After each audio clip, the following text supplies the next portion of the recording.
Tantor Audio, a division of Recorded Books, presents The Merger by Kimberly Carrillo, narrated by Loretta Rollins and Chris Chambers. Chapter 1. Sabrina. Seattle in the spring was a temperamental mistress. One day she smiled at you, the sun warmed your face, and the city teemed with life. The next day she wept. The skies opened and everyone hid under awnings and umbrellas. It matched my mood perfectly. I couldn't imagine living anywhere else, except for the days I had to walk home in the rain. I'd had a rental car for the last few weeks since my car died. That was until the mechanic said it would cost more to fix it than it was worth, and my insurance cut off my rental allowance. The timing couldn't have been worse. Spring in Seattle meant rain. Lots of rain. Sometimes it came down in torrents, turning the gutters into rivers, but most often it came as a relentless drizzle. Tonight was the latter, but I couldn't imagine it would be possible to be more soaked than I already was. Inside my apartment, a puddle formed around my feet as I dropped my keys and purse on the entry table. I was exhausted from a long week at work, enduring the weather every morning and evening as I walked to the office. It wasn't just the long hours or the walk. Life just wasn't turning out the way I had dreamed it would when I was in college. I was 26 and working for my stepbrother as an executive assistant. He paid me well, way better than the average, but Seattle was an expensive city to live in. Stubborn to a fault, I wouldn't let him do more for me than pay my inflated salary. I accepted that because I worked my ass off for him, especially for the last week. Coulter managed to not only marry my best friend in secret, but also drive her away. She'd been gone for nearly 2 months, but finding her wasn't the problem. Malcolm, my childhood best friend, told me where she was within days of her arriving in New York. It concerned me because even though she hated Mal, she'd been trying to get a meeting with him. I could only guess what she was up to. She was far from stupid, and it only took me a little digging to find out he was up to some shady shit. My guess was if I knew, so did Jana. I didn't idolize Malcolm. He was an asshole and a user to everyone, except me. I'd been disappointed in him plenty over the years, but he was also the one person who had always been there for me. For the sake of our friendship, I'd long ago decided to neither interfere nor stand up for him. Of course, that was before he was mistreating my best friend. I knew Jana had to be desperate if she was willing to deal with Mal. They dated briefly in high school, and it didn't end well. None of his relationships ever did. People have asked me over the years why Malcolm and I never dated. No matter how attractive he was, I wouldn't let myself believe I was different from all of the other women he left in tears. I'd never been special. My own mother mostly ignored me. Accepting his friendship was safe and, honestly, more than I expected to have after more than 20 years. When I told Colt's best friend, Beckett Anderson, where Jana was, we hatched a plan. He would work on sobering Colt up while I kept tabs on her until he showed up. I showed up and played the carefree party girl, a persona I'd long since grown sick of. During college, I spent my time with my head buried in books, and I had very few friends. Being alone all of the time wore me down, and once I started pretending to enjoy going clubbing and flirting, I made friends. None of them were genuine, but at least I didn't spend all of my time alone. It wasn't until I met Jana and Evie that I learned what having a real friend looked like. Even with them, I kept up the ruse. It was exhausting having no one see the real me, but I was afraid to lose the people I had in my life by showing them who I was. What if they only liked the fun-loving Sabrina? Bex and my plan worked, and Colt whisked Jana away to a private island so they could work through their issues. Of course, that meant I had to keep things running back at the office. Having worked with him since I graduated college, it wasn't hard for me to clear his schedule and handle emergencies as they came up. That didn't mean it wasn't a lot of work. I groaned in relief as I finally slipped off my heels and changed out of my work clothes. While I was drying my hair with a towel, I heard the door squeak open, and I jumped. Everyone with a key to my apartment was currently out of the city. "You left New York without saying goodbye." I relaxed, hearing Malcolm's voice boom across my apartment. "You were preoccupied with Waverly. I didn't think you'd notice." He'd never cared before, especially when my sister was around to keep him distracted. And I left over a week ago. If he cared so much, why was he just showing up now? Malcolm huffed, bringing my attention back to him. Waverly was always a sticking point between us. My sister and I weren't close, and not from a lack of trying on my part. As hard as I tried to form a connection with her, the only one she had any real affection for was Coulter. He spoiled her, and I didn't blame him, not really. Out of the three of us, Waverly was burdened with two of the most self-absorbed parents on the planet. At least Colt had his mother, and I had my father. Sure, Waverly could have had me, but to her, I was competition. She saw me as a threat to her relationship with our mother and to the attention of her brother. She established herself as the princess, and I was cast as a black sheep. What she never seemed to realize was that my mother's love wasn't a prize. It came with conditions, and I had no desire to play her games. Waverly, though, games and manipulations were all she had ever known. For example, when I stupidly introduced her to my best friend, she made it her mission to take him for herself. Her worldview didn't support my happiness. If she caught wind I might be even a tad satisfied with my life, she sought out to rip the foundation from underneath me. Only when I was miserable did she feel like her view of herself as being better than I was justified.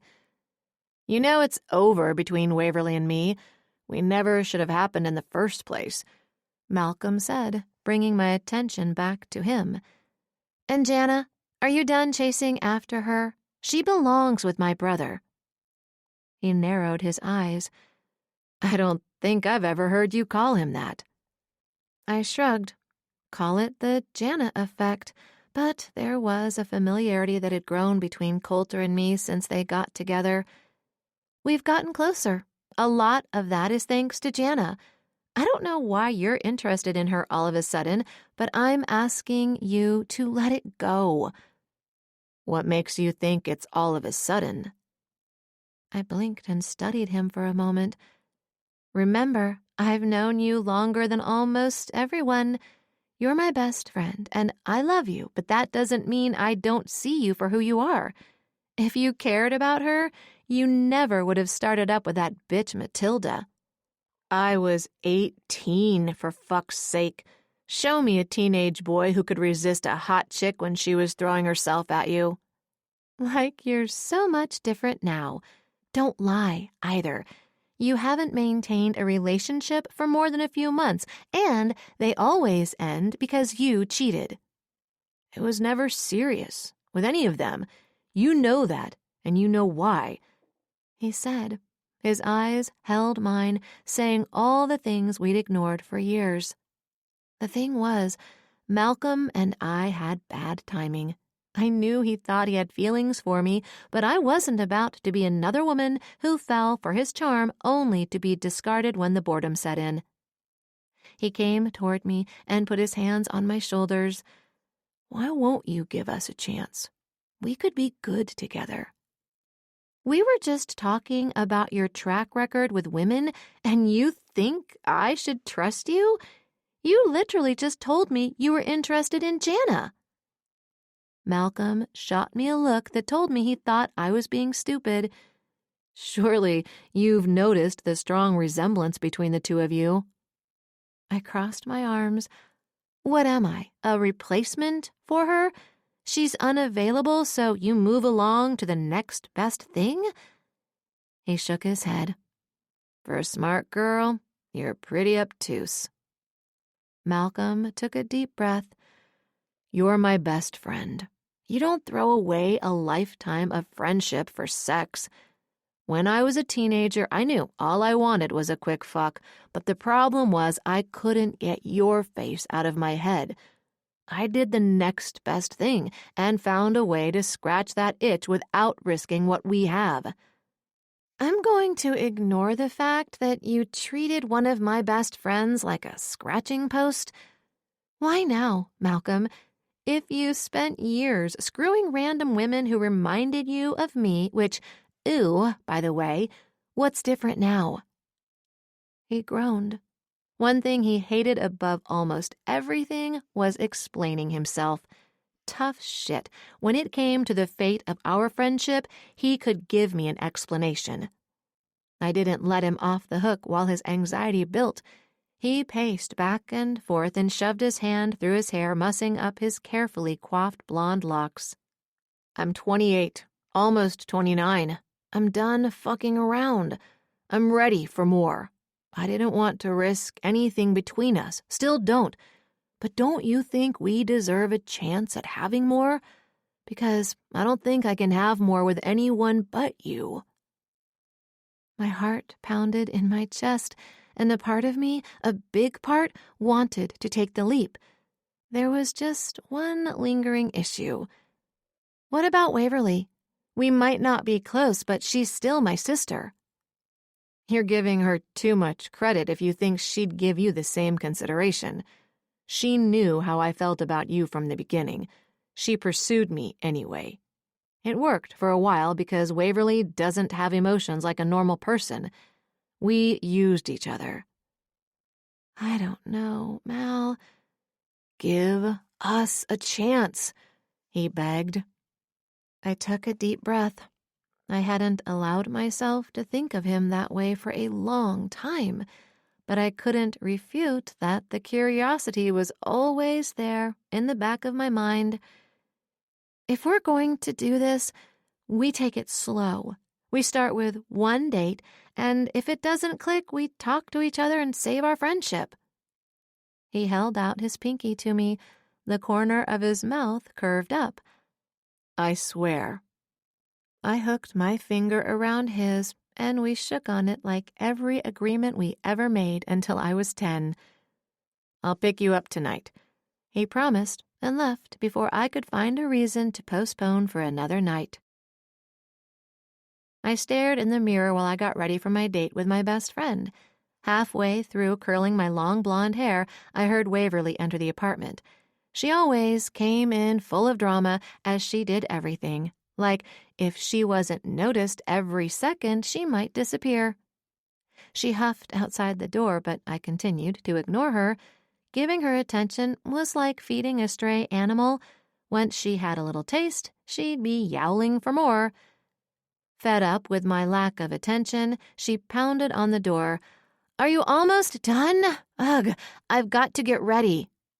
Calm your tits. I'll be out when I'm out, I snapped. Damn Coulter and his insistence I let Waverly live with me. It wasn't worth the portion of the rent he was paying for her. She made it a full 5 minutes before starting her pattern of banging on the door and sighing again. I grabbed my phone and shot Colt a text. Me. You owe me big. Waverly is a giant pain in my ass. He wouldn't answer because he was still with Janet in the Florida Keys to try and win her back. I had faith they'd work it out. They were both stubborn idiots, but they loved each other. I put the last few curls in my hair and then ran my fingers through it to soften the look. I wanted to look slightly more put together than when I usually hung out with Mal, but not like I was trying too hard. Once I was satisfied with my look, I exited the bathroom. I'd chosen a knee-length dress with 3/4 sleeves. It was a vibrant blue and made my eyes pop. Waverly scanned me up and down.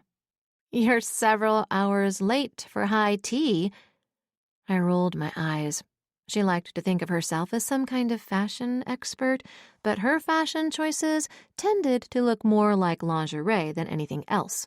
Don't get me wrong, I liked to put on a sexy little dress when I went out to a club, but my clothing choices had more thought than how much skin I could legally show in public. I shook my head. This wasn't me. I wasn't a judgmental cow who slut-shamed other women, let alone my own sister, but Waverly brought out the worst in me. Hell, bringing out the worst in people might be her superpower. "The bathroom is all yours," I said, and dramatically swept my arm across the doorway. Malcolm knocked on the door while Waverly was still in the bathroom. I thought I'd escaped a showdown with her until she opened the door and stepped out. Of course, she looked runway ready.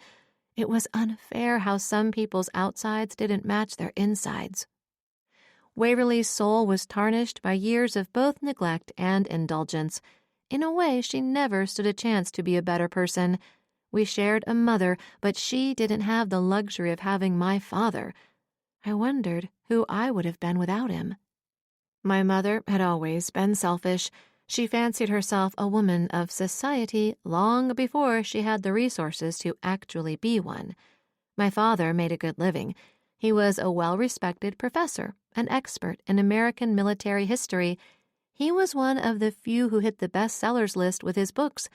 The royalties from those publications augmented his more modest salary from the university. Being comfortable wasn't enough for my mother, and problems grew between my parents. Her ambitions drove her into the arms of an older man who was more interested in a pretty young face than the wife who'd stood by him for over a decade. Coulter and I remained with more stable parents. Waverly wasn't so lucky. While he and I grew up in homes with love, she grew up with two parents more interested in appearance and the accumulation of wealth. I was only 2 when she was born, but Colt was 14. He tried hard to offset the horrible examples set by our parents, but I'm afraid we all see now that his spoiling her hurt her in a different way than the emotional neglect she lived with at home. She smirked at me when Malcolm knocked again. "Huh, dinner with the bestie, I see. You should probably let him in. His attention span isn't very long." I ground my teeth together. I'd ask her how she even knew he was the one I was seeing, but Waverly was a notorious snoop. I wouldn't put it past her to have gone through my messages or hacked into my calendar. It would be a lie if I said their history didn't bother me, but I also hated the fact there was some truth to her words. Hadn't Jana said virtually the same thing? He was smitten with her until his boredom set in and he strayed. Thanks to my mom, I hated cheaters. I mean, it's not like there was anything to love about cheating, but I knew firsthand the devastation that kind of betrayal caused. "You know I can pick a lock," he called through the door, growing impatient. He was probably lying about that, but the last thing I needed was for him to get arrested because I was taking too long to open the door. I opened the door and stepped aside so he could enter. I held my breath, waiting for him to notice Waverly leaning against the doorway of the bathroom and change his mind about our date. My nerves eased when he never took his eyes off of me. I watched his blue eyes darken as they traveled up my body. He reached out and took my hand, bringing it to his mouth and pressed a chaste kiss against my knuckles. "You look beautiful," he said, low enough to keep Waverly from hearing. With our hands still connected, he guided me back toward the door. I snagged my jacket from the hook on our way out. Before we exited my building, Mal took my jacket from me and held it open for me to slip my arms in. It turned out to be the perfect excuse for him to drop his arm around my shoulders. I smirked up at him. That was a pretty smooth move. He winked at me. "Only the best for my girl." Chapter 2. Sabrina. Dinner was strange. Not uncomfortable, the opposite really, but still weird.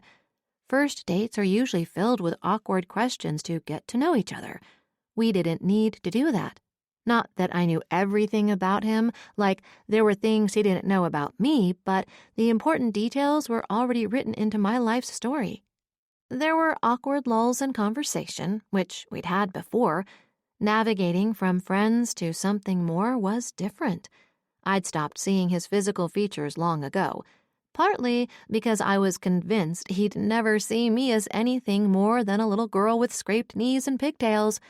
Never in my wildest fantasies did I believe Malcolm would actually see me as a woman, let alone a woman he was romantically interested in.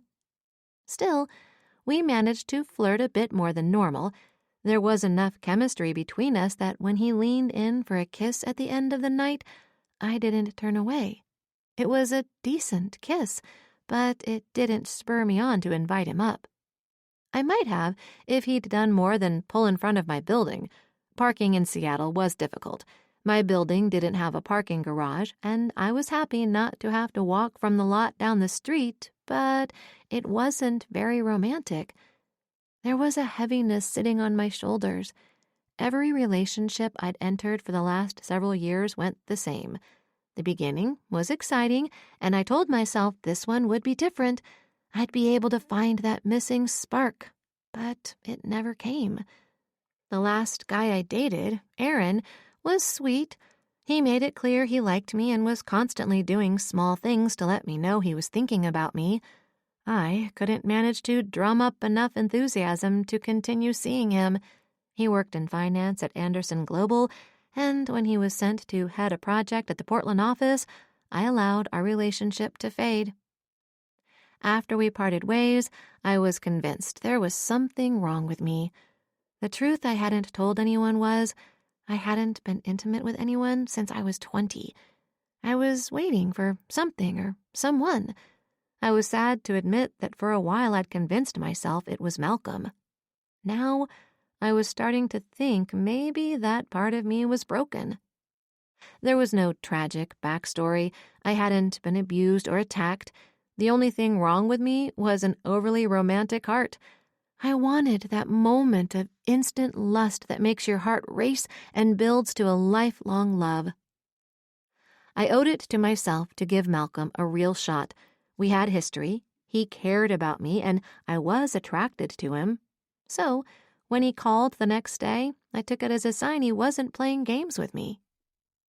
Over the next few weeks, we continued to see each other. It wasn't really any different than hanging out as friends. He held my hand more now, but we had barely moved beyond that. I could tell Malcolm was getting frustrated with my tepid response to him, but I told him I was just having a hard time letting go of the way things were. I tried to bury myself in work, but I was an executive assistant to a man who was not only a secret genius, but family as well. Colt worked to live and refused to let me make work my life as well. He knocked on the open door of my office. "Have you even taken lunch?" I shook my head. I told Malcolm I had a lunch meeting with Coulter, and then I felt too guilty to step out. "Janice said she asked you to join her, and you told her you were busy." Taking a deep breath, I prepared myself to tell Colt I was seeing Malcolm. If we were going to stand a chance as a couple, it would only be if we didn't hide our relationship. "Malcolm asked me to lunch, but I told him I was busy in meetings with you." Colt frowned. "I know he's your friend. You don't have to hide that just because I don't like him." He scratched the side of his head, messing up his dark, wavy hair. "I thought we were getting closer. You know you can talk to me, don't you?"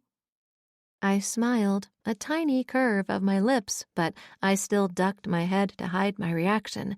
He was right. We had grown closer. I placed the credit for that on the shoulders of his wife. Prior to their relationship, Colt and I existed in a half space where we were friends with familial connections. Now I saw him as more of a brother than I did growing up. Thanks to Jana, we spent more time together. It was a blessing and a curse. He was more observant now. All the things I'd hidden from him over the years, my loneliness because of my difficulty connecting to people, and especially my fear of failure. He'd started pushing me to want more, which was my curse.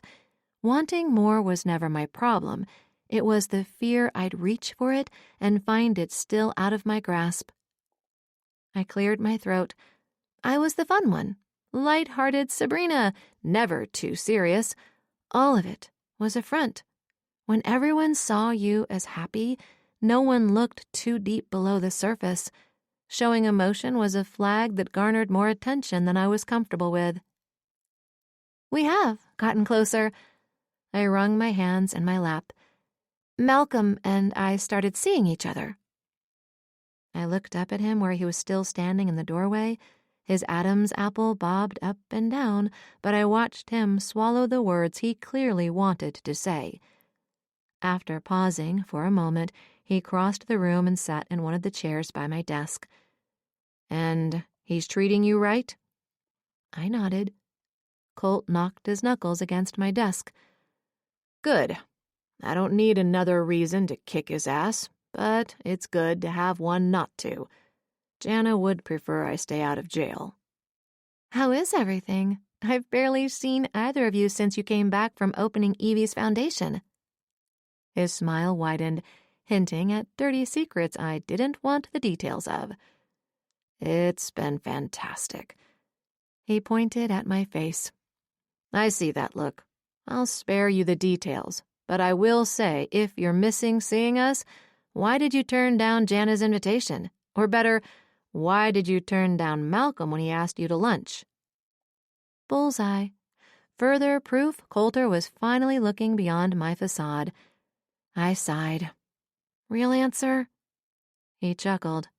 That would be great for a change. I think we've all let you pretend everything is perfectly fine for way too long. Stupid, happy people have way too much time on their hands, I grumbled under my breath. Colt's smile slipped. No, we just weren't paying attention to you the way we should have, and you were happy to let me. I was too caught up in my own problems, and you were too willing to shove Waverly under my nose any time I wasn't. Now I see I paid attention to the wrong sister for so long, there's no ignoring that anymore. He leaned forward, resting his forearms on my desk, and I knew I wasn't going to get out of it this time. Give it to me straight, Brina. Why did you really tell him you were busy? Because, even with him, I still don't feel it, I admitted. It? I sighed. This sounded stupid in my own head, but I could see Colt wasn't going to let me off the hook. The spark. I just keep waiting for that moment that takes my breath away. I looked away. It's silly. Just ignore me. It's not silly. The first time I saw Jana, I found myself rubbing the center of my chest. There was an ache I didn't understand. I found myself pissing her off just to get her attention, anything to make her focus on me for just a minute. I still feel that way, only I'm trying to piss her off less and scream my name more. I covered my ears. You're bordering on too much information. Coulter chuckled for a second before becoming serious once again. Just because you've known Malcolm practically your entire life doesn't mean he's the one for you. There are many kinds of love in the world, and you can't force one kind to change into another just because you want it to. His words sank to the bottom of my soul. Was that what I was doing? Trying to force myself to feel something that wasn't there and never would be? It's more than that. I can't explain it, but something changed in me several years back, and I'm not sure what. I feel like I'm missing an important puzzle piece, but I don't know what shape it is. I waved the thought away. I'm not making any sense. Don't hide away from us just because you are avoiding him, yeah? I nodded. I won't. He rose from his chair and fixed the button of his jacket. Good. We want you to come over for dinner this weekend. Another nod. I could do that. The office cleared out earlier these days than it had when both Beck and Colt were single. Anderson Global was a well-oiled machine. They hired the best people and trusted them to do their jobs. It was a pleasant place to work, and part of the reason I had settled into my role as an executive assistant despite having studied marketing and event planning in college. I actually minored in mathematics, but that was a deeply guarded secret. It was closing in on 5, and since I'd skipped lunch, I decided to pack up early and grab some dinner on my way home. A knock on my door had me setting down my bag. "Sabrina, I'm glad I caught you before you left," Fitz Anderson chirped cheerfully. I gave him a warm smile, one of the few genuine ones I'd handed out all day. Fitz was a bit odd, but a genuinely good man. I'd known so few of them in my 26 years. "What can I do for you, Mr. Anderson?" He scoffed. "Don't be so formal, dear. I thought I made it clear we're family here, you included. Call me Fitz." "Okay, Fitz. How can I help?" "I've been speaking to Jana. With her new company getting started and for various other reasons, she has no desire to run Easton Corporation. I suggested to Beckett that we merge her company under the Anderson Global umbrella." "That's a good idea. We've been lacking an inroad into luxury brands. Why do you need my help?" I asked. "I took the liberty of looking into your background more. You graduated with honors from the University of Washington. Your work here has been exemplary, but I fear we aren't using your skills in the manner we should." "Thank you. That means a great deal from you." His brow furrowed. "There was one thing that came up that I'm a bit confused about." I frowned. I'd lived a rather boring life, to be honest. Typical behavior from a child of divorce. Either they act up to get attention or try hard to be perfect to keep the parent who stayed. I fell into the second category. "You'll have to explain it to me. I'm afraid I'm fairly boring," I said to Fitz. "Have you ever been married?" Fitz asked out of the blue. A laugh burst free. "Married? I haven't had a relationship last longer than a few months." He scratched his chin. Well, I must have gotten your data crossed with someone else's. The information my investigator dug up said you were married at 21, but there wasn't a divorce certificate or an annulment on record." "That's bizarre. 21? I thought back. There was one thing that was out of the norm for me. One trip to Vegas for my 21st birthday stood out. It was the typical hedonistic celebration of turning the legal drinking age. I'd gone with a group of college girlfriends, none I kept in touch with. We drank, gambled, and returned home. Granted, I had the hangover from hell on the flight home and some missing time I was never able to account for, but I arrived home in one piece and thought it was stress-related. I took a trip with some girlfriends to celebrate my birthday. I came home with a hangover and a lighter bank account, but certainly not a husband." "Does the name Stryker Lawson ring a bell?" he asked. I scowled. There was a familiarity, but I couldn't place it. "I'm honestly not sure. I don't think so." He pulled up a picture on his phone and held it out to me. "What about his face?" He showed me a shot taken without the subject's knowledge. It looked like he was leaving Jana's office building. I certainly wouldn't have forgotten this man. He was tall, judging by the background. He had broad shoulders and a trim waist. He was built like a linebacker and seemed out of place in a suit. His hair was dark and shorn close on the sides. It was longer on top and slicked back, but still gave him a bad boy vibe I imagined made him intimidating in the boardroom. I swallowed hard. That's not a face you forget, but I don't know him. Fitz seemed confused, but accepted my reply. "Well, you will soon enough. He's the interim CEO of Easton Corp. Jana has asked him to stay on and run the company following the merger." I shrugged. "I'm not sure what any of this has to do with me, to be honest." "Right. Yes, of course. I'm getting things backward. I'd like for you to assist him." "What about Coulter? He needs an assistant," I can't do both jobs. Of course not. There are plenty of employees who are due a promotion. What we need you to do with Mr. Lawson is more than being an executive assistant. He's going to need an operations manager, and we want someone from the family to step in," Fitz explained. "It comes with a raise," he added. I cocked an eyebrow.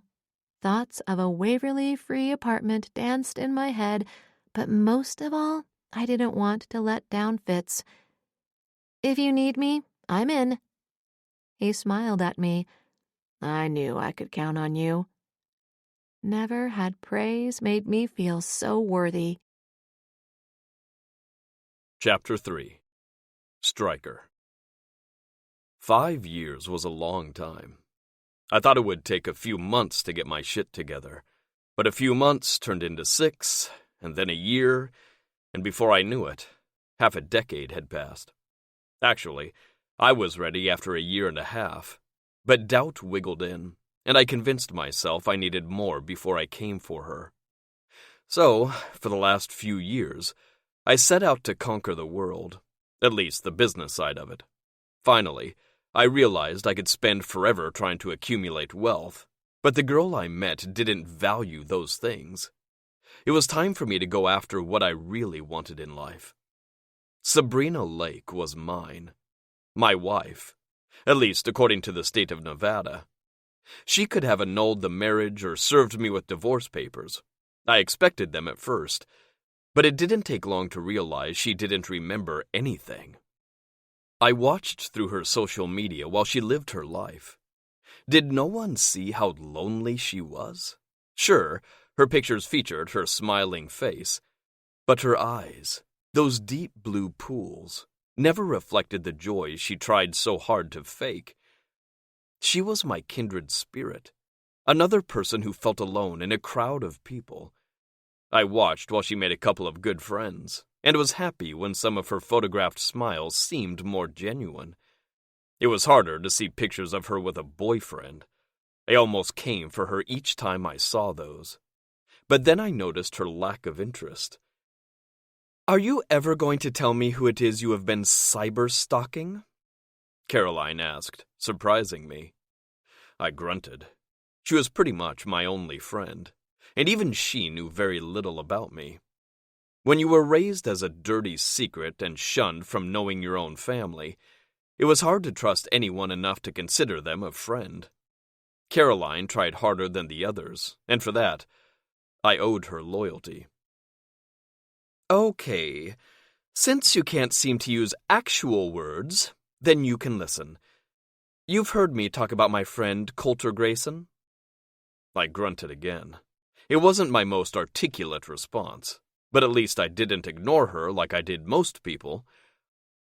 "All right, I can see I've got grumpy Stryker today. I'll cut to the chase then. Colt's wife, Jana Easton, inherited her family corporation, but she doesn't want to run it. They've decided to merge it into Anderson Global, and they're looking for someone to handle the merger." My interest piqued. I was ready to be done saving failing companies. I'd only done it for as long as I had because I wasn't ready to settle down without Sabrina by my side. That time was drawing to a close. But having already met Jana Easton, I knew she was friends with Sabrina. Maybe one last assignment could help me finally get closer to Sabrina.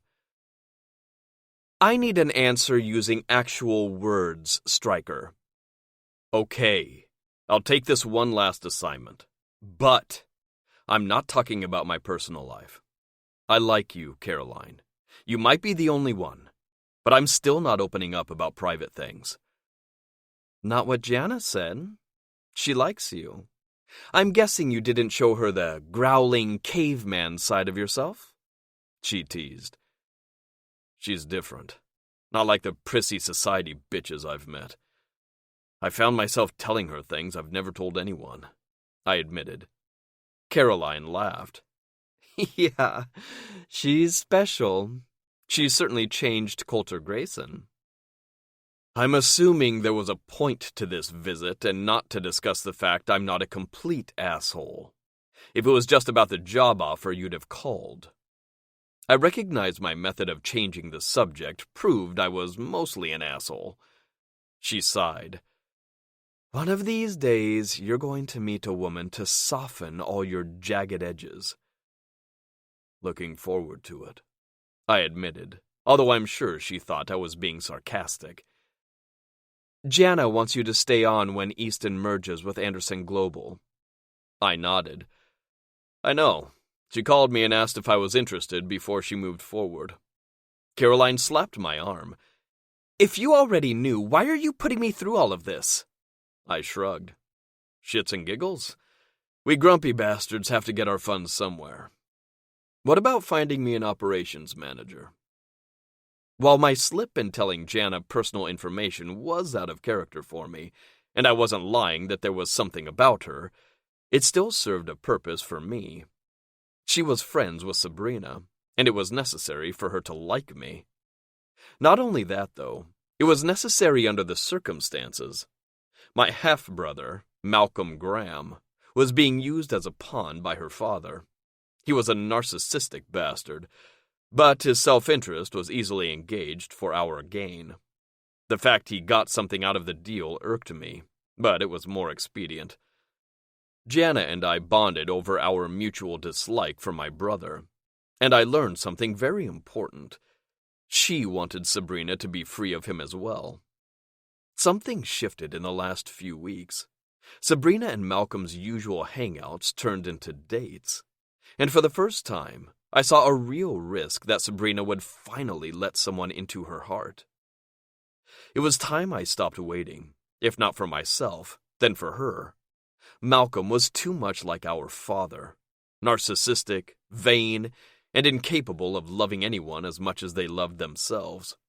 Sabrina deserved better. Turning back to Caroline, I asked, Did she happen to tell you my terms? Caroline's face reflected her confusion. I didn't even know you knew about the job. What are the terms you insisted on? I want Sabrina Lake to take on the role as operations manager. Caroline's mouth fell open. You really expect me to ask Jana for Colt's assistant as your operations manager? Sabrina is his stepsister, graduated college with honors, and is wasted as an assistant, I said through my teeth. Caroline didn't deserve my irritation, but she often caught the brunt of my grouchy moods. Well, I knew there was someone. She's the one, isn't she? The one who has had you twisted up all of this time? There was no point denying it. She'd see for herself soon enough. So I gave her another non-verbal answer and nodded. Her phone signaled an incoming email. She checked her phone and her smile widened. Good thing Jana went straight to Fitz Anderson then. He's got a knack for meddling when he thinks love is involved. She waved her phone around as if I could see the email from here. She says he jumped at the chance. We should know her answer soon enough. I didn't have to wait long. Fitz called soon after Caroline left, letting me know Sabrina accepted the promotion. I turned up something in my search, he began. I held my breath, knowing that the way this conversation went could decide how much I'd have to fight to get a chance with my wife. My investigator found a marriage certificate from Nevada for you and Sabrina. I asked her about it, but she didn't seem to know what I was talking about.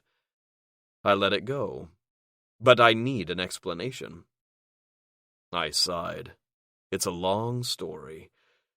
My mind drifted off, as it had many times, back to that fateful day 5 years ago. The conference I was forced to attend was a complete waste of my time and talent. My father had me placed in a sales position, not even the head of a division, just another cog in his company. As his bastard, I was supposed to be grateful for the opportunity. I shouldn't have been surprised, after all. He hadn't even given me his name. Arthur Graham was an insufferable prick who demanded perfection, even though he himself was as flawed an individual as ever existed. Here I was, 31 years old, working alongside people just out of college. I never expected to be handed anything, but I'd thought I would have been given the opportunity to work my way up. It seemed my father was more content to punish me for his mistakes. While the rest of the sales team hit up a strip club, I sat alone at the hotel bar nursing a beer, waiting. I wasn't sure what for. Inspiration? A bolt of lightning? My finger rubbed the glossy surface of a business card.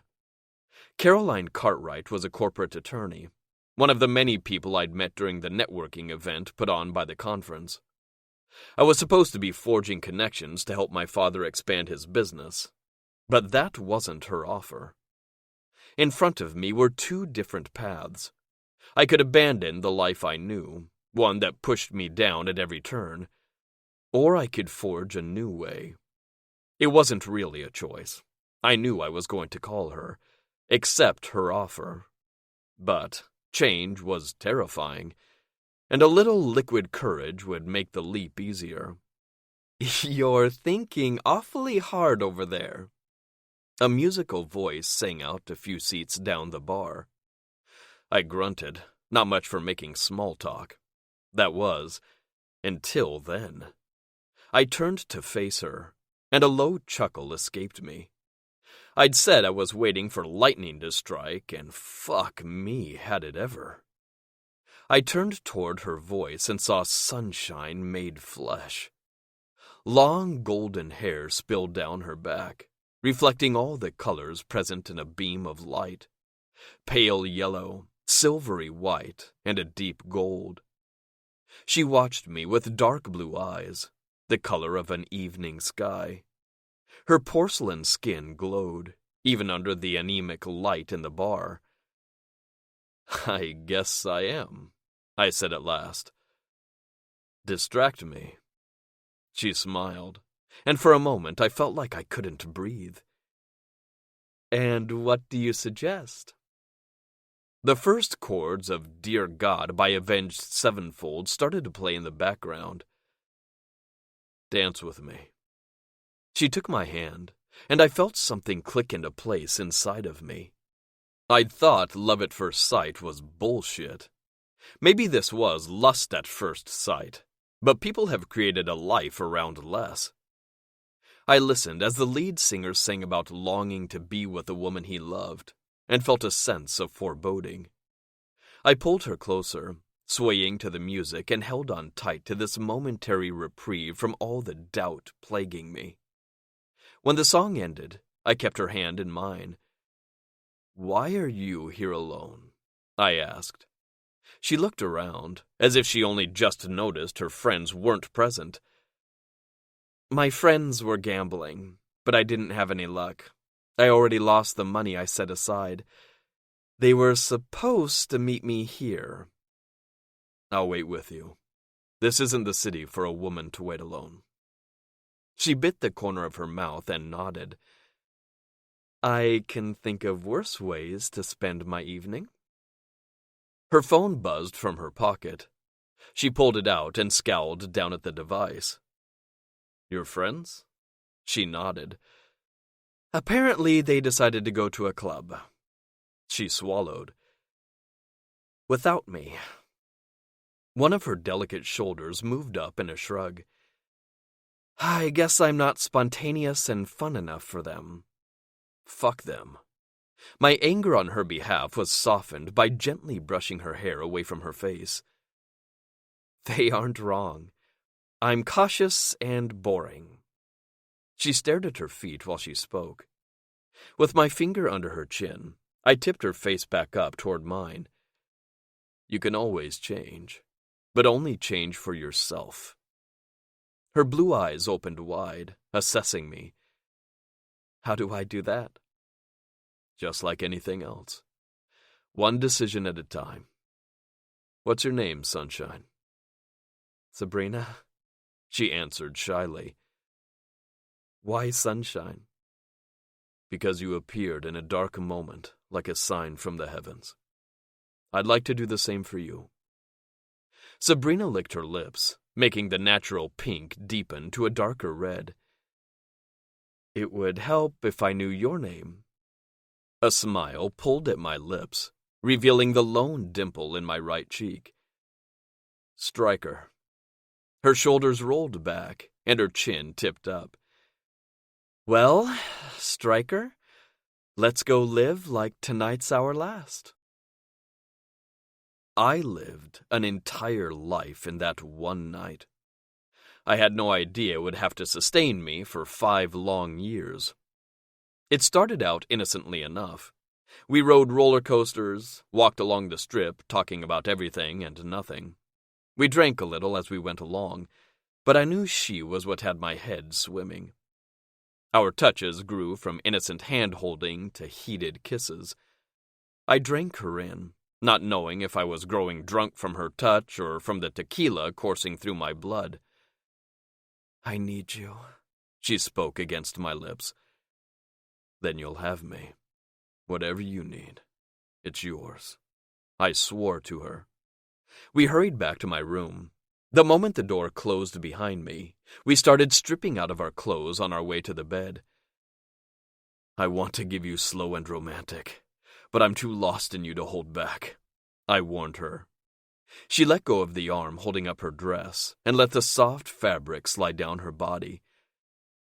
"I don't want slow and romantic. I want fire and passion." Tangling my fingers in her hair, I tugged and pulled her head back, exposing her neck. Licking and sucking a trail down her neck, I pressed my teeth into the space where it met her shoulders. "You want me to fuck you, sunshine?"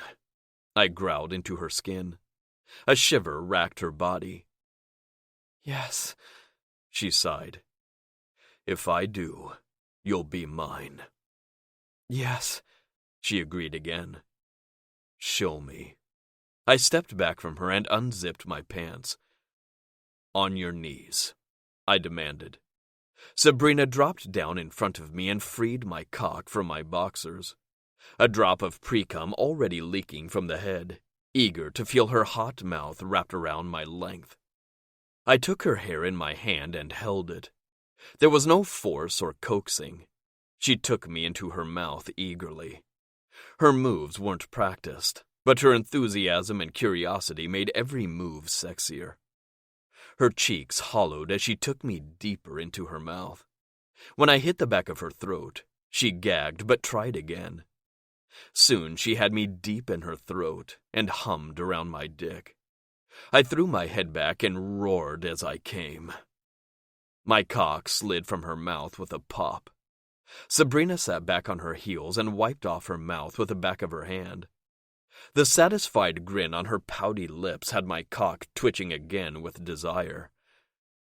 "Your turn," I taunted, and I tossed her onto the bed. My fingers pressed into the skin of her knees and guided her legs open. Her pink flesh glistened. I couldn't wait to taste her. Settling between her legs, I swiped my tongue through the lips of her pussy, flicking across her clit until her legs began to tremble around my head. I ate her relentlessly.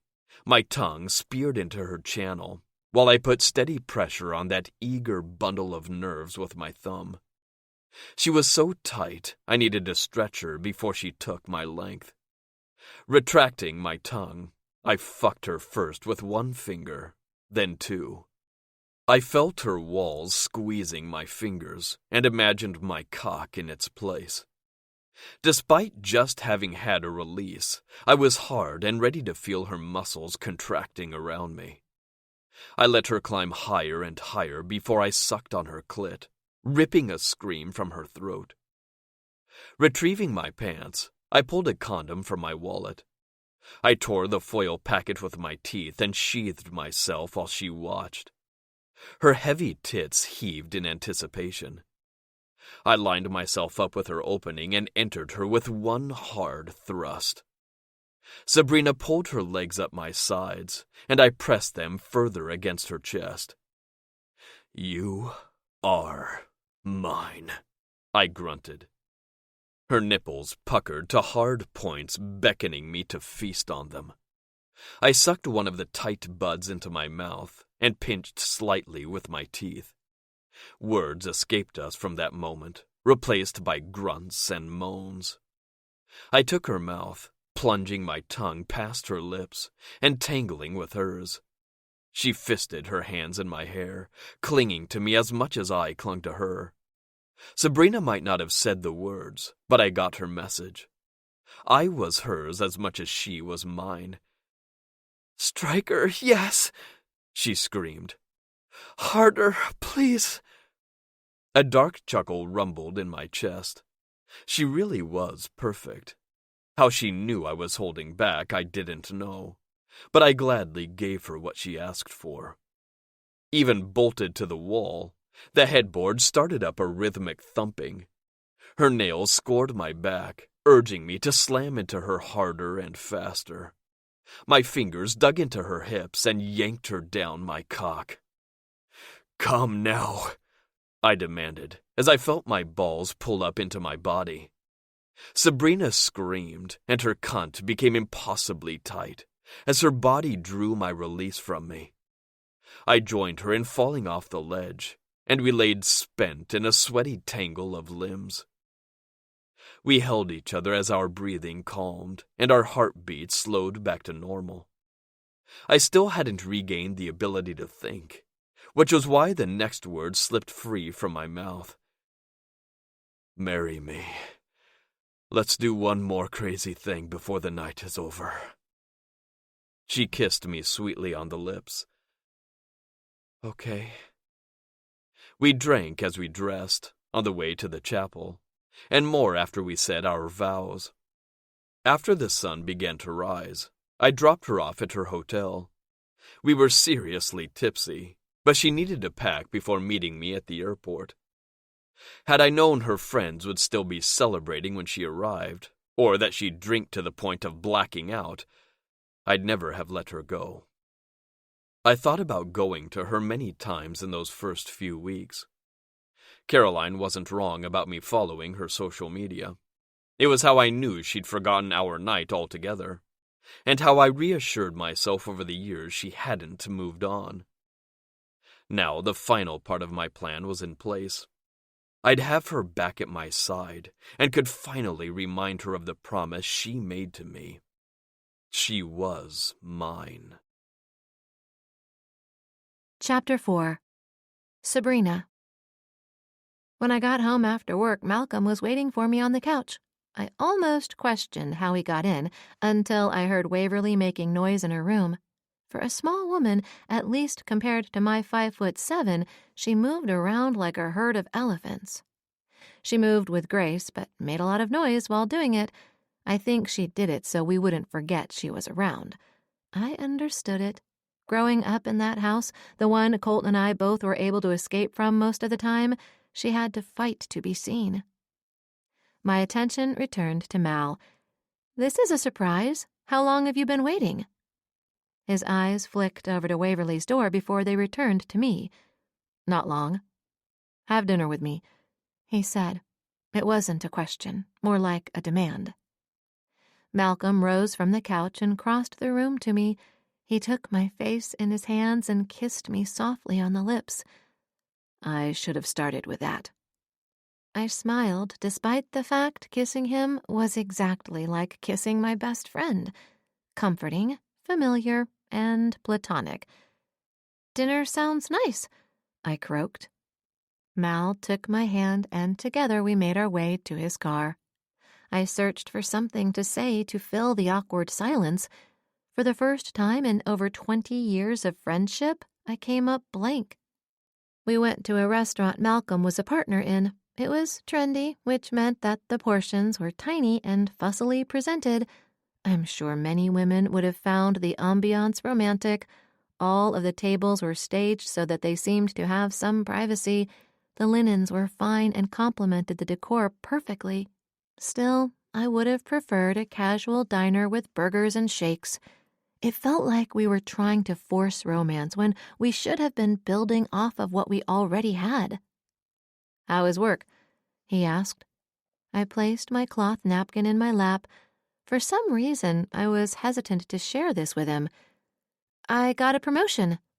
"Do you have another brother who needs an assistant?" He chuckled. I didn't find the joke as funny as he seemed to. I clenched my teeth to keep from lashing out. He'd always had a dismissive manner and a callous sense of humor. This was the first time it had been directed at me, though. Taking a deep breath in through my nose, I relaxed my jaw. "I'm to become the operations manager of Easton Corporation to help during the merger." I watch his face turn stone cold. "Who is stepping in as interim CEO?" "Stryker Lawson. I haven't met him yet." I shrugged. I wasn't sure how any of this could possibly have caused his change in temper. "No," he said. "What do you mean, no? I've spoken to Jana. That is the name I was given." "I mean, no, you can't take the job. You can't work with that bastard," he said, his fist sitting rigidly on the top of the table. I toyed with my wine glass. We hadn't ordered, and yet I wanted to leave. "Maybe we should try this again another time before either of us says something we can't take back." Malcolm leaned forward. "You don't understand. Stryker is my brother." Falling back in my seat, my mouth opened and closed, but I couldn't find words. I'd known Malcolm practically my entire life. Never once in all the years of his friendship had I heard about a brother. "You're an only child," I managed to squeak out. Malcolm shook his head. "Not technically, although Stryker is just my father's bastard. His mother was a maid, not someone worth mentioning. Certainly not someone he could leave my mother for. They'd been struggling to conceive, and their marriage was on the rocks." There was so much wrong with what he said, mostly the way he casually excused his father's cheating and abandoning a child because his mother didn't have the right pedigree. This was the world Waverly lived in, and the one my father had worked so hard to keep me apart from. I had a hard time reconciling this information with the man who'd been my father's best friend for years. Malcolm pointed at my face.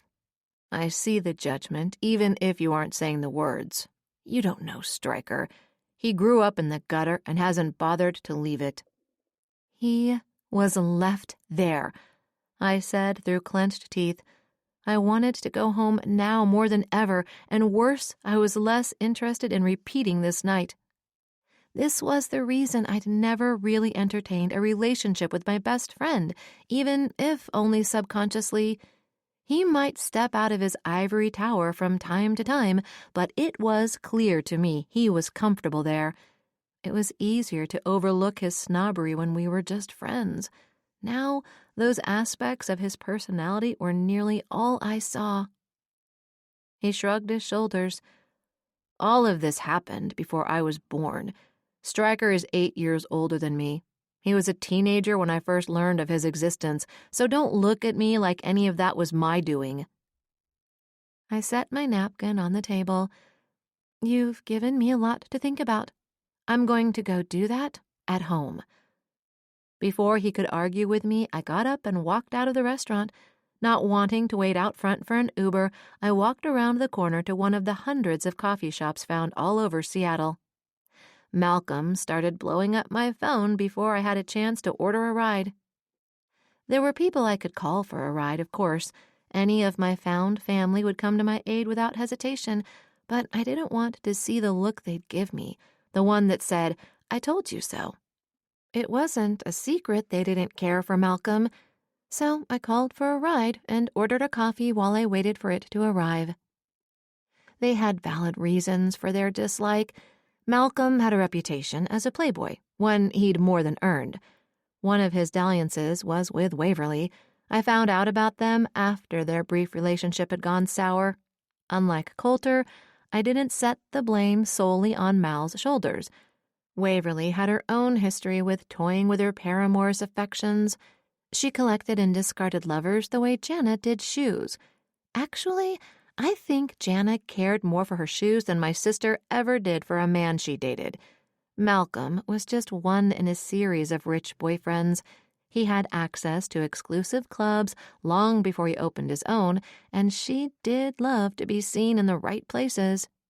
It didn't take her long to find a richer, better-connected admirer, and Malcolm was left in the dust. Of course, she managed to squeeze out a few crocodile tears and spin a story about how he mistreated her. He flirted with other girls and ignored her. All of that was probably true, but I doubted she cared, as she was doing the same thing. She certainly moved on fast enough not to believe she didn't have her next boyfriend lined up. I don't think anyone expected them to end up together long term. Waverly was only 18 at the time, and Malcolm was 23. Way too young to think they'd last, at least not with the maturity they both possessed at that time. I was starting to wonder if either of them had matured in the last 5 years. Malcolm's dating history wasn't a concern when we were just friends. Aside from the occasional dirty looks shot my way by women he'd been involved with, I rarely thought about it. Perhaps I dismissed his past too easily. Suddenly, I was surrounded by red flags and needed to think. Not only had he been able to dismiss women so easily, but apparently being his own flesh and blood didn't guarantee his affection. These were thoughts I could ponder in my apartment with a pint of ice cream, hopefully alone. The car pulled up outside the cafe, and I hurried inside. Once the door was closed, I exhaled in relief. I wasn't sure if Malcolm cared enough to hunt me down, but I was sure I didn't want to be found. And that said a lot, didn't it? Chapter 5. Striker. My hand shook as I raised it to knock on Jana and Coulter's door. I was late leaving the office, which meant Sabrina was likely already inside. I have often wondered if her memories would return if she saw me. If she didn't remember, did that mean that night meant more to me than it did to her? Now that I was about to find out, I was afraid to know the answer. I finally gathered my courage and rapped my knuckles against the door. The clack of heels approached, and a moment later, Jana opened the door. I handed her a bottle of wine and followed her inside. My breath caught as Sabrina rose and turned to greet me. Her blue eyes widened and held mine. "Striker," she said breathlessly. I nodded, my throat too choked with anticipation to push out any sound. Her hand trembled as she raised it toward her neck. "I feel like I've met you before." I wouldn't lie to her, but I didn't know how to come out and tell her either.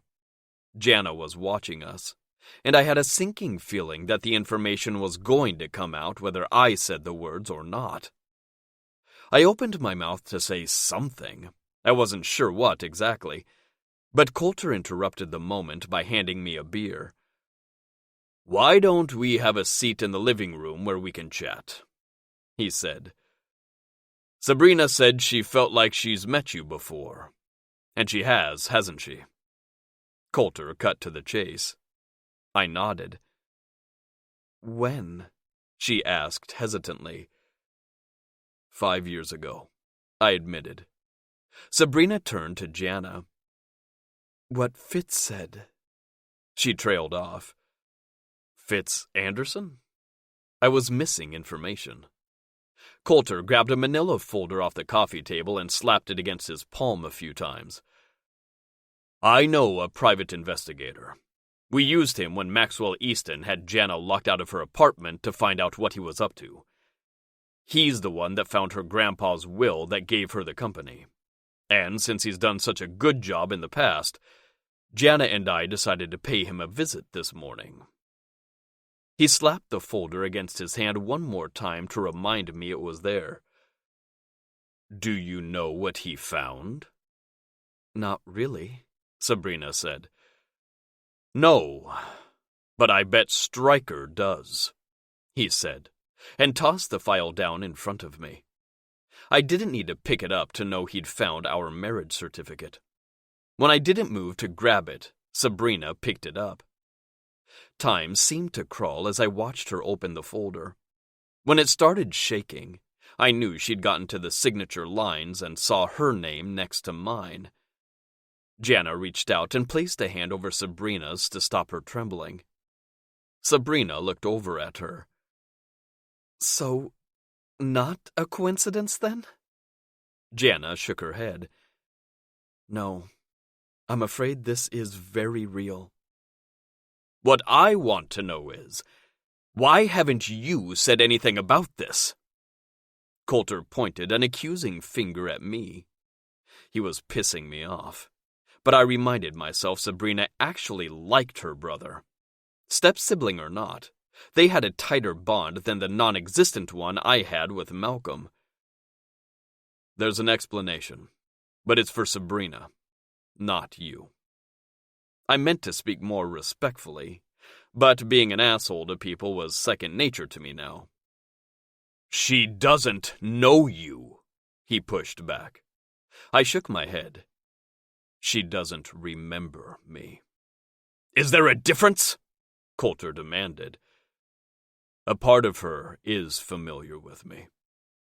My words were directed at Sabrina as I stared deep into her midnight blue eyes, as if I could will her to remember our night together. Coulter grabbed his phone off a side table. I'll call Caroline and we can get this annulled. She won't help you, I told him. Of course, he didn't listen to me and started going through his contacts. Jana slid the phone from his hand and set it down on the table. If anything is going to happen, it will be Sabrina's choice. Besides, Caroline is Stryker's friend too.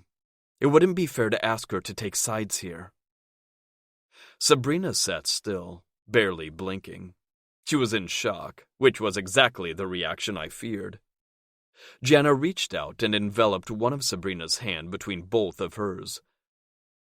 Brina, what do you want to do? She blinked several times and seemed to snap out of her stupor. I don't know, she said softly. Can we talk? I asked her. She nodded. Jana stood up and walked in front of Coulter.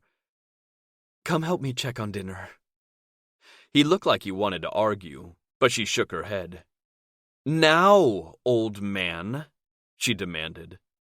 Coulter rolled his eyes and grumbled under his breath. You're still a brat.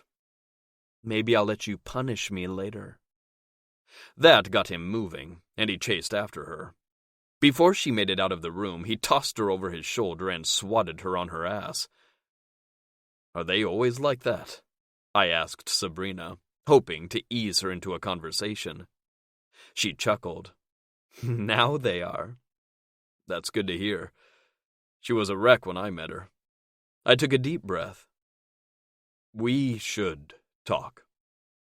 Not here, she said, looking over into the kitchen where Coulter and Jana were pretending not to be listening to us. Take a walk with me, I suggested. After dinner? Okay? She seemed nervous. I took a risk and moved to sit next to her. I don't like to see you upset. She exhaled. How could I be anything else? I just found out I've been married to a perfect stranger for the last 5 years. Why don't I remember? I was drinking that night, but I wasn't drunk. However, I hung on her next words, hoping I'd finally have the answer to why she hadn't met me the next morning like we had planned. She was supposed to return to her room and speak to her friends. We were all leaving the next day since it was Sunday. She was returning to college, and I was supposed to go back to my father's office for work. I waited for hours until I had to catch my flight. Unfortunately, we never exchanged phone numbers, or I'd have called her when I realized she was late. It wasn't until a few days later I realized she had forgotten our night together. I didn't have an explanation for how. Like she said, she hadn't been drunk. We were both a little tipsy, nothing close to blacking out, Many times I'd considered approaching her. Sometimes it was to see if she remembered me at all and take time getting to know each other. Other times I thought maybe I should tell her what happened and discuss an annulment. I kept tabs on her, trying to figure out the best way to handle either of those scenarios. But the more I watched her, the more I wanted to keep her. Not that I'd ever speak those words out loud. They sounded creepy as fuck even in my head. But I couldn't deny wanting her. Not just because she was beautiful, and she was the most stunning woman I'd ever laid eyes on, but it was her grace, kindness, and humor that had me falling for her. I wasn't insane. Love at first sight seemed like a bullshit concept. There was a lot I wanted to learn about her, and she had everything to learn about me. It wasn't love at first sight, but I did feel like my soul recognized hers. That wasn't something I was prepared to walk away from, especially since I was a fairly unemotional man normally. Well, except for irritation. I experienced that emotion quite regularly. She still hadn't finished her thought. Sabrina, it sounded like you remembered something. I've got to tell you, sunshine. I've waited a long time to find out why I sat alone in a diner for 4 hours waiting for you the next morning. She licked her bottom lip and pulled the flesh between her teeth before letting it pop free. Did we dance? Was she starting to remember? Yes, I confirmed. My voice sounded like gravel to my own ears. I was sitting at the bar in the lobby of the hotel we were both staying at. You came in alone. You said your friends were gambling, and you got bored. We talked for a bit and danced to a song playing over their sound system. Your friends left you to go to a club. I remembered not being upset with them. I've always thought that was weird. It was my birthday, and they ditched me. She pressed her fingers into her temples. There's plenty of time for us to discuss our night together. What I've been dying to know for years is, why didn't you join me in the morning? How did you forget? She shook her head. I have a guess. I only know what my friends explained the next morning. They'd gone out to a club without me, thinking it wasn't my thing. You go out to clubs all the time, I interrupted. Her eyebrow raised. How would you know that? Have you been stalking me? There was no anger in her tone, but I did sense a wariness. I couldn't blame her. It was strange, but it was also the only way I could know anything about her life. Not physically. I followed your social media, I admitted. She shrugged. Considering it seems we're married, I guess I can understand that. Sabrina took a deep breath. I do go to clubs now. After that trip, something changed in me. I was a bit of a bookworm prior to my 21st birthday. Afterward, I stopped worrying about what everyone else expected or thought. Good. I'm glad to hear you've started living for yourself, I praised. She stared straight into my eyes, and I knew she was going to say something I didn't want to hear. Your brother had a lot to do with that. I guess that's one reason not to hate him. I'm glad he's been a good friend to you. The words tasted sour in my mouth, but I wouldn't put her in the middle of my feud with my brother. Back to that night. My friends came back from the club around 3, she continued. About an hour after I dropped you off. You were going to try and catch your friends and tell them about us. Then we were going to meet at 9 the next morning in the hotel restaurant. Why didn't you come up to the room if you dropped me off? She asked. I did. I knocked for several minutes. Long enough that someone came out of their own room and told me they'd seen you all leave a little before I came up. Her hands went back to massaging her temples as if she could force the memories to break free. Right. We went to the doctor. My fists clenched. It was years ago, I reminded myself, but it didn't do much good. The idea she was hurt or ill and I wasn't the one to take care of her didn't sit right with me. Why? I need to go back to that night to explain that. After they left the club, they walked around for a while. Casey got one of those fruity drinks from a tiki bar on the strip, the giant kind that hangs from a lanyard around your neck. They told me that Casey shared it with me. Courtney and Allison were each sharing one as well. They thought we were all drunk and didn't think anything of the fact Casey and I passed out not long after. In the morning, they tried to wake us up for breakfast and some last-minute shopping, except we were still out of it. And my heart raced. I suspected what she was going to say, but I still wanted to hear the words. Allison and Courtney managed to get Casey and me into a cab and to an urgent care clinic. The doctor thought we'd likely been drugged. Since we had been safe in our room and our vitals were strong, we chose not to go to the hospital. Somehow, someone slipped something into Casey's drink. Allison said Casey had been talking to a guy at the bar. They'd planned to stay there for a bit, but Courtney got a bad feeling and wanted to go home. "Are you okay? You're shaking," she asked me. My hands were still clenched tight, and I was shaking. I could feel my entire body vibrating with rage that had no outlet. I couldn't track down some faceless asshole in a city full of assholes that came and went whenever the urge to engage in hedonism hit them. "I could have lost you when I'd only just found you," I whispered. The words tumbled out of my mouth without thinking. Sabrina shook her head. "You don't have me." "Yet," I promised her. Chapter 6. Sabrina. I sat in stunned silence. I wanted to ask him what he meant by the insinuation he didn't have me yet.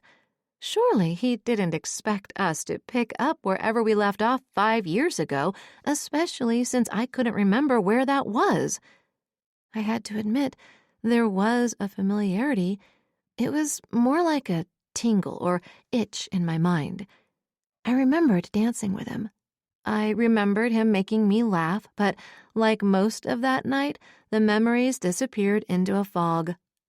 But a part of me wondered if the reason I wasn't able to connect with a man for the last 5 years was because somewhere deep in my mind I knew he existed. Finally, I gathered the courage to say something. Not sure what would spill out of my mouth when I started talking, but not speaking wasn't going to resolve what was lingering between us. I opened my mouth to speak, but my brother stole my opportunity by walking into the room. "Dinner is ready," he said, watching us with a concerned gaze. I nodded and followed him over to the dining area. Their apartment wasn't overly formal. Unlike other penthouse apartments, there wasn't a designated dining room. The only rooms enclosed behind separate walls and doors were the bedrooms and the bathroom. The rest of the apartment was a large, open space with sprawling views of the city. Janice set the last of the serving dishes down on the table. Her eye for design led her to lay out a beautiful table setting. The lights were dimmed, and candlelight added to the ambiance. An awkward silence stretched between us as we all sat and filled our plates. I didn't really want an audience for the conversation Stryker and I needed to have, which left me at a loss for what to say. Jana, thankfully, broke the silence. "Are you still living at the hotel?" she asked Stryker.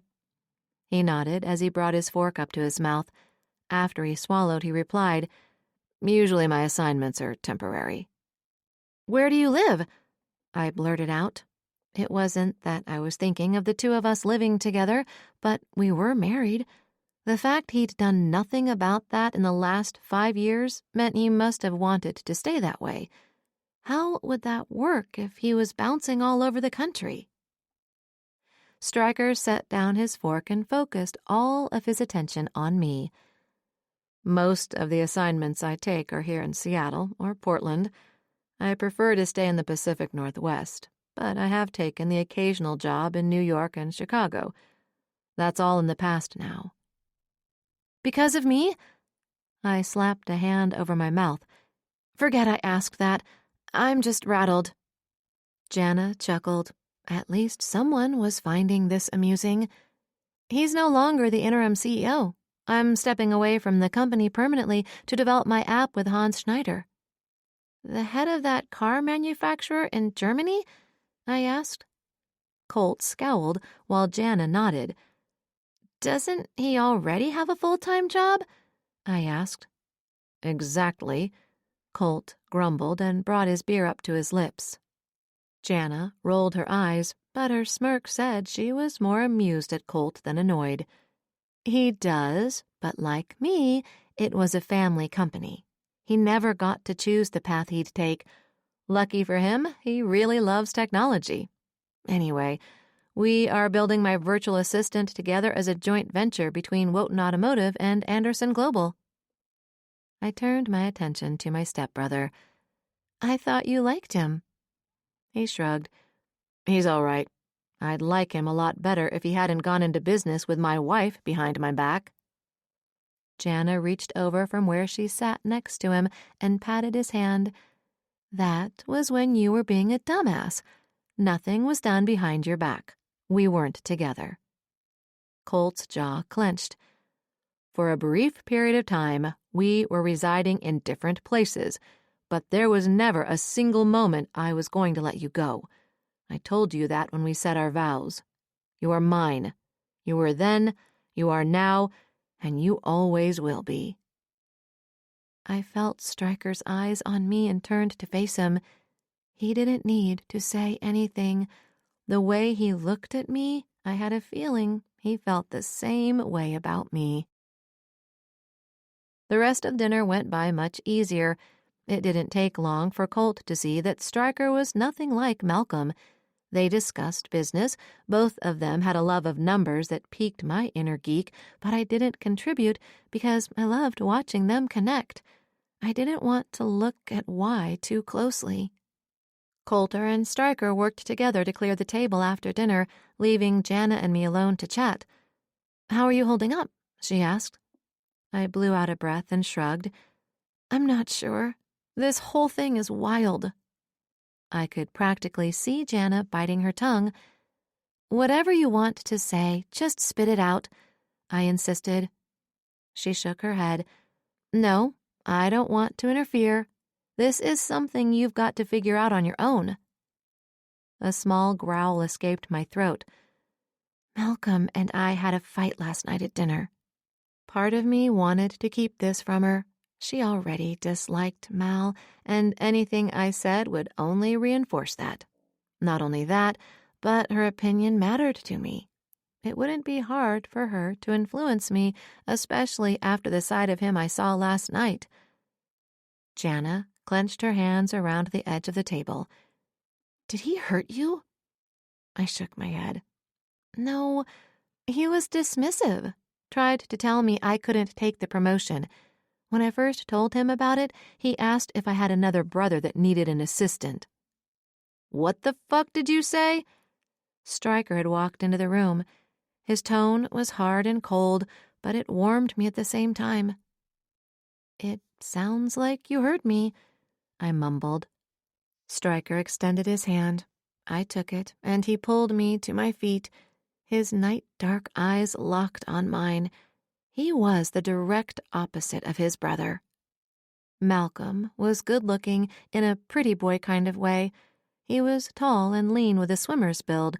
His hair was a rich golden blonde, always perfectly styled. His eyes were the clearest blue. I was only just starting to realize that even the brightest eyes could hide darkness. I only got a peek at what was inside the man I'd thought was my best friend.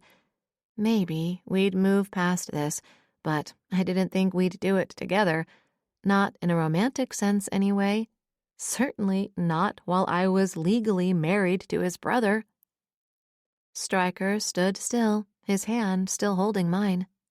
I'd heard he was an asshole when I asked around about him, but I hadn't seen that side of him tonight. I'd never have thought he and Mal were brothers if they hadn't both confirmed it. Stryker was taller and broader. His hair was dark, nearly black.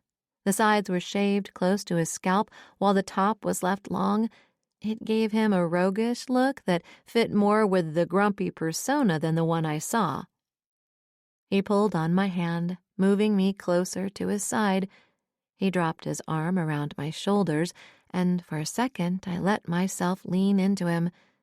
Stryker leaned down and pressed his lips to the top of my head. I know this has been a lot. Why don't we have that talk later? Can I help you get home? I walked here. The look he gave me was full of a mixture of concern and irritation. You walked here? Alone? I stepped back and held my arms out. I'm fine.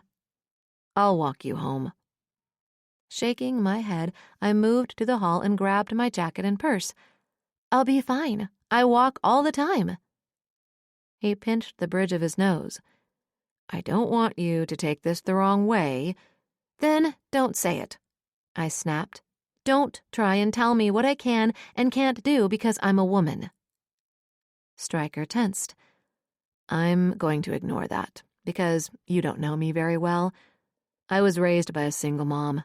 I watched her struggle to provide me with everything I needed all by herself. Believe me, I know how strong women are. But I also know that there are horrible people out there. Men who prey on women because it makes them feel more powerful. It isn't fair, but it's a fact. I don't want you out there at night alone because of that reason alone. Nothing else. I hated that he was right. Every time I walked at night, I kept my senses sharp and my purse tucked close to my body.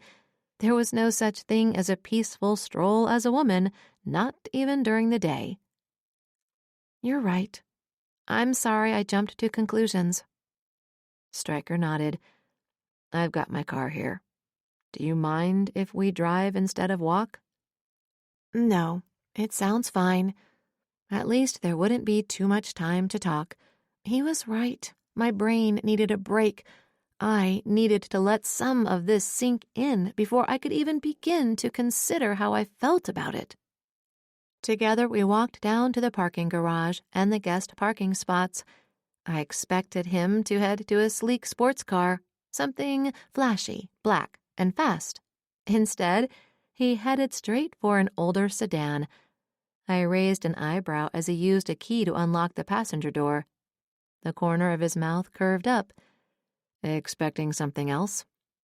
I lifted one shoulder. Most of the men I know seem to be obsessed with cars that are more sex on wheels than... Rust and rubber? I chuckled. You said it, not me. But you were thinking it. The curve of his lips spread into a full smile. I'm a little overfond of this beater. Caroline says I'm too sentimental for my own good. I've got the money to buy something else, but I've never seen the point of parting with things that have been reliable. Why do I get the sense you're that way with people, too? Because you know how to read people. Loyalty is a gift not many people give. When you find it, it should be rewarded. His words struck me. I was starting to see how a younger, more reckless version of me took a leap and married him. I couldn't be sure if I'd make the same choice today, but I at least owed him a discussion later. Tonight, I needed to retreat to my own space and think. Dropping my keys on the side table by the door, I flicked on the light and screamed when I noticed a person sitting in the dark. Golden hair and blue eyes registered, and I put my hand over my heart to keep it from pounding out of my chest. Mal, you scared the shit out of me. What are you doing sitting in the dark in my apartment? Shock played across his face, but it was gone in a flash. I realized he had a drink in his hand and had likely been here for a while. I wanted to talk to you, he finally replied. Well, turn a light on next time, or better yet, don't wait alone in my apartment. His eyes flicked over to Waverly's door. That was when I realized there was light coming from her room. I took a step back and reminded myself what I was going to say to him. I hadn't planned on having a conversation now, but it was as good a time as any. We were better off as friends. I see, I croaked. You aren't here alone, are you? It didn't escape my notice that this was the second time I found him alone with Waverly in my apartment. Add in their romantic history, and I was more than suspicious.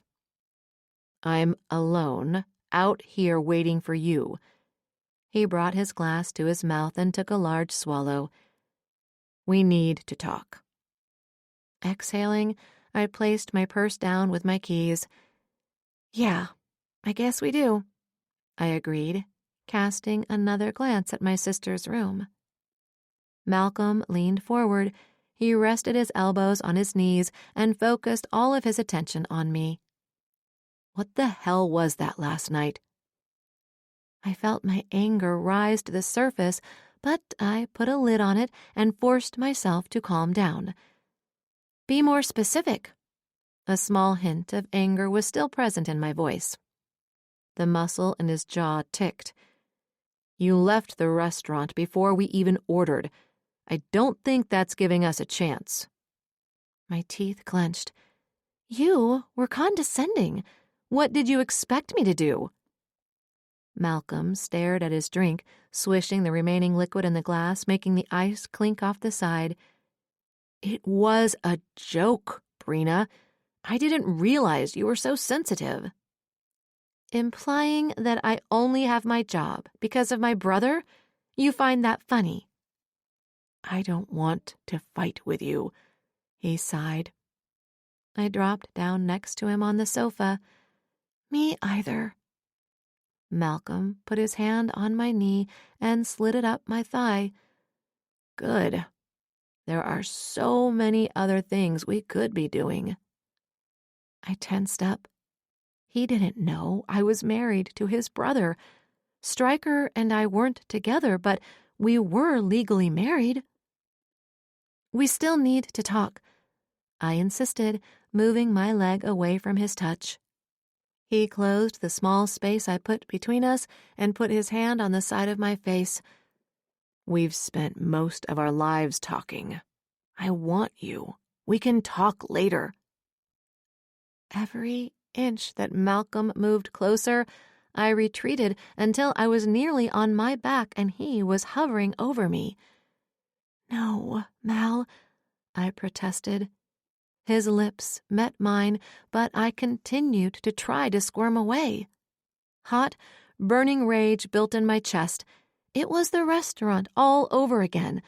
Malcolm didn't listen to me last night, and he wasn't listening to me now. I worked my hands between us and shoved. The coffee table screeched across the floor as he toppled off me, crashing first into the table and then onto the floor with a thud. What the hell, Brina? He straightened out his clothes as he rose from the floor. Yeah, I guess we do need to talk. I thought we were starting something here, but every time I make a move, you freeze up. My lip curled. I'm not a possession, and you can't treat me as one even if we're dating. You say that as if you aren't sure if that's what we're doing. And there it was, the line that could take us from whatever we were to nothing at all. I thought that was the point in dating, to figure out what is happening between us. His eyes latched onto mine and held. Be honest with me. Do you want me, and not as a friend? I don't know. That's what we're trying to figure out, I answered him. I sounded like a broken record, but he refused to hear me. A voice in the back of my head told me now was the time to tell him I was married to his brother. But the way he reacted when he found out I was only working with his brother made me think that the moment he found out, I'd lose him. As a friend, as a lover, everything. He'd be done with me.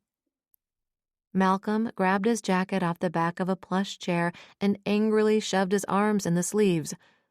Wrong answer. You do know. and you show me every time you push me away." I stood, silently watching as he stomped across my apartment. Malcolm stopped at the door. Without turning around, he said, "I need you to make up your mind." He rapped his knuckles against the doorway. "We'll talk later. Can we try dinner again? There's something here, Brina.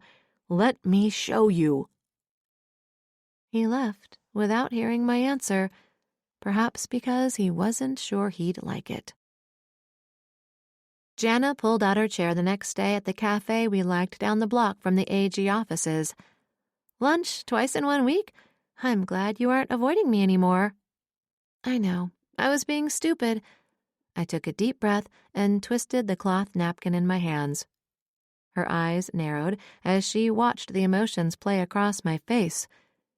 Did he do something else since the other night? Her voice was low and angry. I shook my head. "No, I haven't talked to him, but I still feel like I owe that to myself and to him to say it out loud." She took a long, slow breath in through her nose. "I know you want to see where this is going." She took another pause, struggling with how to talk to me about Malcolm without pushing me away. I held up a hand to stop her. There was no reason for her to struggle so hard. "I know I sound like one of those women who make excuses for the man who treats them like shit. I should write him off and be done with it, but I need closure." Jana nervously tapped on the table. "What I want to know is, how does he keep getting in?" "Apparently, Waverly is letting him in." "Didn't they have a thing a few years back? Why would she let him in without you being home? It isn't like they knew when you would be coming home last night." "Huh," I breathed out. While I'd thought it was weird and intrusive that he was in my apartment twice, especially after we argued, it never occurred to me there was no way either he or Waverly knew what time I'd be back. Hell, I hadn't even expected to return home that soon. Had it not been for the huge revelation about my marital status, I would have stayed longer. I usually did. I swallowed because, as much as what she said would have been an important thing to ponder, it wasn't after what he did.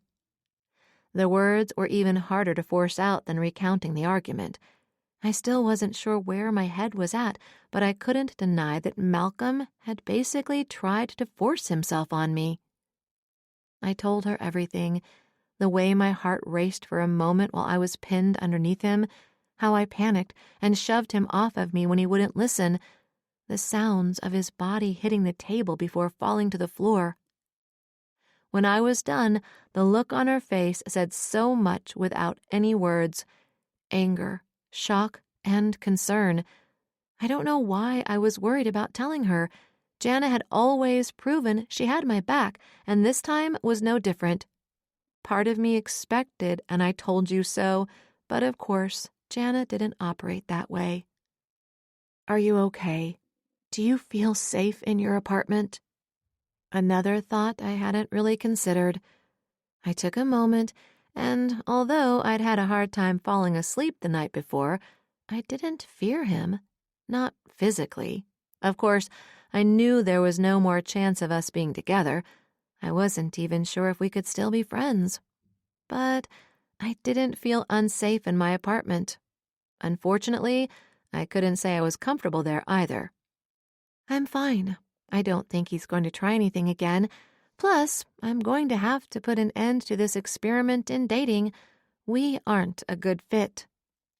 Considering you're married to his brother, I don't think you should be dating him either."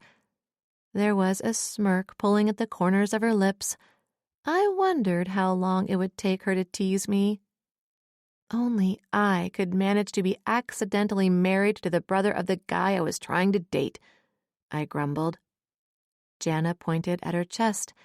"Married my best friend's dad, remember? There's no judgment here. I am worried about you, though. I know you don't think Malcolm will try something again, but he shouldn't have tried the first time." I hung my head. Shame that I knew I shouldn't feel pressed down on me. I know. I promise I'll be careful, and if I feel uncomfortable at all at home, I'll leave. She nodded.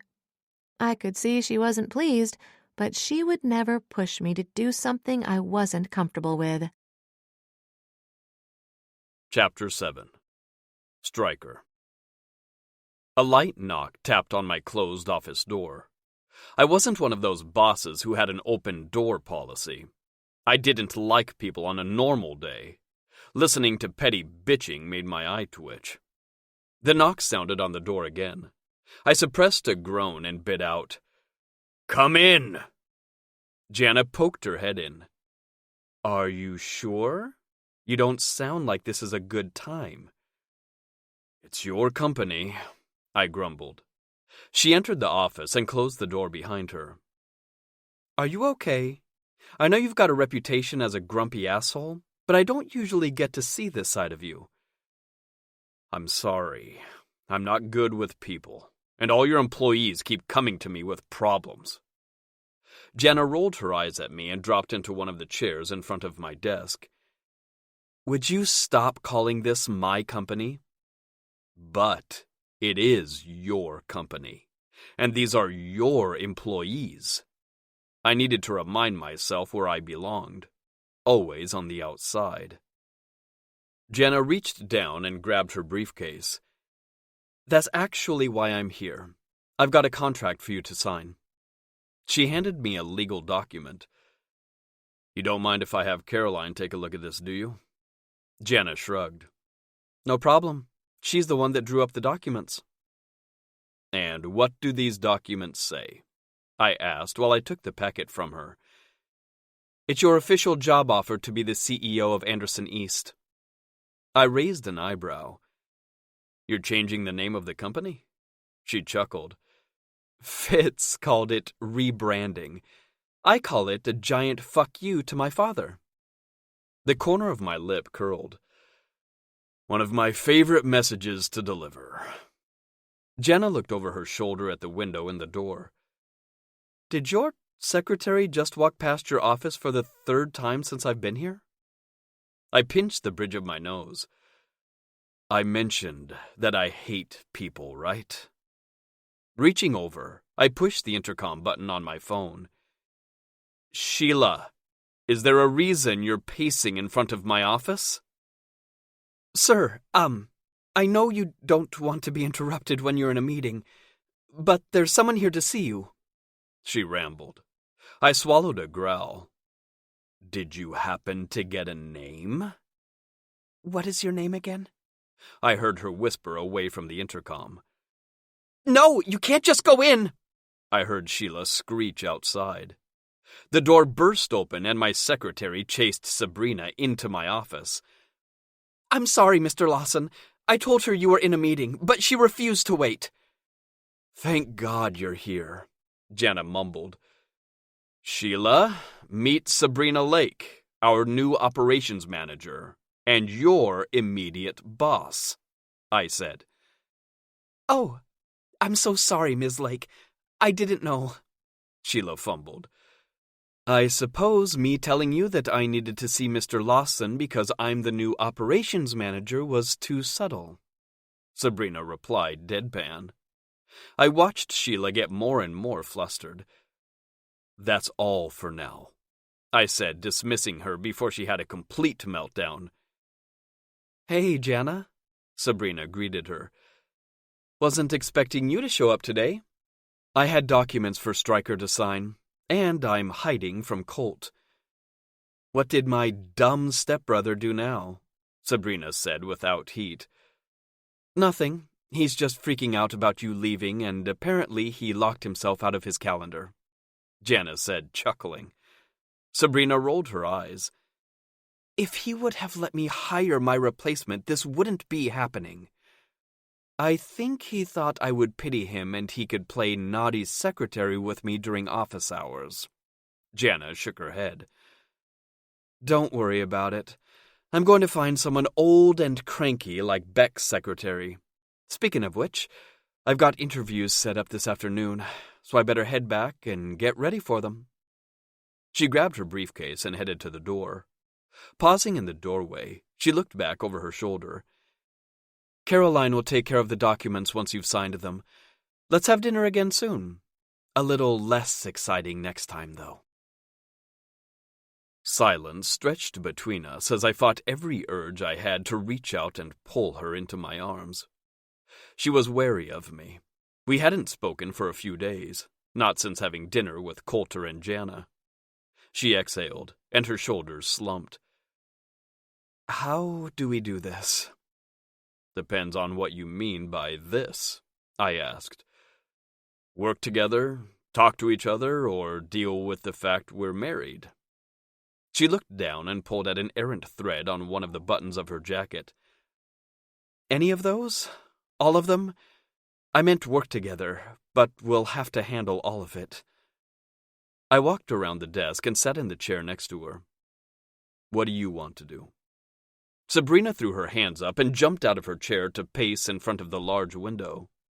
She spun around to face me, and my breath caught in my throat. Standing in front of the window in the morning light, her golden hair glowed.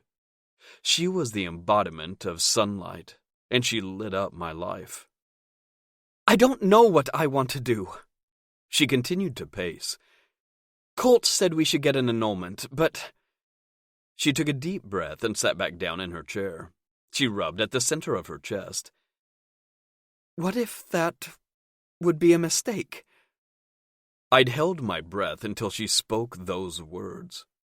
Emily Dickinson wrote, "Hope is the thing with feathers that perches in your soul." I understood that poem now. Hearing her sound like she was willing to give us a chance made my soul feel like it could soar. We could date, I suggested. Her face tilted up, eyes wide with surprise. But we're married. I shrugged a shoulder. So we do it all backward. We had sex before we got married. Now we should date. Spend some time getting to know each other. Her head bobbed up and down. Yeah, okay. Wow, I figured that we, I don't remember. I tried to hide my disappointment hearing that, but I'm sure she could tell. I figured that out. She took a deep breath. Pushing that aside for now, I think your idea could work. I need to talk to Malcolm first. My jaw clenched, but I nodded. I've waited 5 years. What's a few more days? She blew out a breath. Well, want to show me around the office? Might as well. She followed me out to the main part of the office. Sheila! I shouted when she wasn't at her desk. Is your secretary hiding from you? I scowled at the empty office. She might be. Wouldn't be the first time. Together we searched for her, but most of the staff weren't at their workspaces. I hope Jana won't be pissed off when I fire most of the employees, I bitched. Sabrina bit her lip, something that would normally make me want to bend her over the nearest flat surface. But this time it made my chest clench with trepidation. Do you think maybe they're scared of you? This was not a side of myself I'd ever tried to temper. Being ruthless made me good at business, but it might also scare her away. Maybe, I admitted. That's why I need you, sunshine.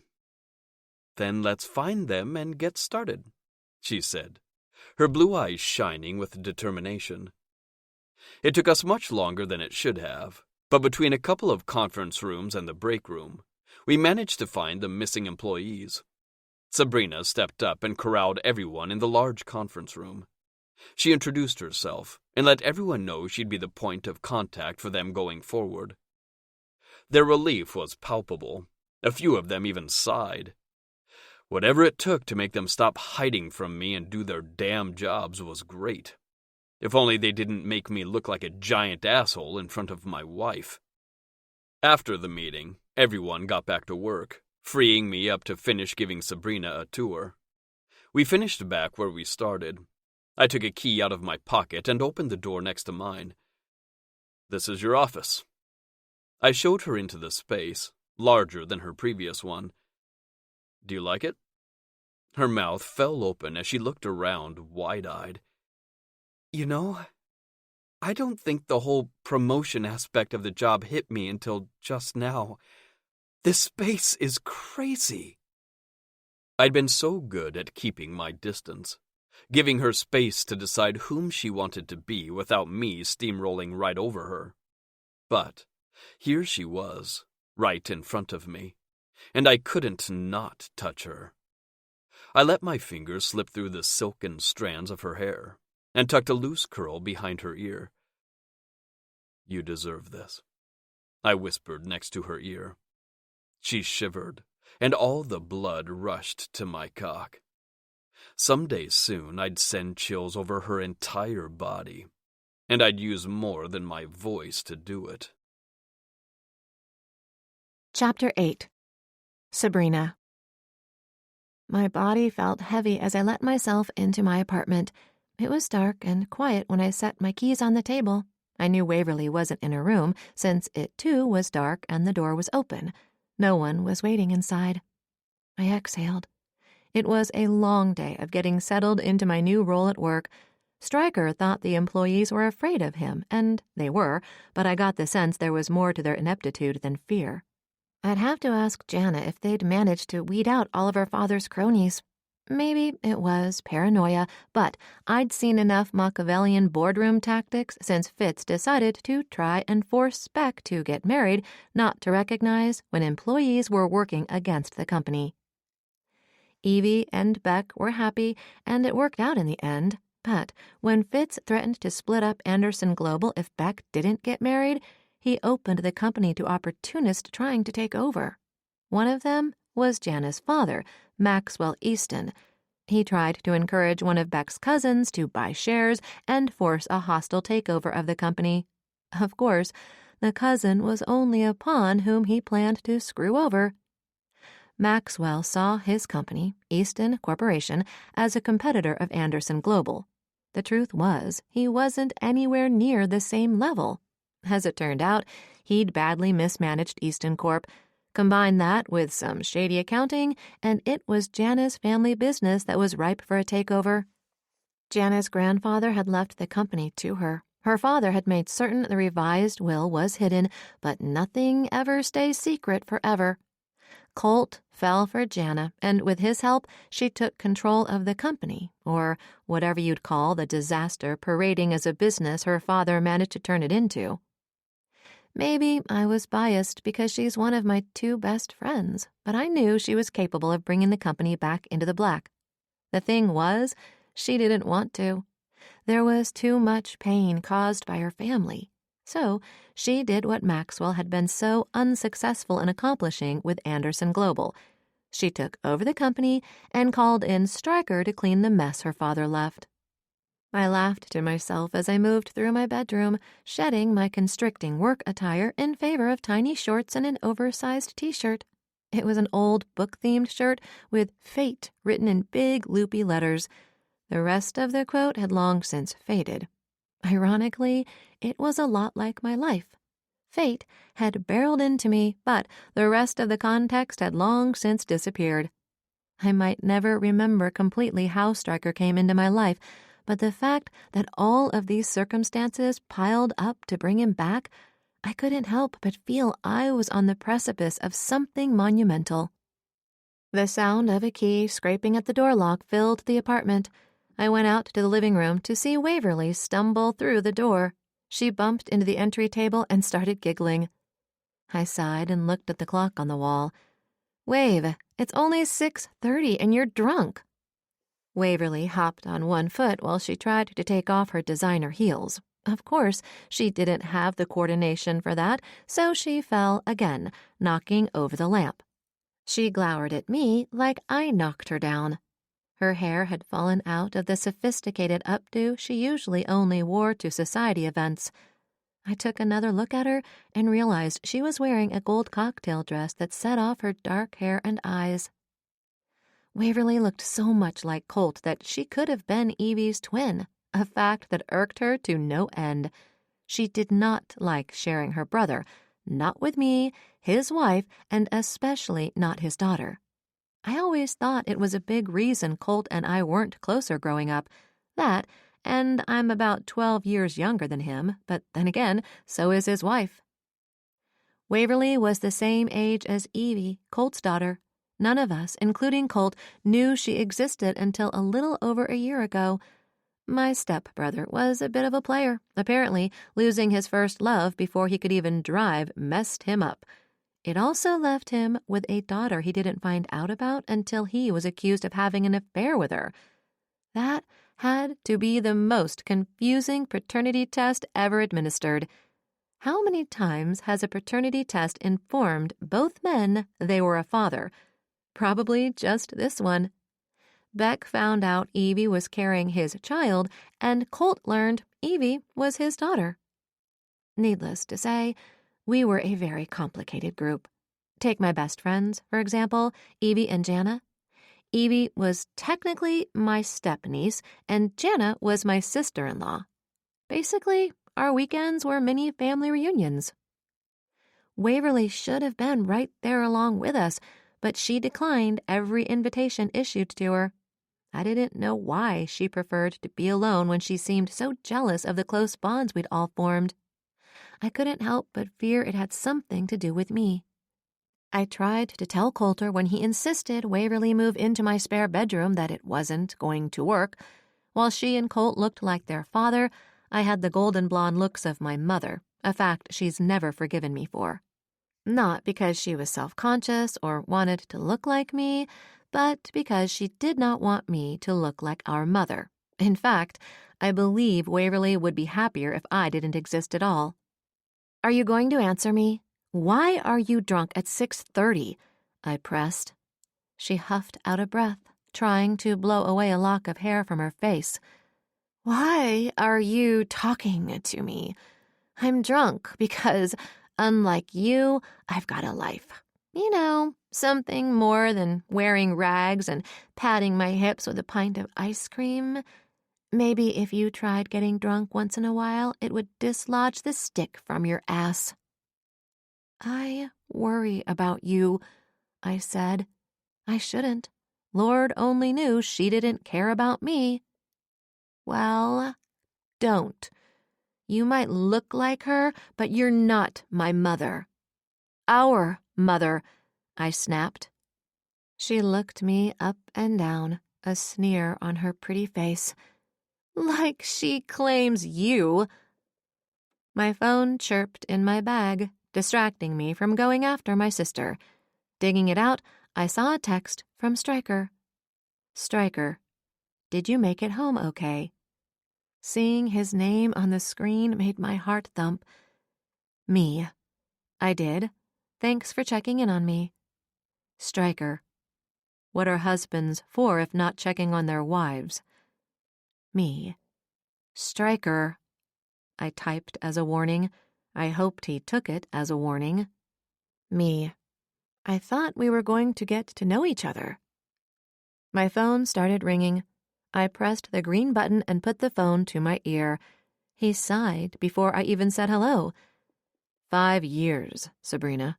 How much slower can we go? For you, it's been 5 years. I just found out about this the other night. There isn't a part of you that knew, some part that felt something missing? Because I've kept tabs on you, and you never had a relationship last longer than a couple of months. That doesn't sound creepy at all, I muttered. He chuckled into the phone. It was a dark sound, not denying what I said. I've got a confession to make, but I don't think you're ready to hear it. His voice was still low and growly. It sent tingles up my spine and a throbbing between my legs.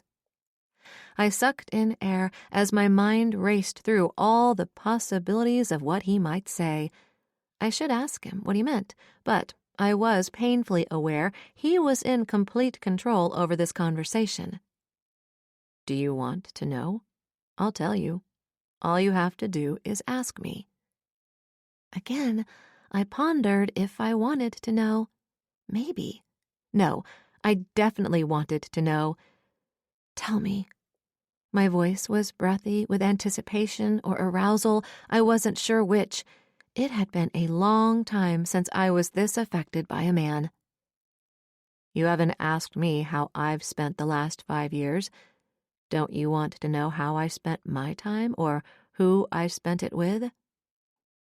He was baiting me, seeing if I cared what he'd been up to. Or, I guess, who. We weren't together. What you did and who you did it with is none of my business.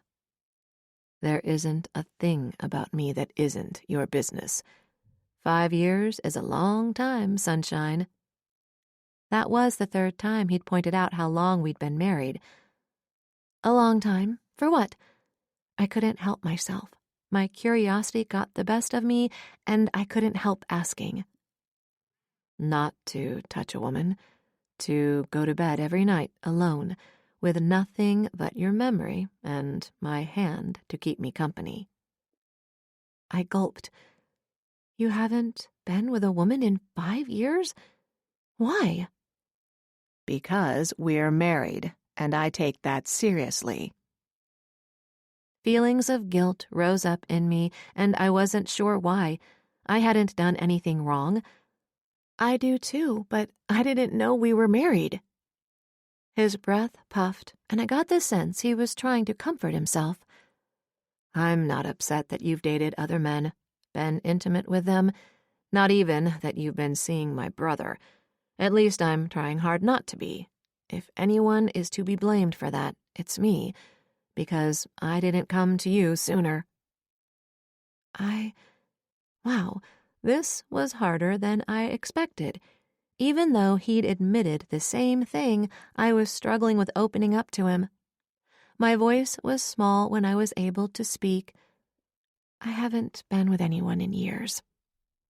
How many years, sunshine? Since my 21st birthday, I whispered. This time it was Stryker who sucked in a breath. Was I the last man you've been with? A nervous giggle escaped me, and I don't even remember it. Stryker's breathing sped up. Have you eaten? No. I breathed into the phone, but before you ask, I don't think we should see each other tonight. I still need to talk to Malcolm, and I want to take this slow. Nothing about us is slow, he said. You've waited 5 long years to even speak to me again. I promise we won't take it that slow. I laughed again. He growled, and I had to admit, it was sexy as hell. Soon, sunshine. I'm picking you up for work tomorrow. I have a car, I argued. Technically, it was true. He didn't need to know it was currently broken down. And you have to park it blocks away from your apartment. We worked late tonight. I don't like you having to walk that far in the dark. Can I please pick you up? I could argue with him, demand to preserve my independence, but he wasn't wrong. There'd been more than one occasion where I'd felt uncomfortable on my short walk from the parking lot where I paid for a spot to my apartment building. Not everyone had a fat bank account like my best friend turned niece or my stepbrother. My apartment was in a nice neighborhood, but I lived on the 3rd floor in a building without an elevator or a dedicated parking space. Okay, I finally agreed. I'll wait for you out front. Good girl, he purred into the phone. Hearing those words in his grumbling rasp of a voice increased the throbbing between my legs. I squeezed my thighs together to try and alleviate the ache. I struggled to find something to say back, but his words kept banging around in my head. Good night, sunshine. Sleep well, he said before I could speak. Night, I mumbled in return. For the first time in years, my body hummed with desire. I felt electrified and alive, not at all tired, but I forced my eyes closed soon after hanging up just so I could see him sooner. I was in trouble. Chapter 9. Stryker. "Everyone is staring at us," Sabrina whispered after we stepped off the elevator together in the morning. I should have thought about what it would look like to the staff when we arrived together. I hadn't really considered it might look shady considering we'd been married for years. "Ignore them," I grunted. Her eyes lasered in on me and narrowed. "Easy for you to say. You're not the one who looks like she's trying to sleep her way to the top." "Fuck them. They don't know shit about us." She wasn't wrong, though. Everyone in the lobby was staring at us. For all they knew, we could have had a breakfast meeting. It would take more than seeing us enter the office together one time for the staff to start whispering behind our backs. Sabrina wheeled around to face me. "This is my reputation, Stryker. I would actually like to be respected in the business world and not have people think I only got where I am because my brother gave me a job, or because I've slept my way to the top." I grabbed the back of my neck and squeezed. "Let's go talk in my office." She shook her head, her golden hair swished around her shoulders. "If we go to your office, they're just going to think I'm blowing you under your desk. We have to be able to meet, sometimes behind closed doors.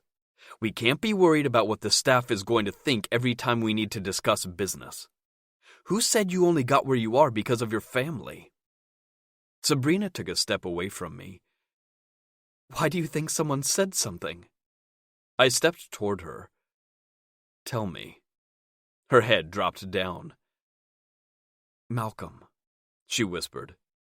My hands fisted by my sides. My fucking brother was always screwing up my life.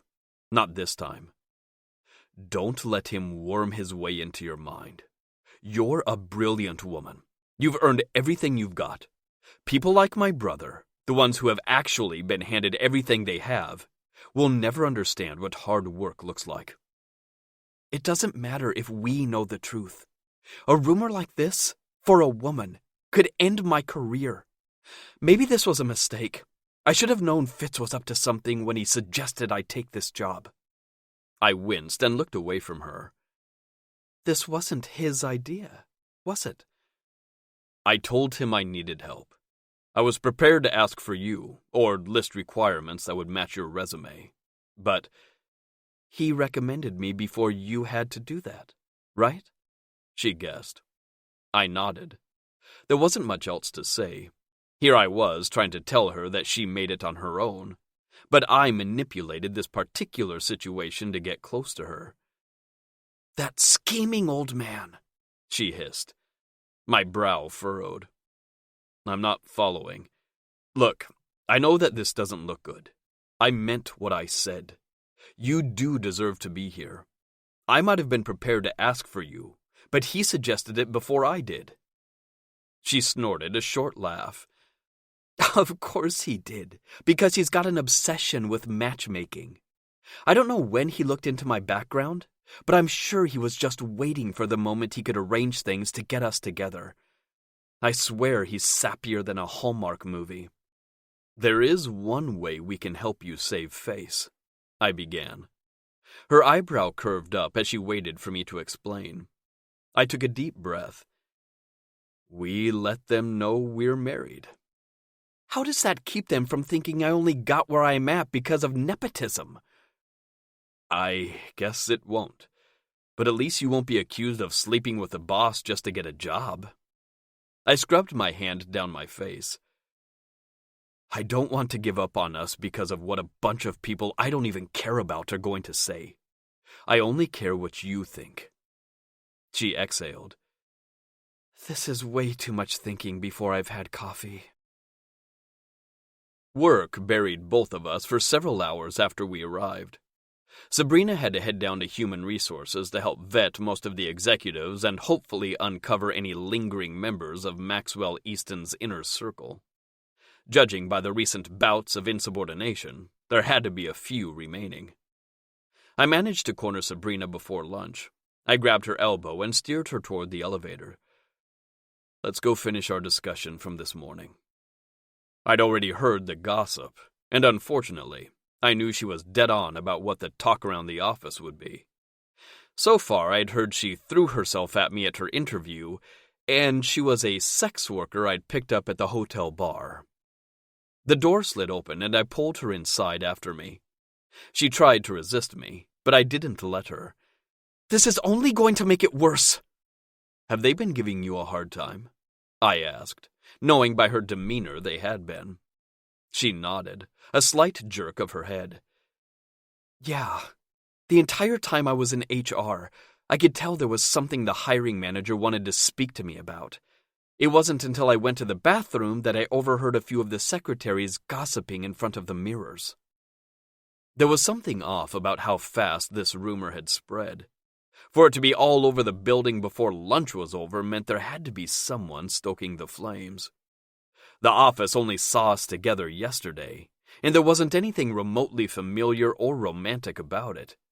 Even us coming into the office together this morning shouldn't be enough to make the office buzz. I'm sorry I didn't listen to you this morning. It wasn't that I didn't believe you earlier. I just thought we'd have time to talk about how to proceed. What do we do now? She asked. She gnawed on her lower lip, a tiny crease forming between her eyes. The elevator opened up to the garage. I took her hand and pulled her out to head to my car. She smiled slightly as I opened the door to my Honda. I scrubbed my hand through my hair, suddenly feeling inadequate. My brother always drove sleek sports cars. What? Sabrina placed her hand on my chest, right over the uneven beating of my heart. I like the idea that you aren't flashy about your success.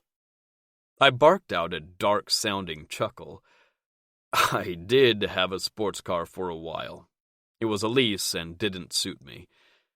This is reliable, and I don't feel like I'm pretending to be someone I'm not. I'm hardly a success. I bounce from place to place, saving other people's businesses. I've built nothing for myself. I'm 36 with no family, no kids, and no roots. Sabrina slid past me into the car. I forced myself out of my stunned stupor and went around to the driver's seat. Starting the car, I looked over at her. But I want roots with you. Does that scare you? She shook her head. No. Her voice came out as more of a squeak, and she cleared her throat. Trying again, she said, No, but I think we should figure out what to do about the office situation and get to know each other before we plan a future. I turned the key in the engine and backed out of my space. Probably a good idea.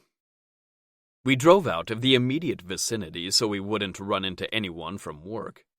This conversation didn't need an audience. I parked in front of a diner closer to Anderson Global than the newly minted Anderson East. Sabrina giggled when she saw where we were. I looked over at her and cocked an eyebrow. What's so funny? It was just a diner. One of those retro ones with black and white checkered tile and vinyl benches.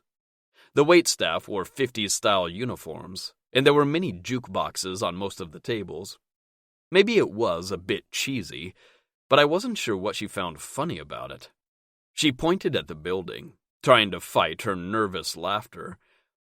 I guess you could say this is where all of this began. This is where my friend Evie was a waitress before Beck met her. I guess maybe it helps me believe we were meant to be. I parked and turned to her. Explain. Sabrina took a deep breath through her nose. Beck fixated on Evie. He pursued her and made her a deal. He wanted her to be his assistant and lover. That's how I met her. Of course, he didn't plan on falling for her. The corners of her mouth curved up. When Evie found out she was pregnant, Beck accused her of having an affair with his best friend, my stepbrother. I shook my head. This is why I didn't have close friends. They could turn on you instead of standing by you. She held up her hand, keeping me from chiming in. He demanded a paternity test. I don't think anyone has ever gotten results like they did. That's how they found out Coulter was her father, and how Beck discovered the vasectomy he had years ago had failed. I'm enjoying the backstory, but I don't see how this is connected to us, I interjected. I'm getting to that, she said. Like I said, it was a chain reaction. Jana and Coulter met through Evie.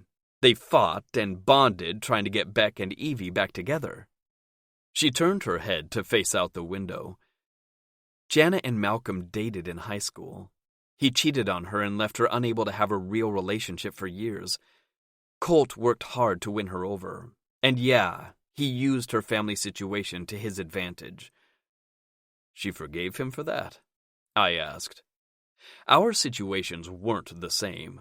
Colt, from what Caroline had already told me, moved heaven and earth to marry Jana. I'd stayed gone for 5 years trying to get my life together so I could deserve her.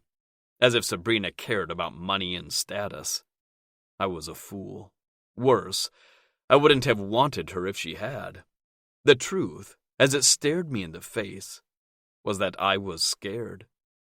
After a lifetime of being told I was worthless, I didn't want her to see me that way too. Her face softened, and she reached over and took my hand. Love can make you blind, but it can also make you strong. He never lied to her. From the very beginning, he told her he wanted to marry her and stay married. Looking at her hand holding mine, I swallowed. Can you forgive me? She looked at me with a puzzled expression on her face. For what?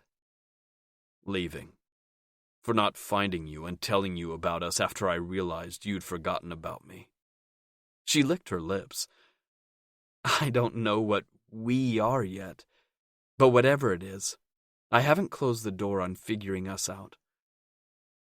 Is there more to the story?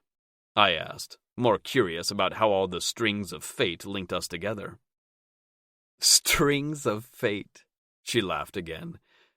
I think that would amuse Fitz. I hadn't realized I spoke out loud, but Sabrina had me off balance. Anderson? Beckett's father? I asked. See, this all started when Fitz lied and told Beck he would lose the company if he didn't settle down and get married. He didn't foresee his relatives creeping in to take advantage of a perceived weakness. Nor did he see how power-hungry Maxwell Easton was. Of course, now we know he'd really been trying to hide the mismanagement of Easton Corp from the feds, and how he inflated the value of the company. She waved off a deeper explanation. Chain reaction. Maxwell's going after Anderson Global put Easton Corp in the spotlight he was trying to avoid. Backed into a corner, he took Jana's assets to try and save himself. I don't think Fitz saw that outcome as a possibility, but he certainly wanted Jana and Colt together. He said he sees us all as his kids. I started to see the cause and effect. How long do you think he knew about us? She shrugged one shoulder. Who knows? I doubt he'll ever admit to all of it.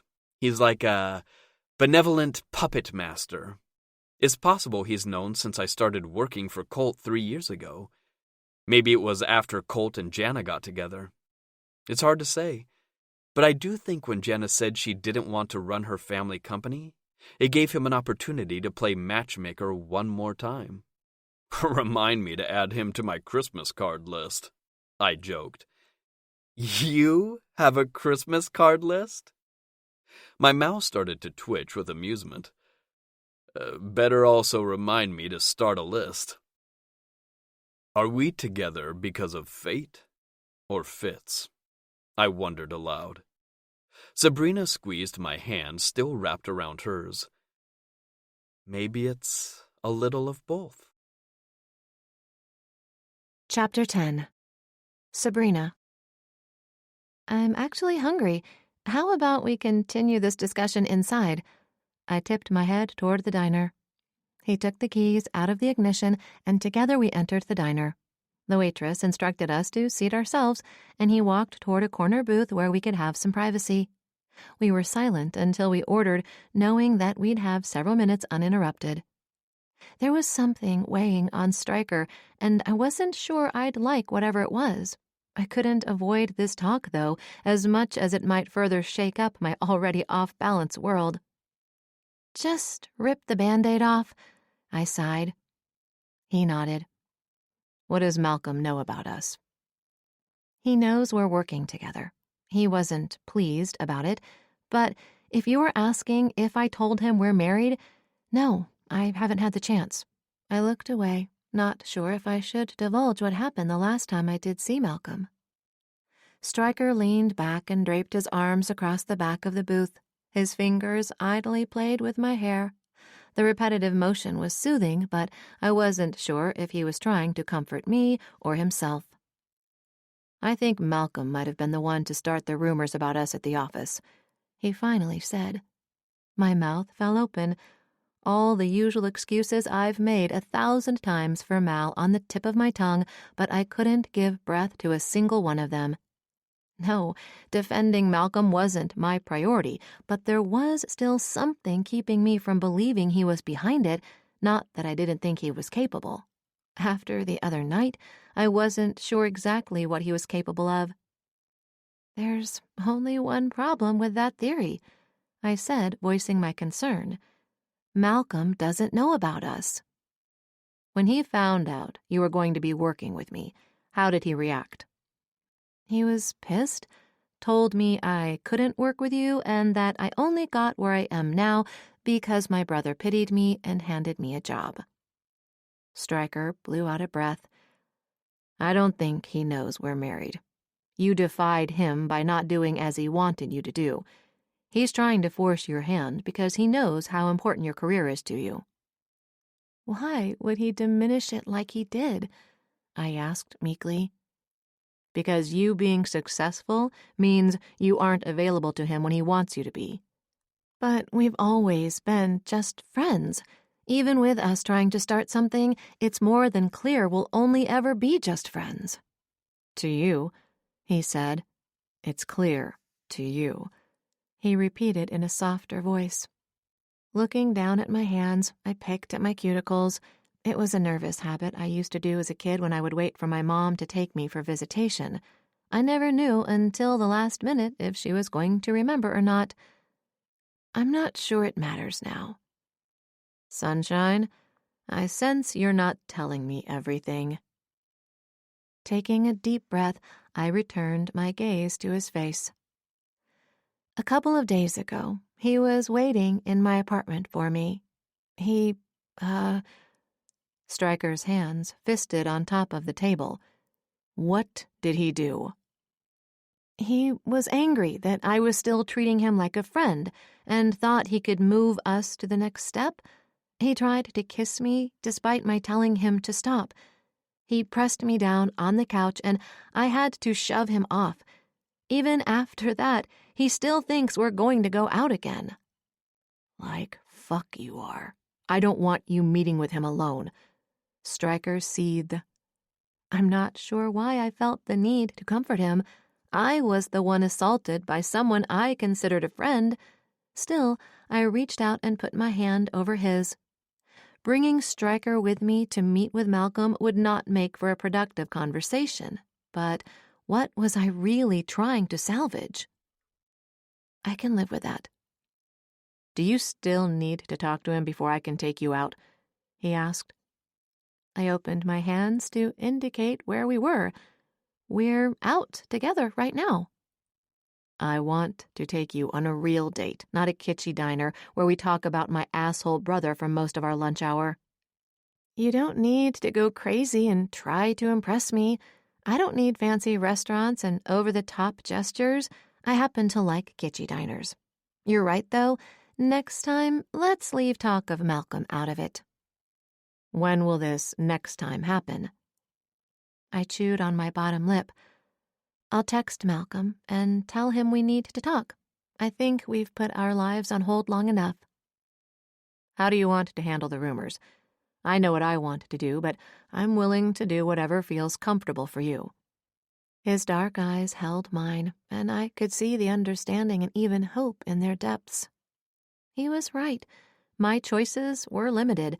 I could either give up this opportunity and hide from the judging glances of others, or we could tell them we were married. Sure, they'd still look at me and think I got the job because of my connections, but that was better than them thinking I was sleeping my way to the top.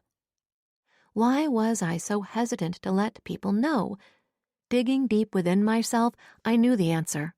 If people knew about us, it made it real. I had to accept we really were married, and I had to make a decision whether or not I wanted to stay married.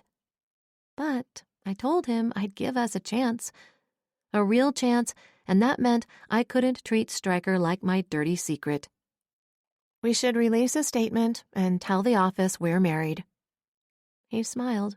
It was small, but the relief was clear in the curved tilt of his lips. He pulled his phone out of his pocket. "How about we draft an email so the truth has a chance to spread before we get back?" It was nearly the end of the day when I remembered to text Malcolm. I wasn't surprised when he didn't respond. He'd be at one of his clubs by 5, getting ready for the night. Each one had a manager, but he liked to rotate between them to keep his staff working hard. At least, that's what he claimed, but I think he just liked how they fawned over him. "Any word from the asshole?" Stryker asked as he entered my office after everyone had left for the day. Turning over my phone, I checked to see if I'd missed any messages. There was one from Jana asking me how my day was going. Coulter messaged me to ask me what his email password was. Evie sent a string of emojis I didn't quite understand. Judging by the water droplets and eggplant, she'd either had a great night with Beck or Jana let it slip about Stryker, and she was asking for details. Not a single one was from Malcolm. I shook my head. Everyone else reached out to me, but not him. Quickly, I responded to each text. I reminded Coulter about the sticky note I left under his keyboard. To Jana, I suggested we meet for lunch later in the week. And just to fuck with Evie, because I'm an amazing aunt, I sent her a random string of emojis back. Who knows what combining stars, a black heart, and a genie said to her. "I want to take you to dinner. Are you still insisting you need to talk to him first? You're giving him an awful lot of consideration in light of the fact that he sexually assaulted you a couple of days ago." I narrowed my eyes, ready to downplay the gravity of what Malcolm did, but Stryker glared at me, keeping the words from spilling out. "He kissed you without your permission and continued even when you were telling him to stop and trying to push him away. That's sexual assault. I don't give a shit that he wasn't able to take it further. He would have, so don't you dare make excuses for him." I licked my lips. You're right. I think I just want to be better than him. He cheats on his girlfriends and apparently tries to force himself on his best friend. He doesn't deserve your friendship. He never did. You don't owe him this courtesy, not after what he did. Stryker's gaze softened. You're loyal, but in this case, you're too loyal. I looked away from him. He was right. The part of myself I was most proud of, my loyalty, Malcolm had turned into my weakness. I'd like to go home and change first, and you are not taking me to some stuffy restaurant. If we're going to do this, we're going to be ourselves. No trying to impress each other with grand gestures. We go forward as we want to continue. His smile turned wicked, and I was afraid I'd unwittingly set something in motion. His tongue stroked across his full lower lip, drawing my eyes. Oh, sunshine, I'm not sure you want to experience who I am completely. I shivered, but not out of fear. There was a secret, dark part of me that hoped he held my missing piece, the whispered part of my soul that craved a man's dominance. It was at odds with the strong woman I'd always shown the world, but that strength had a price, a heaviness I'd longed to share with someone else. Back at my apartment, I dug through my purse for my keys. I'll only be a few minutes. Why did I insist on carrying my entire life around everywhere I went? Finally, I located my keys beneath my makeup bag, my wallet, and my phone. Stryker took them out of my hands while I tried to shove everything back into my large bag. Since I didn't currently have a car, there were only a few keys on the ring. As I'd labeled them, it was pretty easy for him to separate my key from Colt and Jana's, Evie and Beck's, and my dad's house keys. I stepped out of the way to let him unlock the door. He grabbed the knob and frowned. "Sunshine, did you leave the door unlocked?" "Of course not. It was probably Waverly." I rolled my eyes. She was the worst roommate, but I had promised Colt I'd help her when he cut off funding her extravagant lifestyle. Soft touch that he was, he still tried to help her, or rather, he pushed me to help her. Maybe I was the pushover. "Get behind me," he ordered. I did as he asked, and moved behind him while he pushed open the door. The sounds filling the apartment were obscene, but not unexpected. I might have been choosier about my sexual partners, but my sister certainly wasn't. Not that choosing was hard, considering I hadn't had any kind of sex for the last 5 years. Still, my sister had a new man every week, sometimes every few days. Not that I should slut-shame my own sister or anyone. She was single, and as long as she was safe, she could have as much fun as she wanted. Men did it, and if it was good enough for them, then women should get to play too. With Waverly, it was harder for me to keep that in mind since she often went out of her way to sleep with any man I was remotely interested in. There was also the fact that I didn't love coming home to the sounds of skin slapping and heavy breathing broken up by grunts and moans. It was louder than it should have been in her bedroom. I went to move around Stryker, but he threw his arm out, keeping me behind him. "I actually need to get to my room if I'm going to change," I said and ducked under his arm. "Sabrina, no!" Stryker blurted out and tried to push me back behind him. It was too late, though. The scene before me hurt, but not in the way I expected it to. If there was even a shred of doubt that I didn't have romantic feelings for Malcolm, that was cleared up in the time it took my brain to realize what I was looking at. Malcolm had Waverly bent over the table and was pounding into her, oblivious to the fact they were no longer alone. Or, my inner voice whispered, they wanted to be caught. All those times I thought Malcolm was waiting for me in my apartment, had I really just interrupted him hooking up with my sister? It didn't make sense. Not him screwing my sister, I understood that. They had a history and she was beautiful. What confused me was, why had he pursued me at all if he was sleeping with Waverly? Did he have some kink about fucking sisters? Did he think I'd join them someday? That was never going to happen. Stryker grabbed my arms and pushed me back out the door. There was a needless look of sympathy on his face, but also pain. He was misinterpreting my feelings for what I saw. In the hallway, he stopped me to rub up and down my arm. "I'm sorry he hurt you." "What? No," I sputtered.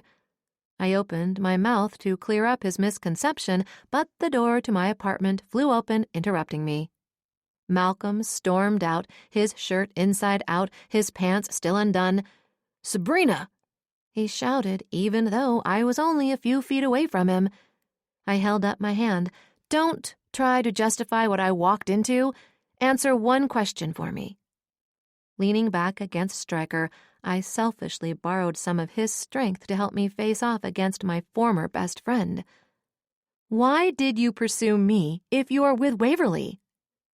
His head shook so vehemently, I thought he was going to give himself whiplash.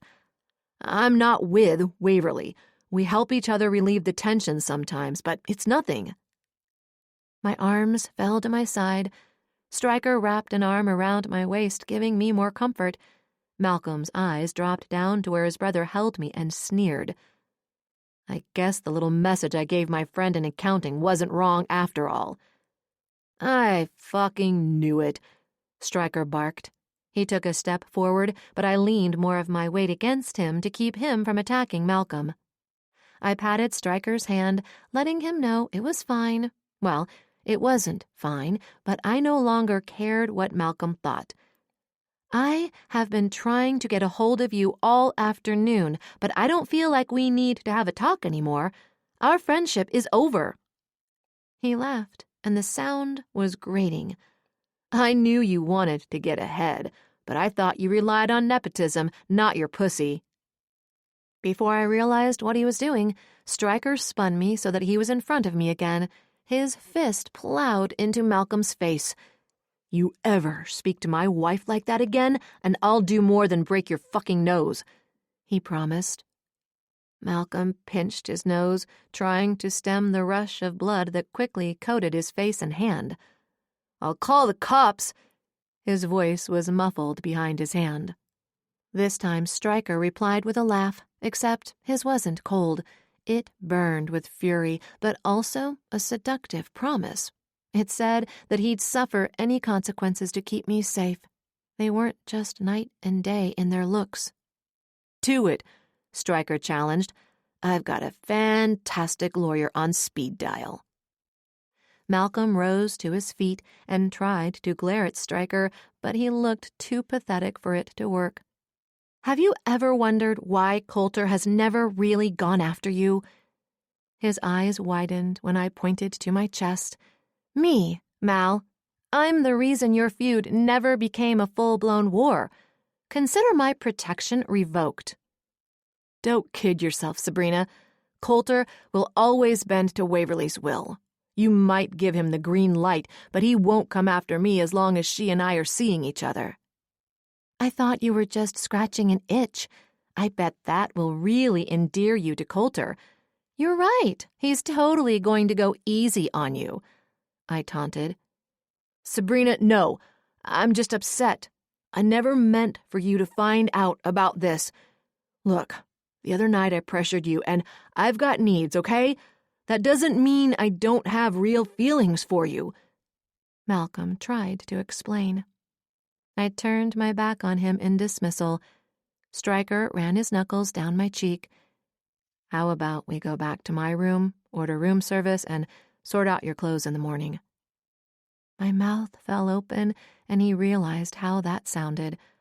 A dimple winked at me as his mouth curved up. I meant we'd call the shopper, Sunshine, but if you've got other suggestions, I'm listening. A shiver ran down my spine because I did have a lot of ideas, 5 years' worth, and a hazy memory forming which I'd like to investigate. Chapter 11. Stryker. Sabrina was in a daze as I led her down to my car. I'd never been jealous of my brother before. Not when I was a young boy and I watched him receive the recognition from our father I'd never been given. Nor when I worked long hours to help my mom with bills while I was in high school. Then my mother got sick while I was in college. I had to take a second job to help cover her treatment for ovarian cancer, and Malcolm was given a $200,000 car. That money might have meant my mom could have had the best treatment. I still wasn't envious of him, because he had the two most frigid people on the planet caring for him, and I had my mom, even if my time with her was shorter than it should have been. But it was this moment, watching Sabrina suffer heartbreak over my asshole brother, that I finally felt envious of him. He had her heart, and he threw it away, and yet she still mourned the loss of him. She was my wife, but he had her in a way I feared I never would. Letting the valet take my car seemed unnecessarily extravagant, but I needed to get Sabrina alone. If everything I'd hoped for the last 5 years was about to disintegrate, I preferred to get it over fast and in private. I wrapped my arm around her and tucked her into my side. Her warmth, the softness of her curves, I soaked it in for possibly the last time as I moved her to the elevator. Her continued silence worried me. Inside my suite, I led her to the sitting area and led her to sit down on the sofa. Once she was settled, I wrapped a blanket around her.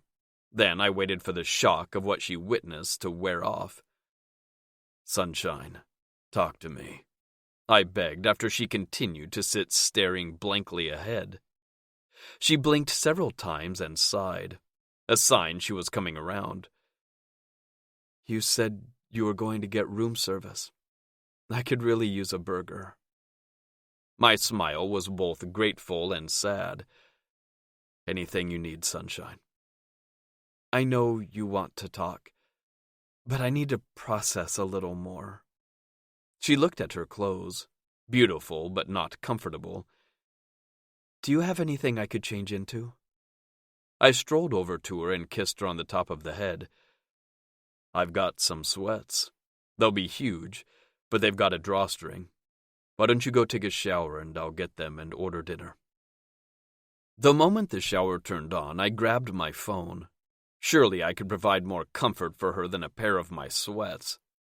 She wasn't short, but at 6'4", she'd be swimming in my clothes. I grabbed my phone and called Coulter, putting it on speaker so I could order our dinner on the app at the same time.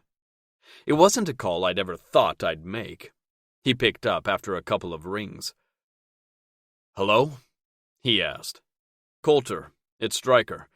I hope you don't mind, but I got your number from Caroline." "I'm guessing this is an emergency if you're calling me," he grunted. I exhaled. "I need a favor. Actually, Sabrina does." "What does she need?" he asked, concern leaking into his voice. "Can you grab her some clothes, something to sleep in, and something for work in the morning?" "Why doesn't she just go to her apartment? You know, where all her stuff is?" he asked.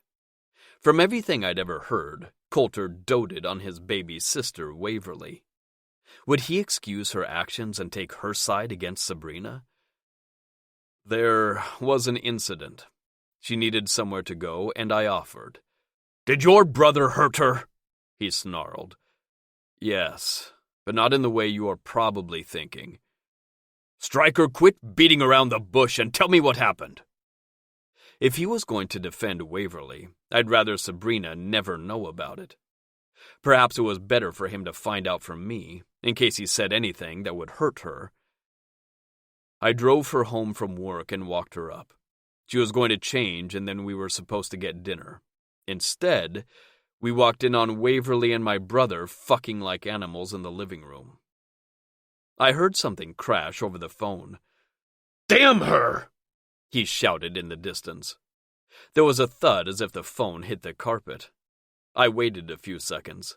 Then Jana's voice greeted me. "I think Waverly has finally done it. I don't know if Coulter will be able to keep helping her with how cruelly she treats everyone he cares about. I'll grab some of my clothes for tonight, and tomorrow Colt and I will go grab some of Sabrina's things." "Fuck that!" he shouted. "Put me on speaker." I heard her press some buttons, and then his voice came through the line more clearly. "Sabrina is not going to be kicked out of her own apartment. I never should have pushed her to let Waverly live with her. I'd hoped if they spent more time together they'd grow closer. But I can see now that Waverly isn't capable of normal human emotions. Tell Brina I will fix my mistake." I exhaled in relief. Coulter must have heard me and released a sad-sounding laugh. "You thought I was going to turn my back on Sabrina, didn't you?" "Yes." Hearing her voice, I looked up and saw Sabrina standing in the doorway listening to my conversation. Too late. I realized that putting my phone on speaker was a huge mistake. "Oh, Brina," Colt said in a sad voice. "I've made too many excuses for her for far too long. First, she came after Jana, and I let it pass. Then she made a scene after baby Grace was born. And now she's betrayed you in probably the worst way possible. You know you're welcome to come and stay with us, right?" "No," I snapped. "I'm sure we both appreciate it. But Sabrina is my wife, and we need to sort some things out." "Stryker," Colt began, but he was interrupted by Jana. "No, Colt," He's right. I'll be there shortly with some clothes, like less than 20 minutes. There's no traffic right now, and I'd already put some clothes aside because Coulter has a shopping addiction, and I refuse to support his illness. Hang in there, Sabrina, she said. Thanks, Jana. Sabrina choked out. We're family. See you soon. The line went dead. You told Coulter? She asked. I couldn't tell if she was pissed off at me for overstepping, or if the flat sound of her voice was just a lingering effect of the emotional shock she'd been in for nearly the last hour. I'm sorry, but I needed to take care of you. My brother hurt you, and yours has the ability to fix it. She shook her head. Your brother didn't hurt me. My fists clenched. Even now she was defending him. I saw the look of devastation on your face. You don't need to stand up for him. Her head shook again. You've got it wrong. It wasn't him that hurt me. I expected him to do something like that. Maybe not at first, but certainly after the last time I saw him. It was Waverly that hurt me. She looked away from me, and I could see her struggling to control her emotions. Her voice trembled when she spoke. My relationship with my sister has always been strained, but I thought deep down she loved me. I was wrong. Her pain struck me in the chest. I joined her on the couch and wrapped my arms around her. I didn't know what to say to her. Words seemed insufficient to heal the hurt Waverly caused. Sabrina looked up at me, her blue eyes brighter because of her unshed tears. You really haven't been with anyone for 5 years? I framed her face with my hands, and my eyes fell to her lips. Not even a kiss. She swallowed, and I watched her eyes dilate. Why? One of my hands fell to her waist, while the other slipped into her hair. I'm on edge, sunshine. Don't play with me. She licked her lips and leaned toward me. I'm very serious. Fractions of an inch were all that divided me from experiencing the sweet heaven of her lips on mine. I was about to bridge the gap and end this torment I'd subjected myself to when there was a knock at the door. I groaned. That would be Jana. Forcing myself away from her was hard, nearly as hard as my cock, and I hadn't even touched her yet. 5 years of celibacy had me as horny as a teenager. I grabbed a throw pillow to cover my lap. Would you mind getting the door? Sabrina looked down at herself. I guess you didn't realize I'm wearing a towel. Her words made my eyes slip down her body. I'd had my hand on her waist and hadn't noticed the knotty material under my hand. That doesn't make my problem any better. She shivered but shook her head to clear whatever she was thinking. It better be Jana. Looks like I arrived in time, Jana said from the door. She breezed into my suite carrying a large overnight bag. Her eyes dropped down to where I held the pillow over my lap and dropped the bag unceremoniously in the middle of the room. She spun around to face Sabrina, holding her hand up as if I were the one who was naked.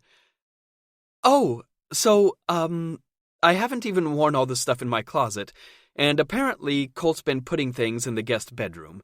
There are tags on everything in here. I apologize in advance for the lingerie. Your brother is delusional. Thank you, Jana, Sabrina said. Her lips kept twitching as she tried to fight laughing. His crazy ends up being pretty beneficial, though. Well, Jana waved her arm toward me. I'll let you two get back to whatever. The door clicked shut behind her, and once again the atmosphere around us hung heavy with desire. Sabrina strolled over to me, not grabbing her bag. Her fingers teased the top of her towel. I can't believe you've waited for me for 5 years. I reached out and wrapped my hands behind her knees. My hands traveled up the smooth skin of her thighs. Sabrina's body was perfection. She was the perfect blend of long muscles and lush curves. With my hands on her thighs, I pulled her to straddle my legs. I'd have waited forever if I had to. I pulled her onto my lap, the heat from her core causing my dick to twitch. She pressed down harder against me, grinding on my erection, pulling a moan from my chest. My fingers dug into her hips, stilling her from making me cum in my pants. I didn't bring you here with any expectations. I can wait longer. We're married, she began. I felt my eyebrow curve up. I'd like to stay that way. I don't think the way to building a strong marriage is through celibacy, she said, pressing down on me again. Releasing one hand from her hip, I gave her ass a light swat. Sunshine, if you don't stop grinding on my dick, I'm going to come in my pants, and I haven't done that in about 20 years. That's what I want to talk to you about. You say that you want to give us a chance to see if what we have is real. I slid one hand up her back and squeezed the back of her neck. I said I wanted to give you a chance to see that what we have is real. Sabrina huffed in frustration for my interruption. Either way, how are we supposed to focus on any emotional connection we might have or build when all we want is to rip each other's clothes off and end a half-decade of frustration and loneliness? My mouth gaped open. It had taken an extreme amount of self-control not to do everything I could to seduce her. At some low points, I'd even entertained kidnapping her. Those thoughts were quickly dismissed because, as a lawyer, I knew committing a felony was not the way to start our marriage. Not once in every scenario I imagined did I think Sabrina would be the one to bring sex into the discussion. I know I'm hearing this wrong, but just to be sure, you aren't suggesting that we make love in order to remove a distraction from dating each other, right? She bit her bottom lip, and I could tell it was taking effort not to laugh. Of course not. I exhaled and flopped back against the sofa. I didn't think so. I'm suggesting we fuck while we date so that we can both think clearly. And those were the last words I thought she'd say. The first words to render me simultaneously speechless and lightheaded from the rapid southward flow of all the blood in my body. Sabrina giggled at the look of shock I'm sure was displayed on my face. You said make love. That implies we're already in love. Her eyes slowly traveled up and back down my body before meeting my gaze. I will admit I'm extremely attracted to you. I'm also intrigued by the notion you have been pining for me for years and refuse to touch another woman. It's a fact, not a notion, I growled. For over a year now, I've watched my two best friends fight falling in love when it was so clearly inevitable to the rest of us. I don't want to do that, but I'm also not going to jump blindly into something with you without all the facts. My hands tightened reflexively, pulling the fabric of her towel just a little to give me a better view of her cleavage. Ask me anything. I will never lie to you. Sabrina leaned forward, resting her hands on my shoulders, practically shoving my face into her barely covered tits. The twitch of her lips cued me in that every move she made was calculated. I'm more of a trial and error kind of girl. My dad always said I was stubborn, but I'd really rather find some things out for myself. I wasn't saying I thought you lied. There are other facts I need to know before I can decide if we should stay married or not. Such as? I trailed off. I know why you've been celibate, but it doesn't help me figure out why I have. I didn't know we were married. I've had no reason not to have dated more seriously than I have. I mean, I tried, or I thought I had, but every man I went out with, the spark was missing. I've been told over and over I'm too picky, but I need that unexplainable, unquantifiable connection.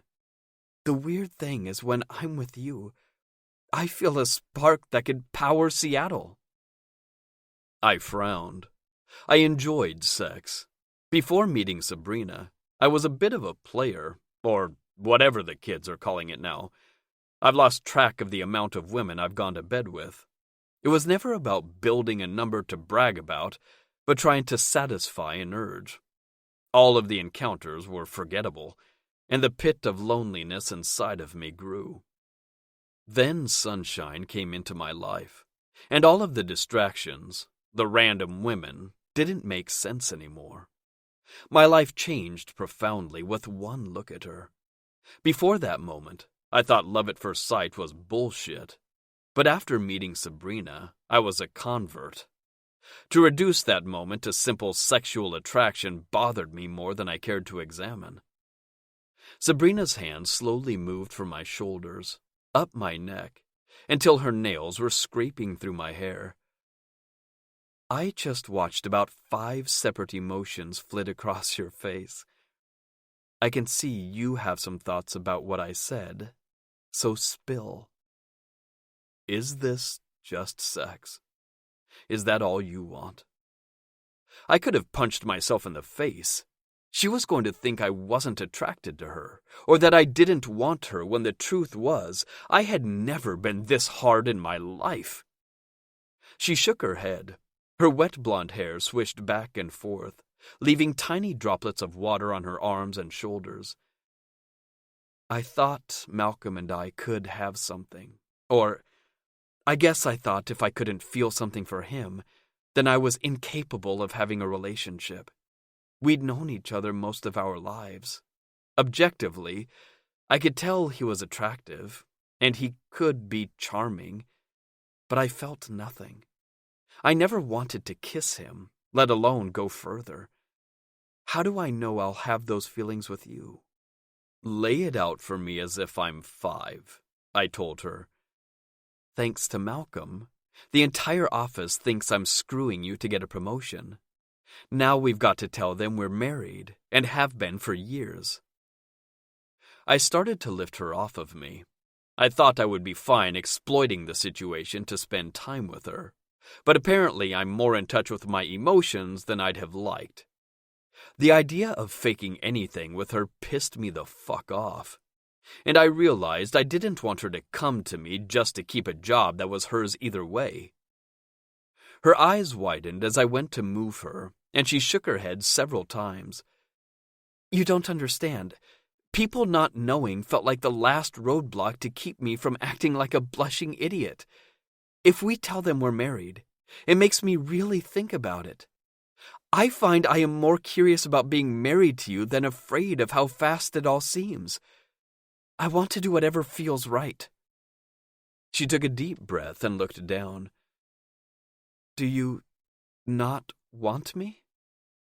Grabbing her hips, I rocked her back over my painful erection. I want you so bad, it literally hurts. Then why can't we just do whatever feels right? It's not like any of this is happening too fast. I chuckled at that. I can't think of anyone that would consider 5 years to be the proper time frame to consummate a marriage. She gave me a very serious look. Now that I know you've been waiting for me this entire time, I promise I won't think you're easy. Chapter 12. Sabrina. You think you're funny, don't you? He asked and started to tickle me. I squealed and tried to move away from his assault. His fingers dug into my sides, and I squirmed to get away from him. I dove sideways to escape his torture, fell off his lap onto the floor, and lost my towel in the process. His eyes devoured me, causing my laughter to halt as my breath hitched in my chest. I was aware of the rise and fall of my chest as my breathing quickened. He appeared to be one moment away from pouncing on me, but then he scooted quickly away from me. Not the reaction I was expecting. Stryker grabbed my towel off of the couch and held it out to me. I didn't bring you here to take advantage of you when you're upset. I took the towel from him and covered myself up, feeling suddenly self-conscious. I licked my lips and studied the looping fibers on the white hotel towel. My eyes stung from a sudden need to cry from embarrassment. "I'm going to go get dressed," I muttered and turned away from him. Stryker reached out, grabbed my elbow, and turned me around. "Please, don't cry." His other hand rose to gently wipe a tear off my cheek. My cheeks heated with embarrassment. I grabbed the bag Jana left and locked myself in the bathroom. Most of the sleepwear Jana packed was skimpy lingerie. My heart thundered in my chest while I continued to dig frantically through the bag, trying to find something that would show less skin. Aside from some work clothes and jeans, all I found were scraps of lace. I guess I wasn't the only one who thought Stryker and I would be moving in that direction. Finally, I found a simple t-shirt and a soft pair of sleep shorts. They were still on the short side, but covered more than the skimpy lingerie. When I finally braved going back out to the main sitting room, I found Stryker sitting with his chin resting on his palm, deep in thought. His head snapped up, and I thought I saw remorse in his eyes before he schooled his features. He opened his mouth to speak to me, but before he could say a single word, there was a knock on the door. With a huff of irritation, he rose from the sofa and strolled to open the door. He stepped back and let a member of the hotel staff push a cart in loaded with our room service. I watched Stryker slip the man a tip, and we were alone again. At least the food would help alleviate some of the awkward silence. I couldn't be expected to engage in conversation if we were eating. He set out our plates on the small dining table, burgers and fries as he'd promised, and pulled out my chair. Instead of digging into his food, he studied me for a minute. "We should talk about earlier." I groaned. "It was humiliating enough. Let's just forget it." "I can't," he said, shaking his head. "It was nearly everything I've wanted for the last 5 years. Believe me, I'll be replaying every second when I close my eyes tonight." Taking a deep breath, I asked the question I knew would plague me if I stayed silent. "Then why did you back away? What was missing?" His chocolate brown eyes met mine. "I want more than lust with you." How many times over the years have I put men off using the same excuse? Except those men weren't my husband, and I usually said it to keep them at arm's length because the spark wasn't there. I needed to know, otherwise there was really no reason to continue down this path. "Do you feel that way about me, though?" His eyebrow cocked up, and I could see the exasperation on his face. "I know women can fake interest, but men can't. You were on my lap, so you tell me. Do you really question if I want you?"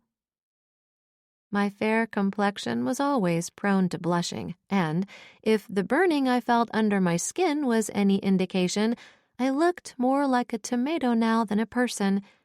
He definitely had a reaction to me sitting in his lap. "Now that we've cleared that up, we still need to talk. I want to take you on a date." I looked pointedly down at the food set in front of us. "We're having dinner. That's a very date-like activity." "Inside my hotel suite, while you're dressed in pajamas, is hardly a date. Especially not after you caught the guy you were dating boning your sister in your apartment. That is not the scenario I imagined after all the years I've waited for you." He had a point. I had a disturbing realization the more I questioned why I had pushed him so far earlier. I was trying to push him away. It was an odd tactic, I'll admit, but in my experience, most men lost interest after sex. Not that I'd had many partners. I'd had one boyfriend in high school and another one my first year of college. Neither relationship lasted more than a few months, and both ended after we'd had sex a few times. Stryker seemed so adamant about us staying married, I think subconsciously I wanted to test his resolve, thinking he'd back off and we'd have a night of fun before I made the mistake of developing feelings for him.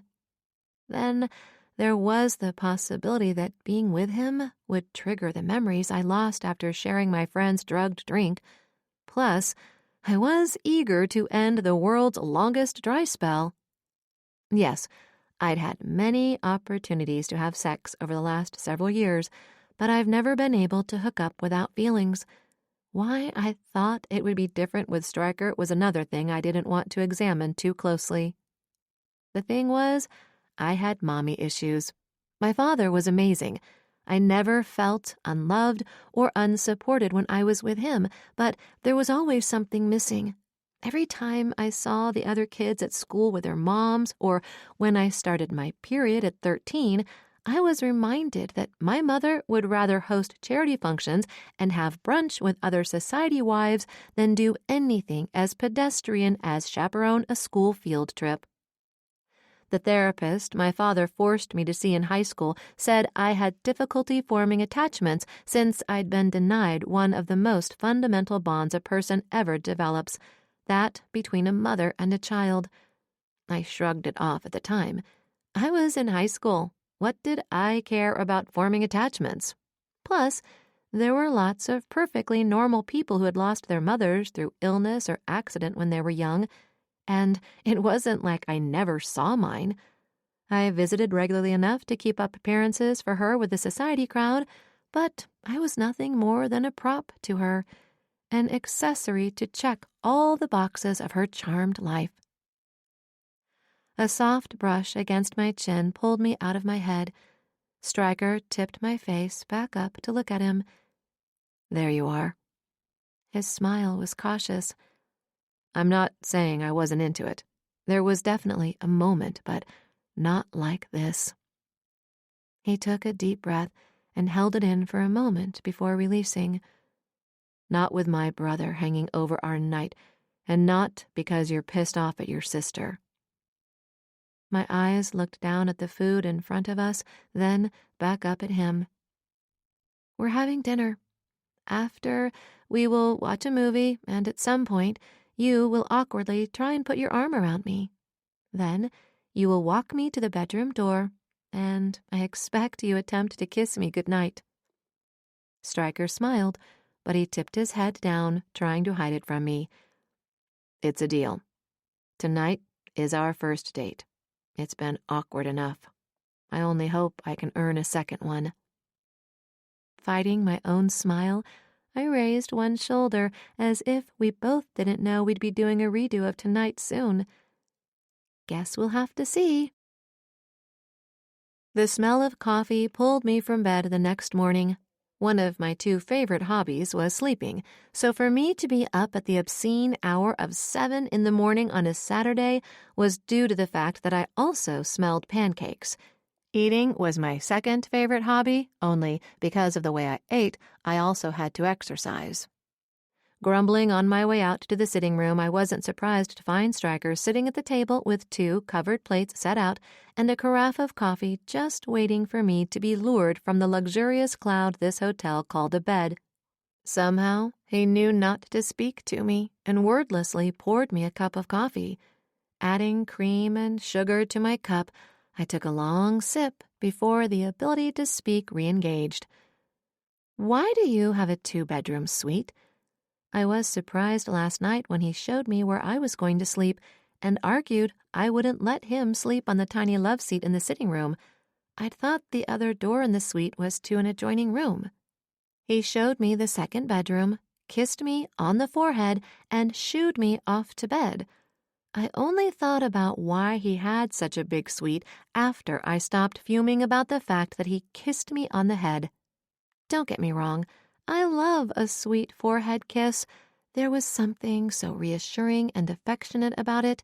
However, Not endearing, considering a couple hours earlier I'd thrown myself at him like the 26-year-old born-again virgin I apparently turned into since our elopement years ago.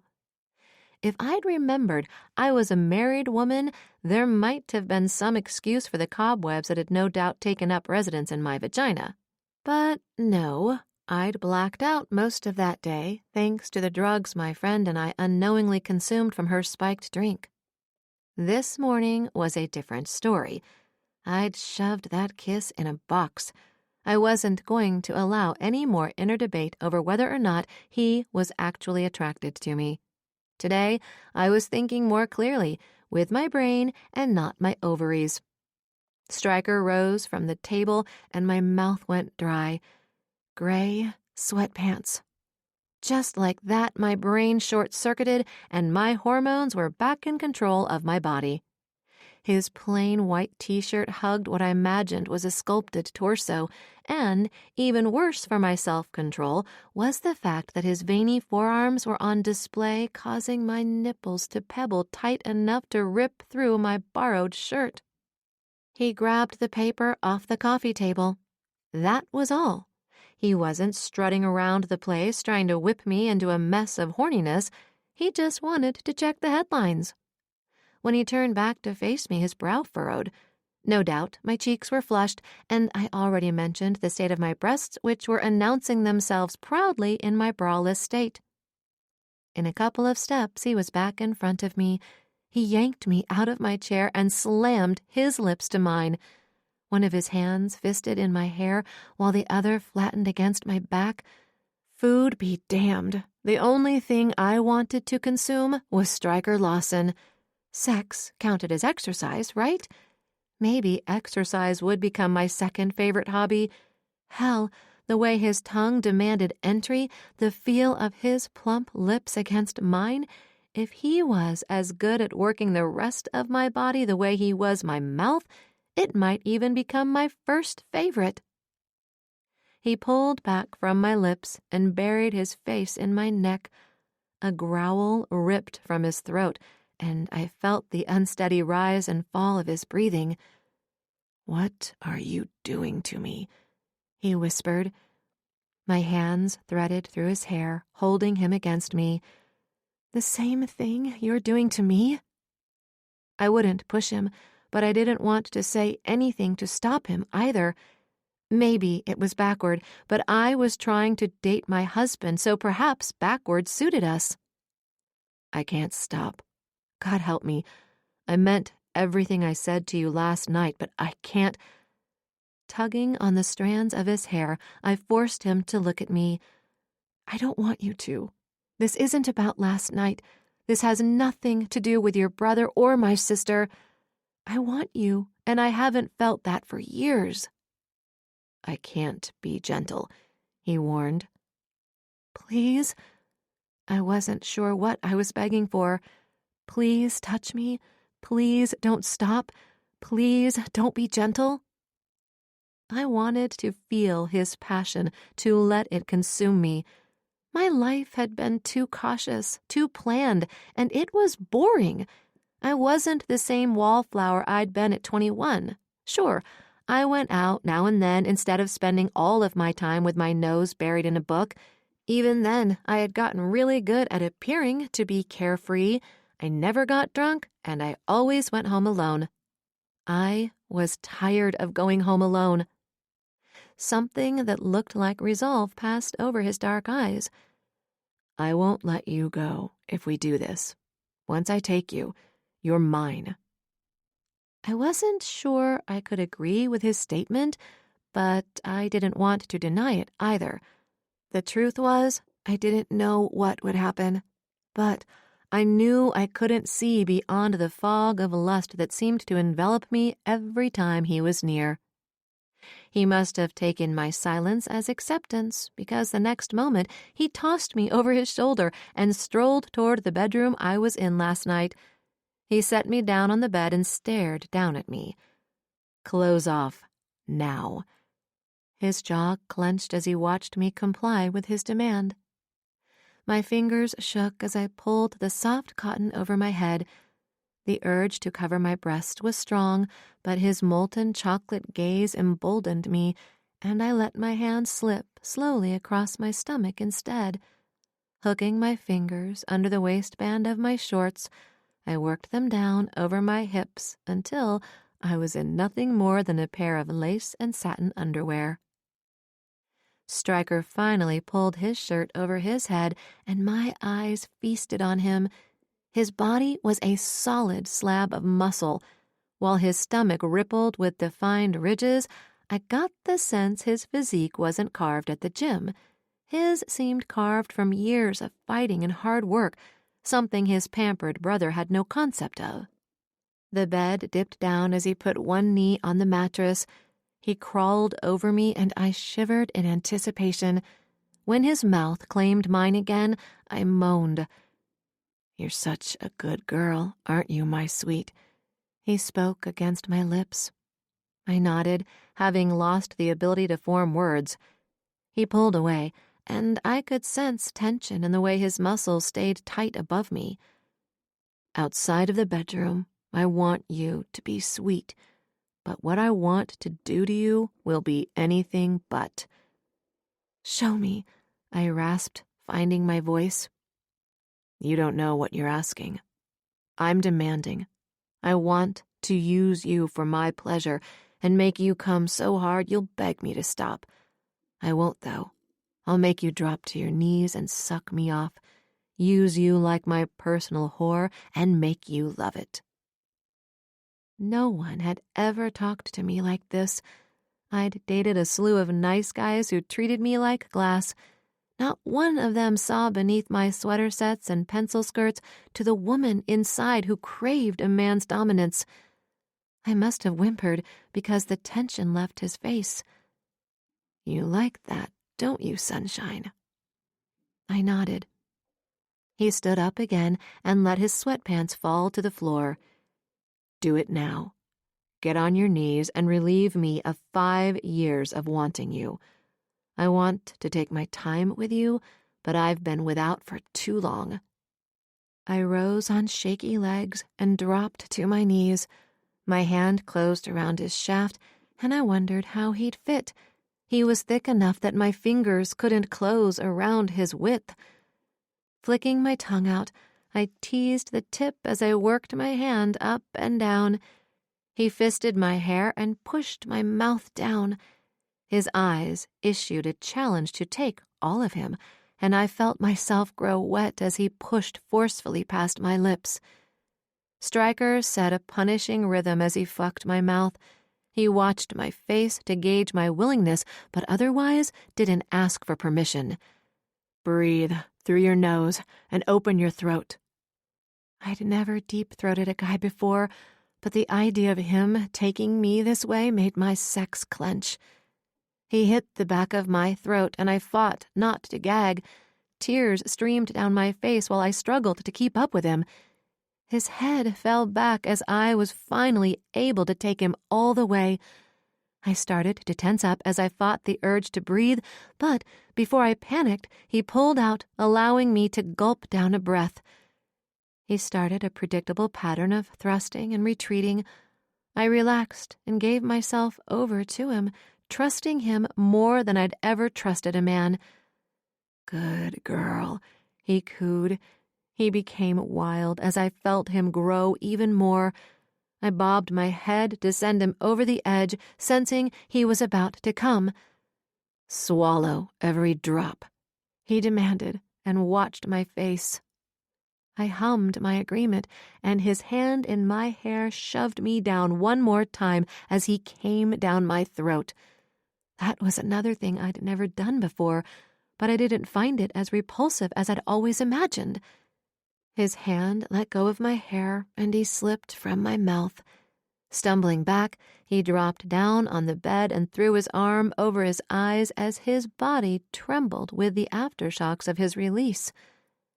I took the chance to wipe the tears from my face and clean the saliva from my chin the best I could. He reached his other hand out to me, and I took it. I expected him to pull me up to cuddle, But once he had me near him, he rolled over and took my nipple into his mouth.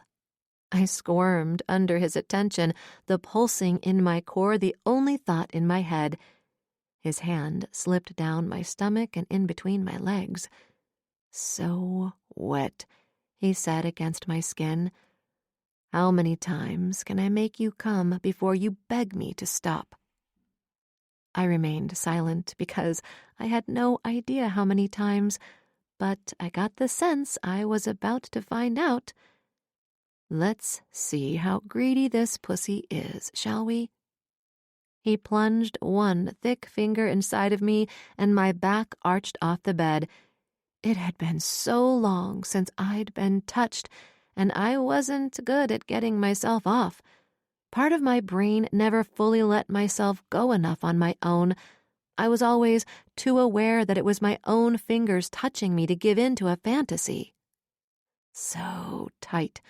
I can't wait to fuck you and hear you scream. Are you on birth control?"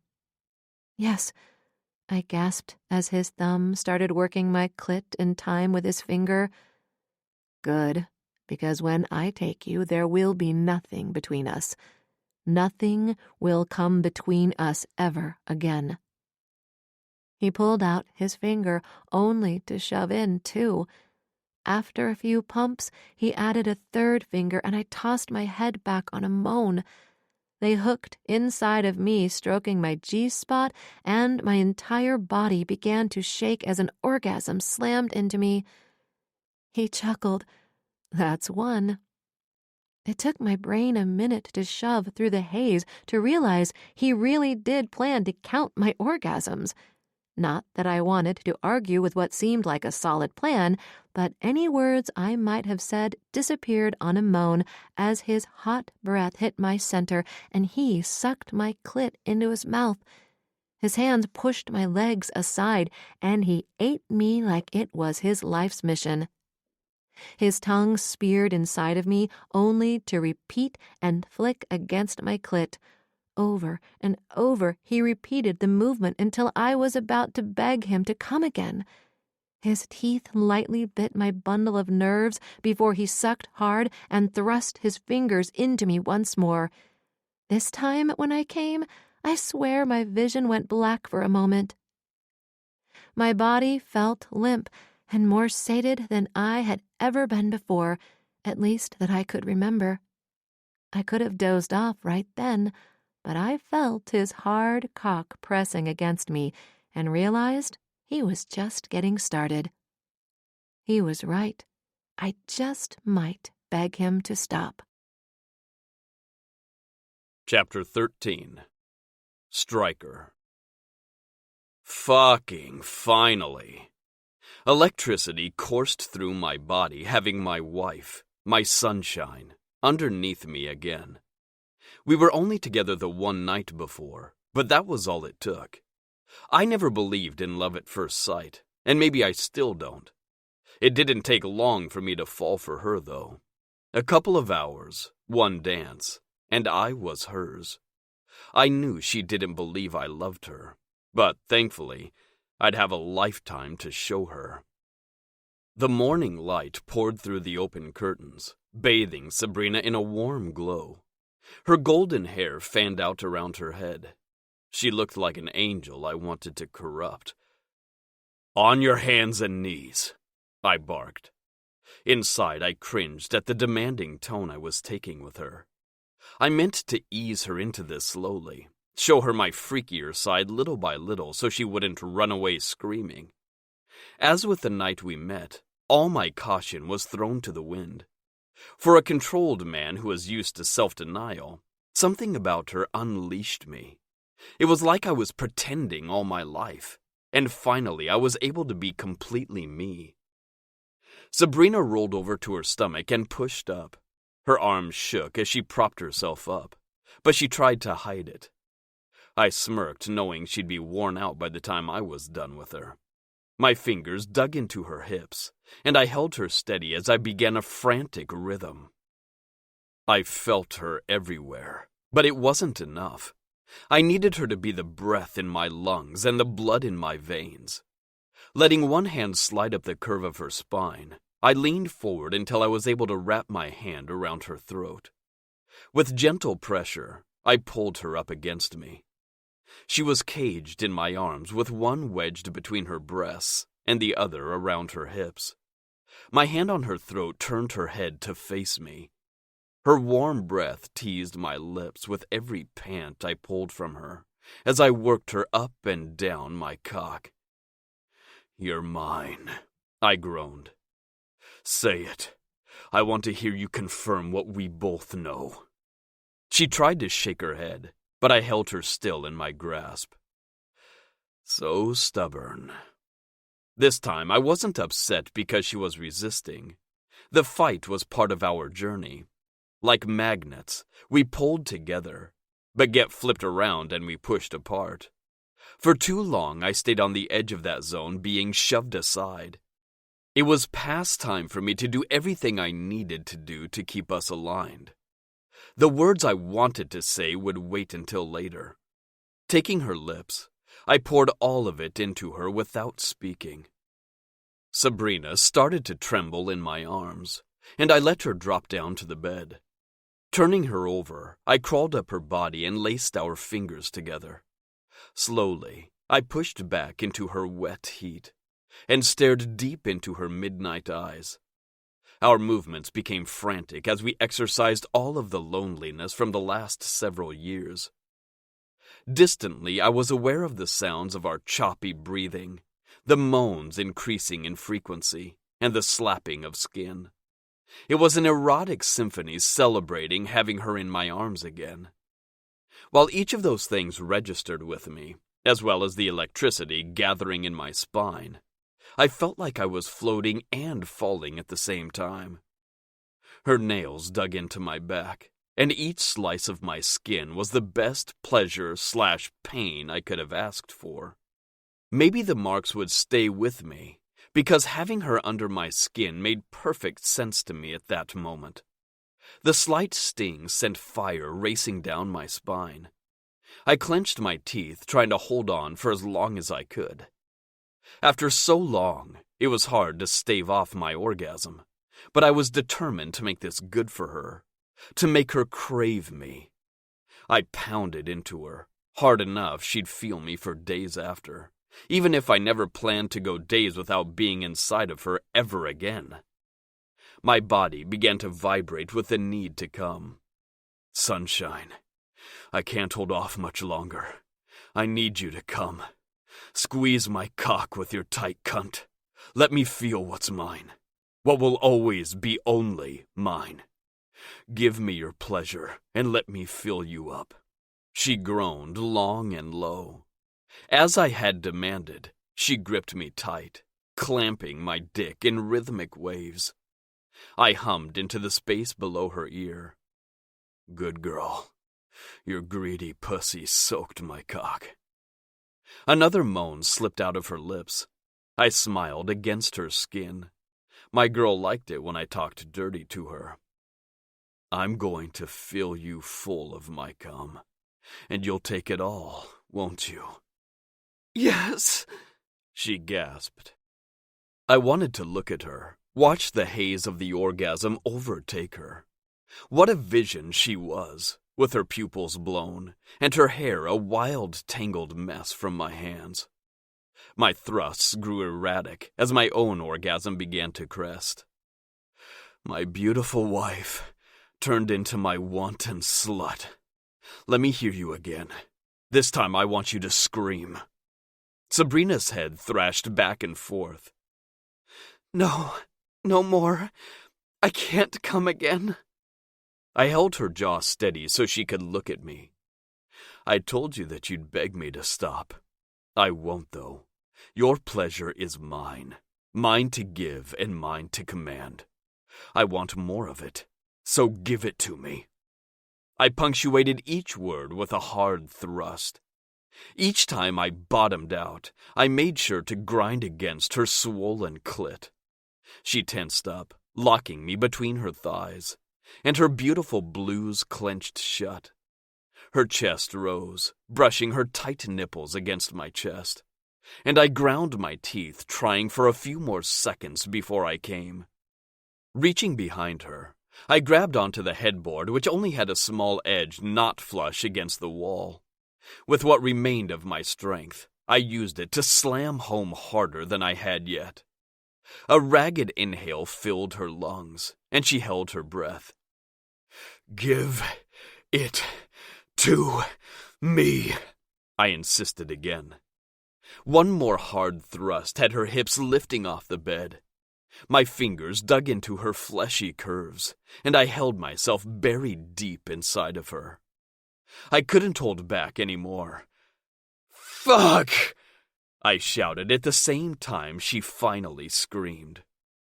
Hot jets of cum were sucked out of me, and I dropped all of my weight on her, no longer able to move or even think.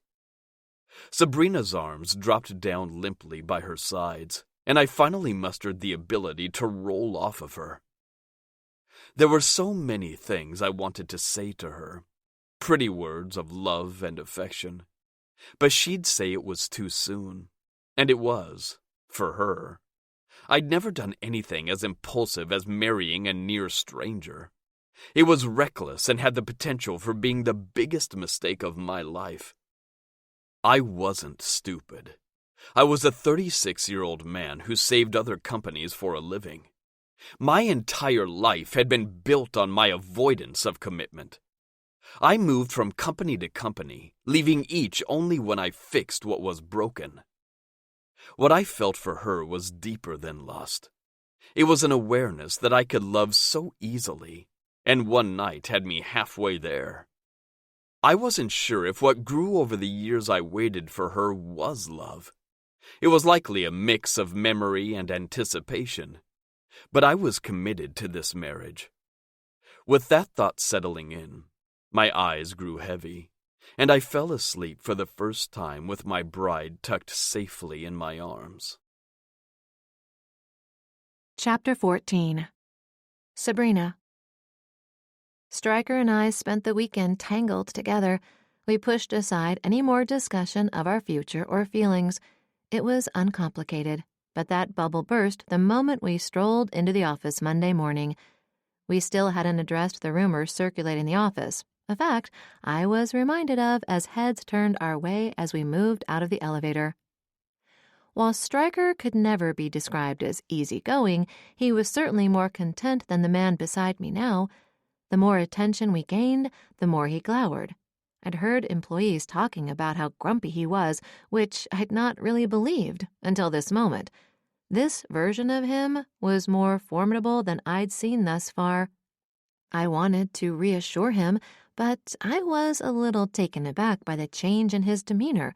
His dark brow furrowed to a point, and his lush mouth turned down, creating a force field around him, pushing away anyone who might try to approach him. He watched me and looked at the audience we were gathering.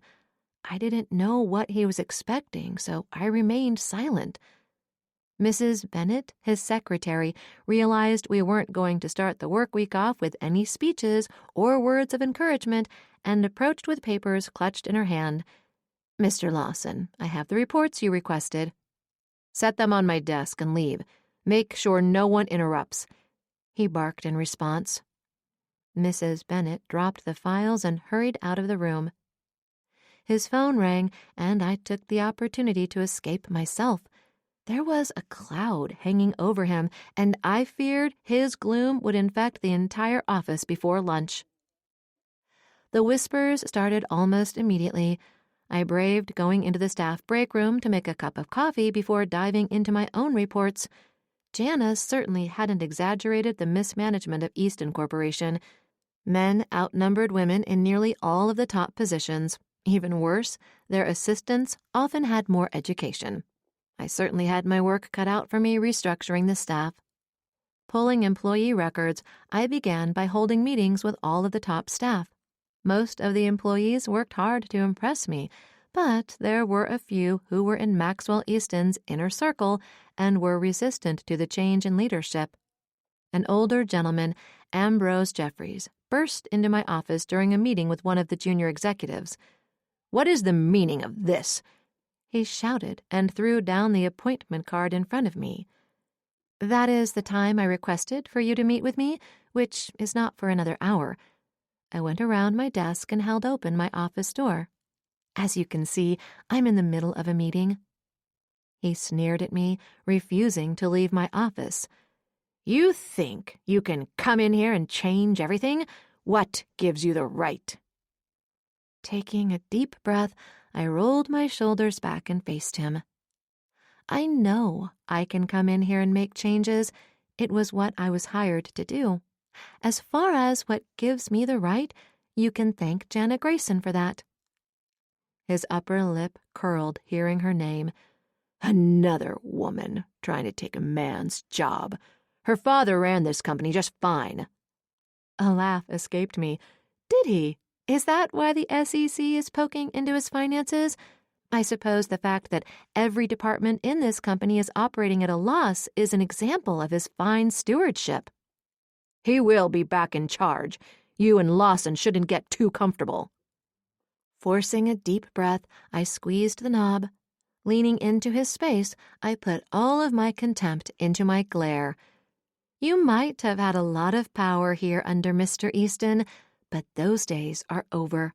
He is not coming back, and this company will be run according to the policies of Anderson Global and the newly created Anderson East. If you have a problem with any of this, feel free to reach out to Mrs. Grayson." "If I want to plan a party, I'll speak to her. Otherwise, I'll speak directly to the boss," he sneered. My fingers dug into the wood of the desk. I had to force myself to relax before I dug deep gashes in the wood. "If working for a woman is a problem for you, I'll be happy to accept your resignation. Please let me know by the end of the day." The junior executive sat through the entire meeting without uttering a word, but gasped in shock when I issued the ultimatum to Jeffries. More than the name was changing, and there were going to be some bumps along the way. After meeting with Jeffries, I was buried in one employee dispute after another. A few of Maxwell's cronies decided to take the offer of retirement rather than work for Jana, even if she wasn't running the company directly. By the time I'd dug out of the pile of employee dossiers, I'd missed lunch, and a throbbing had developed behind my right eye. My stomach grumbled, and I couldn't deny I needed to stop and find something to eat. I hadn't seen Stryker since arriving this morning. I thought I'd check in with him and see if he hadn't eaten yet. I raised my hand to knock on his door, and Mrs. Bennet squealed in alarm. "Oh, no, he isn't to be interrupted." "I think he'll forgive me," I replied. We hadn't had a moment to dispel the rumors, which left everyone in the office still whispering behind our backs. Someone snorted. "Of course, you would think that. Spreading your legs might get you a job, but not an all-access pass. Best to let the men conduct business. I'm sure he'll call for you if he needs you to relieve some stress." Swiveling my head, I found Jeffries loitering near the coffee station. If I didn't have his resignation in the next couple of hours, I would be terminating him. My face turned beet red with embarrassment, and I threw open Stryker's door without knocking. "I said not to bother me," he bellowed without looking up from his computer. My tongue was tied, and I couldn't get out more than a squeak. "For fuck's sake, I don't have time for a bunch of bumbling fools bothering me every few minutes," he shouted. A dozen retorts raced through my mind, but none of them came out. Instead, I stood there like an idiot. Fed up with all the bullshit, I spun around and stomped for the door. Before I exited, I tossed out over my shoulder, "Starve then. I'm getting lunch." I heard him call after me as I spun around and stormed away from his office, but I was fed up with the patriarchal bullshit Maxwell built his company on. There was only one person who could help me focus past the noise of this place, and it wasn't Stryker. Jana was the only one who would be able to understand the hill I had to climb in order to help save her company. Even though I could hear Stryker trying to catch up to me, I jumped into the elevator and ran out of the building. Of course, with the luck I had today, I stepped out to find it had started raining since I'd arrived at work. Maybe Coulter was right. Not that I'd ever admit it to his face, but perhaps I should have spent some of my savings to buy a car. I had plenty of time to think about my stubbornness while I walked the few blocks to Anderson Global's main office. Rivers of water cascaded down my skin, and a puddle spread around my feet as I stood in the lobby on the executive floor. Evie and Jana came out of one of the conference rooms together and froze when they saw me. "Oh my God! Did you walk here? You're soaking wet!" Evie shrieked. She hurried to my side and grabbed my hand. "Let's get you into Beck's bathroom. He's got towels." My clothes hung heavy with all the water they absorbed. I grabbed the bottom of my shirt and pulled it away from my skin. "I'm not sure towels will be enough to fix this." Jana shot me a small smile. "Go with her. I've got a change of clothes here." I rolled my eyes. "All I've been wearing for the last few days are your clothes." She shrugged. Coulter's shopper still uses your measurements and coloring to choose all my clothes. Not to mention, your brother is an obsessive shopper. I've got too many as it is, and your family." Family. My shoulders relaxed and my lips tugged up. Until Evie appeared and shook up our world, that was a foreign word to me. Coulter and I worked together, and we were friendly enough, but I wouldn't have said he felt like family. My stepbrother and I weren't close to our parents. He was already a teenager when my mom married his dad, and I was a toddler. On the rare occasion when my mom had me around, he was usually out with Beckett. We never really developed much of a bond until I became friends with Evie and Jana. He had bonded with Waverly, though. One would think sharing a half-sister we might have grown close. We didn't, though. He doted on her, and I was always on the outside of their circle. My mother and his father were selfish. Their charities, business ventures, and vacations often kept them away from spending time with the family. While Coulter and I had another parent to give us the attention we needed, Waverly only had her nanny. Coulter tried to compensate for her lack of parental affection. Our parents gave Waverly every material thing she wanted, probably to assuage any guilt they felt about the time they didn't give her. She grew to value relationships based on what they could provide for her and didn't reciprocate the exchange. Since I was only 2 years older than her, I was more competition for our mother's time than someone who provided her with anything she wanted. The older we got, the more she seemed to see me as competition than a sister. While Colt never treated me as though I didn't belong, he was constantly consoling her when she was upset by my mere presence. Whether he meant to exclude me or not, the two of them started doing more and more without me. By the time I was in high school, Colt and I only saw each other during major holidays, and even then sporadically. A knock on the door of the bathroom jolted me back to the present. Evie slipped in and shut the door behind her.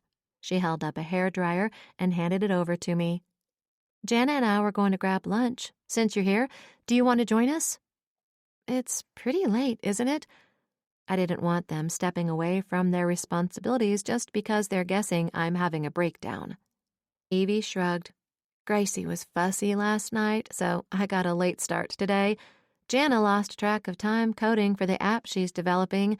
Lunch wasn't planned, so when we realized we'd both forgotten to eat, we thought it seemed like the perfect excuse to cut out together. With you showing up at this exact time, I think it was meant to be." "I think maybe you're right," I agreed and switched on the dryer. After I was back in dry clothes and my hair and makeup were fixed, I followed the girls to Jana's car. She looked up at the rearview mirror and caught my eyes. She gave a tiny shake of her head, letting me know Evie didn't know about my marriage. I sighed. "I think I need a drink with lunch." Jana nodded. "I know just the place." We found a pay lot down the block from a bar Jana and Coulter liked to go to, Hot Spot. It was a tech-themed bar and restaurant. I'd ordered food from here for Colt many times, so I knew they had a decent menu. What mattered most to me was that they served alcohol. The rain still came down in sheets. I wasn't looking forward to being drenched again, but at least it was only half a block. Evie thrust an umbrella at me. How you grew up in this city and don't have one of these with you at all times is a mystery to me. Jana and I both shrugged.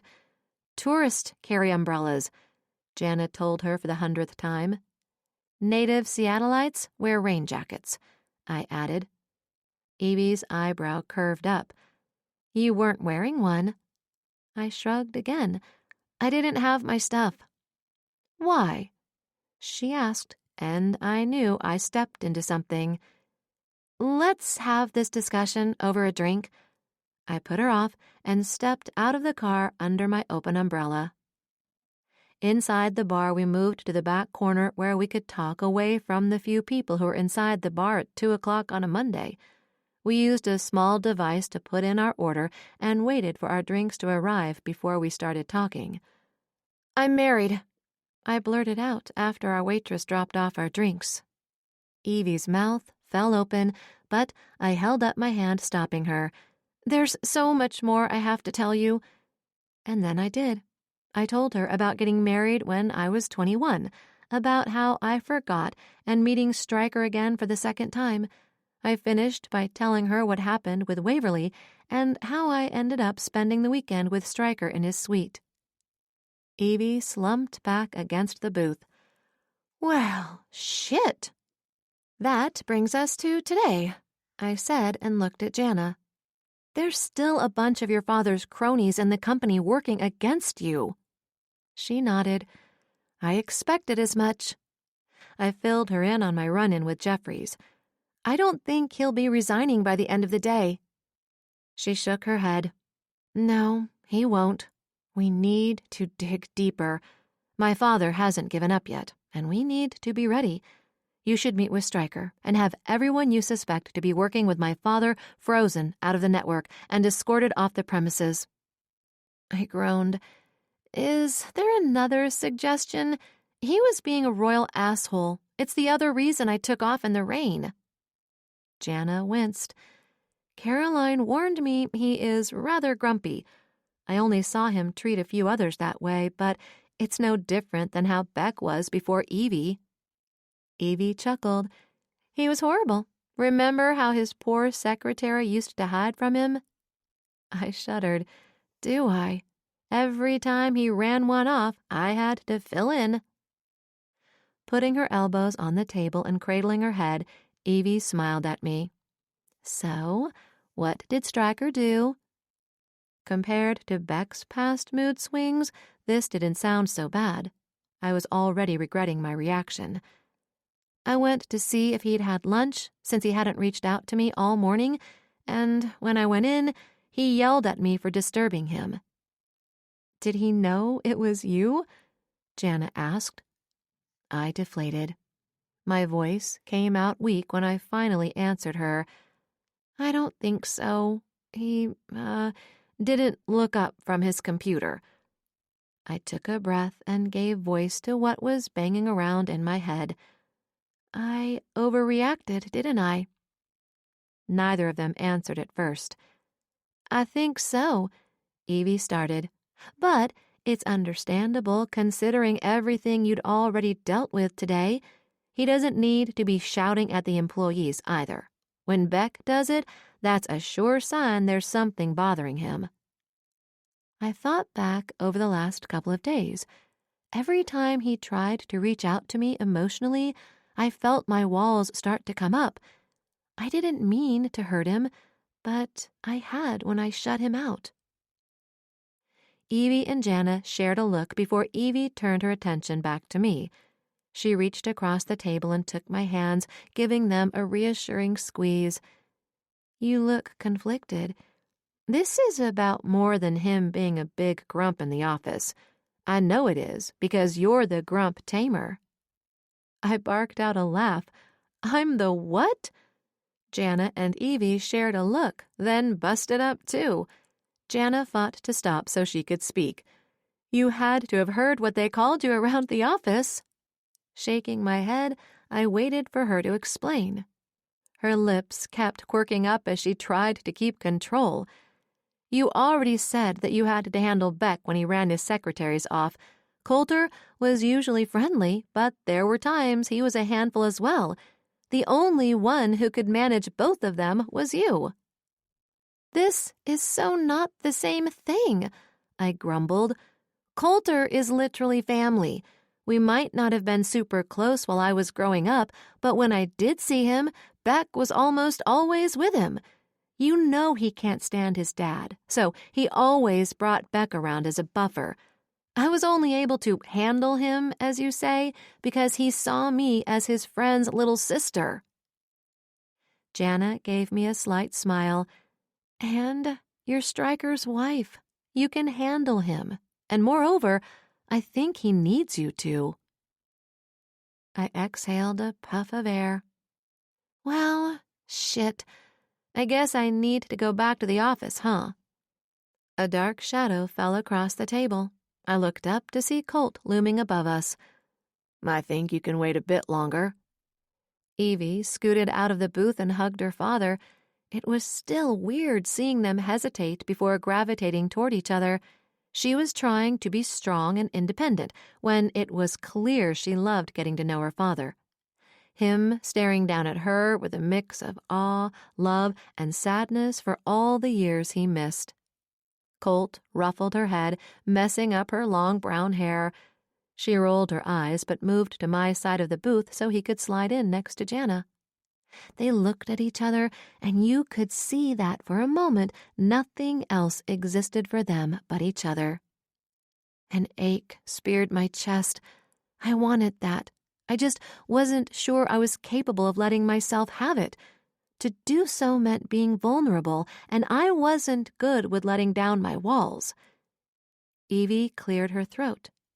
"You know, I'm totally okay with you being together, but maybe don't do that gushy love stare thing in front of me." I raised my hand. "I second that. I might not be your daughter," I pointed to Colt, "but I am your sister, pretty much." He turned his attention to me. "What do you mean by pretty much?" Shrugging my shoulders, studying the tabletop, it became really fascinating. Yep, super interesting. "Sabrina?" I forced my head up and looked at him. "Explain," he demanded. Licking my lips, I thought about what I wanted to say. "Waverly is your sister. I'm just her mother's daughter, at least biologically." I muttered the last part, but he heard me. "She's our sister, and blood or not, you are also my sister." An image of Waverly bent over my sofa being railed by my best friend, sort of possible boyfriend, popped into my head and I frowned. Sure, I'd planned to put an end to the potential for us to be together, but he didn't know that. He was the one who pushed for us to date each other. I thought he would have had enough respect for our friendship to at least have a conversation before screwing my sister. Colt circled his finger in front of my face. "That look, right there. What brought it on?" Jana winced, and Evie scowled down at the table. I ignored them and prepared to give Colt a sanitized version of the truth. Then I remembered he knew. "Stryker already told you." Colt nodded. "He did, and now I want you to tell me. I am tired of hearing these things from other people. Why doesn't anyone talk to me about the way Waverly treats them?" I filled him in on the events of the night before, not adding anything of substance other than how I felt when I caught them. His hazel eyes seemed to darken while his dark brows pulled together in a severe line. "Was this before or after you and Malcolm had that discussion about not seeing each other anymore?" I snorted. "Still haven't had that discussion. I think it's assumed at this point, though." He inhaled slowly, forcing his anger down. He always did that, took a moment to control his emotions. "When you say hooking up, I know you're a grandpa now, but you're not that old." Jana poked fun. "Brat, don't make me take you over my knee." Evie gagged. Everything about this is weird. My dad is making weird sexual comments with my best friend, while my aunt is trying not to tell him that my other aunt was bent over the couch getting boned by the man whore who tried to help take Jana's company away. Say what now? Coulter's voice had hit that level of calmness that told me he was anything but calm. It's pretty much what she said. I would add that I'd like to torch my couch, and a hazmat team needs to sanitize my apartment, but that's pretty much it, I replied. Jana shook her head. No, that isn't it. First, she went after Evie when Gracie was born, trying to stir up trouble. She threw a diva fit when she found out we were together. Even still, you tried to be there for her. Sabrina has tried to be there for her, and we all know that she treats Brina like dirt. Dad, Evie interrupted. Everyone held their breath. She was still trying to get used to calling him that, and I know he loved it, but right now she was trying to get his attention. I didn't say anything when she came to the hospital and told me about you and Jana. In that moment, nothing could ruin how wonderful it was to meet my little girl. But this is different. She knew Sabrina and Malcolm were seeing each other. Not only did she decide to sleep with him, but she did it in a way that guaranteed Sabrina would find out in the most hurtful way possible. I know you wanted to help her, but she's hurting everyone else. Colt nodded. Once upon a time, he would have defended her, but it seemed the fight had left him. I'll take care of it. She's my sister, too, I argued. He held his hand up. She doesn't treat you like a sister should. I pushed her on you, and you shouldn't have to defend yourself in your own home. I will take care of this. Can you find a place to stay for a few days? I'll get her out, but I need to do something I hate doing first. What? I asked, bewildered. Talk to my father. It's time he stepped up and handled his own daughter. I can't do it for him anymore. His jaw was clenched, and I felt for him. They'd barely spoken a handful of words for years now, but he was right. He had his own family to deal with, and neither of us could continue to be our sister's keeper. It was time Waverly learned to stand on her own 2 feet. Chapter 15. Stryker. All morning it had been one interruption after another.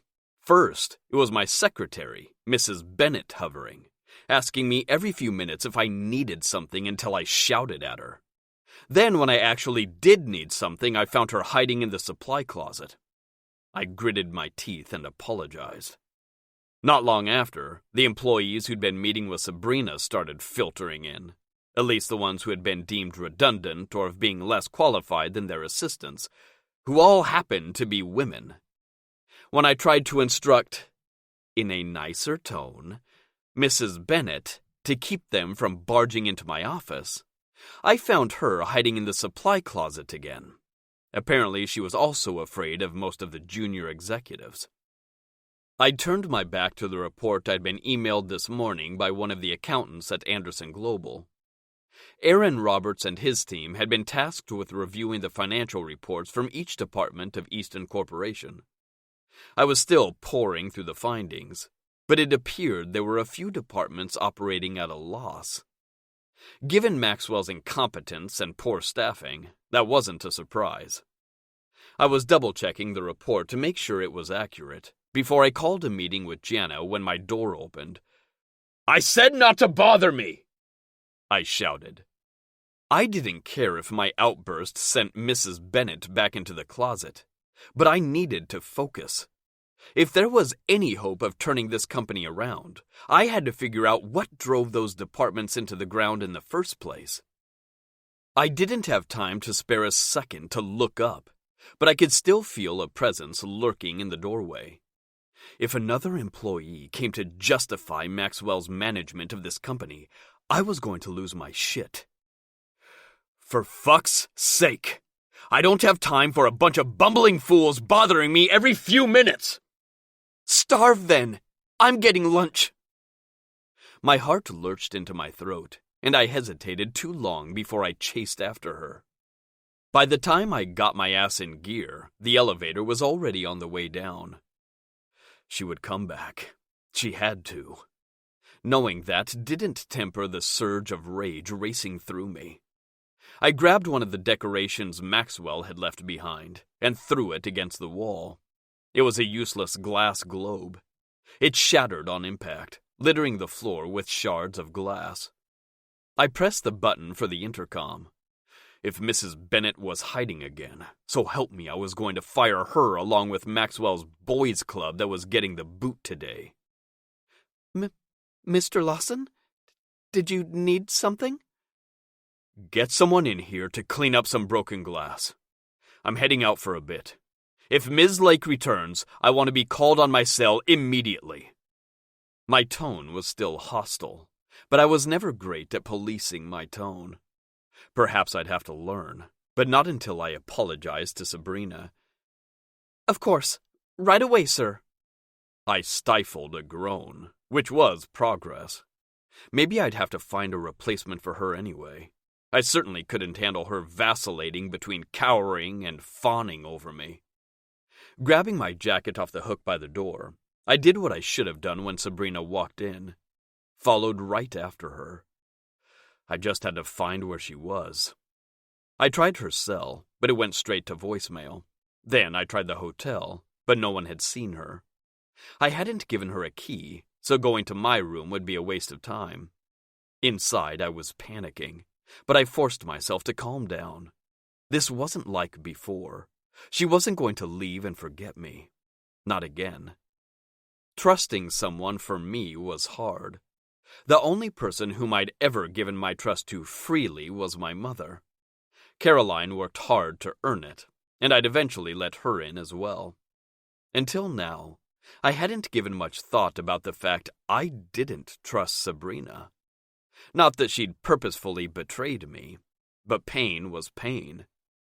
I was hurt when she forgot about me, and I kept expecting the same thing to happen again.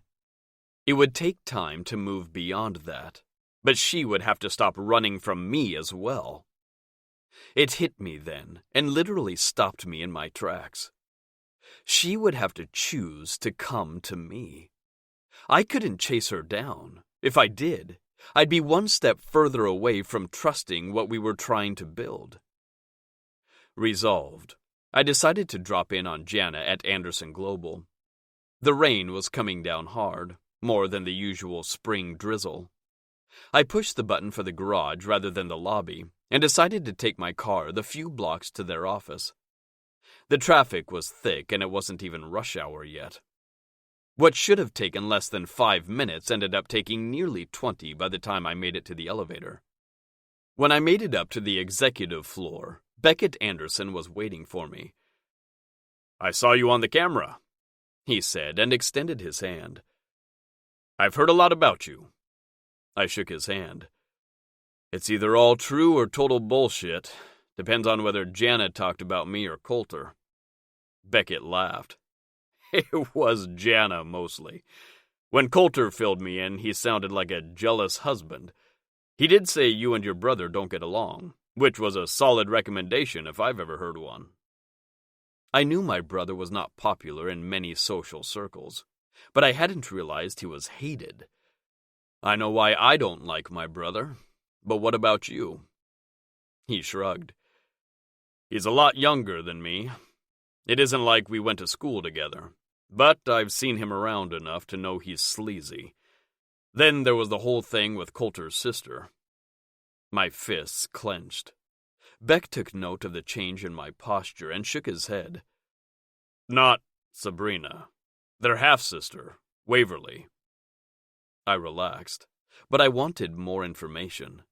This was a bit more than what Sabrina had told me, and I got the feeling it was because Coulter had kept it from her. "What exactly happened that has you and Coulter against him? Don't get me wrong, my brother is a dog, but he and Waverly seemed pretty friendly the other night." "Spell it out for me," he said in a low tone. I shuddered as the mental image came back to me. Bad relationship or not, there are some things you should not catch your younger brother doing. Mal had Waverly bent over the couch, drilling her from behind. Sabrina went in ahead of me, but we didn't linger. We spent the rest of the weekend in my suite. His posture had gone rigid. I narrowed my eyes, studying him. I could be wrong, but he didn't seem like the type of man to be this upset over his best friend's sister hooking up with a bad guy. I'm missing something here. Why don't you fill me in? He raked his hand through his dark blonde hair, messing it up. They dated years ago when Waverly was about 18 and Malcolm was in his early 20s. Neither of them were faithful. I nodded. I heard this part. His next words confirmed that Sabrina didn't have all the details. Well, there are things that Sabrina doesn't know. Coulter lost his shit when he heard. Waverly is manipulative, and he always believed her. This time, though, he had seen for himself that she'd moved on to some other guy. He didn't like her behavior, which meant he was less likely to indulge her the way he always has. You mean give her money? I interrupted. Yeah. Colt tried to make up for her parents' shortcomings by giving her things. Unfortunately, she's too much like her mother. When she could tell Colt was disappointed in her, she tried to spin things. I had my reservations about her story, but he believed it wholeheartedly. I was getting impatient and wanted him to get to the point. This story must be really bad if you are so hesitant to tell it. He inhaled deeply. She told Colt that he had blackmailed her into a sexual relationship with him. When Colt asked what he had on her, she told him it didn't matter because the guy she moved on with had paid him off. My brother doesn't have the strongest moral compass, but he doesn't need to blackmail a woman into his bed. He's too lazy for that anyway, I commented. That was what I thought at the time as well. I wonder what her excuse is going to be this time. It'll have to be a good one to convince her brother why she went back to someone who supposedly took advantage of her. Beck replied. I looked around, realizing most of the people were already gone. This place is dead. Where is everyone? Some are working remotely. Others like to come in early.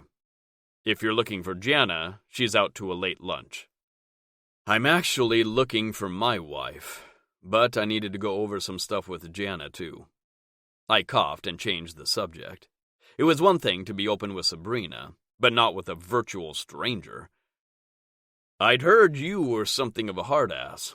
I expected all of your employees to be at least trying to look like they were working hard to kiss your ass. He chuckled. I was, but that was pre-Evie. She convinced me that happy employees work harder. Ever since I eased off and stopped yelling at the staff, productivity has gone up. I shifted my weight from foot to foot. I might have to try that. I can't get my secretary to stop hiding in the supply closet. This time he laughed hard. Mine used to hide in the bathroom. That's probably them now, he said as the elevator dinged. I was actually out here waiting for Evie to get back. It's funny, I used to work late every night, and now I can't wait to run out of here to hold my little girl. Jealousy speared me in the chest. I wasn't envious of his money, but I did long for the contentment I could see in him. Then Sabrina stepped off the elevator, and the envy disappeared. We might not be where they were yet, but I had hope that someday we'd be the ones cutting out of work early to snuggle our kid. Sabrina was startled when she saw me standing with Beck. Evie took her arm and all but dragged her out of the elevator. I nodded for Sabrina to step aside and talk to me. Surprisingly, she didn't fight me. I'm sorry for earlier. I didn't see you. She opened her mouth, but I held up a hand to stop her. I know, that's no excuse for how I acted. I can be an asshole, It's not my best quality. I had found a report I was trying to make sense of. Jana had wandered over and didn't seem at all embarrassed when I caught her listening. What report? It shows that several of the departments at Easton Corporation were operating at a loss. What I can't figure out is why. There is money going in, but certain expenditures seem a bit high, I explained. Beck and Coulter exchanged a look, and I could tell both of them were thinking the same thing I was. When expenditures for services were higher than the goods, there was a higher chance those numbers were manipulated for less than honest reasons. Coulter took a step closer. Let me guess. Those are for contractors, outside marketing, and event planning? I nodded. Nothing that can be counted, and I'm sure there are coordinating invoices to provide a paper trail. Being stupid isn't a crime. At least, that is what the person who orchestrated this was probably banking on. When did these transactions begin? Coulter pressed. I can help with that. A man's voice spoke from one of the nearby cubicles. I'm sorry, I was leaving a note for my intern and couldn't help overhearing your conversation. I prepared the report, so I can answer what I can now, and I'll dig deeper into this now that I know it isn't only suspicious to me. Holding out my hand, I greeted him. You must be Aaron. This was a good find. I expected some kind of greeting or platitude, but I'd lost his attention completely. He was staring at Sabrina in a way that reminded me of a golden retriever when its owner returned home. Letting my own gaze travel to my wife, I realized she was pointedly trying not to notice him back. To make it worse, Evie and Jana were watching her wide-eyed. Of course, they knew each other. Up until a few days ago, Sabrina worked here. Aaron and I couldn't be more opposite. He was the poster boy for preppy business chic, wearing a pale pink button-down and a powder blue tie. His blonde hair was on the darker side and heavily styled in a way that was supposed to look carefree. I wore a black-on-black business suit, black shirt paired with black pants under a black jacket. I always skipped wearing a tie. My job was unconventional. I didn't see any reason why I shouldn't be the same. My hair was longer on top and often flopped into my eyes, but the sides were shorn close to my head. I looked more like a biker going to the bank for a loan than a businessman. Aaron blushed as he looked at Sabrina. It's been a while since I've run into you, he stumbled. She looked at me quickly before she returned her attention to him. Yeah, I've been busy moving to this new role, and you were working at the office in Portland. His head bobbed up and down with every word she spoke. I know, our timing was off before. Maybe we can find some time this week to go to dinner and chat. If I ground my teeth any harder together, I'd risk cracking one of them. I was still standing next to Sabrina, so I dropped my arm around her and tucked her close to my side. She went stiff in my arms, but she didn't squirm away. It could have been the way my arm kept her trapped next to me, but my message was clear. She belonged next to me. When Sabrina didn't respond right away, an awkward tension surrounded us. Subtly, she elbowed me in the ribs, but I didn't let go like she was hinting. Instead, I focused on Aaron. He squirmed the longer I looked at him, but Sabrina hadn't spoken up to turn him down. The longer she kept her mouth shut, the more irritated I became. All she had to do was tell him she was married. Hell, she could have said she was seeing someone. Anything so long as she let him know they wouldn't be going on some kind of a fucking date. I grew tired of waiting and cleared my throat. Sunshine, you were just asked on a date. Aren't you going to answer? For his part, Aaron stood there making me question his intelligence. It didn't take a genius to ascertain Sabrina and I were together. Sabrina shifted her weight from one foot to the other. Aaron, there've been a lot of changes. I don't think we should have dinner. His head drooped, and I felt bad for the guy. He deserved the truth, but I wasn't going to relish delivering it.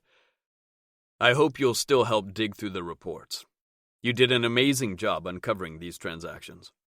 I hope you'll understand me not wanting my wife to go on a date with another guy. Sabrina glared at me, and I knew she wasn't planning to tell him. Worse, she seemed pissed at me because I did.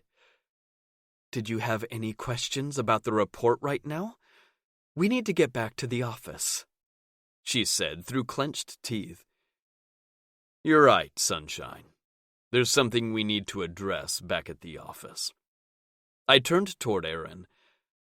I don't have any questions at the moment. I'd like to examine the report again and then touch base with you later. Of course, he agreed. I caught Coulter's eyes, and he nodded. I didn't need to explain further. He and Beck would understand I was taking my woman to get a few things straight. Without further delay, I guided her to the elevators. Chapter 16. Sabrina. The entire way back to the office was tense. Neither of us spoke, content to let our anger fester. I'm not sure if he was pissed because I left or if it was because I didn't feel like that was the moment to broadcast our marriage. A marriage I was still coming to terms with and wasn't convinced was going to last. So, yeah, forgive me for wanting to keep that under wraps for a while. I knew why I was angry. It had been building for days, and not all of it was Stryker's fault.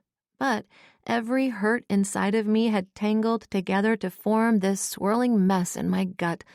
I was twisted up, and I didn't know how to get free. Sure, I was more than a little irritated at him for yelling at me earlier when I went to see if he wanted to grab lunch.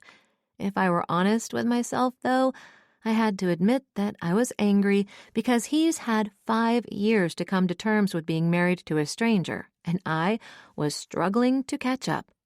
Yet he was ready to announce our marriage to the world. He was right. That was the best way to handle the rumors going around the office. The problem was it was also making a declaration I wasn't sure I was ready to make. I thought I could. We'd discussed it. But when the moment was in front of me, I couldn't speak the words. I knew it wasn't his fault, but a part of me blamed him for all of the chaos in my life right now. Stryker pulled the car into the concrete tunnel and started spiraling up the ramp to the upper floor. I held my breath as we went around several turns. This was another reason I had avoided getting another car. The way the ramp seemed to get smaller the higher we got made me feel like the ceiling was coming down on us. Not unlike how I felt everything else was closing in on me now. My mind wandered until Stryker slipped the car into his parking space and turned off the car. I knew he was going to try and talk about what was going on, but I wasn't ready. He turned to me and I braced myself. Sunshine. My fight or flight instinct kicked in, and I practically leaped out of the car and ran to the elevators. Stryker's large body took a bit longer to unfold from his compact car. I thought I would be able to flee to my office to find a moment to think, but he caught the elevator door right as it was sliding closed. Thought you'd get away from me that easily, huh? He said and added a tisking sound. I'd hoped, I mumbled petulantly. My foot tapped as I watched the numbers rise for each floor we passed. I wondered how I might slip by him and barricade myself in my office for the rest of the workday, which a quick glance at my watch told me was only another hour and a half if I wanted to set a bad example and hightail it out of here the moment the clock struck 5. After spending my morning lecturing the stodgy executives about the importance of dedication to the company, that would likely undermine any progress I'd made. Assuming, of course, the collection of chauvinists who work here listened to a single word I'd said. A ding sounded in the car, signaling we arrived on our floor. Before I was able to enact my escape plan, which was nothing more than trying to run past him while wearing heels, He grabbed my elbow and dragged me toward his office. I made a mental note to switch my office footwear as he pulled me past a crowd of the employees who had not listened to a word I had said and were loitering in the lobby doing absolutely zero work to benefit the company. I might have been more irritated by their ineffectualness, except they were already whispering about what they were watching and didn't even give us the courtesy to wait to get behind Stryker's office door.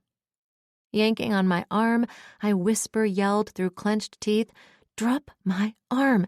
Everyone is watching!" He dropped my arm, but then he tossed me over his shoulder and continued to march toward his office like he was being chased. Maybe in his Neanderthal-sized brain, judging solely on his caveman tactics, he saw all the other men standing around as competition. "Stryker!" I screeched, no longer caring about keeping my voice down. "Woman?" He grunted and swatted my ass. "See? Total caveman. I am not putting you down until we are in my office." I swear he paused right in the middle of the gawking crowd just to make sure I felt the total scope of the embarrassment of being carried over the shoulder and spanked like a child for all my subordinates to see. In a lower voice only I could hear, he whispered, "Unless there's an announcement you're ready to make."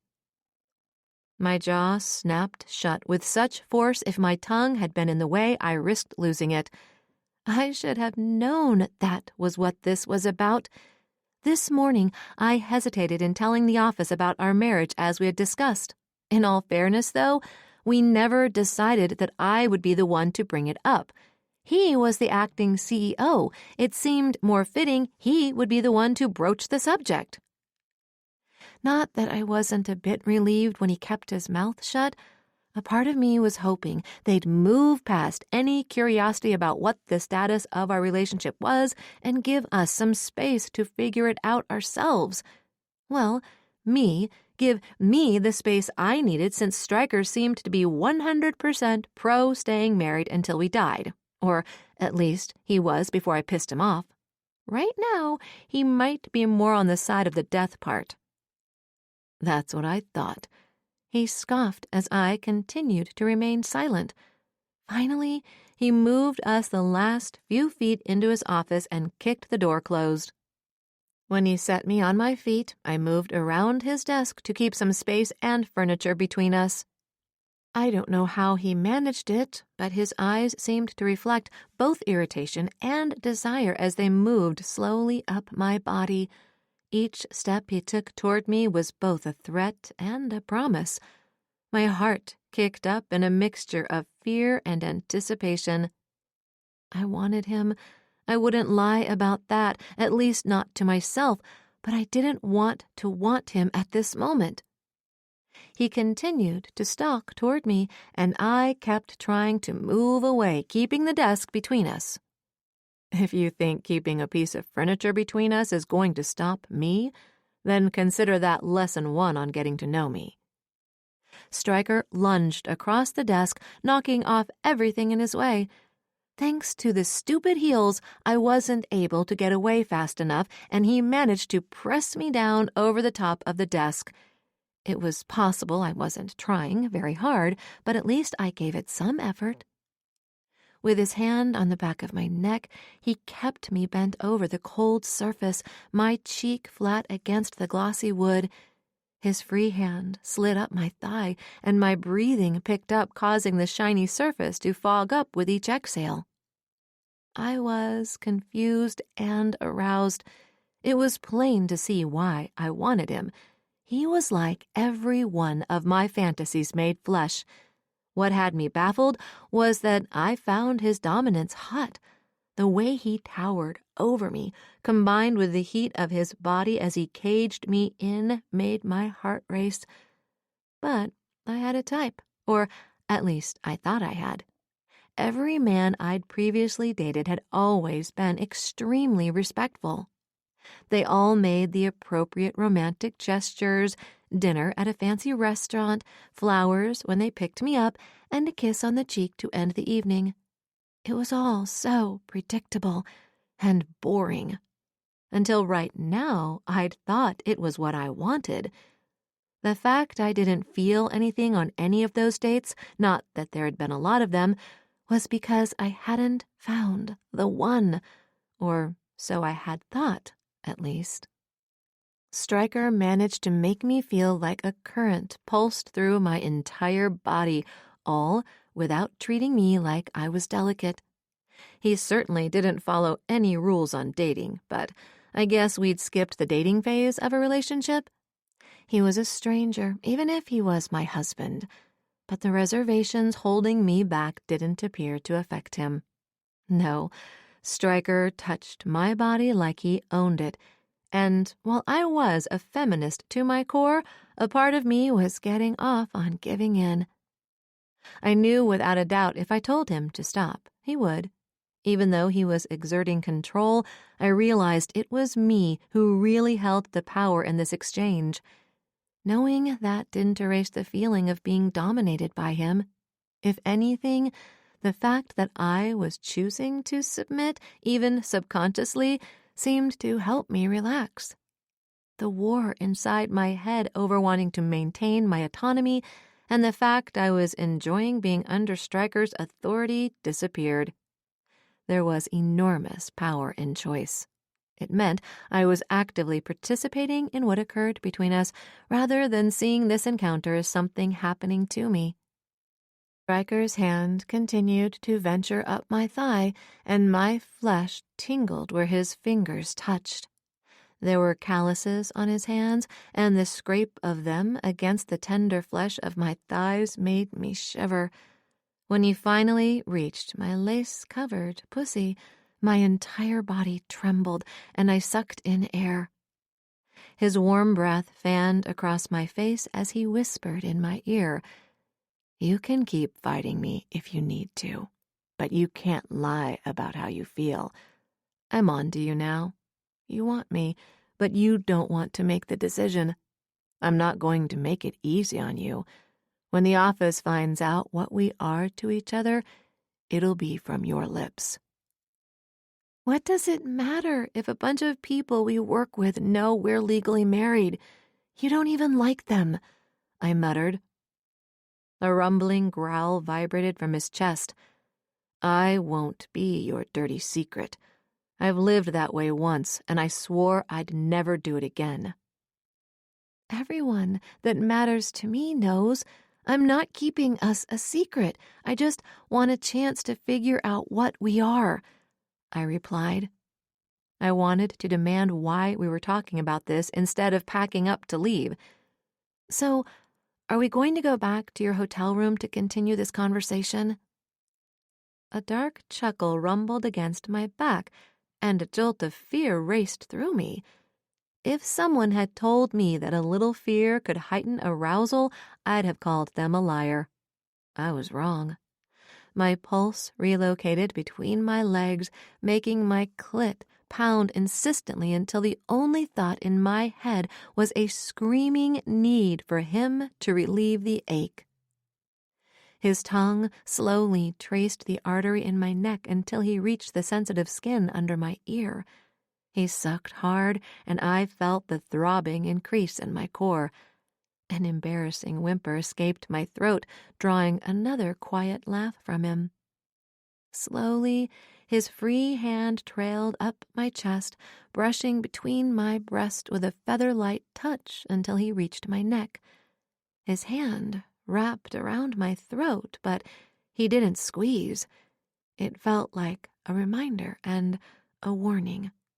He only paused for a moment, then he continued the journey, only now I could feel the scrape of his calloused hands moving up until his hand gripped my jaw.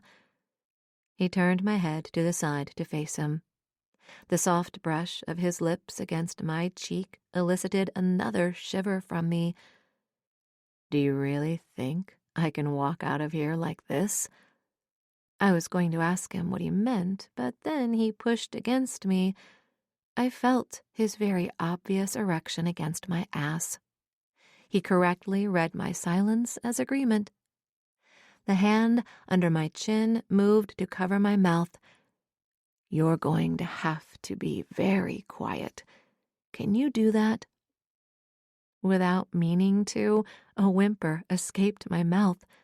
Stryker tisked, "Naughty girl, I think you want me to punish you." The hand between my legs moved up to my hips to raise my skirt. "I think I might enjoy punishing you for all of the nights I've spent alone, every date you went on while we were apart, and for going out with my brother." My breath caught as I waited for his next move. I didn't anticipate him stepping back from me. "Stryker?" I asked. He had my head spinning with his advance and retreat moves. Frustrating, isn't it? This time, I was the one that growled. Of course, when I did, it sounded more like an angry kitten. I started to stand straight and tug at the hem of my dress. "If you're just going to play with me, I'm going to go to my office." He put his hand on my shoulder and kept me from rising up all the way. With his other hand, he grabbed the zipper on the back of my dress and pulled. "I'm going to play with you, all right. You never answered my question. Can you be quiet?" I opened my mouth to answer, but once again he covered it with his hand. "Never mind. The state you're in right now, you'd promise me anything. You didn't want them to know about us this morning, so I'm going to help you keep quiet." He leaned against me, pushing me down once again. When he leaned forward, he whispered in my ear, "Because you are going to want to scream." Stryker's hand went back over my mouth, and he used his hold to pull me against his chest. With me standing up, he tugged at my dress until it slipped down my body to pool at my feet. "That's more like it. Put your hands on the desk," he commanded. I obeyed his instruction immediately, afraid he'd pull away from me again. He slid his hand down my flank and back up, stopping on the strap of my bra. His fingers slipped under the band and moved underneath it to the center of my back. Using that one hand, he unclasped it and let it slide down my arms. He reached past me and grabbed a letter opener off the desk. The dull edge pressed into my flesh, slipped under the waistband of my underwear, and shredded it. "Lean forward onto your elbows." Again, I obeyed.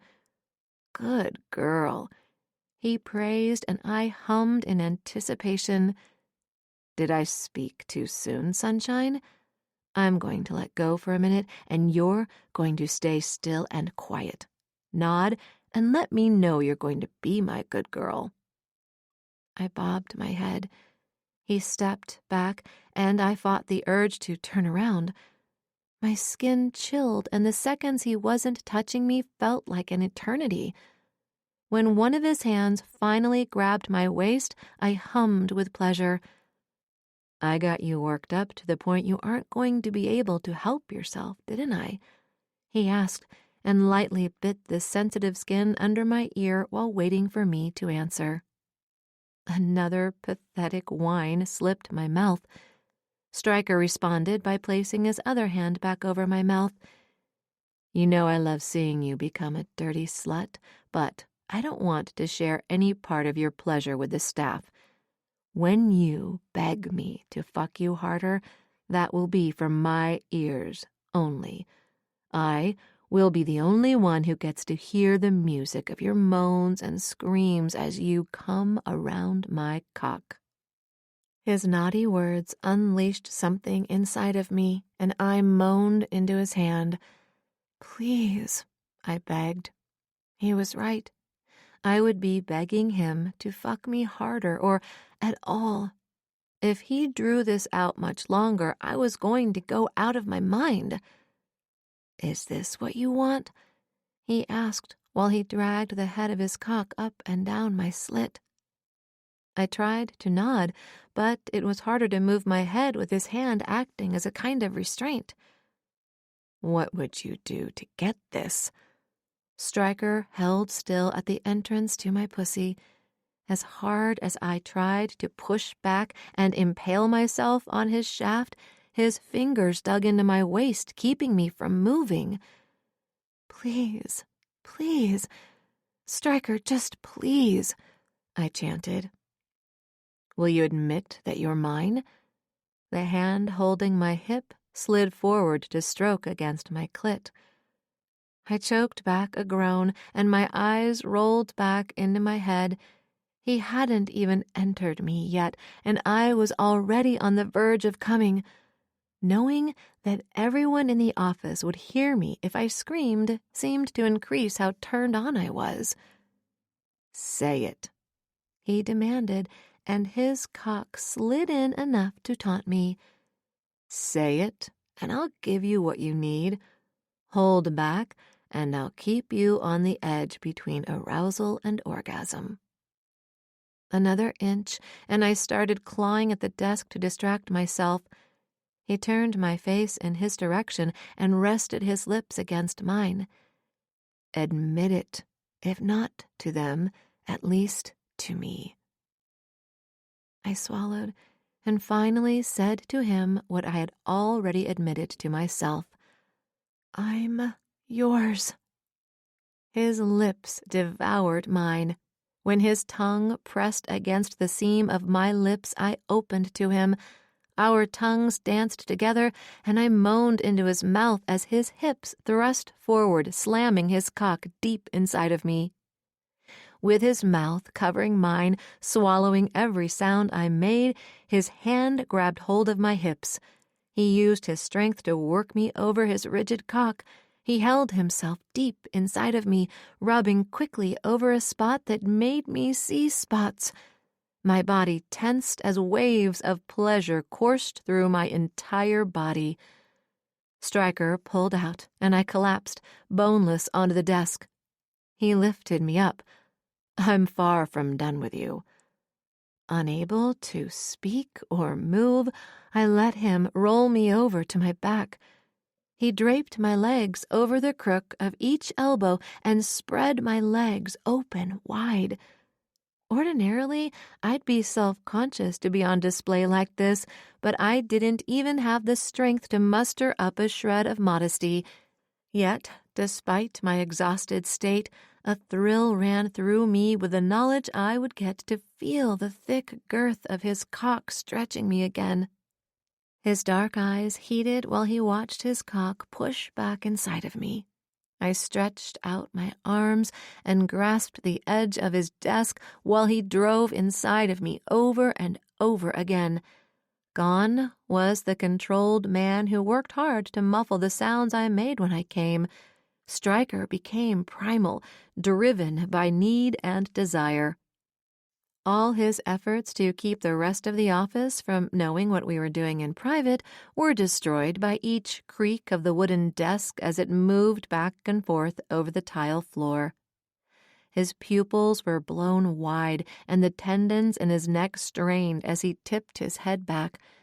He gave one final deep thrust at the same time and held himself as deep as he could go.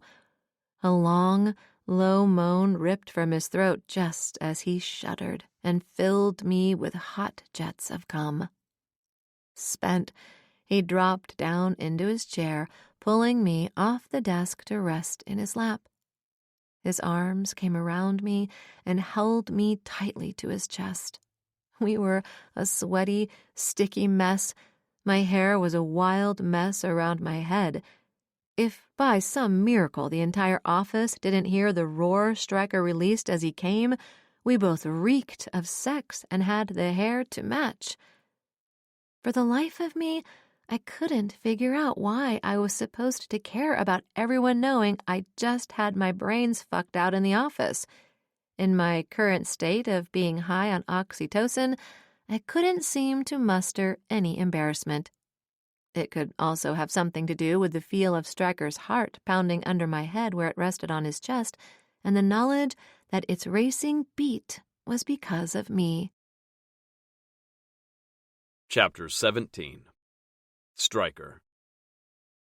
The next few days at the office were interesting.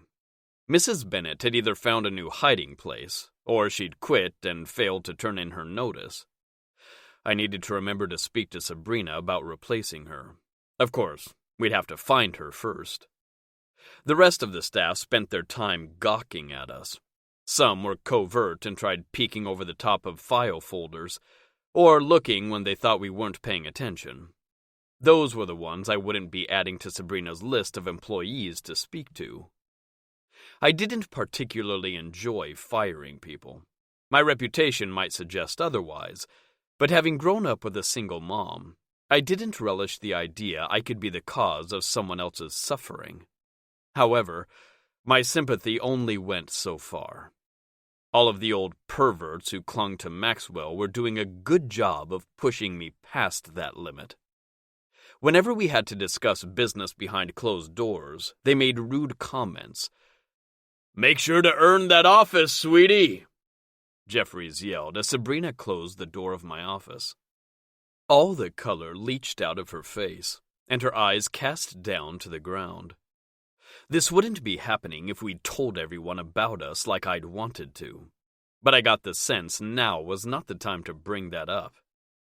I set down the stack of files in my hands and wrapped my arms around her. "Say the word, and he's fired," I said with my face buried in her hair. Sabrina sniffled, a sure sign this was getting to her more than she let on. "He was supposed to be fired days ago." I winced. Right. He threatened to file suit for wrongful termination, so his pink slip was being delayed while I created a bulletproof case for letting him go.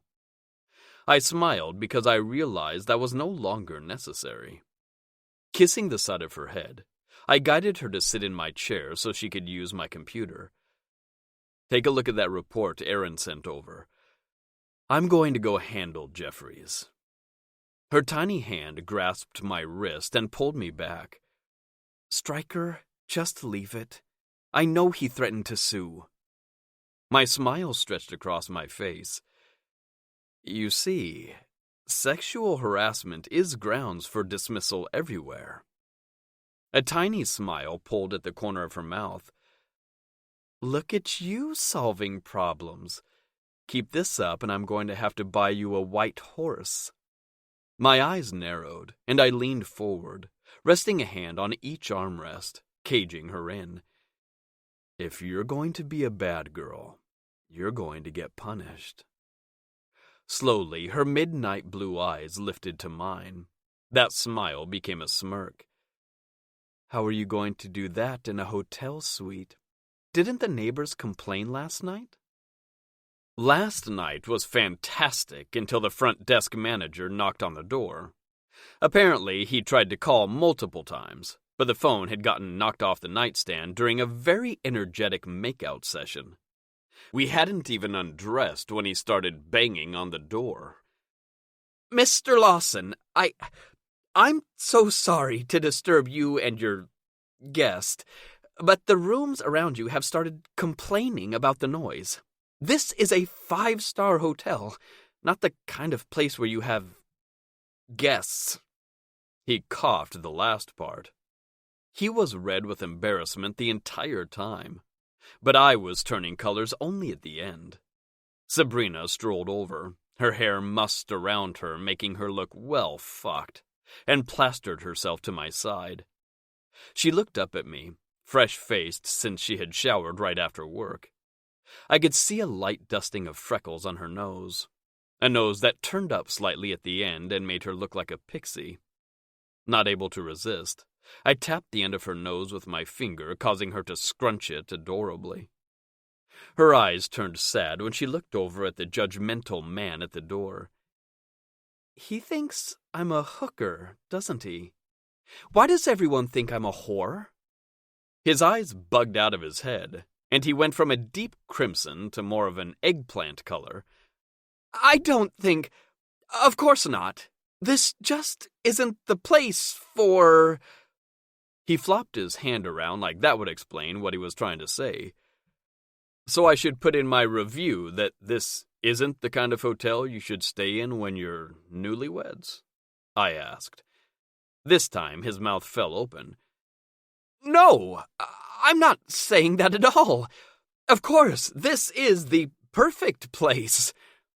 Sabrina pouted. That fat bottom lip jutted out, making me groan with the need to pull it between my teeth.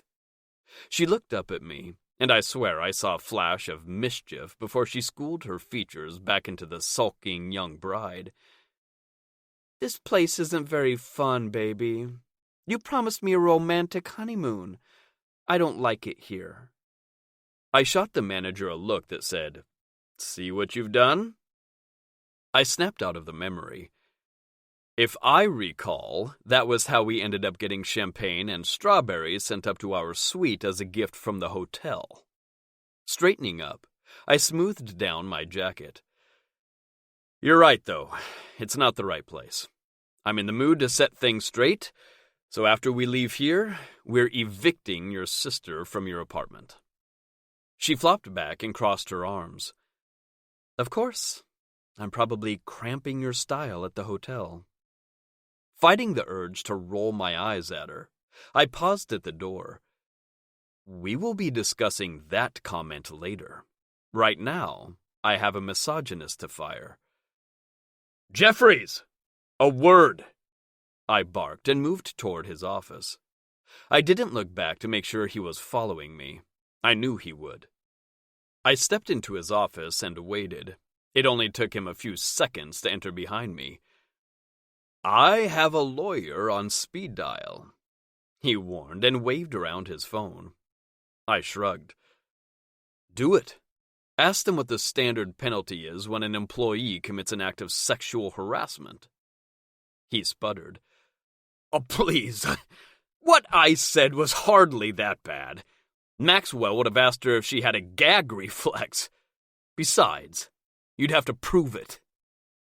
I jerked my thumb over my shoulder. "You mean the office full of employees who have a habit of loitering in the greeting area? Something like that?" He grinned, and I fought to shudder. I hoped in the next 30 years I had someone in my life who would tell me if my spray tan turned me orange and my teeth had been bleached so white they burned the retinas of your eyes. Better yet, I hoped I had someone who wouldn't let me do either of those things to start with. "Maybe you haven't noticed, but the staff hates you," he gloated.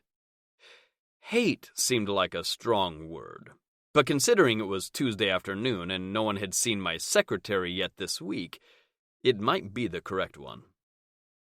"They don't hate me," Sabrina said from just outside the office, causing me to jump. Sabrina slipped into the room and casually leaned against the door jamb. She examined her nails as if she didn't care at all about the results of this conversation. "Now tell me, how many of the women out there will have something to say about you for themselves? One story might be ignored, but add on to that and you've got a pattern of behavior.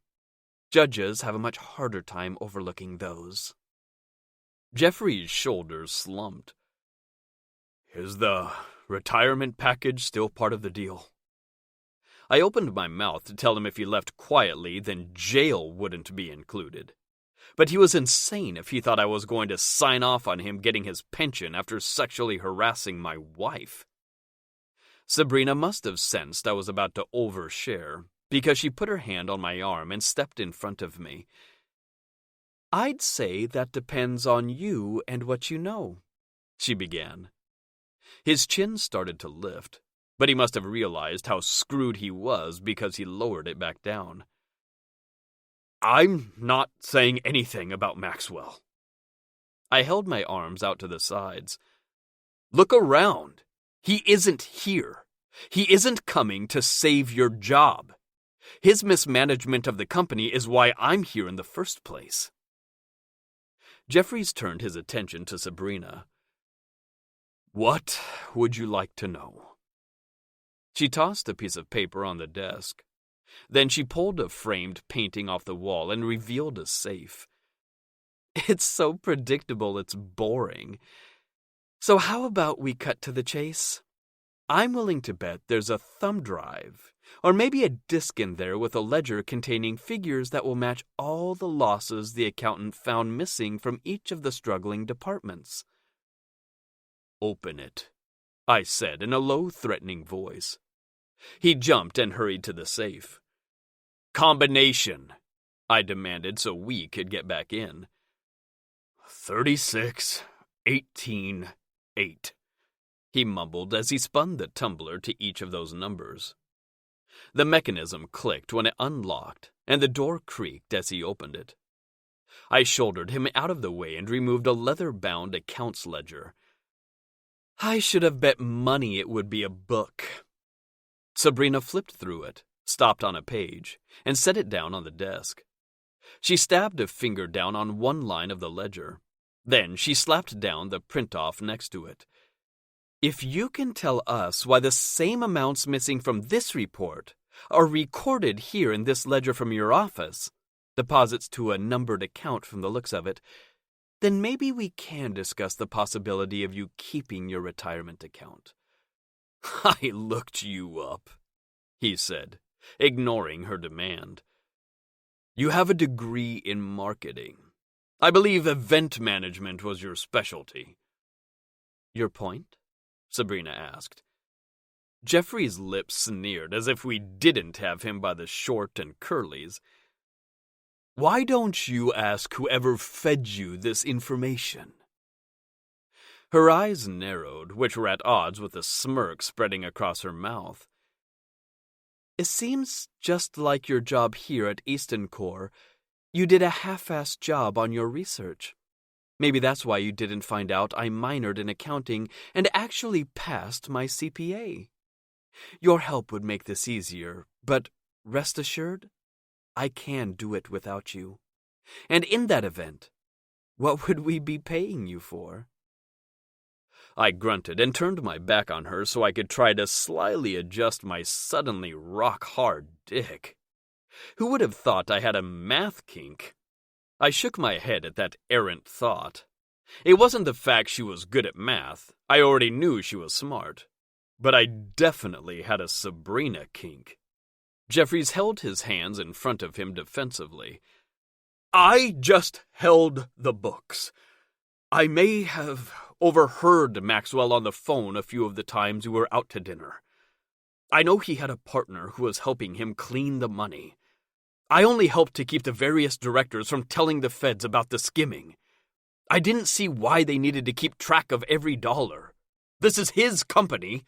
What business is it of theirs if he wanted to run it into the ground?" My fists clenched by my sides. It wasn't his company. It was Jana's. I think theft very much interests the government, and defrauding stockholders is a concern of theirs too. While he was helping himself to the company's coffers, he was inflating the worth of the company so that investors would pay a higher price for the stock. I might not be a criminal prosecutor, but I can promise you there would be jail time attached to that charge. He dropped down into his chair. "I don't know as much as you seem to think I do. I don't even know who the other partner was. Max liked to keep all the pieces separate from each other. I only provided cover here in the company.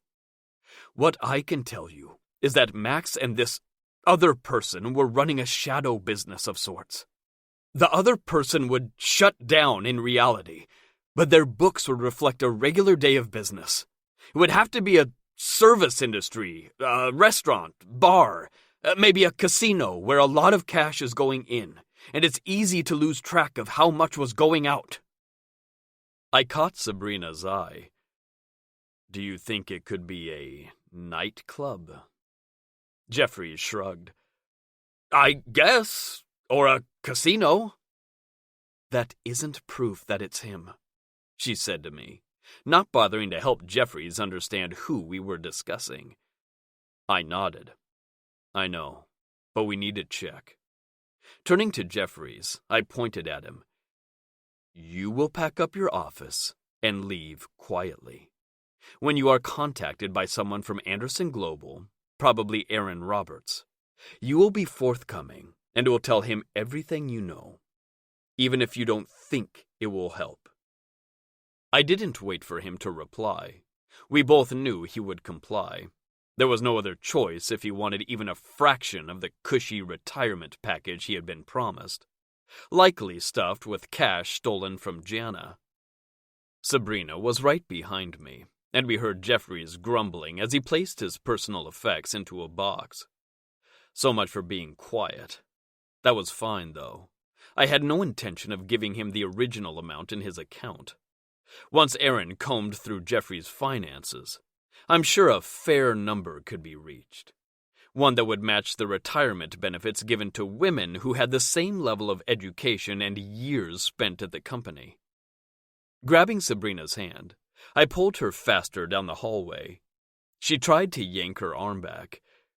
"What is the rush? The workday isn't even over." "We've got something of more urgency that needs to be addressed. It looks like we're going to have to deal with my brother soon. I'd hoped we were done with him, but that's not my luck. But before we face him, we need to take care of your sister." "Do we have to?" she whined. "We at least need her out of your apartment," I reminded her. She turned her face away from me and muttered, "Yeah, I guess it's time." Chapter 18. Stryker. "Why do you have so many boxes?" Sabrina asked me as I carried an armful of flat boxes up the stairs of her apartment. "What I want to know is why there's no elevator in this building," I grunted, as I tried to keep a hold of everything. For being lightweight, they were awkward to carry. "Some of us have spent the last several years working as an assistant." She punctuated her statement by bumping her shoulder into me, causing the boxes to scatter all over the stairs. "Shit! Sorry." A few of the boxes slid down the stairs, and she put her hand on my elbow. "This is my fault. Let me grab those, and you go ahead of me. Bonus if you can confront my sister and tell her to get out before I get there." She flashed me one of those smiles that was more tension than joy. Wrapping my arm around her waist, I pulled her close to my chest and kissed the side of her head. If there was one thing I understood, it was a strained relationship with a sibling. A metallic clang of one of the stairwell doors closing alerted us to someone heading up the stairs. I wasn't prepared to see my brother turn the corner. "Sabrina!"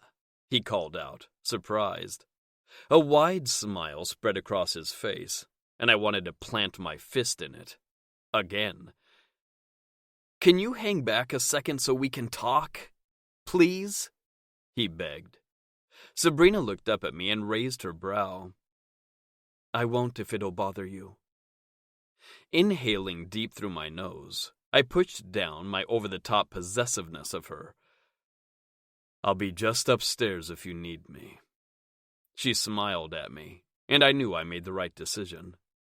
Every step I took away from her was hard, but I had to trust she could handle Malcolm. I didn't think he'd try anything. He was a callous asshole, but usually he understood consent. I didn't bother knocking since this was Sabrina's apartment. Waverly walked out of the bathroom in a short silk robe. The sash was tied loosely around her waist, and it gaped open, exposing the swell of her breasts. The boxes slipped from my hands as I spun around. "Sorry, I didn't mean to—" What? Interrupt her? I certainly did mean to come in and demand she pack. "I brought boxes." I gestured behind me. "Please get dressed, and we can help you pack." "Why would I pack?" she asked behind me. "You know why. Sabrina hasn't been here in several days." I thought I was pointing out the obvious, but the baffled look on her face when I risked looking back showed she didn't know what I was talking about. "Because I hooked up with Malcolm? That's stupid," she scoffed. I held my breath and released it slowly through my nose, trying to calm down. Her sister and my brother might actually be perfect for each other. You knew damn well they were seeing each other. She rolled her eyes. Please, save the act. She should be thanking me. Malcolm is driven by his dick. Where it points, he follows. Her lips curved up, and she slowly trailed her fingers along her chest, drawing my eye to the gaping opening. We don't have to fight. I'm a lot more fun than my sister. You like fun, don't you, Stryker? Somehow she managed to purr my name. Under different circumstances, like amnesia, I might have been drawn to her myself. She was a beautiful woman. Large, dark hazel eyes, thick dark hair, and curves for days. I could see why someone as weak as my brother was tempted to stray. Not me, though.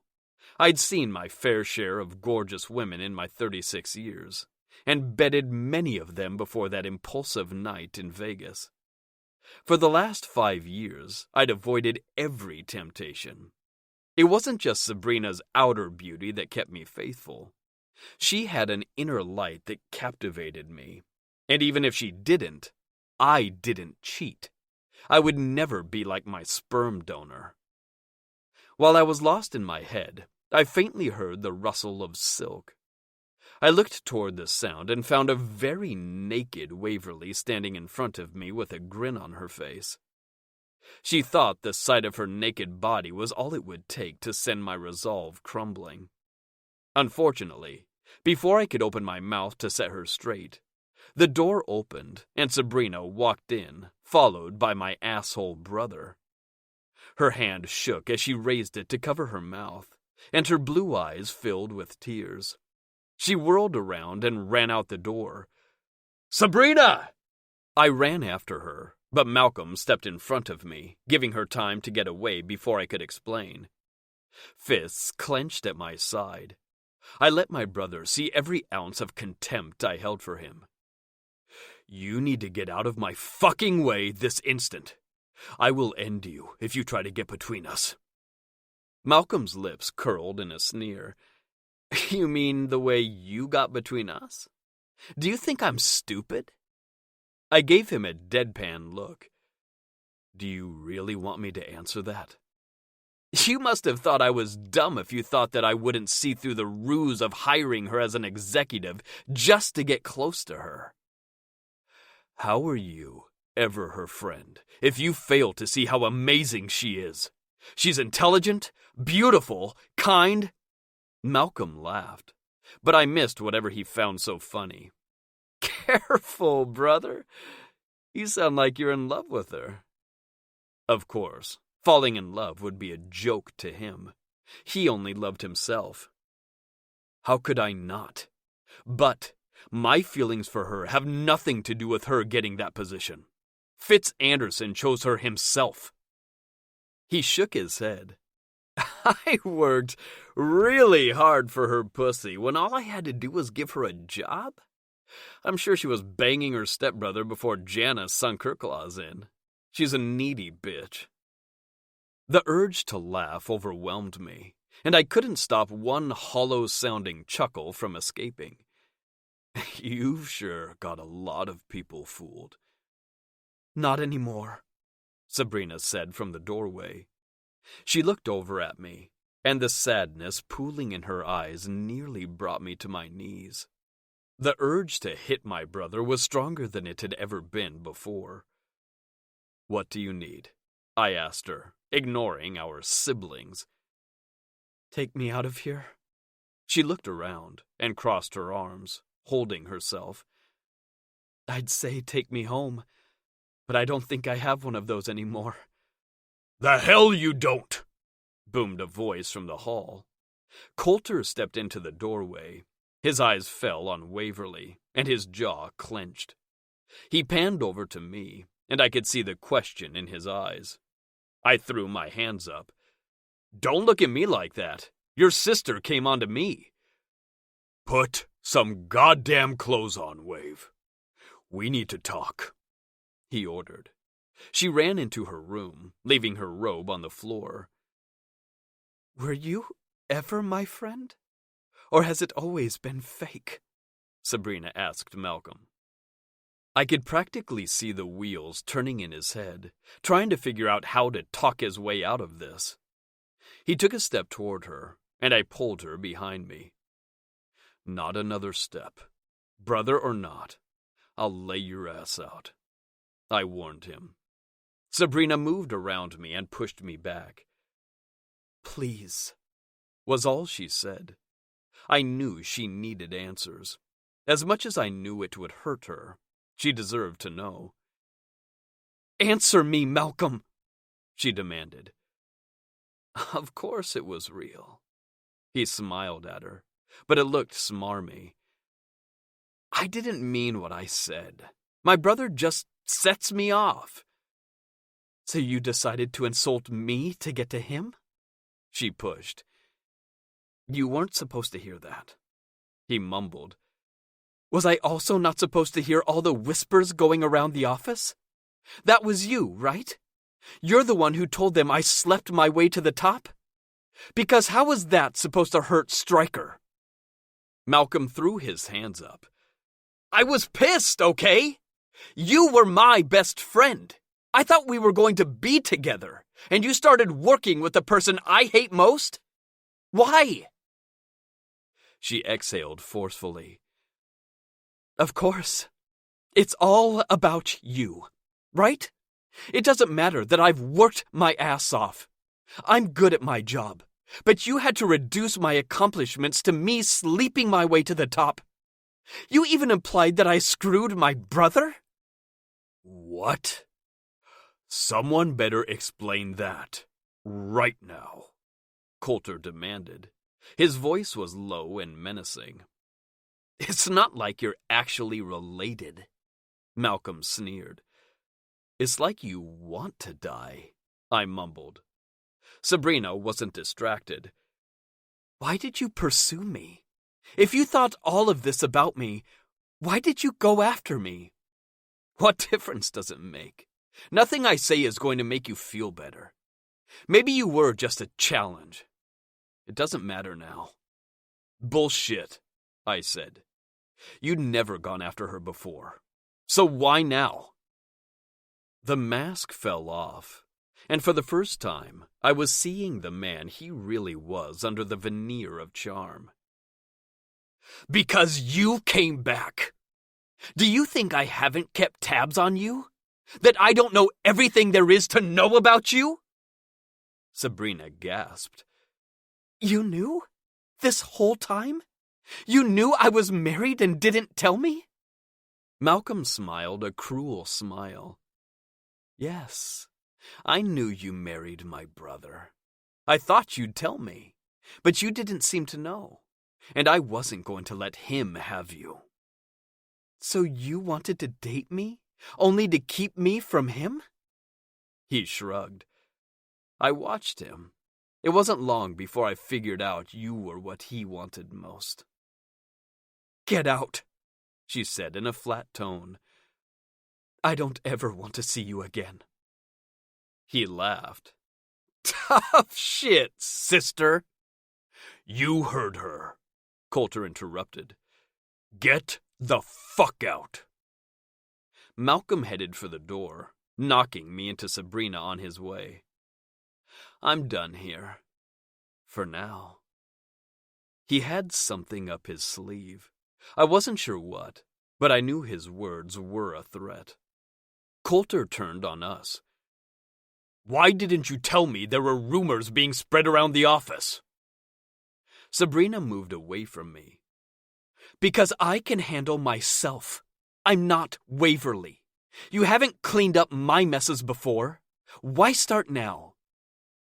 Coulter sucked in a breath, then nodded. I deserve that. And I've got one more mess to clean up. But this time, it's my fault. No, Sabrina insisted. She's my sister too. Waverly! Coulter shouted. Get out here! She stomped out of her room, carrying an overnight bag. I'm out, right? I get it. There's no way that stuck-up bitch was ever going to let me stay here unless you were forcing her.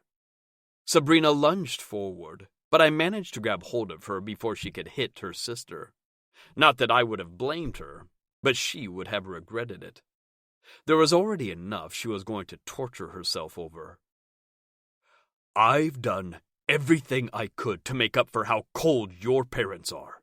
But I see now that I might have done more harm to you than they have. I don't like the person you've become. Sabrina has never done anything to you, and you treat her like she's garbage every chance you get. All this time, I've been worried about you being neglected, and I overlooked the fact that you share the same cold, uninvolved mother. I can't take care of you anymore, he said to Waverly. I knew they'd take you away from me, she muttered. You don't love me anymore now that you've got Evie, Gracie, and Jana. You're just as bad as our parents. He shook his head. You have it all wrong.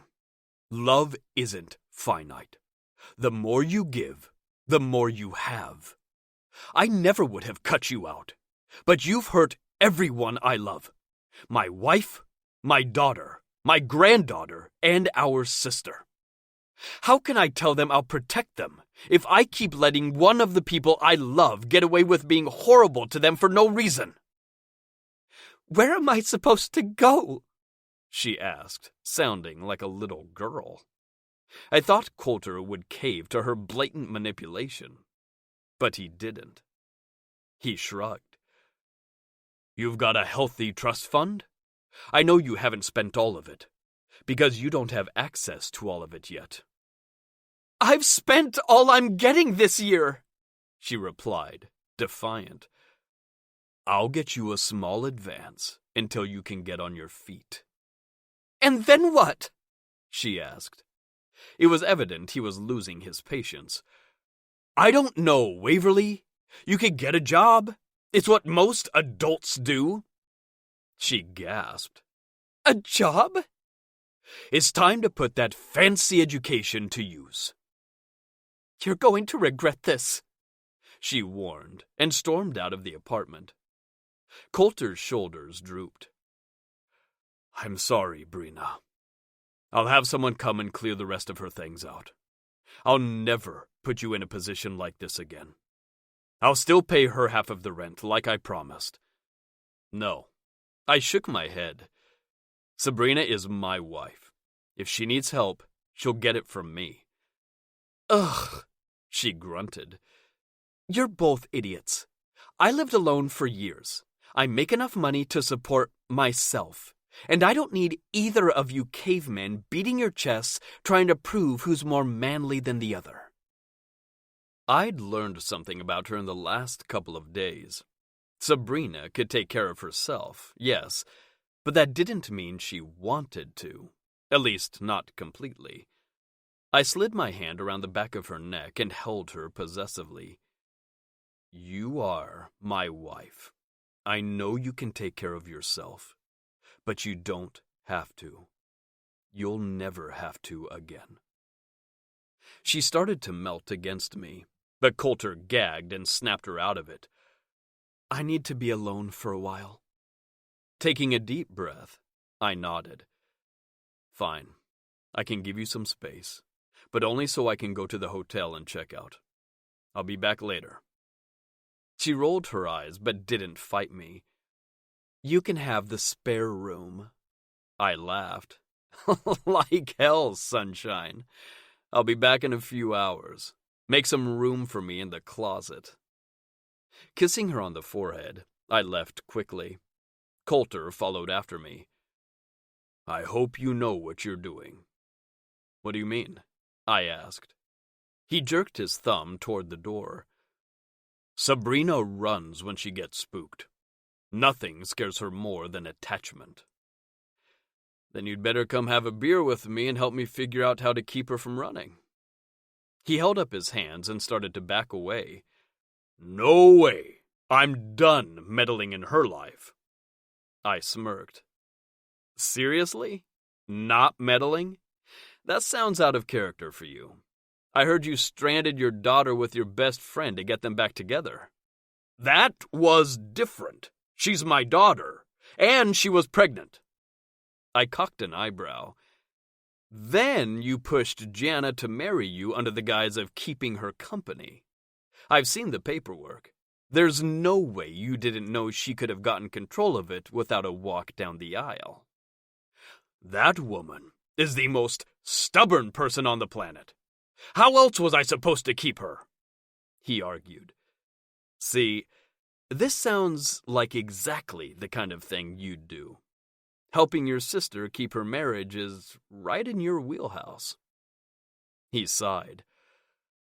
I guess one more time couldn't hurt. He pulled his phone out of his jacket pocket. I better call Beck. We're going to need all hands on deck for this one. Chapter 19. Striker. Coulter dragged me down to an exclusive club he was a member at. It was a swanky place with casual sitting areas, a nautical theme, and completely the opposite of what I envisioned when I pictured a members-only establishment. It fit his laid-back demeanor. He watched me check the place out. I'm not big on throwing my money around, but it's nice to have a place to relax without people bothering you all the time. Ever since Beck and I landed on those stupid eligible bachelors lists years ago, women have become aggressive. For once, I didn't mind being in one of these types of places. There had been occasions where I had to meet clients in private clubs, but this one wasn't purposefully ostentatious. Despite my reticence to appear wealthy, I'd earned a very comfortable living. Maybe it was because I refused to spend lavishly, but either way, I'd amassed a very healthy bank balance. Coulter was the first rich person I'd met who seemed as averse to flashing his wealth as I was. It set me at ease and made asking for his help with Sabrina more palatable. We'd both just started to look over the drink menus when Beckett Anderson strolled over. Tall and blonde, with Hollywood looks, he'd gotten a lot of press over the years as a famous bachelor. With his appearance and money, it was no wonder the tabloids were obsessed with following him around. There better be a damn good reason I left my sexy wife at home when our baby just laid down for her nap. Evie was giving me that look, and I found the leather cuffs laying around. Beck said as he sat down. Coulter gagged.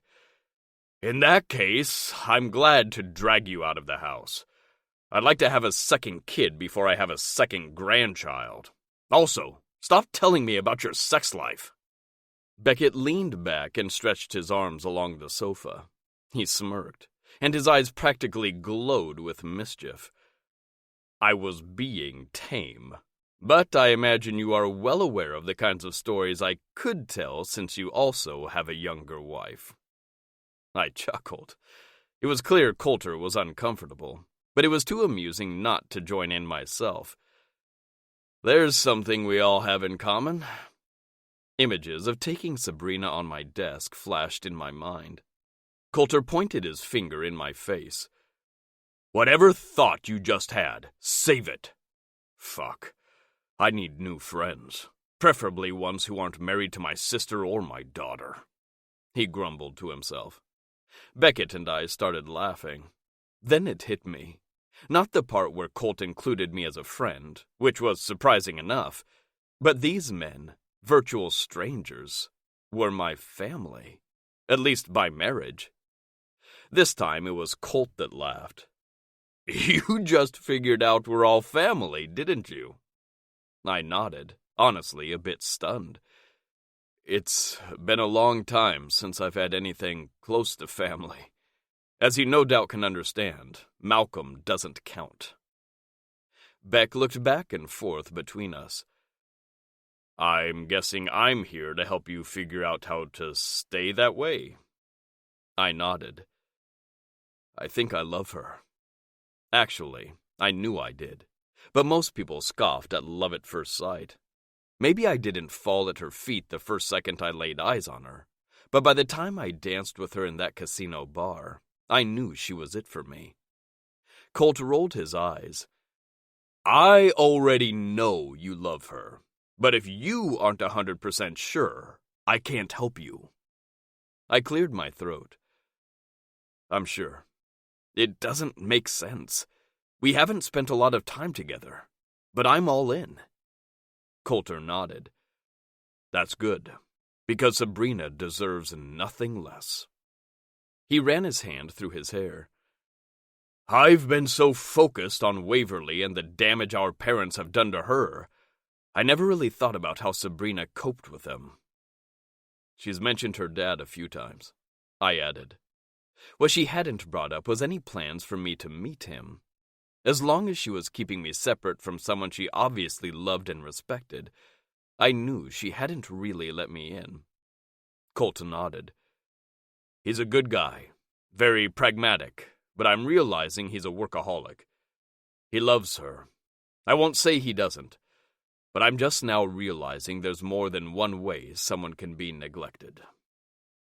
The mood was brought down after Coulter's revelation. I needed to make her feel seen, but I didn't know how. Until I was able to do that, I wasn't sure we could expand our relationship beyond the physical. Beck waved down the waiter. We're going to need another round. More drinks were brought to the table, and the awkward silence stretched longer. I tipped my glass back, swallowing 2 fingers of scotch in one scorching mouthful. I appreciate you helping me convince Sabrina to give our marriage a chance.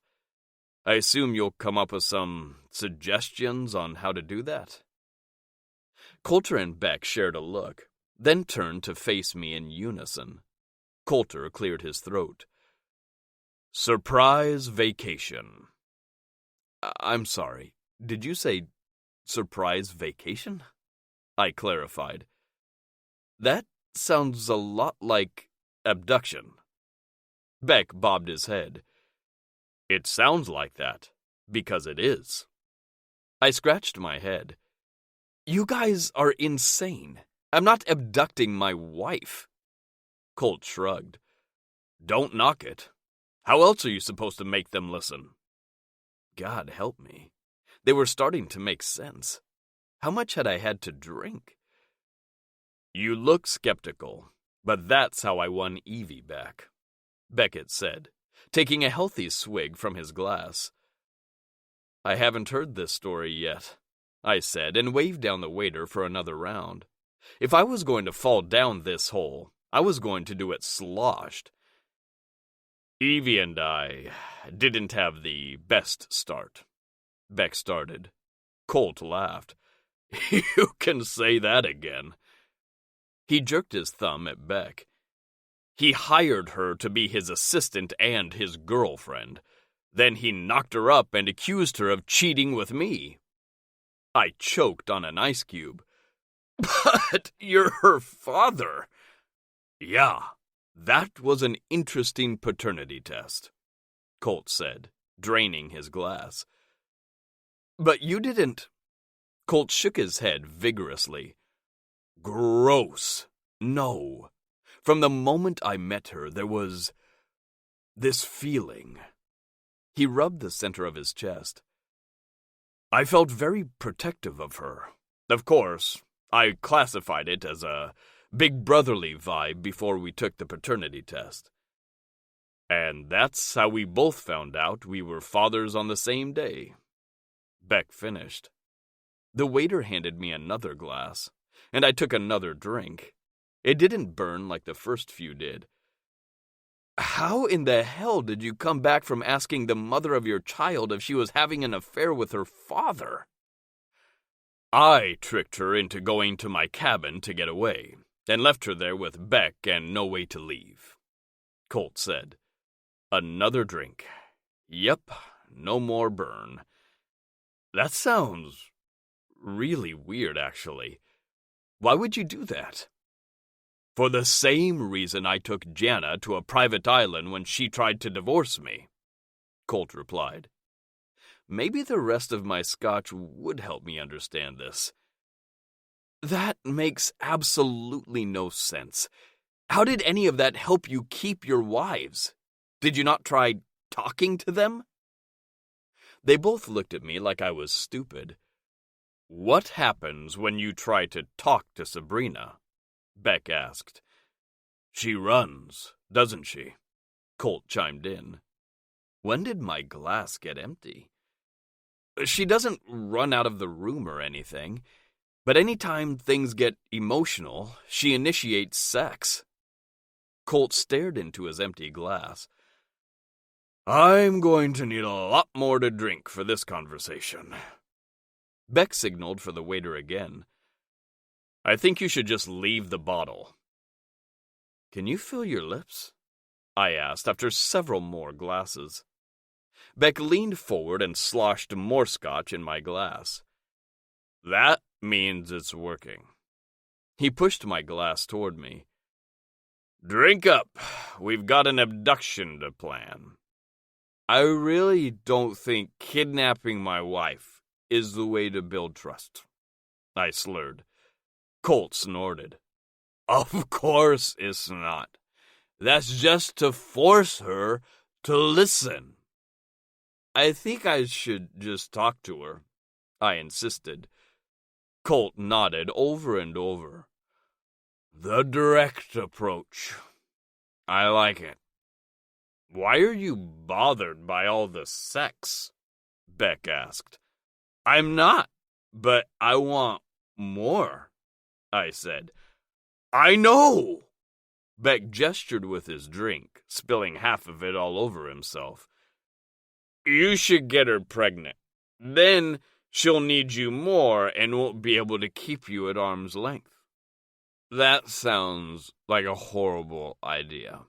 Worse than kidnapping her. Why did I think you guys could help me?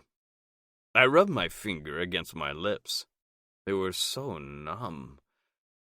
You're just not grasping the genius. These are premium pieces of advice. I really want to go home now. Beck slipped off the couch and crawled around the table. I think the baby advice was the best advice I've ever given. I'm going to call my wife. He pulled his phone out of his pocket. Wife! He yelled into the phone. Then he put his finger over his other ear. I can't hear you! The phone is upside down. I took his phone and flipped it around. He stared at the phone like he was trying to figure out how it worked. Beck? Are you there? Evie's voice sounded through the phone. Evie? Hey! I wanted to talk to you. I assume that's why you called, she said. You've got it on speaker, Colt yelled. How drunk are you guys? She asked. I can't feel my lips, I said to her. Right. I'm calling Jana to come get you guys. I'd come, but I've got the baby. That's right. That's why I called. Let's have a baby, Beck said. We've already got a baby. Another one. I want lots of babies, he pushed. I'm hanging up now and getting you guys a ride home, she said and ended the call. I smacked my lips together. Still no feeling. You know, I think I'm starting to like the idea of having Sabrina away from everyone. I'm going to do it. Taking out my phone, I called Sabrina. I'm going to kidnap you. What? Are you drunk? A little. Not as drunk as Beck, but they've given me some great advice. Stryker, listen to me. Those two are idiots. Do not listen to anything they say. Well, I don't know. I think Beck might have something with the baby idea. No! None of this sounds like a good idea, she argued. How else am I supposed to get you to want to be married to me? I asked. I'm already married to you. But you don't wanna be, I mumbled. Move in with me, she blurted out. What? I think it was possible I was as drunk as Beck. I'm already moving in with you, We talked about it before I left? I thought I remembered that. She sighed into the phone. You told me you were moving in, but I didn't agree with you. Now, I'm saying I want you to move in. You're right. We're married, and I need to give us more of a chance. I know I've been distant. If you promise not to listen to my dumbass brother and Beck, I will try harder. I'm really tired, I admitted. Yeah, I bet. Jana is coming to get you guys. I'll see you soon. Chapter 20. Sabrina. How drunk are they? I asked Jana as I slid into her car. She pulled out into traffic and headed toward the sound. Pretty smashed. Colt said that Beck is crawling on the floor talking about wanting more kids. Apparently, he's started to detail exactly how he plans to make them. Colt's drunk, but Stryker and Beck are flat out sloppy at this point. Beck most of all. I shook my head. You'd think they'd never had a drink before. Beck hasn't had a drink in almost a year, not since he got Evie back and his mom pried a bottle of scotch from his hand. Colt has cut way back, but I guess they felt your marital issues required lots of booze. She looked over at me with a sympathetic expression before returning her focus to the road. They're probably trying to talk Stryker into kidnapping you. I groaned. I'm really regretting thinking Colt whisking you away to that private island was romantic. She shrugged. No interruptions. A ripped, pierced, tattooed sex god all to myself? Yeah, you don't hear me complaining about it anymore. Gross, I gagged. We might not share blood, but he's still my brother. I really don't want to hear about any metal Colt is rocking, considering I've seen his virgin earlobes. Jana laughed. I'm glad the mental image I'd try and scrub from my brain didn't concern her. She weaved through traffic as I hung onto the handle by the window. Be honest with me. What is holding you back from Stryker? You seem to have chemistry together, so I don't think you're uninterested. He's sexy as hell, smart, and totally devoted to you. She was right. He was all of those things. At least, it seemed so right now. I don't know if I trust it.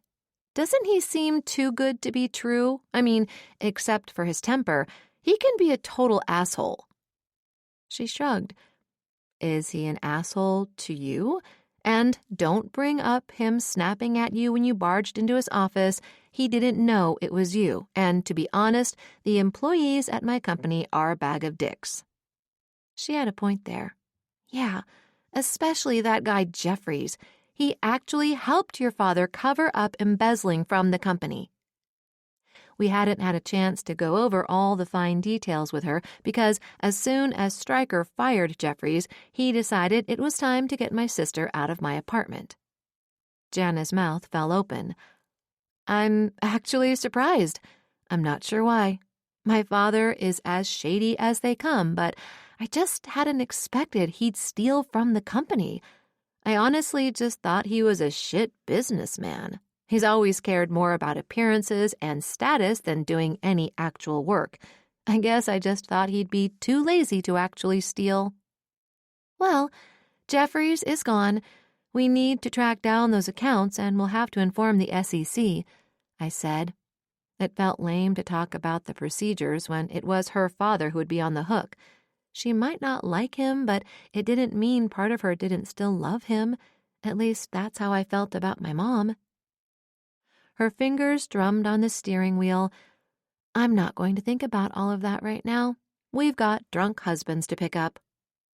I looked around inside the vehicle. Is that why we're in Evie's car? Can you believe this beast? I'm thinking Beck isn't joking about having a bunch of kids. This car could haul 8 people. What I can't believe is that Beck expects Evie to drive this big-ass SUV in Seattle traffic. I could see her roll her eyes in the reflection of the rearview mirror. She doesn't. There hasn't been a single day they've been apart since Gracie was born. He even hired a nanny to meet them at the office when they were working. When Gracie had a cold, Evie told him to go into work without her. He did, but he was a distracted mess. Colt ended up demanding he go home and work from there. Evie was one lucky little girl. Of course, he had the perfect role models growing up. Colt spent most of his free time at the Andersons' house growing up. I was even included in a few of their larger family gatherings over the years.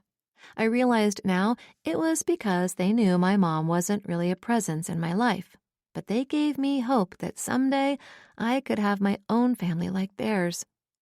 I gasped. "I'm scared." "What was that?" she asked. I swallowed. Why was this so hard to admit? I said, "I'm scared. If I allow myself to believe Stryker and I can be together, really together, and it doesn't work out, then I might lose hope that I can never have more." Her head bobbed several times. "I know what you mean. I did it too. It was one thing letting Evie in, but Colt scared the shit out of me." "How did you get past it?" She gave me the side eye. "You don't want to know." "Not if it's a sex thing," I grumbled. She laughed again. I was glad my squeamishness at hearing the details of my stepbrother's sex life amused her. "It isn't a sex thing. Well, it kind of is. It was the island.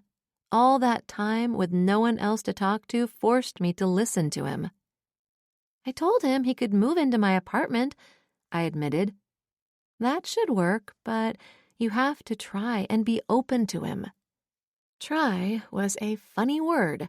I'd told myself I had been trying, but what I should have been was doing. I'd heard what he had to say, but I wasn't making an effort to listen to him.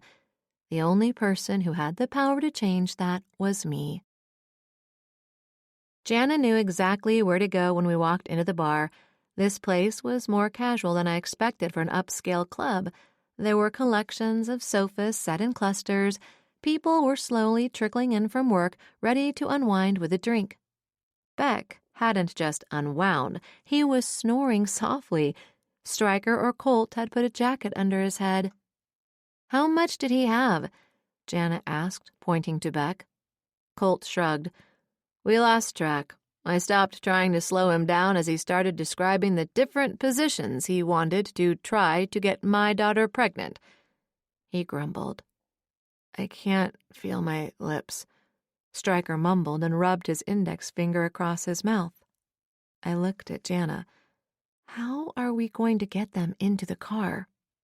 Her forehead scrunched. "Prayer?" "Fantastic," I mumbled. I grabbed Stryker's hands and tugged. "Come on, big guy." It took several pulls to get him on his feet. He wobbled once he was off the couch and leaned most of his weight on me. "You're so pretty," he slurred. "You're drunk. It would be great if you'd help me get you out to the car." Jana ran ahead of us and opened the door. We had to be quick because Jana had illegally parked in front of the bar. She opened the back door of the SUV, and I helped Stryker climb in. As I turned to leave, he grabbed my arm to keep me from going. "Don't leave me." I patted his hand. "I'm just going to help the other two drunken idiots into the car. I'll be right back." "Okay," he whispered. The wall around my heart cracked. Only a little, but enough I could envision letting him into my life. Maybe that was the way it was supposed to go, a little at a time. Colt managed to sober up enough to help Jana and I get back home. That was lucky because I had enough on my hands getting Stryker up to our apartment. At least he managed to walk on his own by the time we pulled in front of my building because we didn't have an elevator. When we got to the 3rd floor, we found the door slightly ajar. "I locked this when I left." I mumbled and stuck my keys back in my purse. Stryker straightened up. The dopey stupor disappeared, and he pushed past me. "Stay here," he commanded, and entered the apartment. I wasn't stupid. Stryker was at least 6'4" and built like a linebacker. If there was someone in there, he was the one out of the two of us who could face them, even inebriated. I heard him curse and a bunch of stuff clamber to the ground. Rushing in after him, I saw him standing in the middle of chaos. Boxes were left opened and half-packed everywhere. I don't think Waverly even brought this much stuff. Stryker bent down and grabbed something out of the box. This seems more your style than hers. He held up a metal peacock statue with blue and green glass embedded in the tail. That bitch! Evie got that for me after Gracie was born. I took the bird from him and clutched it to my chest. As I went to put it back where it belonged, I noticed more and more of my things missing. I tore through the boxes and noticed a lot of my things mixed with random things of hers. A growl tore from my throat. I'm going to have to go through all these boxes and see how much of my stuff I can salvage. He moved behind me and put his hands on my shoulders. We, he said. What? In my head, I was trying to go through what my place looked like before Waverly moved in. I guess if I forgot I had something, then I could live without it, but I shouldn't have to. His fingers pressed into my muscles, working out the knots that started forming when I saw what my sister had done. We, Sabrina. You don't have to do this alone. You don't have to do anything alone from now on. Usually, I'd have pushed back, but I was suddenly tired. Not having to do everything on my own sounded incredibly appealing. For the first time, I allowed myself to melt into him, fully clothed at least. Somehow, this made me feel more vulnerable. Chapter 21. Sabrina. Make it go away, Stryker groaned and covered his face with my pillow. I sat on the edge of the bed. I can't make the sun go away, but I have coffee. Setting his cup down on the nightstand, I reached over and pulled the pillow off his head. He sat up, scrunching his face at the offending light spilling through the blinds. I watched his muscles bunch as he reached over for his coffee. His dark eyes found me over the rim of his mug. I'm not so hung over that I won't take advantage of the way you're looking at me right now. Promises, promises. But first, you need to shower because I could light the fumes coming off of you on fire. Then I need your help sorting the boxes of crap Waverly left. We spent the rest of the day going through the chaos my sister left behind and figuring out what was missing. There were a few things, but thankfully nothing I couldn't replace. The fact I didn't live lavishly worked in my favor. Once we were done, all of Waverly's things fit in 2 boxes. That's the last one, Stryker said as he set a vase I found at a flea market down where I'd had it. How did you know where it went? I asked.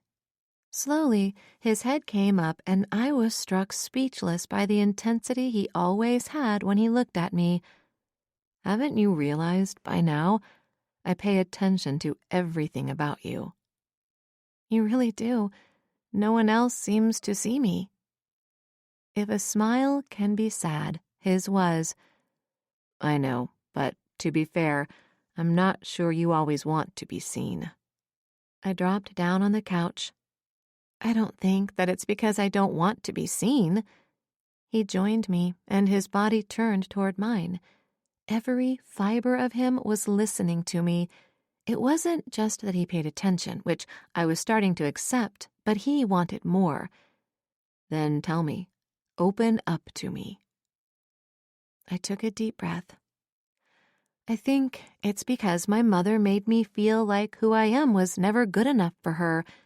I was just part of a life that she left behind, a reminder that, for a while, she was a bored housewife and not the glittering socialite she is now. I'm not flashy like Waverly. Bringing me around meant she had to acknowledge her once humble beginnings. His hands took mine. The rough, calloused palms scratched against my skin in a way that felt comforting. I'm sorry she treated you that way. I want nothing more than to shout to everyone that you're my wife. I ducked my head. Receiving compliments was hard for me. I didn't have a self-esteem problem exactly, but I didn't trust people to be in my life for me. The only people who were in my life were in some way related to me. They might not have started out that way, but it was only stubbornness that brought Evie and Jana as close as they were. Neither of them would accept a surface friendship with me. With his free hand, he tipped my face up so he could look into my eyes again. "You're thinking too hard again. What is going on?" Pausing to think, I chewed on my lower lip until he pulled it free. "Don't hide from me anymore," he whispered. He was right. I hadn't meant to, but I had subconsciously tossed every roadblock I could his way. "I want to give us a chance. I'm sorry I have been so cold to you." Stryker smirked, and goosebumps ran down my skin. I might have tried to deny a lot when it came to him, but there was no ignoring our chemistry. "I wouldn't say you were cold in my office the other day." I fought the urge to fan myself. That was something I definitely wanted to try again. Maybe just without an audience close by this time. "I want more than sex." He gave me a deadpan look. "I've been trying to have more than that since the beginning. Fucking you is one of my favorite things to do, but I also love talking to you, holding you, and even unpacking boxes with you." Looking around my apartment, or I guess maybe I should try and think of it as our apartment, I was confronted with the fact I'd made no effort to make room in my life for him. "Where are your things?" He scratched his head, mussing up the longer strands on the top. Somehow it made him sexier, which was unfair since I'd look crazy if my hair started going in several directions at once. "You mean my clothes?" I shook my head. "No, your keepsakes and, stuff. Everyone has stuff, don't they?" "I don't. I've spent the last 5 years bouncing around from one company to the next, trying to build something for us. I didn't want to start marking my life with mementos because not a moment without you was something I wanted to remember." If it were possible for a human being to melt, I'd have become a puddle on my living room floor. "This apartment is really feminine." He lifted my hand to his mouth and kissed the back of it. "That's okay. This apartment reflects you, and that is something I enjoy being surrounded by." "Nope," I said, pulling my hand free. I got up off the couch and grabbed my purse. "Grab your keys. We're going shopping. Then we have to get you checked out of your suite." His answering smile was charming and full of happiness. This wasn't one of his, "I'm thinking dirty thoughts" smiles, but it was certainly giving me some ideas to try later. He didn't complain about shopping, something my father always did, but simply grabbed his keys and headed for the door. I directed him to a year-round flea market I loved to go to. I didn't know how much money he had, but I hoped he liked the thrill of hunting for treasures amidst more mundane items. Anyone could go to a department store and choose items from displays to decorate their home. There was nothing wrong with that, but I preferred to give a second life to things that had been discarded. I guess I felt sympathy for those things. "Why?" he asked. My forehead scrunched in confusion. Stryker smoothed it out with his fingers. "You mumbled something about feeling sympathetic toward these things." I shrugged, that uncomfortable feeling of vulnerability swelling up in me. "I think because I was once the new and shiny thing, and my mom tossed me aside for something newer and prettier." He frowned and placed his hands on my shoulders so I couldn't turn away. "First, Waverly is not prettier. I know what you mean, mostly. I was never the son my father wanted. My mother was poor, and recognizing me would have caused too big of a scandal. Even to this day, he barely acknowledges I exist.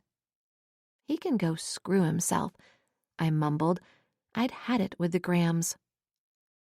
The corner of Stryker's mouth twitched before he grew serious again. Children aren't meant to make their parents look good. We don't ask to come into this world, and if parents expect anything other than love and family, they aren't having children for the right reasons. There were so many things we really needed to discuss if we were going to give being married a real shot, and I dug deep for the courage to tackle one of them. Do you want kids? His jaw ticked. I'm afraid to answer you. My heart felt like it fell into my stomach. The truth was, I wanted kids, badly.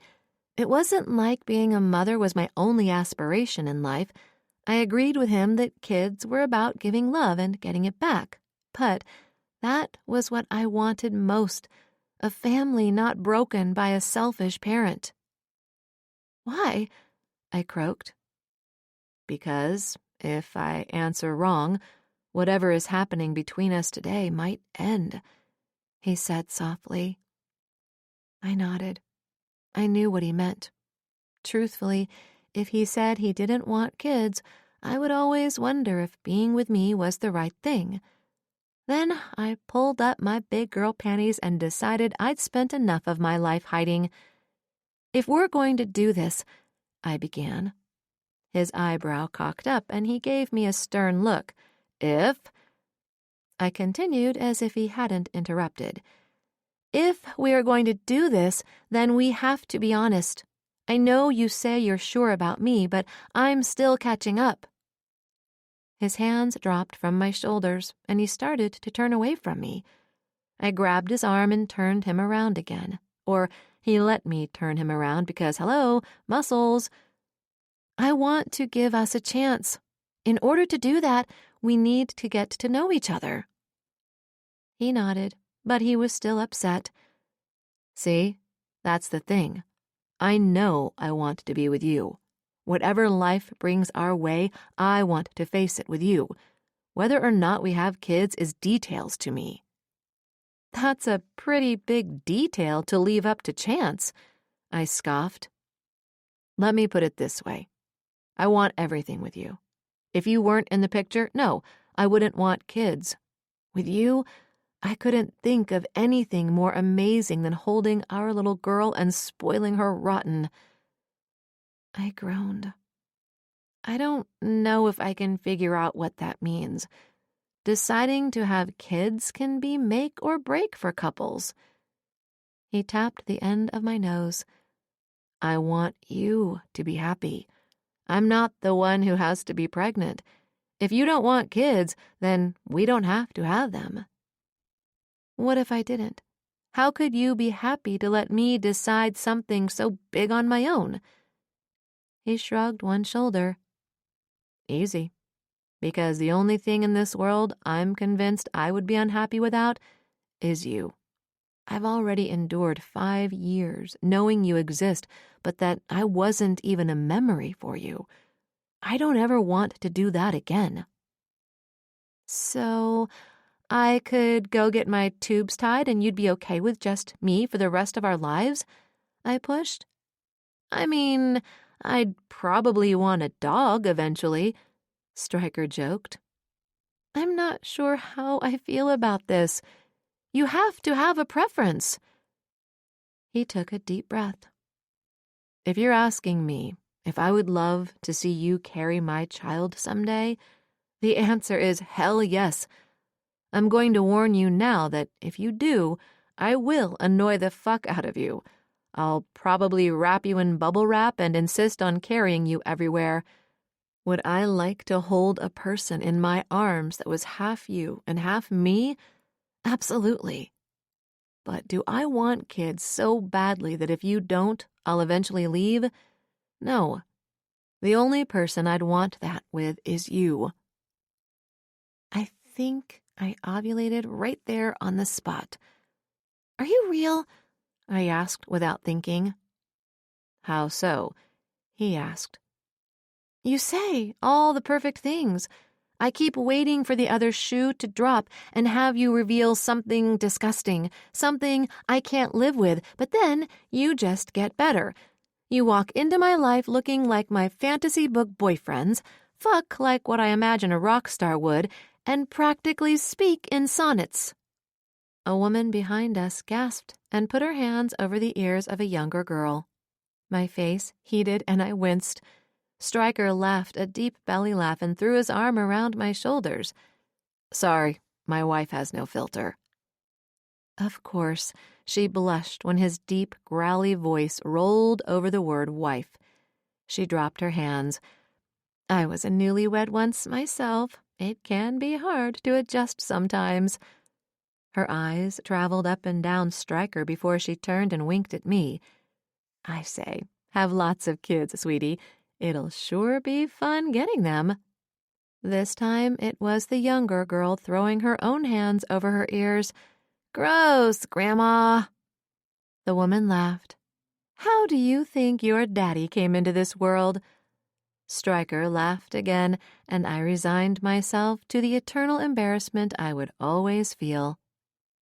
Once the ladies were out of earshot, he bent down and whispered in my ear, "So, I fuck like a rock star, huh? Want to go home and practice?" Oh boy, did I. "We can shop later." "Good girl," he whispered and nipped at my ear.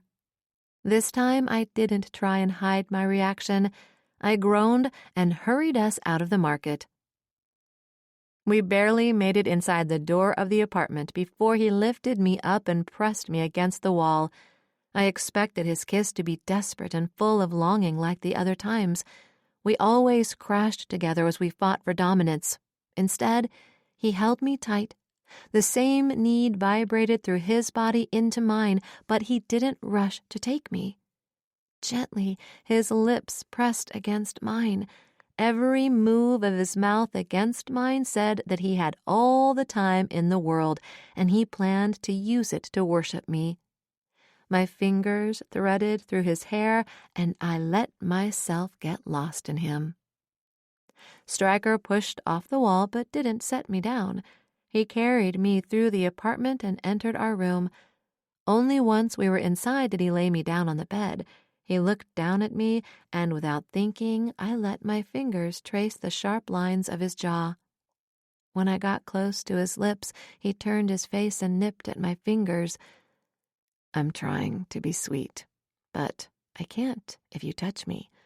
Just let me." My hand fell to the bed and he resumed kissing me. It was slow, teasing, and full of emotion. I thought the hunger between us was hot, but this set my soul on fire. Emotions I wasn't ready to put a name to percolated inside of me. Stryker took his time peeling away the layers of my clothes. Every new part of me exposed was treated to his focused attention. The fire inside of me started climbing higher and higher. I was desperate to feel him plunge into me, but he was nowhere near ready to end my torment. When his eyes found mine, I felt my breath catch in my chest. He was close to saying the words I longed for and dreaded simultaneously. Part of me couldn't believe I'd married this man on a whim 5 years ago. It was reckless and completely out of character. I needed time to know all the variables and convince myself we could beat the odds that so many people couldn't.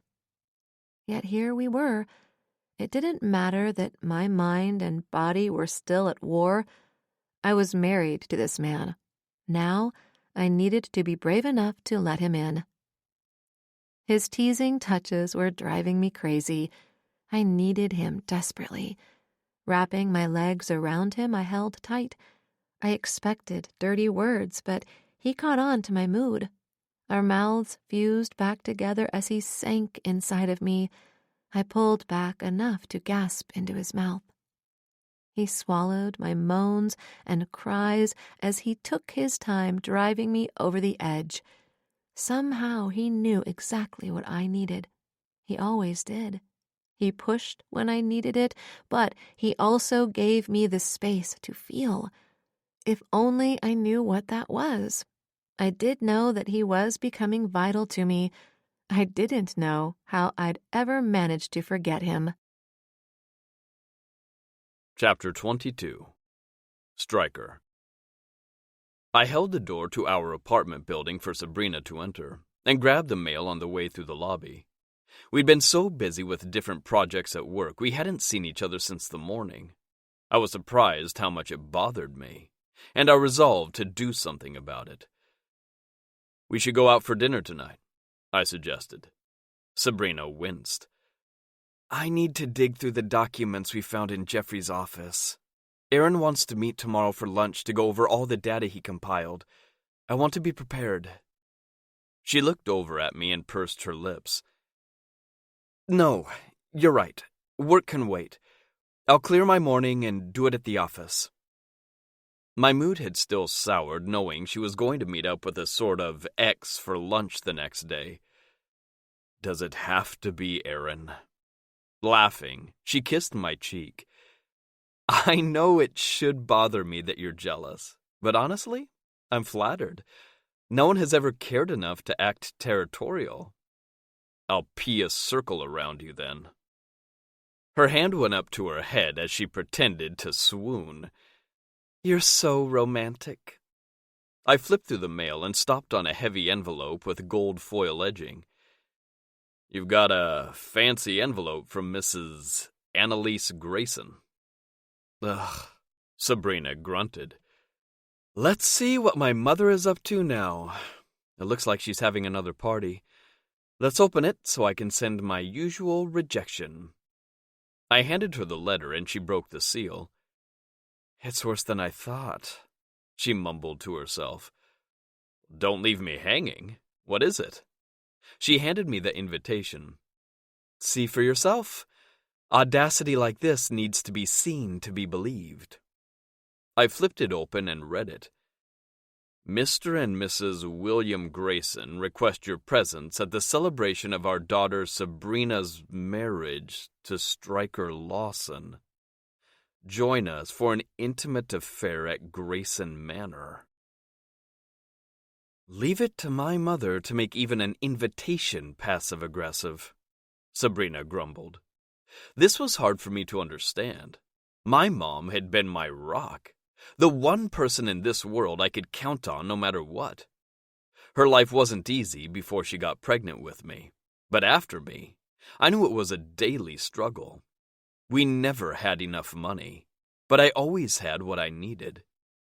Now I knew that was because she often went without. I couldn't imagine a mother like Sabrina's, especially hers because Sabrina was so easy to love. I wish there was something I could do to make things better for her. Maybe there was still a chance for them to reconcile. I think we should go, I said without thinking. Her eyebrows flew up almost to her hairline. I don't think I heard you right. Did you just say we should go to my mother's party? She is throwing it for us. Won't she be angry if we don't show up? Sabrina released a hysterical laugh. She's not throwing this party for us. She's afraid her circle of hoity-toity friends is going to find out we eloped and think she's too broke to pay for our wedding. Heaven forbid they think she can't afford to throw frivolous parties. You don't wish we'd had a wedding? Not the topic at hand, but I needed to know she didn't regret how we came together. She exhaled and dropped into a chair. I wish I remembered the one we did have. Beck and Evie had an impromptu wedding at his parents' Tahoe house. Only family was there. Coulter and Jana eloped. A large wedding becomes more about the families and the guests. I think it's more romantic to have a small affair. Would you want to do it again so you could remember it this time? What I was really asking was if she'd decided she wanted to stay married to me. She smirked at me. I see what you're doing there. I like where we are right now. I want to see what tomorrow brings. Can't we learn to exist in this moment? I took her hand and kissed her knuckles. I'll try. But whether we have another wedding or not, you're still my wife in this moment. She rolled her eyes. Okay, husband. I still don't want to go to that party. Those rich friends of hers sit on the boards of companies all over this country. People who we will need to deal with if we're going to salvage Jana's company. Also, people who have been doing business with Maxwell Easton for decades. Instead of letting her win, we should use this to our advantage.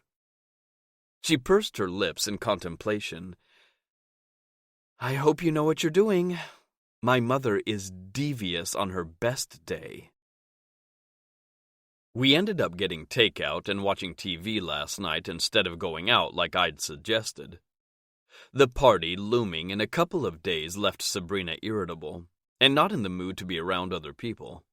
She was finally giving our marriage a real chance, but we were more out of sync than ever. Case in point, I was pacing back and forth in my office while my wife was getting ready to go to lunch with her ex-boyfriend, a man she never should have dated, since we were married. Not that she remembered. The fact she had a history with him was driving me insane. My maturity had hit rock bottom. I felt closer to her age than my own. I might be 10 years older than her, but you certainly couldn't tell by my behavior that I was 36. She poked her head in the door and knocked loudly on the frame. I'm heading out. Do you want me to tell Mrs. Beckett to order you something? I rolled my eyes. Is she still here? I never see her. With everything else going on, I haven't gotten around to replacing her. I could have a phone put in the supply closet if that helps. This is ridiculous. Just go on your date. I can manage to get my own food. Come with me, then. Her tone let me know I was in trouble. This is a business lunch. If you need to see it for yourself, to trust me, then come. I'm fucking this up. I trust you. She opened her mouth to argue, but I cut her off. I do trust you, but I'm still trying to believe I'm enough for you. Stryker, we need to get past all the insecurities if we're going to have a chance. My feet were moving before I made the decision to cross the room. I pulled her the rest of the way into the room, closed the door, and backed her against it.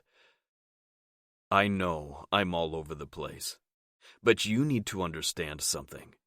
This isn't me being insecure or not trusting you. You're mine. I'm trying to curb my more caveman impulses, but I'm afraid I'm always going to be a bit jealous and possessive when it comes to you. She fought to smirk. So that means you're coming then? I swatted her on the ass, like I'd let my hot wife go out to lunch with any other man who looks at her the way I do. And how do you look at me? Like you're the sun. You brighten my world. That's a good answer, she replied in a husky whisper. My fingers slid through the golden strands of her hair, and I tucked a lock behind her ear. I leaned down to whisper in her ear. I've had years to figure out what I'd say to you when I had you back. You've been my main focus all that time. I'm sorry in advance if I get intense sometimes. The hesitancy in her expression fell away, and her face lit up as her smile spread. I think I like your intensity. That's very good, because I can't be anything less with you. Never again would we be less than everything. I can't believe I let you talk me into this, Sabrina said through clenched teeth. Outwardly, she wore a smile, but her nails digging into my hand let me know she was far from comfortable walking into the palatial home her mother shared with her stepfather. She was beautiful in her white cocktail dress. Jana insisted she looked the part of a bride even though Sabrina didn't really want to go to this party. She fidgeted with her jewelry, the hem of her dress, and the clutch purse in her hands. I took her free hand to keep her from ripping her dress. Jana and Coulter followed close behind. He looked equally as unsettled as Sabrina. I turned my head and spoke to Jana over my shoulder. You'd think we were leading them to their execution. I think I'd be happier if you were, Colt grumbled. A deep crevice formed between Sabrina's eyes. My mom used to call it her what the fuck wrinkles.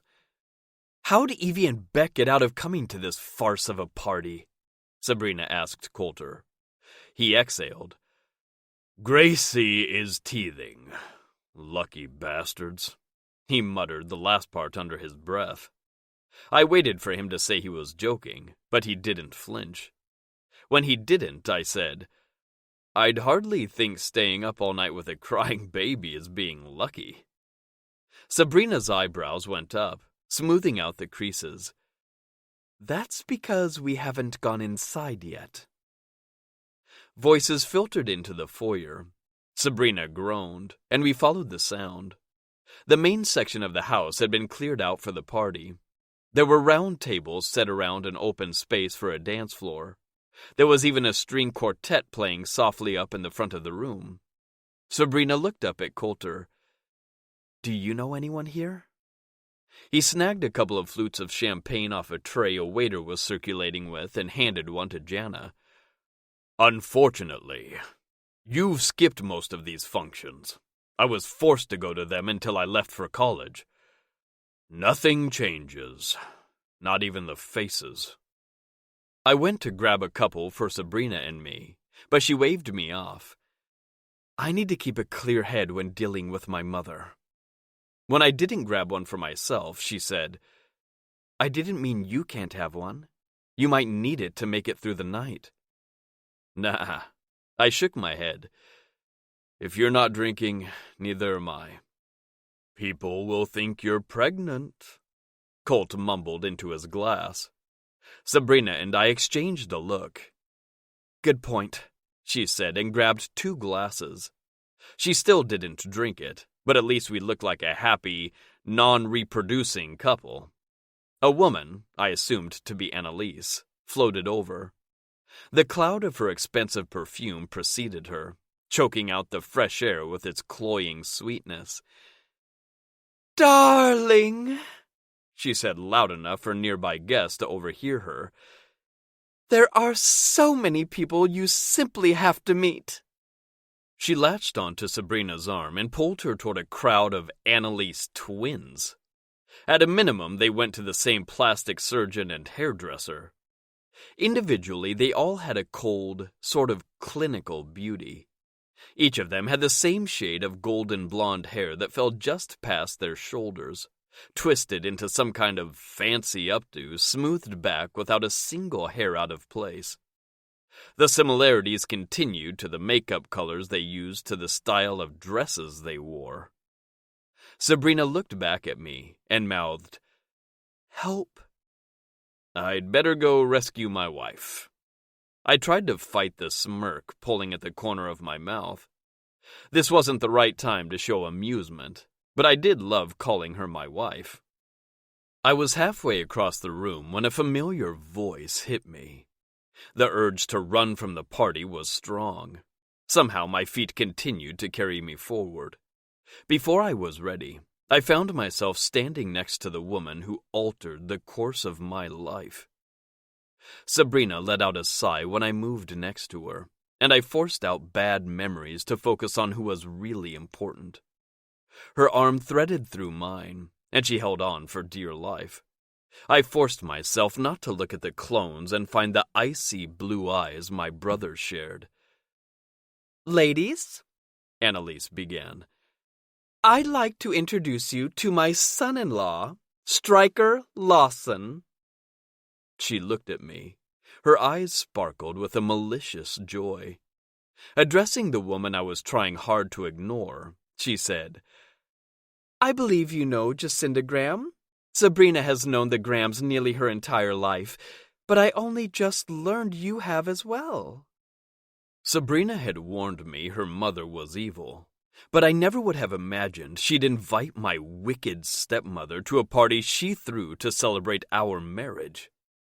Part of me wanted to see how Jacinda would respond to being forced to interact with me. She'd spent 36 years doing her best to pretend I didn't exist. The sneer on her face was the first indication her words would be dripping with venom. "I'm surprised at you, Sabrina. You were clearly brought up in a fine family. You and my Malcolm were always so close growing up. I'd have thought you would have had higher standards for who you chose to spend your life with." Annalise laughed. "I think you're confusing Sabrina with my youngest, Waverly. Sabrina was raised by her father, and he certainly never cared for proper society. I've never quite understood your husband's friendship with that man. He's so pedestrian." I was nearly boiling with rage. She warned me not to come here, but I didn't listen. I'd stupidly thought these people would matter. Maybe because I'd always been kept away from these types of functions. As a temporary CEO, I never had to court business, and never ended up networking at these events in that capacity either. Instead, I pushed Sabrina into a situation that was going to do nothing except hurt her. Turning to Sabrina, I tipped her chin up with my fingers so she would look me in the eyes.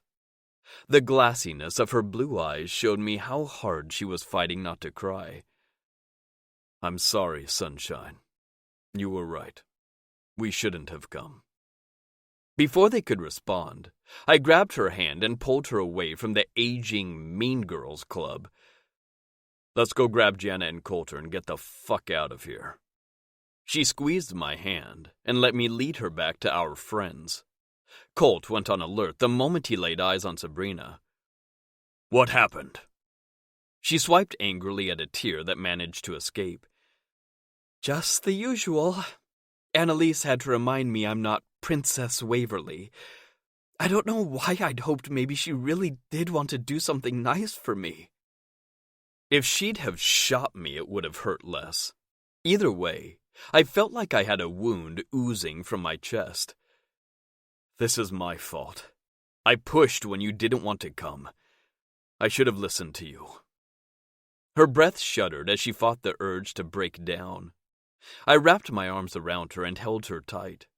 For years, I tried to become the man who was worthy to hold her when she cried.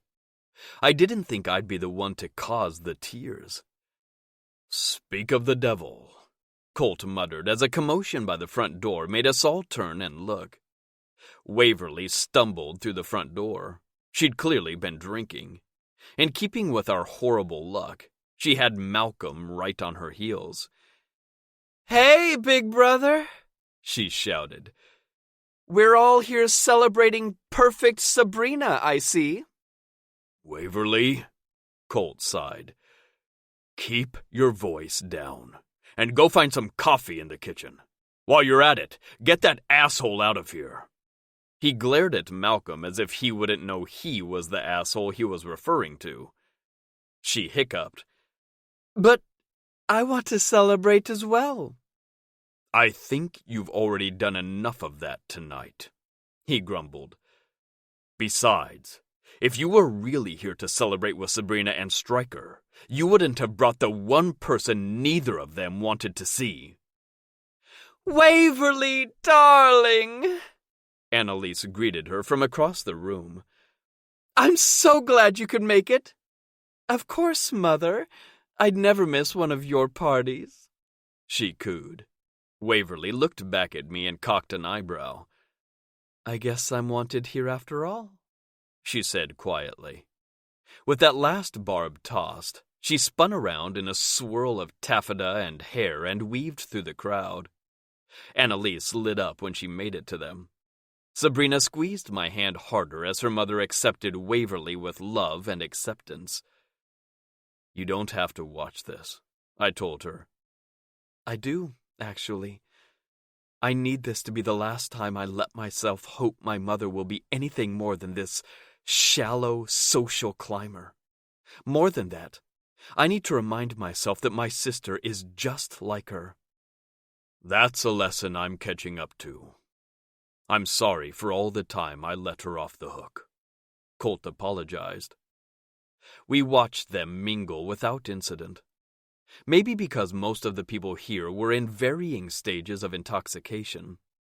Waverly did fit into this world, and Sabrina never would. That was a good thing, and if it took forever, I'd show her she was so much more than these plastic people ever would be. Chapter 23. Sabrina. Despite the size of my mother's house, the walls were entirely too close. I couldn't breathe until Stryker led me out the front doors. I felt a scream bubbling up inside of me, and the moment I stepped outside, I let it rip free. Stryker was there with me the entire time, holding me as I let the rage out. He held me as I struggled to breathe through the pain and disappointment I always felt being around my mother. "I'll go grab the car," Colt said. Jana followed behind him, giving us a minute alone. Stryker took a step back and cupped my face in his big hands. "You are too good for this place and these people. Don't let them dim your light, sunshine." "Yeah, sunshine," Waverly mocked as she crept up on us. "So, you really think this is going to last?" Malcolm asked and dropped his arm around Waverly's shoulders.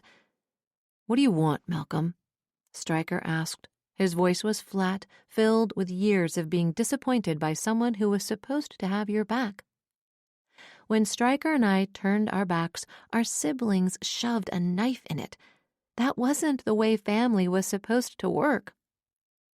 Malcolm smiled, and I could no longer see the boy I grew up with. I only saw the same fake people that were in that room. Funny, I'd always thought the two of us didn't fit in with that crowd. I guess it was only me who didn't fit in. There was a time when that revelation would have crushed me, but Stryker was right. I was too good for this world. Mal made a big production out of thinking. He tapped his finger against his lips. "What do I want? Maybe I want my friend back." I fought the urge to roll my eyes because that didn't convey the level of anger I felt over the way he treated me. "Bullshit," I finally bit out. The smile on his face turned cruel, and he stepped into my personal bubble. "I knew you rebelled against this world, but I didn't think you'd go so far as to marry down. But I guess you really don't belong here. The women in this circle can do better than being an assistant for their stepbrother." My eyes traveled up and down, really seeing him for the first time. He might wear the right brands, drive the right cars, and have the right address to impress the people inside, but I'd mistakenly thought he was more than appearances. "See, that's your problem. You care more about how those people in there," I pointed back at the house, "see you than how the people who care about you do, because those people only care as long as there is something you can do for them." Waverly rolled her eyes. "That's the way the world works." "What would you know about work? Your parents and Colt pay for everything," I snapped at my sister. Waverly straightened up, appearing to sober up. "I'm an influencer. You have no idea how hard I work. Getting drunk and screwing guys who don't give a shit about you isn't a career. You don't even have endorsements. You're a spoiled little princess and nothing more," I shot back. "You're just jealous because our mother actually likes me. She ran away from your loser father and you as fast as she could, and she's never looked back. Just like Malcolm here, who picked me over you." She patted the arm he had tossed around her shoulders.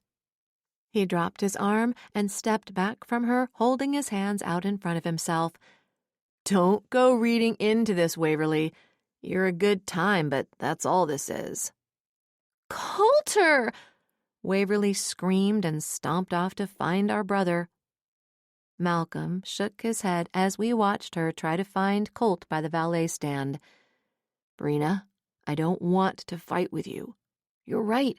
We've been friends for too long. This thing with Waverly, it's just sex. You're the one I care about. I still think we could have a future together. She's always going to be a party girl, but you are the one who should stand beside me. You're the one who has the skills to help me grow my business. I know you care about me. I shook my head. The word you need is cared. I didn't realize how big of a jackass you were before now. I was too blinded by the person I wanted to see. I guess I never saw the real you. I wasn't. I've always seen how big of a jackass you are, Stryker interjected. His fists were clenched at his sides, and he seemed ready to pounce. The fact that he hadn't said a lot about the amount of self-control he had. Malcolm clucked his tongue. You've always thought you were better than me. Stryker pulled me behind him and got in his brother's face. I am better than you. You've had everything handed to you, and from what I hear, you are barely keeping your businesses afloat. Actually, you and Waverly are perfect for each other. Malcolm took another step forward until there was barely an inch between them. At least I have my own business. I don't float around living someone else's life like you do, someone else's company. He turned his head and looked at me. Someone else's girl. I was never yours, I cut in. He sneered at me. Keep telling yourself that.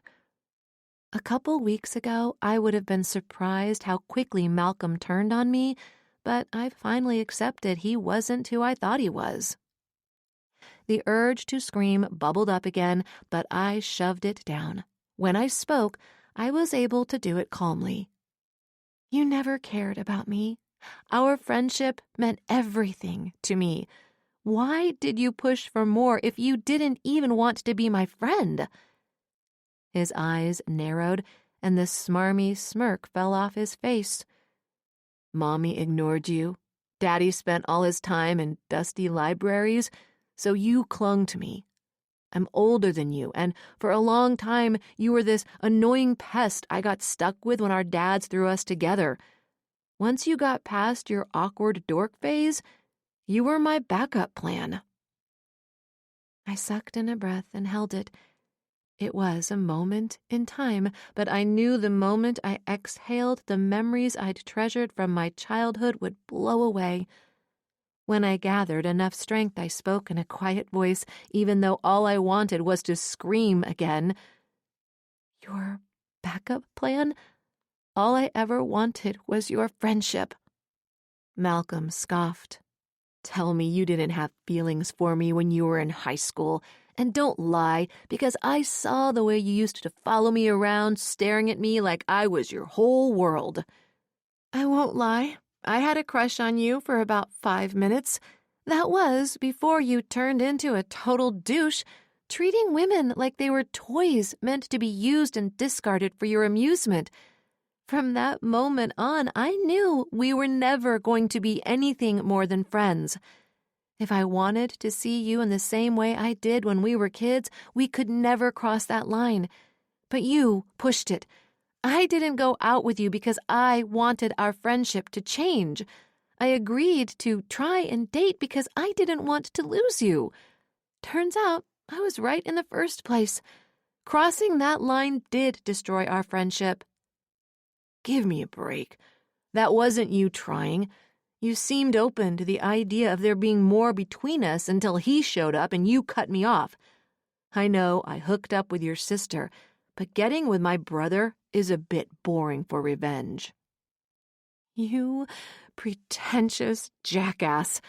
I didn't even know Stryker was your brother. Hell, I didn't even know you had a brother. Nothing about my relationship with my husband has anything to do with you or the rest of your family. Keep telling yourself that. You betrayed me by marrying my brother. You were supposed to be there when I was ready. I had to speed up the timeline once I found out. Found out what, Malcolm? I seethed through clenched teeth. I kept tabs on him. He's been gone for most of the last 17 years, so when he came back to town, I had to find out why. And what did you do about it, little brother?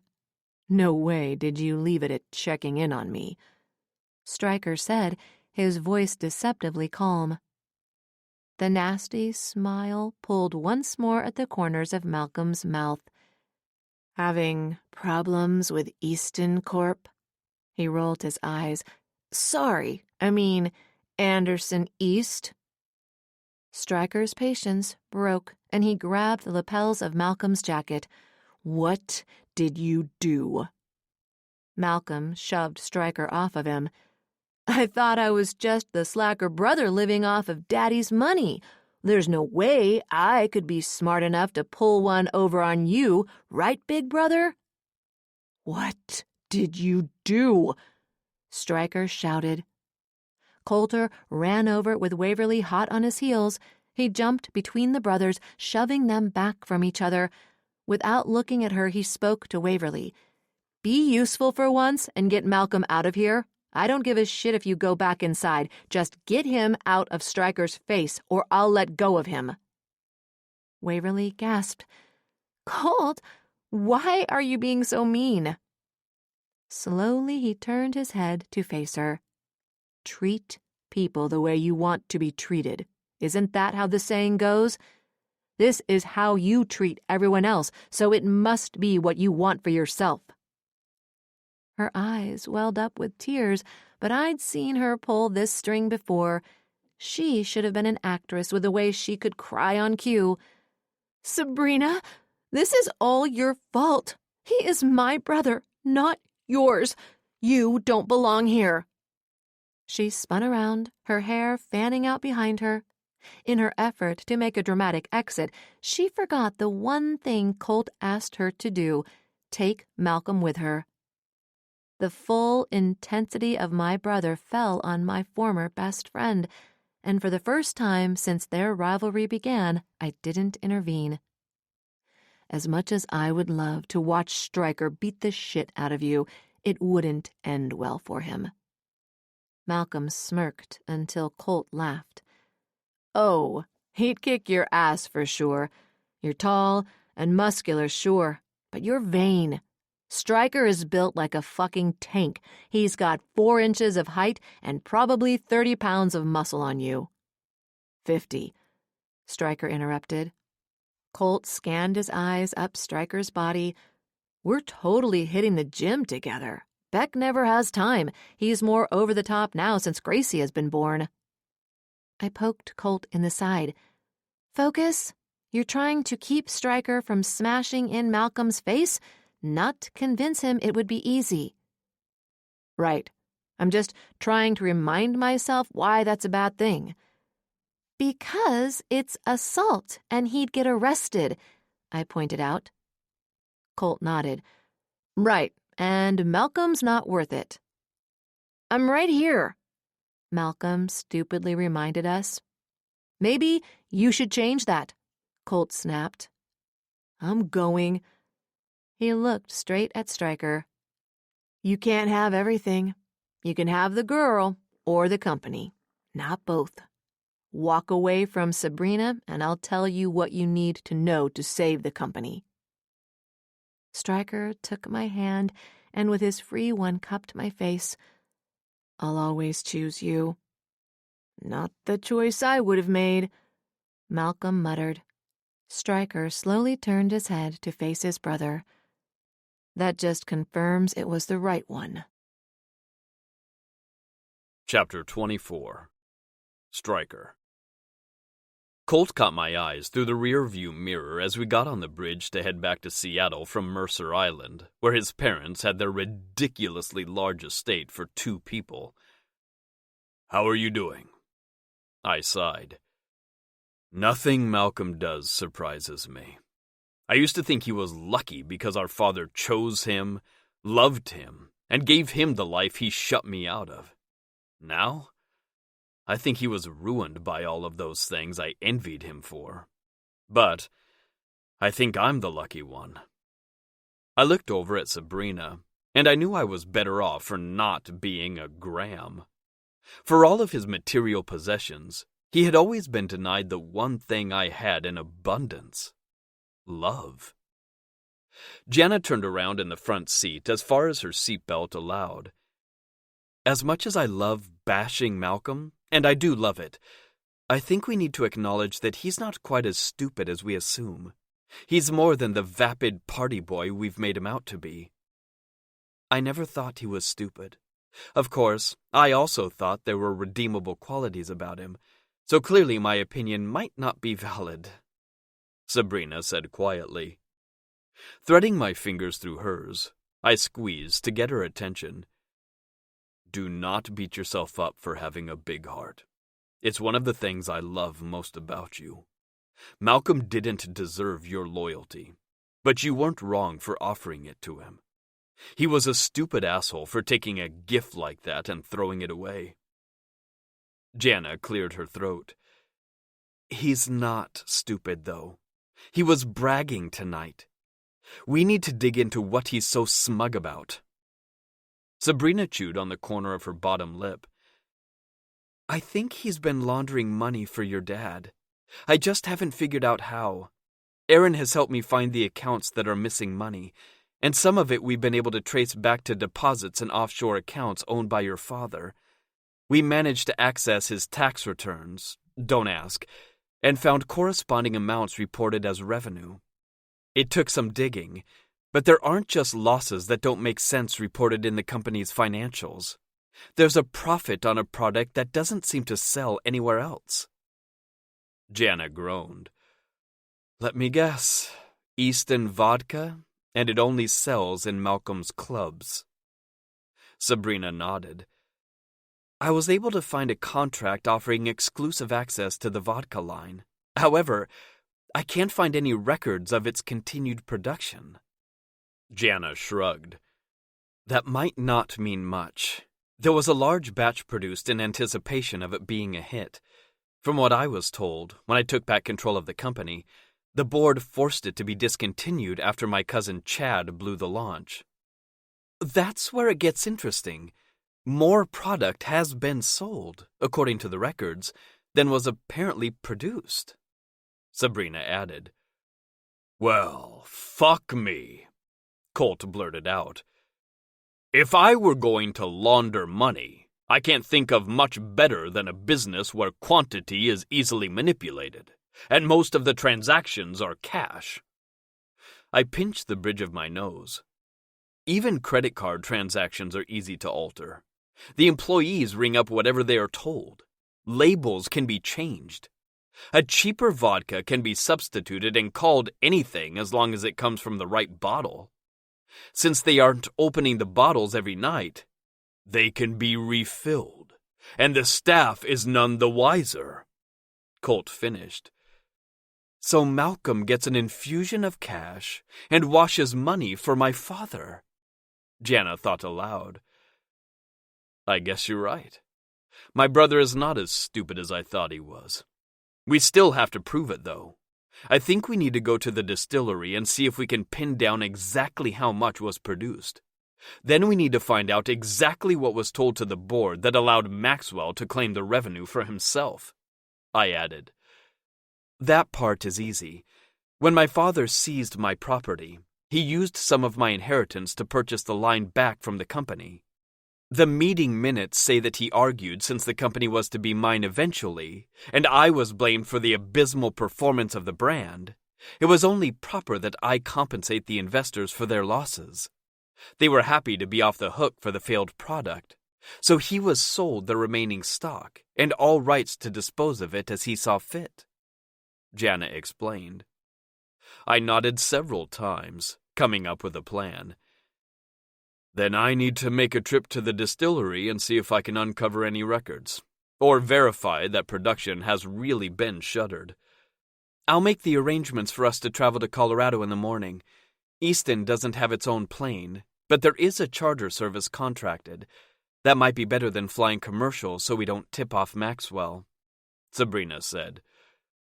Why would that tip him off? I asked. You haven't noticed your relationship has become gossip column fodder? Coulter asked. What? That can't be true. I'm the bastard son of a mediocre executive. That's hardly gossip column worthy. I scoffed. You secretly married the stepsister of one of Seattle's formerly most eligible bachelors.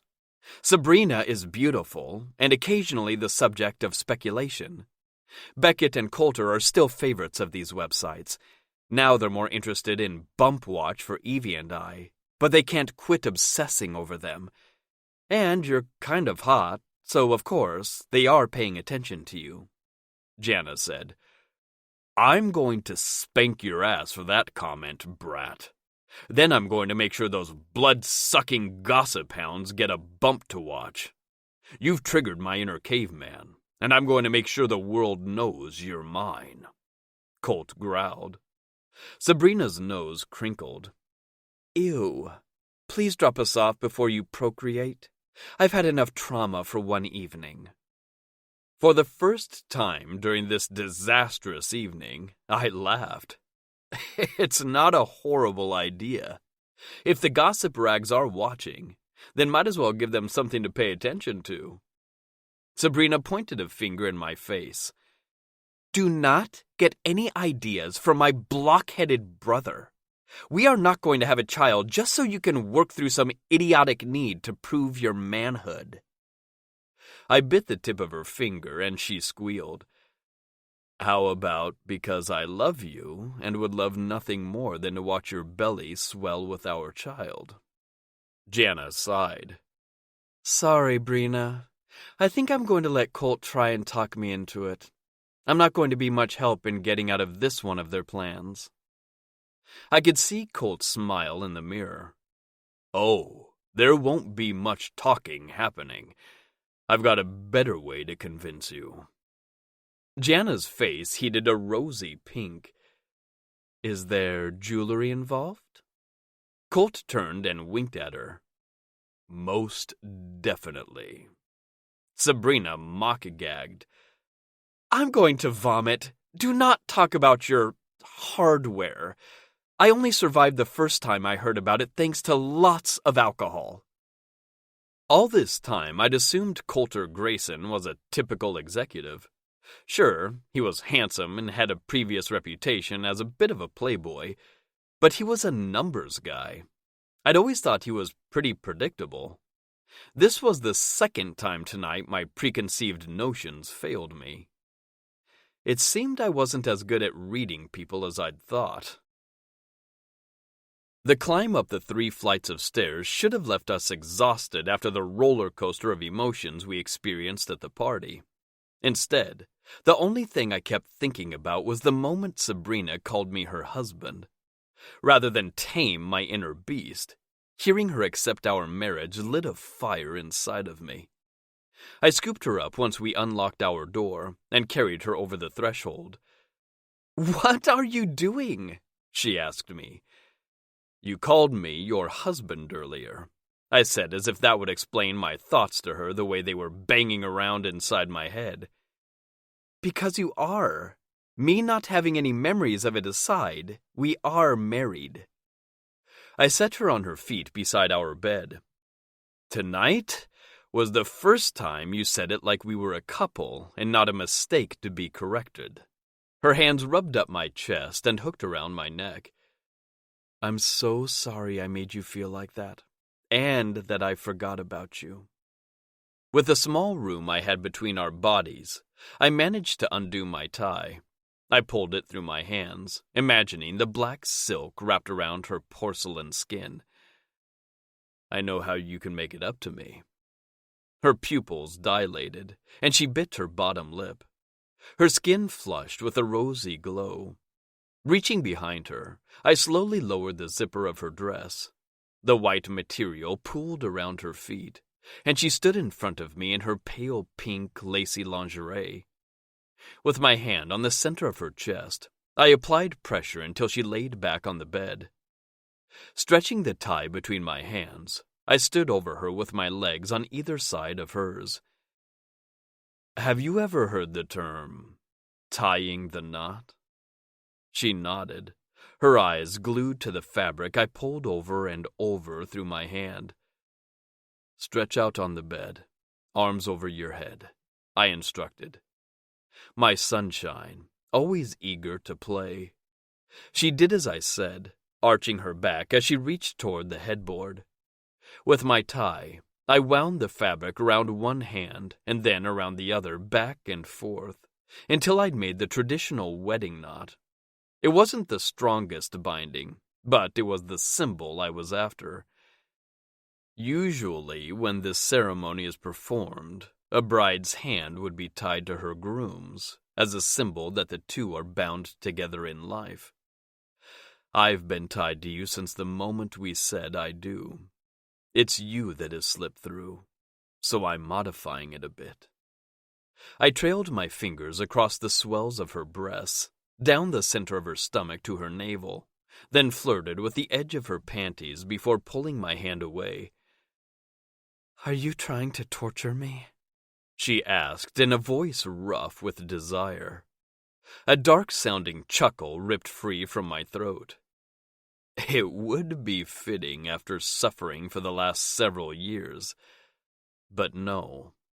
This time I started at her ankle, stroking the skin of her calf, the inside of her thigh, lightly over her fabric cover mound. Up and up my hand went until I made it to the base of her throat. I wrapped my fingers around her delicate neck, but didn't squeeze. I didn't want to take away her air, or her illusion of control. She'd gone on too long trying to manage everything on her own. Unable to resist, I leaned forward and pressed my mouth against hers. For a moment, I lost myself in her. When she started to squirm, I pulled back. You asked if I planned to torture you. That's not my intention, but you might feel like it before I let you come. I have very particular needs, but so do you. I don't think you're aware of it, though. I need you to fuck me. I'm very aware of that, she stated boldly. Again, I chuckled. A few months ago, she wouldn't have dared say anything like that to me. I flicked my tongue against the shell of her ear and ground my engorged dick against her mound. I kept my pants on so I could maintain control long enough to drive her as high as I could before I let her come. She shivered as my hot breath fanned out across her neck. I gently bit the spot below her ear. You'll get fucked when you're a good girl. You've got to earn it. How? She panted. By being honest with yourself. What do you desire most? Her tongue flicked across her lower lip. I thought I made that clear. I want your cock. I'm not into punishment, but if I didn't know any better, I'd think you were trying to get spanked. Now, be honest with me. What do you want? What is the desire you have never told anyone? I already knew the answer, but I didn't think she'd been brave enough to admit it to herself. I watched her eyes go back and forth as she searched her own mind. Her body went lax underneath mine, and she lowered her eyes. I want you to take control and use me however you like. I want to know what it's like to be yours completely. Chapter 25. Sabrina. Then I'll show you what it means to be mine, he vowed. He opened a drawer in the nightstand and pulled out a pair of leather cuffs. Dangling them from one finger, he held them above me. Are you sure? My mouth went dry and my heart thundered in my chest. I opened my mouth to beg, but I genuinely wanted him to take control. I'd never considered myself submissive before, but I'd never been as turned on as I was when Stryker touched me. Every nerve in my body was alive as I waited for what he was going to do next. I decided to follow his lead and give myself over to his plans. He watched my face as I battled what remained of my inhibitions. His sinfully full lips curved up as I decided to give myself to him completely. "Good girl," he purred. "Let's switch out that binding, and then we can really play." Slowly, he unwound the tie from around my hands. I was a little sad to see it leave my skin, but that disappeared once he buckled the cuffs around my wrists. His hands slid down my arms. The roughness of his calluses felt divine against my flesh. I shivered as he once again placed one of his large hands around my throat. He never squeezed, but held me in a way that felt like it branded my soul. After a moment, he kept moving down. Lightly, he brushed over the swells of my breasts before reaching behind my back and unhooking my strapless bra. The air was chilly enough to cause my nipples to pebble once exposed. His dark eyes seemed to go molten as he watched them tighten into hard points. He sucked one into his mouth and bit down just enough to make my breath catch and make my core throb.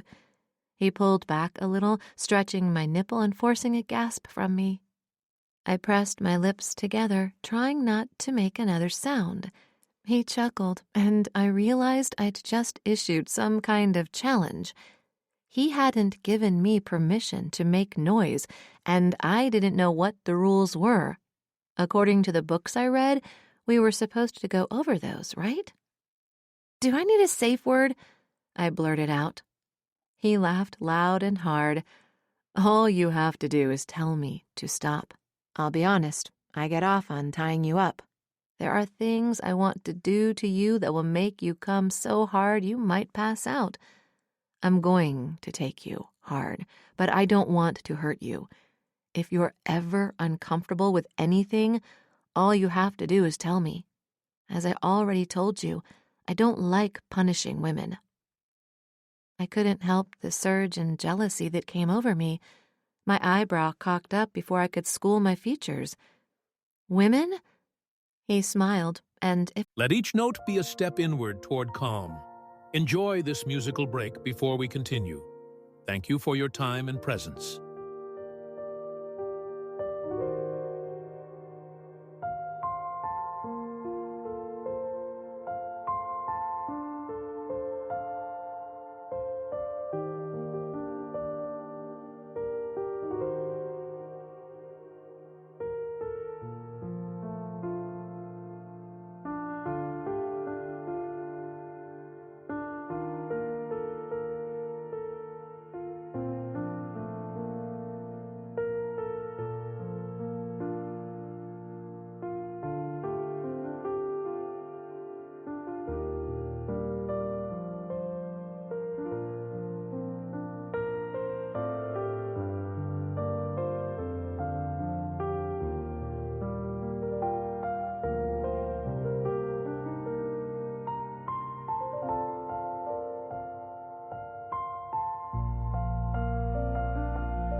If I weren't suddenly irritated with him, I'd have stretched up to kiss him. Poor choice of words. You are the only one for me. You've been the only one for me. By now you have to believe I'm going to be faithful. If I didn't stray during the years you'd forgotten me, I sure as hell am not going anywhere now that I've got you where I want you. With his index finger, he tapped the end of my nose. You're adorable when you're jealous. His eyes traveled back down to my breasts. Now, let's see how long you can hold out before you scream. I was determined to be good, but I had to bite my lip when he sucked my other nipple into his mouth. Instead of biting this time, he sucked hard. I felt the pull all the way down to my clit, which throbbed in tandem with every pull of his mouth. My back arched, and I trembled with the need to moan. Somehow I managed to swallow the sound, but the effort caused spots to appear in my vision. He hummed against my flesh, and his mouth worked down my stomach. He alternated nibbling and sucking, but still I remained silent. You're doing so well, sunshine, but I am going to make you cry out. I guess my baby just needs more, huh? Choppy breaths came into my lungs, and I held it. I knew I was going to lose, but in losing, I was going to win the best orgasm of my life. Stryker's fingers slipped under the waistband of my underwear and slowly drew them down my legs. His hands landed on my knees, and he pushed them open wide. A rumbling hum came from his throat. So hot and tight. I can't wait to feel you squeezing my cock. Are you ready to scream? He settled between my spread thighs. When his hot breath hit my shaved mound, I shivered. His fingers spread the lips of my pussy, exposing my clit. I expected the teasing touches he'd given me before. I was not expecting him to suck the bundle of nerves as hard as he had my breast. My breathing got louder, but still I managed not to make a sound. I was so wet I could feel the slickness leaking from my core, but I was too far gone to be embarrassed. Then I was just grateful when he shoved 2 thick fingers deep inside of me, pumping furiously. I shook my head back and forth, the remains of my control starting to slip. Give in, he growled. Stop fighting me, and I'll fuck you as hard as you begged me earlier. I wanted to do as he asked, but I wanted to push him a little farther. Something told me the more I resisted, the harder he'd take me. Stryker curled his fingers and hit a spot deep inside that made those spots in my vision become stars. His tongue swirled and flicked hard against my clit, causing a vibrating sensation. His fingers plunged deep and hard, and I lost it. I groaned long and loud, my body shook with the force of my orgasm. He pulled his fingers out of me and sucked them into his mouth. It was the filthiest and hottest thing I'd ever seen in my life. Good girls get rewarded, he said as he pulled his fingers out of his mouth. With my legs propped over his arms, he bent me in half, and I knew as powerful as my orgasm was, I hadn't seen anything yet. The head of his cock pressed against my opening, and he thrust deep inside of me. The veins in his neck stood out and perspiration beaded on his brow. Fucking perfect, he mumbled. This time I didn't try to stay silent. I moaned each time he slammed into me.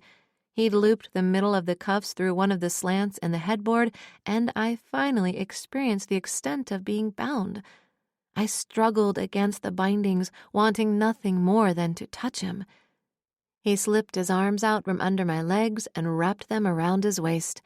Then he grabbed the headboard and used it to help him drive deeper and harder. The sounds of banging wood, skin slapping, and our collective grunts filled the room. It was an erotic soundtrack I knew would play on repeat in my memories for a long time. His hips rolled, grinding his pelvis against my clit. Just as I was starting to climb the peak again, he pulled out. I want more," he growled. He unbuckled the hook connecting the cuffs and flipped me over to my stomach. Grabbing my hips, he pulled me back onto my knees. Before I could take a breath, he pushed back inside of me. His fingers dug into my skin, and he used the strength of his arms to slam me against him every time he thrust forward. Stryker's large palms struck the cheek of my ass. The slight sting quickly morphed into incredible pleasure. "You are mine. I'll never let you go again. Tell me who you belong to," he demanded. "You," I panted. "I belong to you." He fucked me harder and deeper than ever before. I realized he'd held back up until now. This was what it meant to belong to him. For the first time, I felt what I'd always been missing, a connection. I gave myself over to the sensation. My head became fuzzy, and there was no more thought. I was flying, rising higher than I ever had. I felt the moment he lost control. His movements became jerky, and he growled as hot jets of cum filled me. The sensation was so primal, I screamed as my entire body clenched along with the inner muscles of my pussy. My vision went black, and I let myself drift off to an exhausted slumber. I woke up slowly the next morning. My muscles were deliciously sore, but I felt more rested than I ever remembered being. Sunlight streamed into our room, and I realized it was later in the day than I normally awoke. Rolling to my side, I found the other side of the bed empty. There was a moment of panic. Last night, Stryker and I connected body and soul, but I still woke up alone. Panic seized my chest, and another revelation hit me. This was the reason I held back before. He had power over me, even without his hand on my throat, and that terrified me. Needing someone who could leave me went against all of my self-protective instincts. Part of me wanted to turn back the clock and push him away harder, but he'd worked his way too far past my walls. Scary or not, he was vital to me now, and I could either continue to live in fear or finally be brave. Before I could fall too far into the pit of my personal hell, the smell of coffee filtered into the room. I made my way into the other room and found Stryker sitting at the table with the reports I'd been going over with Aaron the last couple of weeks spread out on the table. When he saw me enter the room, he got up and got me a cup of coffee without a word. I sat down at the table, and he set a mug down in front of me. He dropped a kiss on my forehead before joining me at the table. Lifting the cup to my lips, I took a sip and found it perfectly doctored to my tastes. Half filled with sweet cream, it was equal parts coffee and creamer, just the way I liked it. Stryker smirked at me. "That isn't real coffee." I shrugged. "It's enough caffeine to wake me up, but hides the bitter, nasty coffee taste." He shook his head. "You've lived in Seattle your entire life and don't like coffee? How is that possible?" "I don't hate coffee. I just prefer it to taste like a candy bar. Thankfully, lattes exist." I reached for one of the files he had on the table. "What are you doing looking through the inventory reports for Easton Vodka again?" I was thinking of how smug my brother was last night. He seemed to think he had pulled one over on us. I remembered the discrepancies you mentioned in the sales reports. Jana said the vodka launch was a bust, but here, a few months later, it was breaking even. "We need to get our hands on Malcolm's accounting records. First, we'd have to know where he keeps them. I'm not close enough to him to ask. I'd think he'd have them stored in the office at his Seattle club, but he doesn't spend that much time there, and it wasn't opened until a year ago," he said. His first club was in Denver. After college, he went to find himself, or so he said at least. What he found was a group of people who partied all the time. He started organizing bigger and bigger events for them and fell upon a warehouse he was able to convert. Since he'd been on the verge of being cut off from his dad, your dad, he held up his hand. "You were right the first time. That man has never been my dad. When we first met, he pulled me into the company, and God help me, I tried to impress him, but he's only ever seen me as a mistake. I walked away from him and his bullshit job shortly after we got married. I set my cup down on the table. There's still so much we don't know about each other. Stryker reached out and took my hands. We've got a lifetime to learn the little things. What's important is that I love you. The rest is just details. I smiled what I imagined was a dopey-looking grin. That's the second time you've said that to me. I don't think it hit me when you said it before, but you really do, don't you? A crease formed between his eyes. What, that I love you? Do you still doubt it? I shook my head and laughed softly. No, I think I believe you. One of his eyebrows cocked up. You think? If you don't know, then I'm not doing a good enough job showing you. I don't know how you could do any more. I'm the one who's bad at showing it, but I need you to know that I love you too, I said. His chair creaked as he pushed back from the table. Patting his knee, he said, Come here, sunshine. I stood without arguing this time and sat on his lap. His hand settled on my thigh and began a distracting motion up and down. I was so focused on the direction of his hand that I nearly missed what he was saying. He squeezed my thigh and regained my attention. A couple of years ago, I took an assignment in Denver overhauling a corporate law firm. The CEO who took over once the restructuring was finished is a genius at accessing things he shouldn't be able to get his hands on. Let me give him a call and point him in the right direction. He owes me a favor. Chapter 26. Stryker. It took some time to get a hold of my friend, Thomas. I finally managed to catch him between rounds of golf. Then I had to wait a few more hours for him to get a plan together to get a hold of Malcolm's records. In the meantime, Sabrina and I spent the first lazy Saturday we'd ever had together. We dressed in sweats, cuddled on the couch, and watched movies. It was everything I'd fantasized about for the last few years. Well, perhaps not everything. Last night checked more of those boxes than anything else, but this was a close second. Having her with me, doing something so normal, and feeling the heat of her body pressed into mine filled my heart with peace. Occasionally, I'd drop a kiss to the top of her forehead for no other reason other than I could. Showing her affection, especially after she admitted she was having a hard time accepting the depth of my feelings for her, was my new goal. My phone rang in the middle of our second movie of the day. She paused the TV, as eager as I was to see what he'd learned. I answered the phone and put it on speaker. Hey, Tommy, I greeted him. What did you find out? I haven't gotten my hands on anything yet, but I learned that the venture capital firm that gave him the loan wrote in a provision to have oversight over the company to ensure their funds weren't misused, and that they were getting their share of the profits. It appears they haven't actually followed through with examining his records, though. This pertains to all of the locations, not just the original club. And would you guess which firm they contracted to conduct the audits?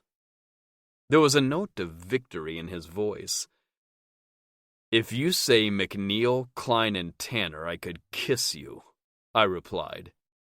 That was the name of his law firm, and would cut through a lot of bullshit in getting those records.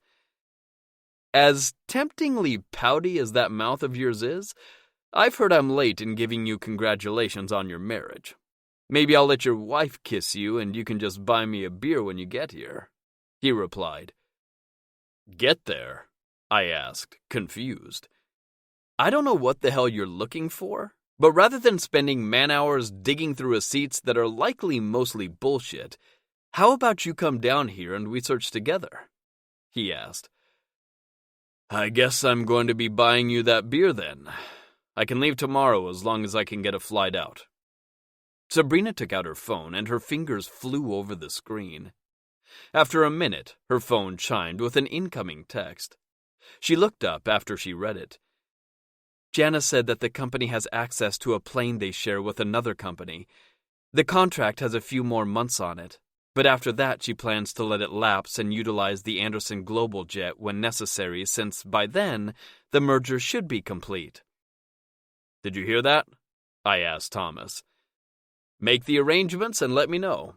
I'll see you tomorrow," he said. We exchanged a few more pleasantries and got off the phone. "I'll call and see if the plane is available, and if there's enough time for us to file flight plans to Denver," Sabrina said. I put my hand over hers with the phone. "I think you should stay here and keep things running at the office. Now isn't the best time for the both of us to be away." Her lips pursed and her brow furrowed, a sure sign she wanted to argue with me, but I shook my head to stop her. "I don't want to be away from you either, but this will be a quick trip. Hopefully I can turn around and leave the same night." She narrowed her eyes. "There is going to be way too much to go through for that. Don't take this the wrong way, but as brilliant as you are, I'm the one with the head for numbers. I promise to scan and send you any files I need your help with. I have a feeling my brother is going to try something, and I don't think we should both be away from the office right now." What I didn't want to mention was that my intuition was screaming at me that she shouldn't come with me. If I told her that, though, she'd insist neither of us go. The arrangements to take the plane to Denver took the rest of the day on Saturday. I knew arranging private travel would be different than purchasing a ticket on a commercial flight, but I didn't realize how much red tape would be involved. After several calls, the pilot called and told me to be at the airstrip at 7 in the morning. Sabrina wasn't the only one dreading being apart. The last time she was out of my sight for an evening, she forgot all about me. I don't think she would be dosed with roofies again, but I spent extra effort to make sure she remembered me in the morning. I reached for her over and over during the night. Every touch showed my desperation to be near her. This time wasn't a game of domination and submission. As much as I normally craved control, that was how much I wanted her wild. She was set free to roam my body with her touch, and she took full advantage of it. Her hands caressed slowly at first, but as our passion increased, so too did the pressure she used. Her nails raked over my skin, biting into the flesh. Maybe I was cracked, but the sting sent waves of euphoria through my body. Each stroke of her nails against my back drove me faster and deeper into her wet heat. Her breath became mine, and our hearts beat in tandem. Whether it was fate or dumb luck that brought us together, our souls were forever linked. Soon after, worn out by multiple orgasms, we gave in to exhaustion and fell asleep.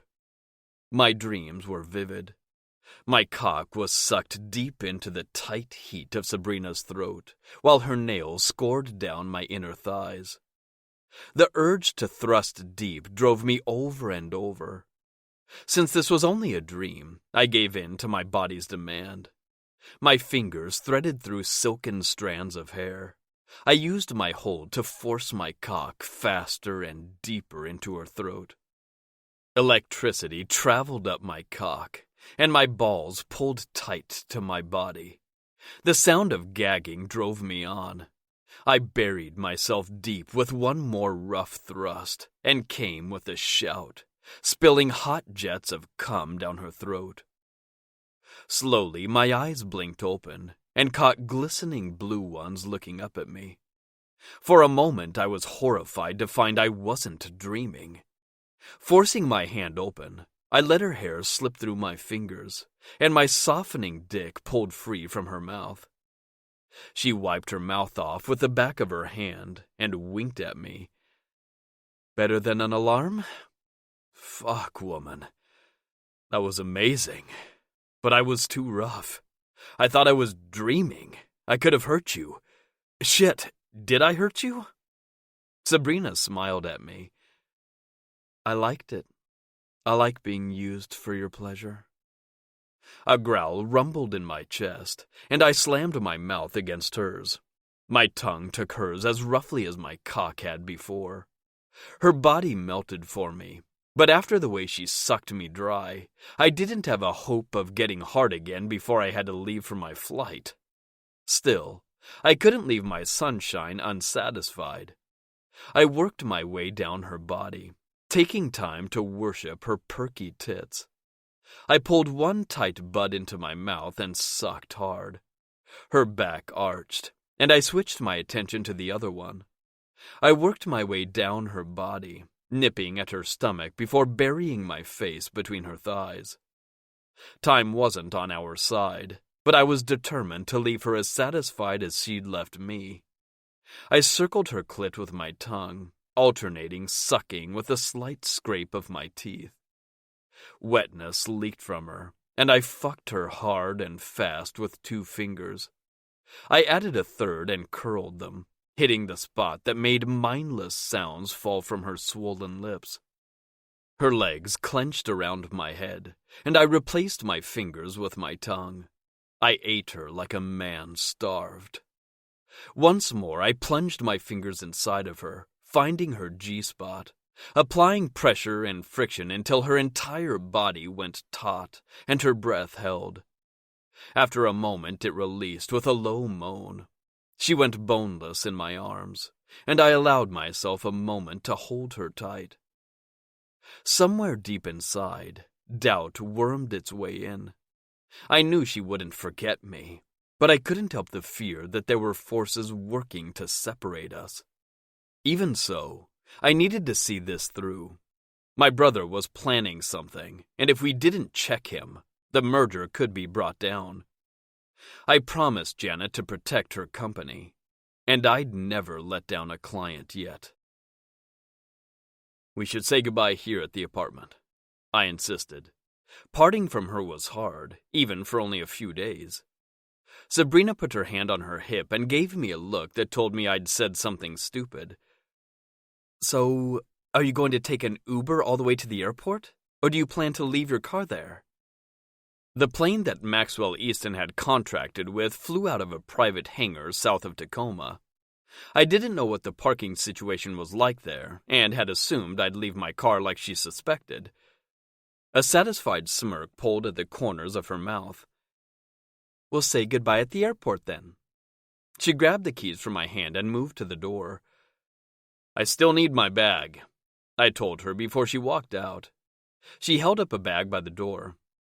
One step ahead of you. I packed a change of clothes just in case you can't leave tonight like you thought. A couple, actually. No telling what you'll find and if you'll have to stay longer. Seems you're prepared for everything. When did you find the time to do all this? She winked at me. You were sleeping really soundly this morning. Flashbacks from this morning flooded my mind. Knowing how much she could take gave me ideas for the future. One thing was clear. She was a lot tougher than I'd given her credit for. Despite the early hour, there was still enough traffic on the interstate that the trip took over 40 minutes. We had plenty of time to talk, but neither of us said much. The airstrip was outside of town headed toward Olympia, and mostly catered to politicians needing to travel around the state. I pulled up to the small office building and handed the keys to Sabrina. She stepped out of the car with me and followed me to the trunk where I grabbed my bag. I pulled her to me and kissed her deep and hard. I had to force myself to step back from her, or I was going to be taking this flight with a hard-on. I already hated flying. I didn't want to do it sexually frustrated, too. I'm going to miss you, I said, and pressed a final kiss to her forehead. Sabrina winced and stepped back from me. About that. She reached for my bag and unzipped it. Inside were a few changes of clothes. For both of us. I'm coming with you, I sighed. We talked about this. You need to be at the office. Her head was shaking before I'd even finished talking. Except, I don't. I talked to Colt. He agreed that our number one priority is finding out what might be in Malcolm's records. You need my help. I opened my mouth to protest, but she held up her hand, stopping me. I know you're capable, but we don't know how much he has there, and the two of us can get through it faster. Not to mention Aaron and I have spent the last few weeks going through all the records of Easton Corps. I might be able to recognize a transaction I didn't think was important before. Colt's going to go into the office with Jana in our place and finish meeting with the employees. They are onboarding them to Anderson East, so it only makes sense that one of the heads of corporate finalizes that step. Everything she said made sense, but there was an alarm going off in my head telling me not to let her get on this flight with me. Only, I couldn't argue with her logic. There was also the fact I didn't want to be away from her. I shoved the apprehension deep down.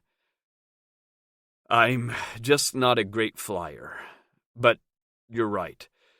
It would be better if you were there with me. Except, what are we doing with the car? A security agent came out to meet us, stopping Sabrina from answering my question. I need to see your identifications to verify against the manifest. Then the crew will be out to collect your luggage and the pilot will be ready to head out. We both handed over our IDs, and I realized Sabrina had set this up before coming here, when I saw her name already listed on the manifest. Once she was done with her verification, Sabrina handed her the keys. Then she looked at me and raised her eyebrow. Colt and Jana are going to be by later to get the car. I grabbed our bag with one hand, and her hand with the other. Let's get this over with, then. You really hate flying, she said. Her eyes were wide as if that was just sinking in. Loathe it, I admitted. I've flown before because it's a necessary evil if you work all over the country, but I only do it when necessary. On the tarmac sat a tiny twin-engine plane. I'd only ever flown commercial, and only ever on large jets. They seemed so solid. I didn't think about the fact they were going up in the air. I pretended it was the same as taking a bus or a train. It would be hard to pretend when I could see out of all the windows, and if I stretched out my arms, I could touch both sides of the plane. Sabrina tugged at my hand. Come on, let's get on with it. The ground crew went over the plane, which made me feel a little better about climbing inside of a tin box with wings. A man exited the building and headed our way. One of the ground crew joined him and reached for my bag. I passed it off and shook the captain's hand when he extended it. I'm Captain McHenry. I'll be your pilot to Denver. We will be stopping for fuel in Haley, Idaho on our way to Denver. I filed the flight plan yesterday, and we've gotten clearance to land at the private airstrip at Denver International Airport. The crewman put our bag in the back of the plane and removed the blocks from the wheels. The captain directed us to the door. Our total flight time will be a little under 4 hours. Let's get settled inside and we'll be on our way. Sabrina and I took 2 seats in the middle of the plane. I insisted we sit over the wing because I'd heard once that was the safest place to sit. As if that would be enough to save us if the plane went down. She put her hands on my face and forced me to look at her. You need to breathe. Try closing your eyes for a while. It's really early, and I know you're tired. Just sleep for a while, and before you know it, we'll be landing. I took a slow, deep breath in through my nose. My hands gripped the armrests while we taxied down the runway. I clenched my eyes closed tight as the plane took off. Once it leveled out, I was able to drift off. Chapter 27. Sabrina. Stryker fell asleep a lot faster than I expected. Of course, he expended a lot of energy last night, or he would never have been able to relax. Once we hit cruising altitude, I found myself getting drowsy and let myself doze off as well. About an hour into the flight, the air got choppy and I startled awake. Stryker jolted next to me. What's going on? I tried to force more calm into my voice than I felt. I think it's just some turbulence. The plane dropped and felt like it bounced in the air. This time, Stryker wasn't the only one squeezing the armrests. He leaned over and peered out the window. Are the trees supposed to be this close? The plane started to rattle and shake harder the more altitude we lost. What's happening? I shouted up to the pilot. He ignored me as he fought with the controls. From my view of the front of the plane, I could see the mountain getting closer. Captain McHenry grappled with his seatbelt and picked up a pack next to his seat. What is that? I asked Stryker. Almost as soon as the words were out of my mouth, I realized what he was holding. Shit. Oh, shit, I muttered over and over. Why does he have a parachute?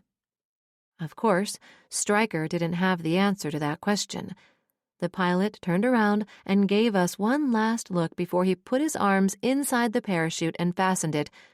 Without so much as an apology, he pushed open the cockpit door and jumped out of the plane. I expected Stryker to panic, but instead, his emotions seemed to shut down. He was calm and methodical as he stepped into the cockpit and took over the controls. He put on the headset and started to issue an alert that we were going down and tried to give the location to whoever was on the other end of the radio. How are you doing this? I shouted. His muscles strained in his long-sleeved shirt as he fought the controls. I'll explain everything when we land. For now, I need you to brace yourself. Land? My head swiveled, seeing nothing except trees getting larger and larger. Through clenched teeth, he replied, More like controlled crashing. Get ready, he shouted. I leaned forward and held onto the seat in front of me. If I'd thought the flight was choppy before, that was nothing compared to now as the plane descended into the trees. Branches scratched against the sides of the plane as a myriad of alarms screeched from the front of the plane. Stryker cursed a blue streak as he fought to control the plane. I thought my life would flash before me, but all I saw was emptiness. All the years I'd moved through the world not knowing he was out there waiting for me to remember him. The last few years I'd taken for granted and all the ways we'd make up for that lost time. Now I knew there was no way to replace those missing years. The noise was deafening as we got closer and closer to the ground. From the left side of the plane, I could see flames shooting from the engine. Here we go, I heard Stryker yell above the sound of metal groaning and buckling. The impact knocked the air from my lungs, and my head slammed against the tray table hooked on the back of the seat. Blood trickled down my forehead and got into my eye. My head swam and my stomach churned. I groaned, feeling on the verge of passing out or puking, perhaps both. The way down seemed to take ages, but it had probably only been minutes since the pilot had jumped from the plane and left us to die. How Stryker was able to take control was a mystery since he was terrified of flying. Trees whipped past the plane, banging into it as we muscled our way through the trunks. Pieces of metal whizzed by as they hit. The nose tipped down, but he was able to pull it back up. Then the plane hit the ground, bounced, and skidded sideways before finally resting on its side. I exhaled, and with a shaky hand wiped the blood from my brow. Stryker? My voice shook, but I needed reassurance that he was okay, that we were okay. I fucking hate flying, he said. A surprised chuckle escaped me. I tried to hold it back, but that chuckle turned into hysterical laughter. I heard the click of his seatbelt and the groaning of the plane as he moved toward me. His hands lightly brushed my arms, then gently raised my face. He sucked in a breath, and I lifted my fingers to hover near the cut on my forehead. He stopped my hand before I could touch it. Let me get a look at you, he demanded. A loud pop sounded outside of the plane as the fire in the left engine grew. Shit, he said, looking out the window. We need to get out of here. His hands fumbled with my buckle, and he lifted me from the plane. Our bag, I said, pointing toward the rear of the plane. Stryker shook his head. That fire is spreading. We don't have time to dig through the back for it. He was right. A change of clothes wouldn't do us any good if we never made it off the plane. I can walk, I told him as he carried me toward the cockpit where the door was still open. The side door was dented and would take time and effort to force open. If you haven't noticed, I'm a little bit of a control freak. He tried to tease. Stryker, I pushed back. He sighed. I know you can walk, but I need you close. Just let me. I nodded my head and groaned with the movement. The plane shuddered under each step he took. When we got to the door, he helped me down before jumping down himself. He took my hand, and we climbed over downed limbs and loose rocks. I looked back and saw a scar torn through the vegetation. We didn't speak as we moved away from the trees. After being up most of the night and coming down from the adrenaline rush of the crash, it took all of our energy to focus on getting far enough from the smoldering wreckage. There was risk of fire spreading from the burning engine. The forest floor was littered with fallen pine needles and dried vegetation this late into the fall, prime kindling for a fire. For hours we moved down the mountain until we got to a stream. It hadn't snowed yet, but there was still a lot of runoff feeding the stream. We need to follow it down and find a place to cross. If the fire does spread, hopefully it will give us some protection. The air grew cold as the sun began to sink behind the peak of the mountain. Stryker, we need to find shelter. Shock, exhaustion, and cold caused my body to shiver. I didn't have any way to gauge the temperature, but based on the fact my breath was fogging, it had to be well below 50 degrees, cold enough to cause hypothermia. You're right. We can't risk getting wet this close to dark. Let's look for a spot where the trees block some of the wind. Together, we moved deeper into the trees. The branches hung low, providing a natural roof. Look around for any kindling or logs we can use to build a fire. I'm going to see what I can add to this so we can stay as warm as possible. I did as he asked and started filling my arms with the driest branches and logs I could find. He bent and twisted the branches to make a sort of lean-to out of the limbs. He wove an opening in the middle of the roof. I paused in my collection and raised a questioning brow. We survived a plane crash. We're going to need a fire to keep from freezing to death, and I'll be damned if we end up dying of smoke inhalation. He explained. Were you a Boy Scout or something? I doubted Malcolm knew a thing about survival in the outdoors. Stryker continued to fill in the holes of the natural canopy with fallen branches and any he could break off. No, it was too expensive for my mom, and it required a lot of volunteering by the parents. My mom needed to work, so I never pushed it. I dropped the wood near the entrance to our shelter. The cold made my hands shake and my cheeks burn. Stryker was the perfect distraction. There was still so much to learn about him, and I was like a sponge trying to absorb every drop of information. Then how did you learn how to do all of this? He fixed one last branch in place and started arranging the firewood before stopping to answer my question. My uncle taught me. My mom's younger brother, Matthew, loved the outdoors. Hunting, fishing, camping, all of it. You said loved. Past tense, I said. He bobbed his head. He passed away when I was a freshman in high school. What happened? I asked. He'd taken a job as a hunting guide up in Alaska. To get to one of the remote camps, they had to take a bush plane. A freak storm blew in, and they crashed out in the middle of nowhere. It was a week before a rescue crew could make it out to them. Not that it would have done any good if they'd made it there immediately. The autopsies showed they all died on impact. That's why you're scared to fly. I could have kicked myself for not listening to him and booking a commercial flight. I don't understand how you were able to land the plane.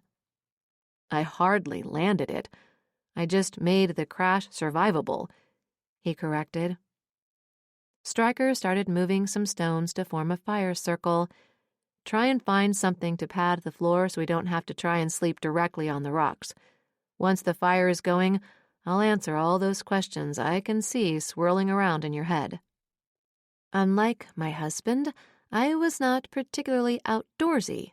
Under normal circumstances, this wouldn't be a problem, but we weren't on a fun vacation.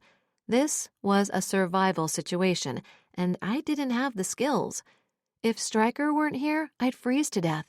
Hell, I'd have died in a fiery crash before I'd had a chance to experience hypothermia, which, of course, had me even more curious about how a man who'd built a reputation as a corporate savior knew how to emergency land a small plane, construct a shelter, and, hopefully, build a fire out of sticks. Not knowing what I was searching for, I grabbed anything that looked like it could be soft to lay on. Maybe soft was a stretch, but it would be better than sleeping directly on top of a slab of rock. I was rapidly losing the light, so I grabbed whatever I could find and returned to the shelter. It appeared that Stryker was spinning one stick into a divot of another stick. Does that really work? He lightly blew where they met, and a tiny trickle of smoke rose from it. If you're patient enough, it does. I'd rather have matches or a lighter, but neither of us smokes, so we have to make do. Considering we had nothing but time on our hands for me to ask endless questions, I sat back and watched Stryker do the most primal thing mankind has ever done: make fire. The wind started to pick up, but the structure he built blocked most of it out. Still, I started shivering hard enough to rattle my teeth. He looked up from his task and saw me fighting a bone-rattling tremble. Setting down the sticks, he opened his arms wide. "Come here, sunshine. My arms are big enough to hold you and start a fire." I wasn't going to argue with him and try and tough it out, and also, after the crash, I longed to be close to him. He rubbed his hands up and down my arms. "You are not allowed to get hypothermia." "Then you better get that fire going," I chattered. He picked up his sticks and started working on creating a spark again. "You probably want to know how I knew how to land the plane." I nodded, and he continued to speak. "You know I'm scared of flying because of my uncle. I don't like to let my fear rule me. When I first started my career, I tried to drive to all of my assignments. As you can imagine, that made it difficult when I was working all over the country. Then I met this amazing woman one night in Vegas, but she ran off the next morning before I got a chance to speak to her. The thing about anxiety is that an attack will tell you all of the things lacking about you. After I convinced myself the huge jet I sat on wasn't going to crash, I was able to focus on how I didn't deserve her. But I had a moment of clarity, and instead of going straight to her, I knew I needed to become the man she deserved. One who didn't melt down the moment he was on a plane. I turned in his arms and pressed a kiss to his jaw. "You were never not good enough for me. If anything, I was the one who needed to grow up." Either way, I decided to conquer my fear of flying. I blinked several times. "That was your fear conquered?" "You should have seen me before. It was getting to the point where I wasn't sure I'd be able to fly at all. I decided if I at least knew how to handle an emergency, I'd be able to fly without panicking. I signed up for flight lessons, but I couldn't manage to get up in the air. I did, however, spend hours and hours in a flight simulator practicing emergency landings." "Well, that explains how you managed to save us. I don't think this experience will do much for your fear of flying." "Oh, I'm never flying again. You either. My fear of flying now extends to you." I looked at his face and could see he was 100% serious.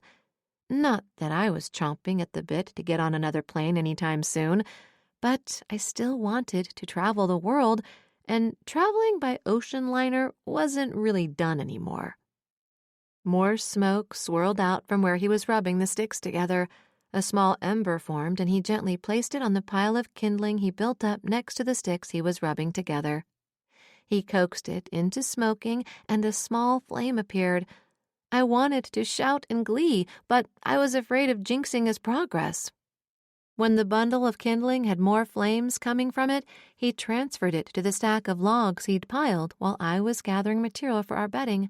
He was relentless, and eventually all of his efforts paid off with a small fire. My collection of pine boughs and moss was laid out nearby. We laid the pine boughs out on the ground and covered them with the moss. With the fire roaring, Stryker laid down on the pallet and patted the spot next to him.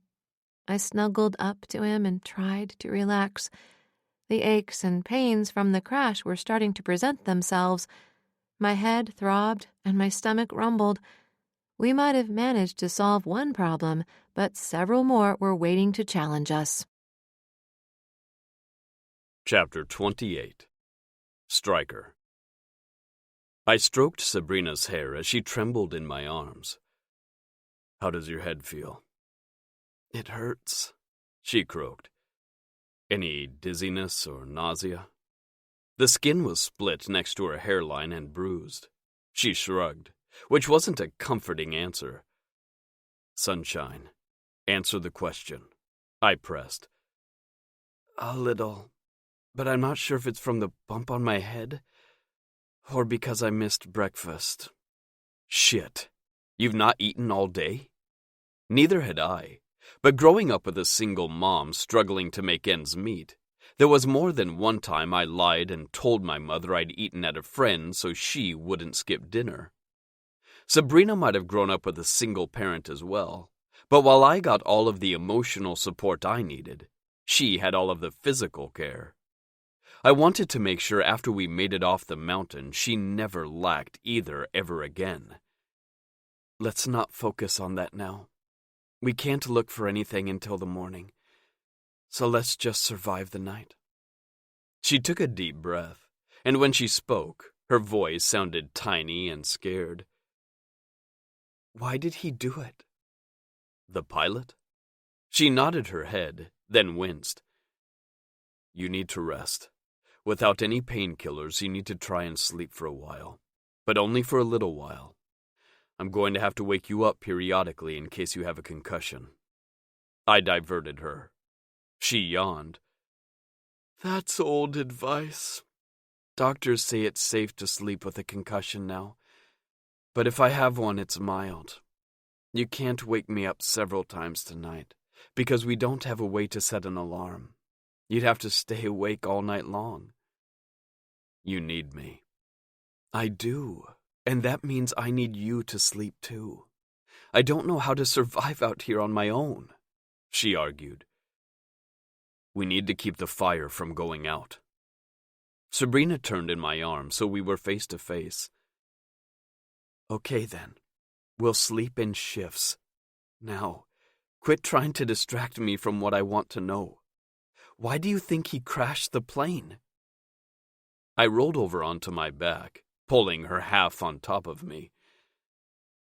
"Without proof, we can only follow the breadcrumbs. Malcolm was bragging about getting away with something. He had to have known you'd figure out where he kept his records.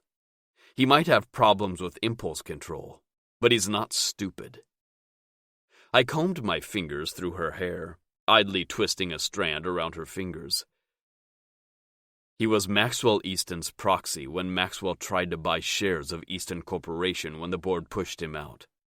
Malcolm hosted the launch party for the vodka, the same vodka that was listed as a loss to the board, but also seems to have miraculously started selling." She took a deep breath, pressing her luscious breasts against my chest, momentarily distracting me. "But only at Malcolm's clubs. It was right in front of my face the entire time, and I overlooked it." I tipped her chin up with my fingers. "It's not a personal failing that you saw the best in him. You gave him love when he didn't deserve it." Her head shook emphatically. "I was never in love with him." Only she could make me smile while lying on a bed of pine needles and moss. "Sunshine, I know you weren't in love with him, but there's more than one kind of love. He was a part of your life since you were a child. He was family to you, and he took advantage of your loyalty." She let her head drop to rest in the crook of my neck. "I was a fool. He took advantage of my friendship to pump me for information to use against Jana." My hand slid up and down her back in what I hoped was a soothing pattern. "We're alive. He won't win." "He tried to have us killed, and he's probably having all of his records shredded as we speak."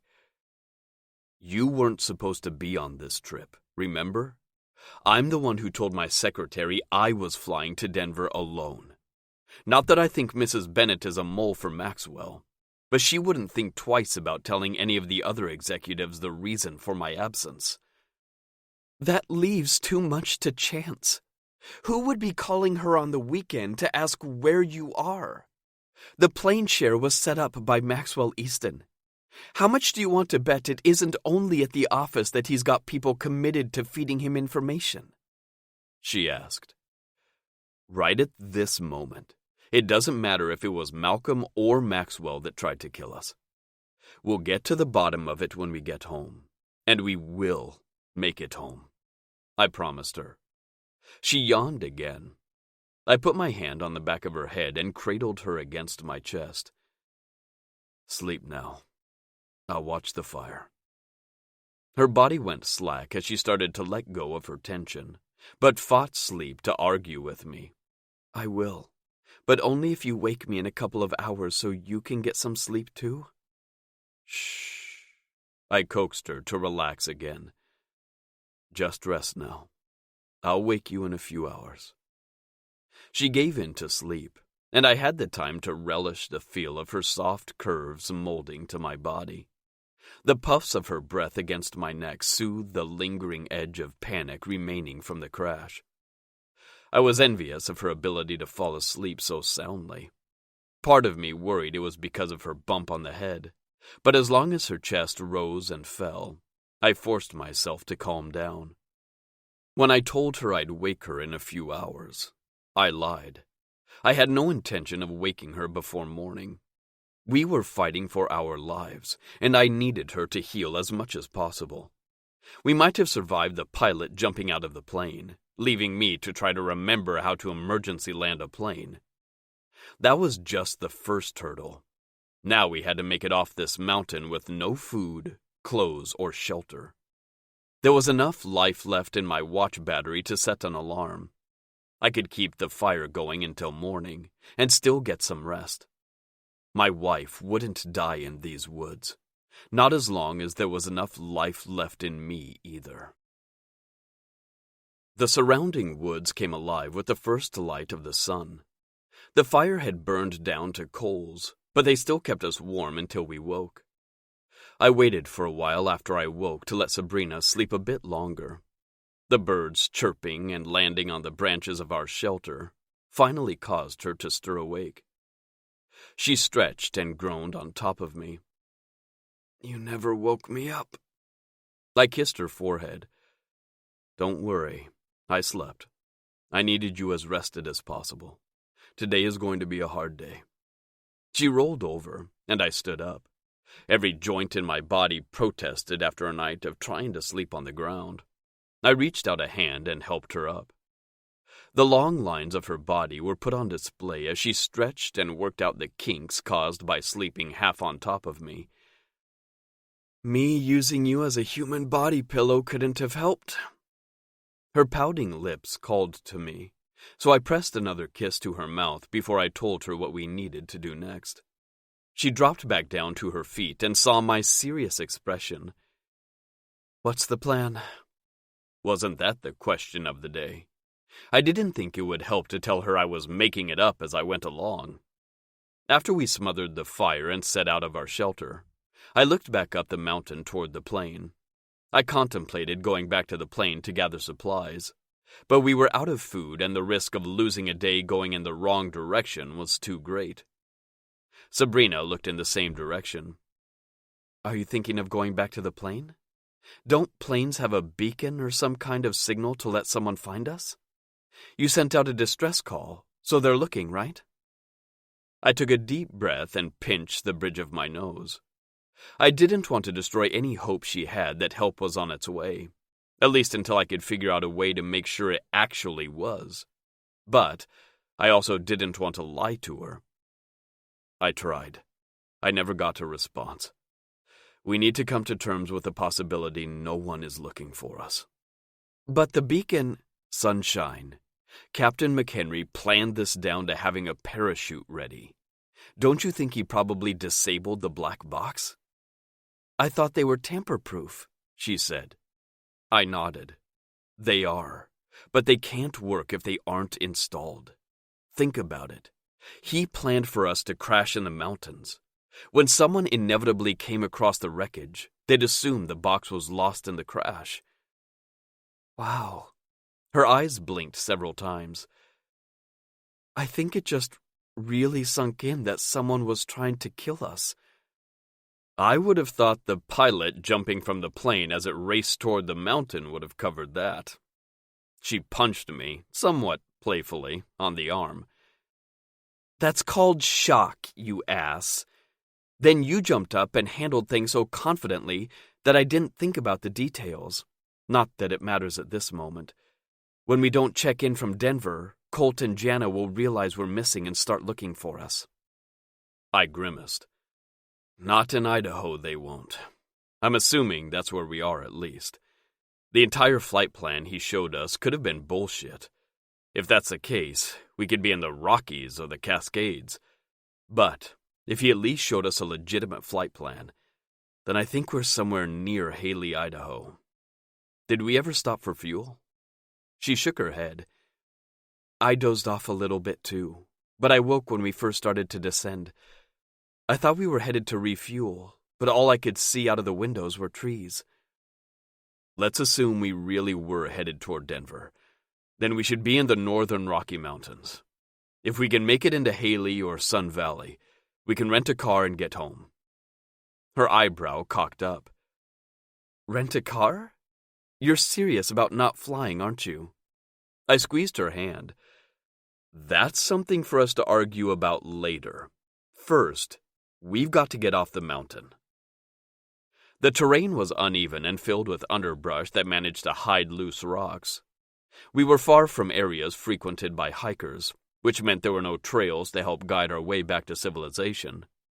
Our situation took a turn for the worse as we struggled our way down the mountain.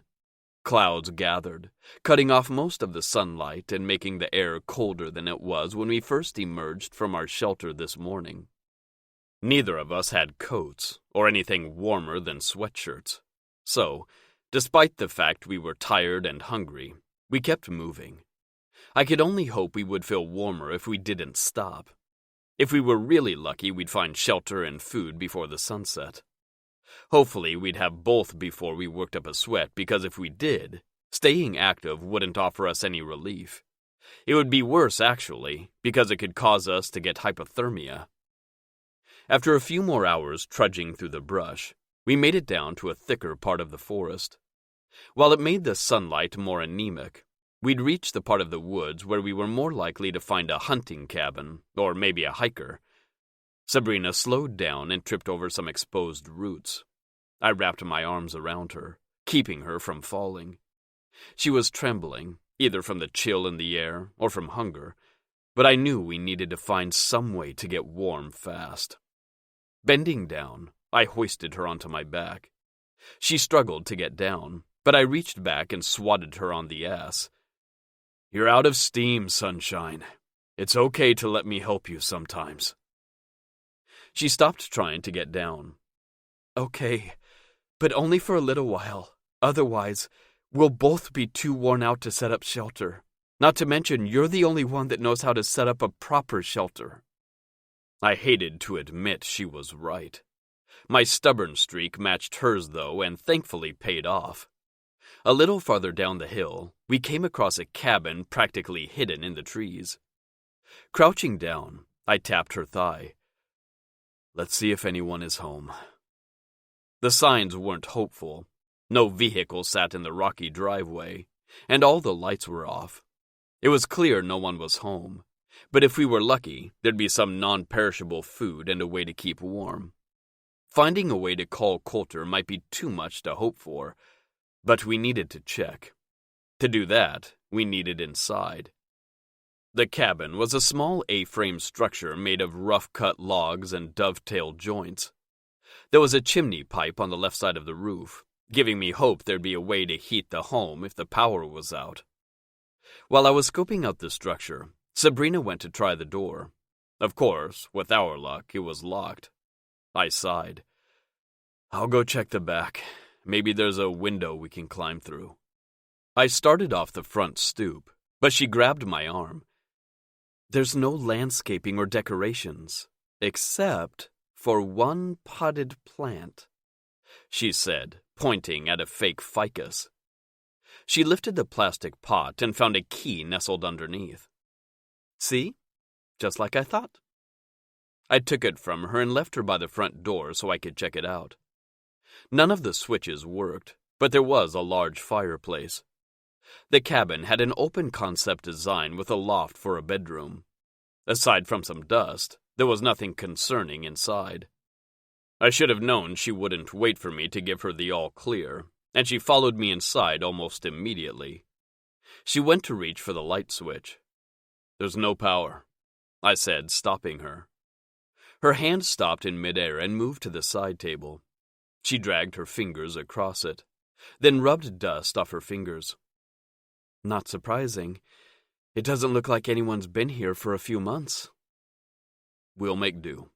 We don't need power as long as we have heat. I'll get a fire going. Why don't you go check the kitchen and see if there's any canned food?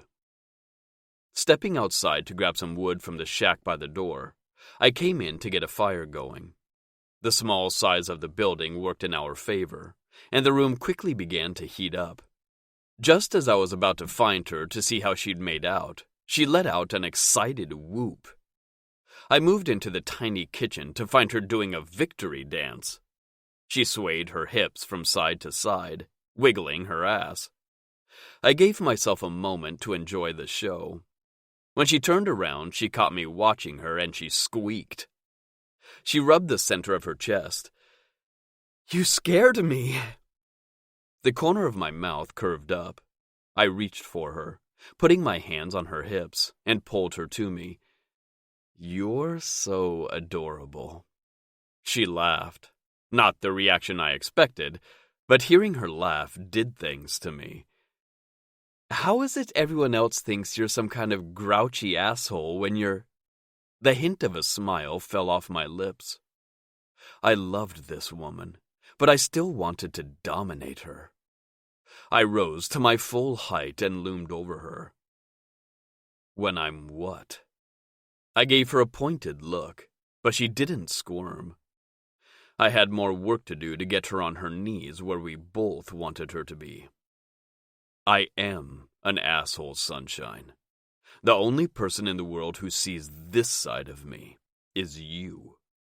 But sometimes you see me as a better man than I am. She shrugged. Okay, you're still a hard ass.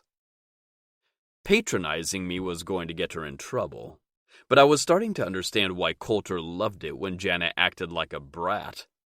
The power play had my body humming. I was mentally going over every way I could get her underneath me when I realized she was still talking. Mrs. Bennet does still hide from you, and the other day you did make one of the interns cry. None of my behavior fazed her. I didn't want her to fear me, but I did want her to submit to me. No, I needed her to submit to me. I slid my hands down her shoulders until I was able to hook around her thighs and lift her up. Instinctively, she wrapped her legs around me. I pushed her down against my stiffening cock to punctuate my point. You've got the hard part right. My fingers fisted in her hair, and I claimed her mouth. How about you show me those moves again in front of the fireplace? Don't you want to know what I was dancing about in the first place? She was stalling, but I did want to know if she was able to find anything we could use. I released her and let her slide down my body until she was standing. She didn't seem to be aware of the fact she was dancing again. The pantry is fully stocked. I don't know why no one has been here for a while, but it looks like up until recently this place was used a lot. What did you find? I asked. She opened the cabinet by the sink and stepped back. What was inside was enough to make me almost start dancing myself. Dry pasta, oatmeal, honey, canned meat and fish, peanut butter and crackers, and that was just what was lined up in front. I reached out and grabbed a couple of cans of beef ravioli from the shelf. I used to love these when I was a kid. She moved to take them, but I grabbed her wrist to stop her. I tossed her over my shoulder and moved toward the fireplace. Later. I've got a different appetite to satisfy first. Her fists pounded against my back. Stryker, no! I'm gross! We've hiked 2 days through the woods and slept on the forest floor. Have it your way, I told her. I changed path to the bathroom. Good thing the water heater runs off gas. Now I only prayed the propane tank I spotted from the kitchen window wasn't empty. There were a few candles sitting around the cabin. I lit a couple and set them on the vanity in the bathroom. The pipes groaned when I turned on the water, but it ran clear and started to heat up after a couple minutes. Get out of those clothes, I ordered. Not knowing how long the hot water would last, I helped her. Once she was gloriously naked, I stripped out of my own. She climbed into the stall and stood under the spray, letting the water sluice over her body. Grabbing the bar of soap the owner had conveniently left behind, I lathered up my hands and started washing her body. I started with her breasts and watched as her nipples contracted into stiff points. She squirmed under my attention, and I wanted more. I slid my hand down her stomach and focused on her pussy. Her hands landed on my shoulders, and her nails pierced into my skin.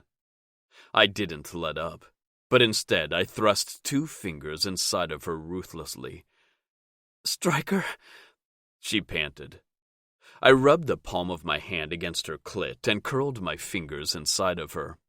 I rubbed my cheek against hers, aware my stubble scratched her skin. I whispered in her ear, "You implied I'd gone soft earlier, that I'm a nice guy. Does this feel like the actions of a nice guy?" She hummed. "It feels awfully nice to me," she purred. I growled. Of course, I didn't want her to see me as an asshole, but I wasn't nice either. None of what I wanted to do to her fit in that category. I pulled my fingers out of her and lifted her by her thighs. I pressed her against the tiles. I kept one hand under her thigh to keep her lifted. The other went around her throat. Once she was pinned against the wall, I had a free hand to guide my cock through her folds and tap it against her clit. She tried to move herself down over my cock, and I applied pressure to her throat. "You're not in charge here." She stopped trying to top from the bottom and submitted to me. "Good girl," I praised her, and thrust hard into her hot cunt. Images from the crash flitted through my mind. I drove into her with abandon, trying to chase the images away.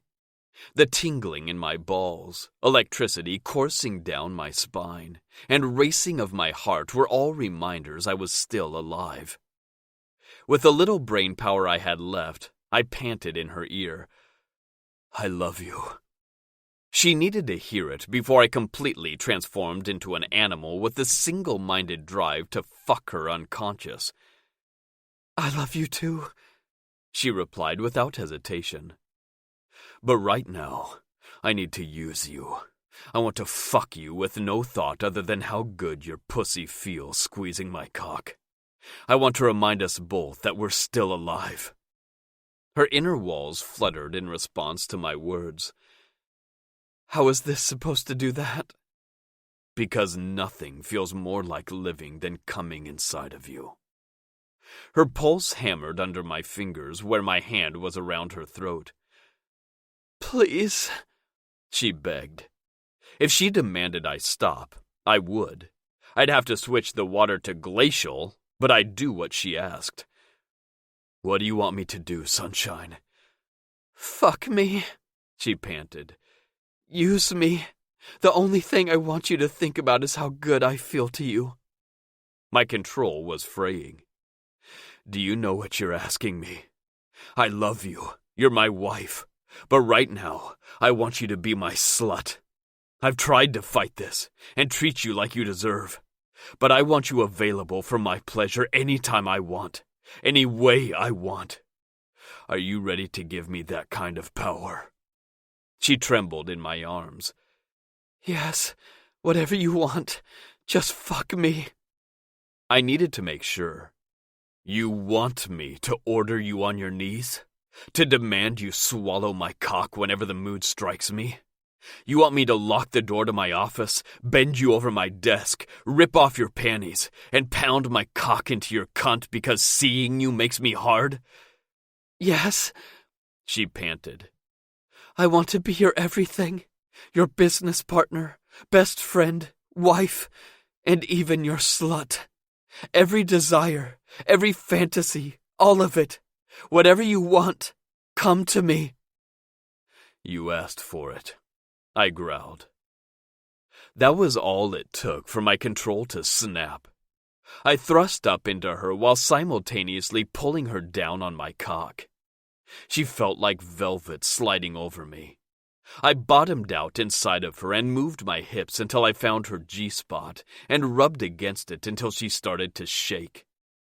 Through the fog clouding my brain, I recognized the cries and moans slipping past her plump lips. Inside my head was a constant demand to take her harder. Bending my knees, I used the extra leverage to drive my cock harder into her than I'd ever taken a woman. The walls of her pussy clamped down on my dick hard enough to hold me deep inside of her. The pressure was too much, and I shouted as I came. I held myself buried deep, letting her tight cunt drain every last drop of my release. The water ran cool against my heated flesh. I reached behind me and shut off the water. I grabbed a couple of towels from the shelf and shook them out before wrapping one around her. You are amazing, I said, then kissed her. Say it, she demanded, reconnecting with her inner brat. I love you, I replied automatically. She shook her head. Not that. I smiled, figuring out what she wanted to hear. You are my good girl. I kissed her. My amazing wife. Another kiss. My perfect slut. She tucked her head down. Thank you, she whispered, meek once again. For what? I asked, confused. I should be thanking her for giving me every fantasy I've ever had. Slowly, she dragged her baby blues up to meet mine. For opening my eyes to all the things I never knew I wanted. One last kiss. That makes two of us. Chapter 29. Sabrina. Dressed in togas made from flannel sheets, we sat in front of the fireplace and had a picnic of canned ravioli and peanut butter on crackers. The battery on Stryker's watch died hours before, and time became irrelevant. Tomorrow, we'd have to find a way off the mountain, but if I'd learned nothing from the plane crash, it was that time was both short and meaningless. I leaned against Stryker, soaking up his warmth and affection. Everything was up in the air, how we'd make it home, how we'd save Anderson East, and what the new dynamic of our relationship would look like. All the tension started to drain from my body. Habit had me reaching for my purse before I remembered it was somewhere in the wreckage. Shit, I muttered and I froze. Stryker said he wanted a family, but was that something he said in the heat of the moment? And what did I want? Stryker moved my hair over to my other shoulder and trailed his lips up my neck. My instincts were at war inside of me. Part of me wanted to hand myself over to him and enjoy the freedom that came with submitting my will to him. The other part of me demanded I protect myself in case he was angry that I'd lost my birth control pills on the plane. You were starting to relax, and then you went stiff as a board. What's wrong? He asked.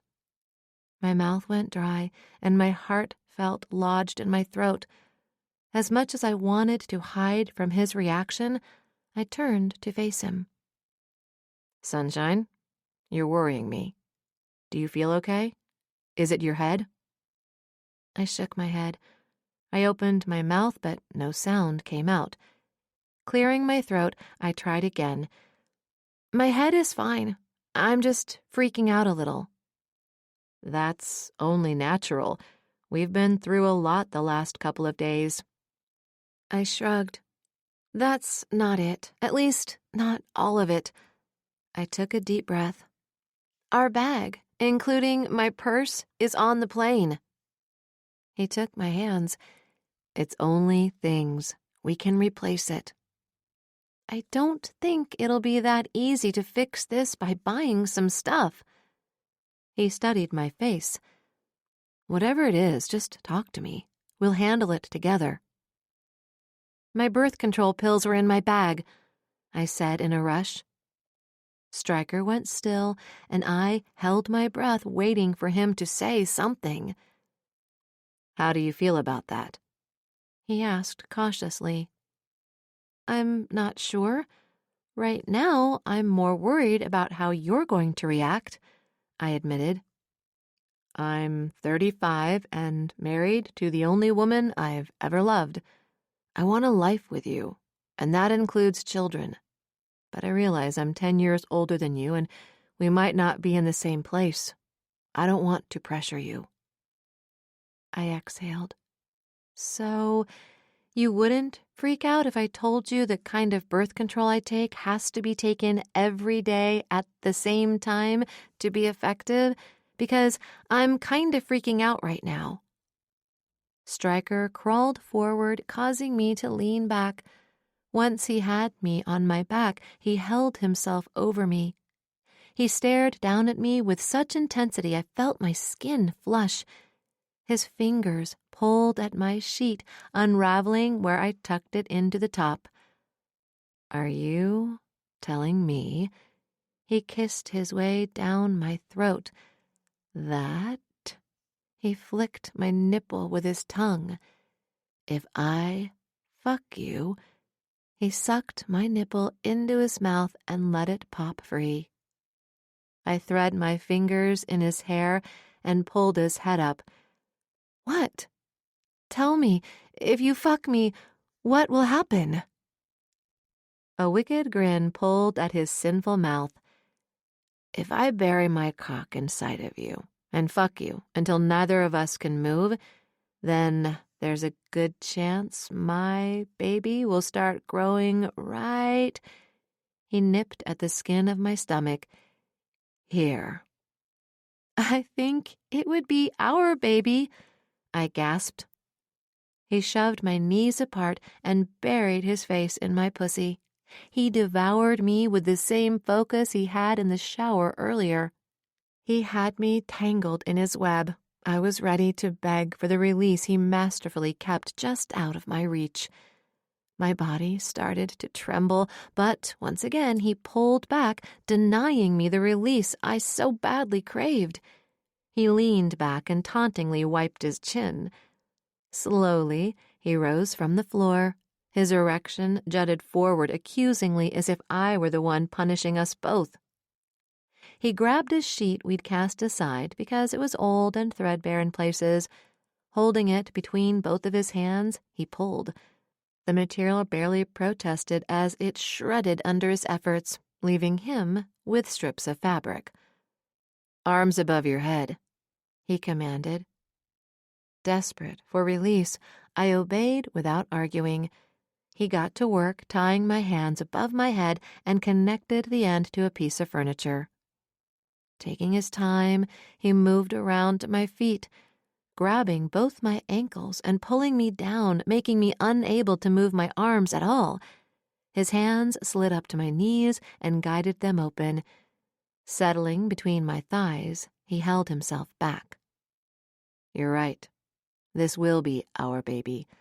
I love how strong you are, and it's what makes your submission to me such a gift. So understand this. I try to be evolved, but there's a primal side of me that only sees you as mine. Mine to protect, to care for, and mine to fuck." I should have balked at his speech. He'd never treat me as a possession, but there was a big part of him that wanted to own me. It was a hard truth to admit, but I wanted him to own me, at least when we were alone. He laid on top of me, and the weight of his hard body felt like security and home. He guided my legs up next to his sides and pinned them under his arms, and he paused. "This is the moment where you have to decide if you're all in. I might look good in a suit, but that white collar still chafes sometimes. So decide now, because the primal side of my brain is trying to take over, and it's demanding I fuck you until I'm certain you're pregnant." My fingers twitched with a need to hold him. He knew at some point I'd feel that way, but binding them was his way to hold on to me. I wasn't naive. I knew he was subconsciously trying to scare me away as a test to see if I would stay. I sucked in a gasp as a realization hit me. Stryker wanted me to admit he owned me because I owned him. He handed himself over to me the night we met, and he's been mine even when I forgot. For 5 years, he waited and built a life for us to share. Now he needed me to prove to him I was as tied to him as he always had been to me. My husband seemed to prefer his metaphors to be literal. "I'm all in," I whispered. Those were apparently the words he needed to hear. This time he pushed into me slowly. I gave in to letting him lead. He used me in the best way. My only choice was to take what he was giving me, and that was everything. A stream of consciousness fell from his mouth. "You're mine, and I'll never let you go again. I'll keep you tied up forever if I have to." Those words made me fight. I bucked against him, which elicited a growl from him, and he drove into me harder. My body was on board even though my mind was not. "Stryker," I snapped, and his eyes locked on mine. His pupils were blown, and I was looking at a man being run by his instincts. "Tell me that's not why you want a baby," I snapped. "Please, tell me the reason you want to get me pregnant isn't because you're afraid to lose me."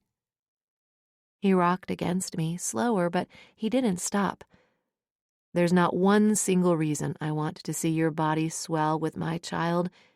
If you're asking me if it'll turn me on to know our family is growing inside of you, then the answer is yes, knowing that every man who sees you will know you're taken."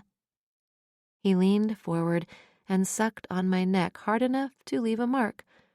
My eyes rolled back into my head, almost making me forget he hadn't answered my question.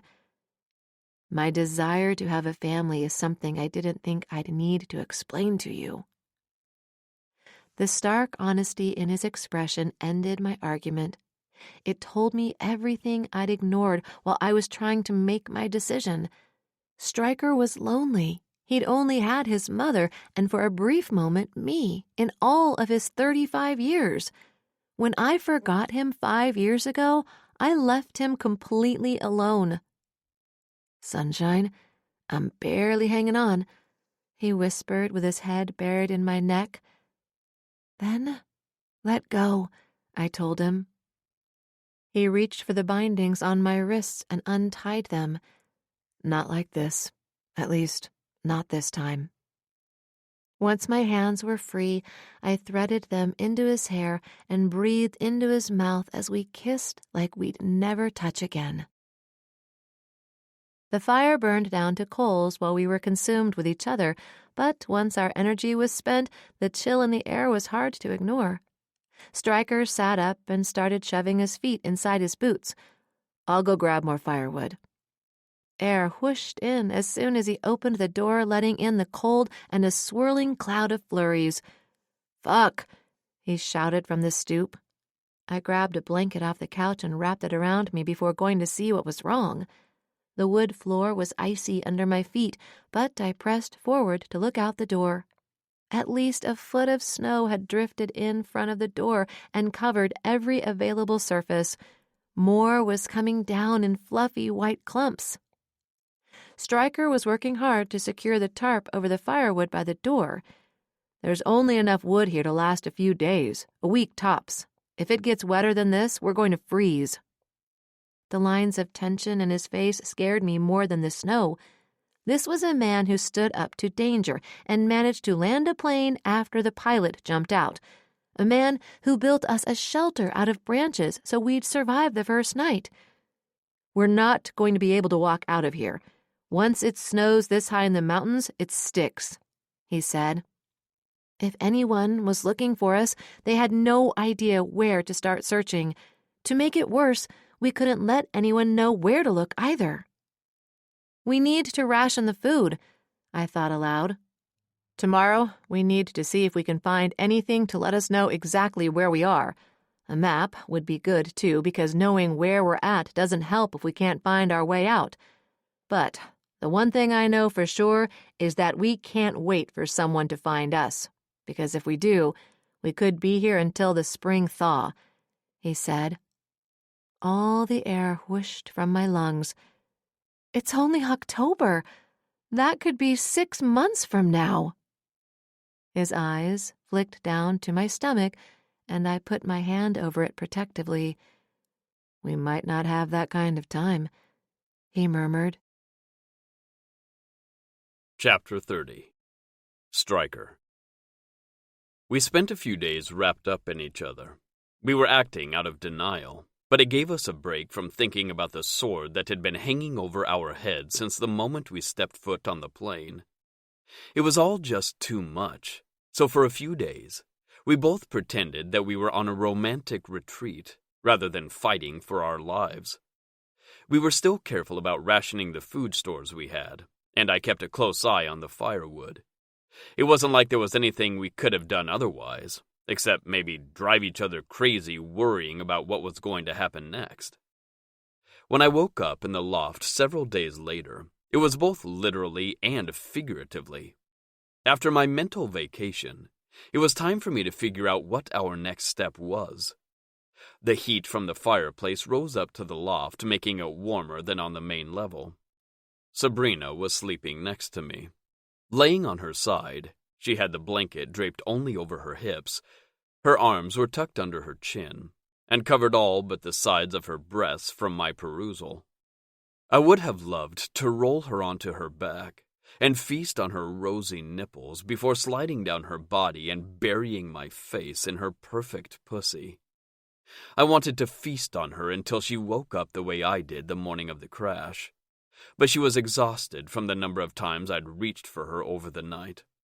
There were bruise-colored shadows under her eyes, and after our activity over the last few days, I was pretty sure she was already pregnant. Not that we would be able to tell this soon, but if she was, our circumstances were more dire than before. I needed to let her rest now more than ever. As it was, there were plenty of things that needed to be handled. I needed to chop some wood and get it dry enough to burn before we ran out of what was there when we found the cabin. Thankfully, Sabrina thought to wash our clothes in the sink and hang them up near the fire. My clothes weren't warm enough for the weather when we crashed, but it was better than chopping wood while wearing a blanket. But, now that we were stranded on what looked like the set of a Hallmark Christmas movie, my clothes weren't much better. Instead of a parka, all I had was a thermal shirt, a lined flannel, and jeans. which meant I looked like the hero from one of those movies as well. Too bad our only dilemma wasn't to save the hometown maple sugar factory from the evils of corporate greed.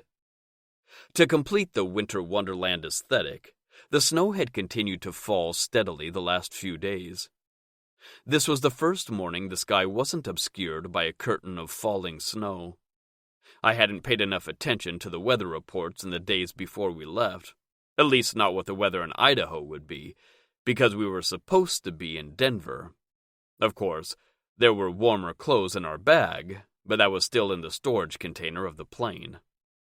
Without access to the news, my best guess was a rogue storm had traveled south from Canada. There were snowdrifts in places up to my knees, and over a foot everywhere else. It wasn't a blizzard, but it certainly complicated our situation. We needed a plan, but to do that, I needed to know where we were. I was only guessing that we were in Idaho. Without knowing where we were, I couldn't justify leading Sabrina into the wilderness in search of a town. There were too many variables to deal with. The weather was proving to be a formidable adversary. Not knowing where we were, I wasn't sure what kind of wildlife we might face, if we'd be able to forage for any food at all, or how remote this cabin was. Those unknowns could prove fatal if we decided to set out for help, when staying put at least guaranteed us warmth and safety. We could search the area for food, set traps, and do other things to gather food if we ran out of supplies. In fact, I'd probably start seeing what I could find and store now before that happened. I wanted to wait until Sabrina was awake before I tackled the tasks outdoors. But there was still the matter of seeing if there was any indication inside about where we were. The cabin was filled with years of memories for the owners.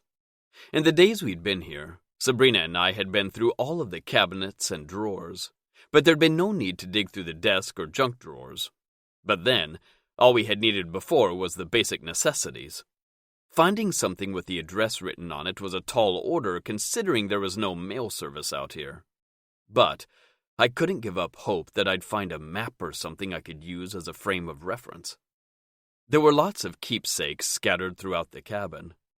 I really didn't keep up on decorating trends, unless it was about hotel suites. The first real home I'd had since my mom died was Sabrina's apartment. The first thing I was going to do if we managed to get back to Seattle was to start looking for a new place for us. One that had an elevator, because if Sabrina was actually pregnant, we'd need way too much stuff to be carrying up and down the stairs. In the kitchen area of the cabin, there was a spot that served as a work/storage space. There was a small linen closet, drawers, and a built-in desk. We'd already gone through the linen closet where we'd found the blankets.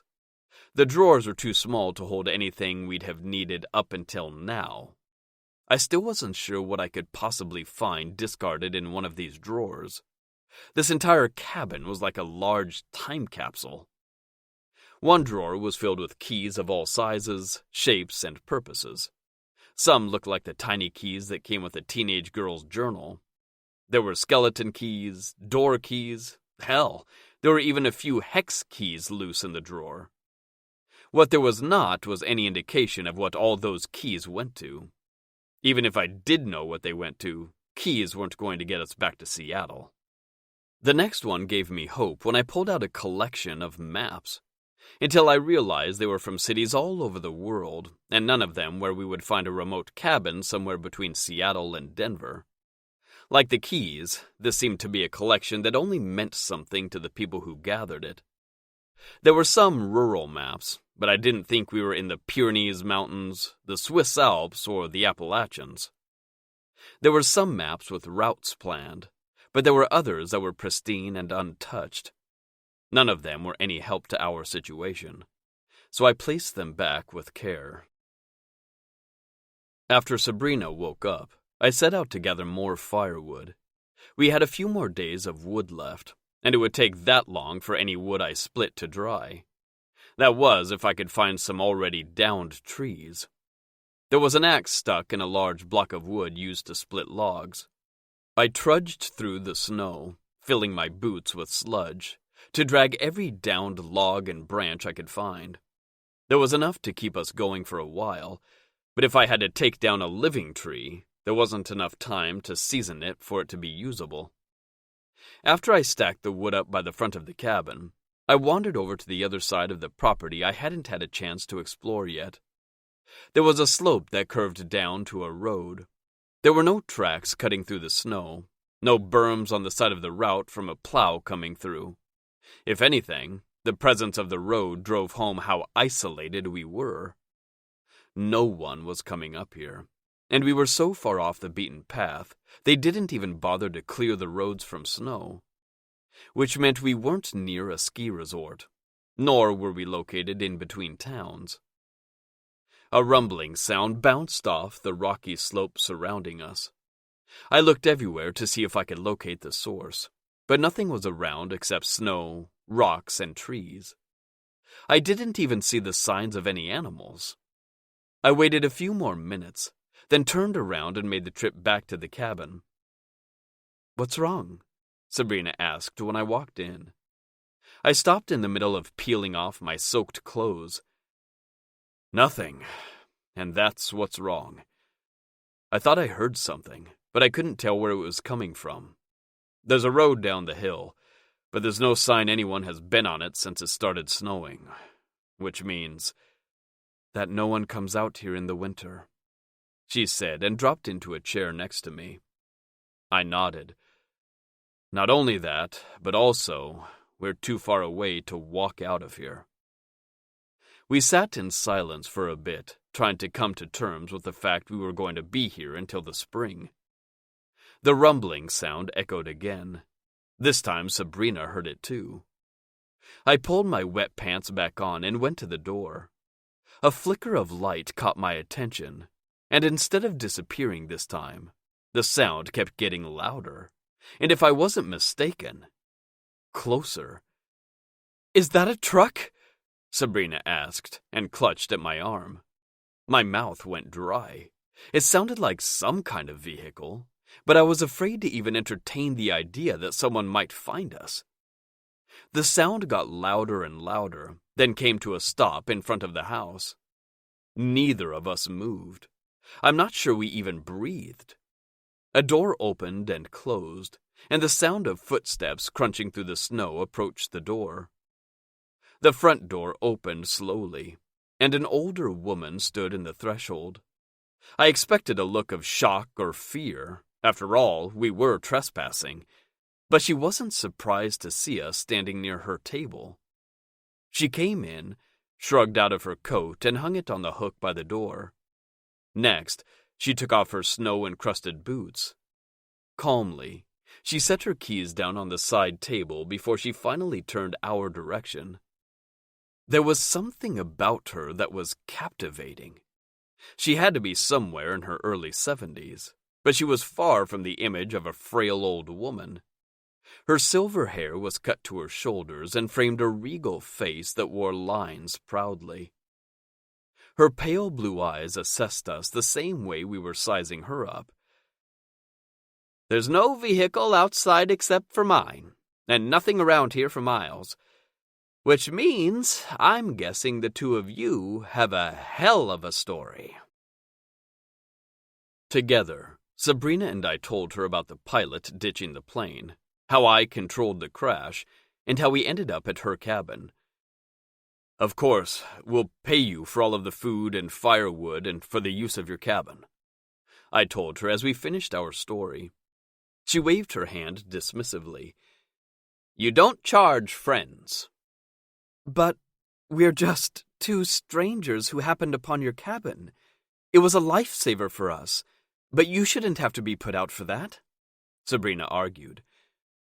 "I'm Claire, and we've got a bit of a ride down into town, so I promise you by the time we get there, we'll feel like old friends. Besides, I was only coming up here to check on the place. My husband is older and can't get around like he used to. We haven't been able to come up here for months." Sabrina looked at me, and for the first time, I saw the future and everything I was asking her to accept. Right now, everything was good. But someday she'd be sitting where Claire is, basically alone because I'd be too old to participate in our life together. "How much older is your husband?" I asked her without thinking. She grabbed her keys and nodded to the door. "Let's chat on the way." We didn't have stuff, so we were out in the car in a matter of minutes after she made sure the house was shut down properly. Once she was behind the wheel, she finally answered me. "My husband is 15 years older than me.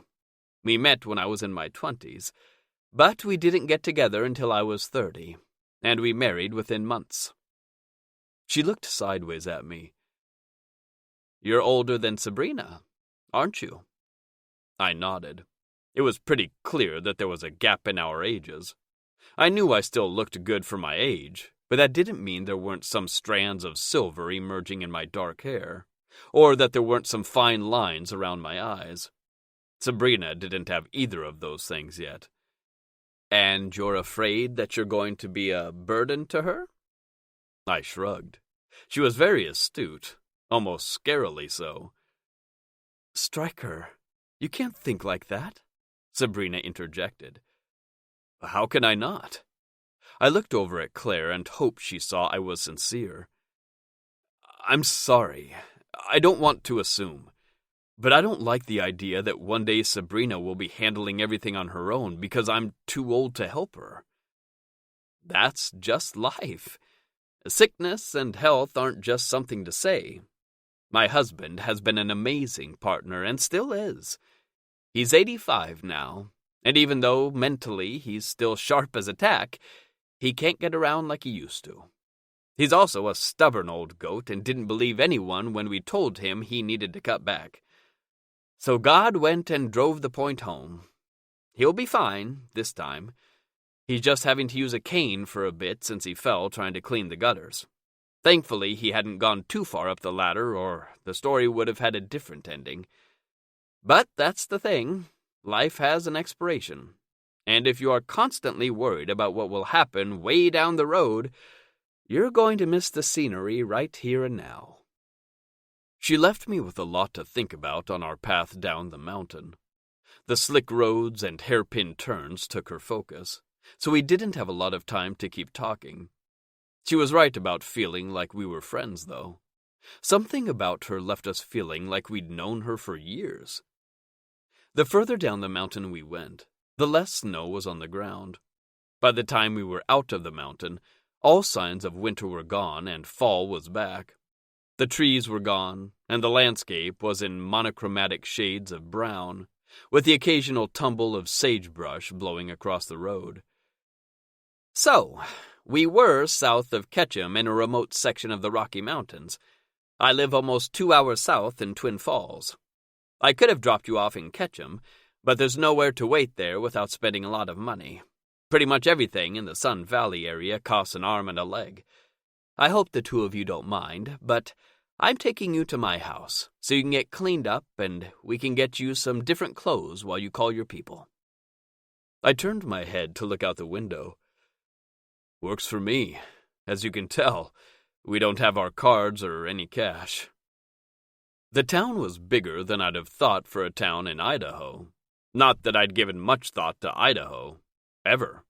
It was one of the few places I'd never taken a job as an interim CEO. She laughed as she noticed me taking it in. "First time in Idaho, I see." "This place is actually pretty amazing. I'm a little shocked I've never heard of it," Sabrina said. Claire laughed.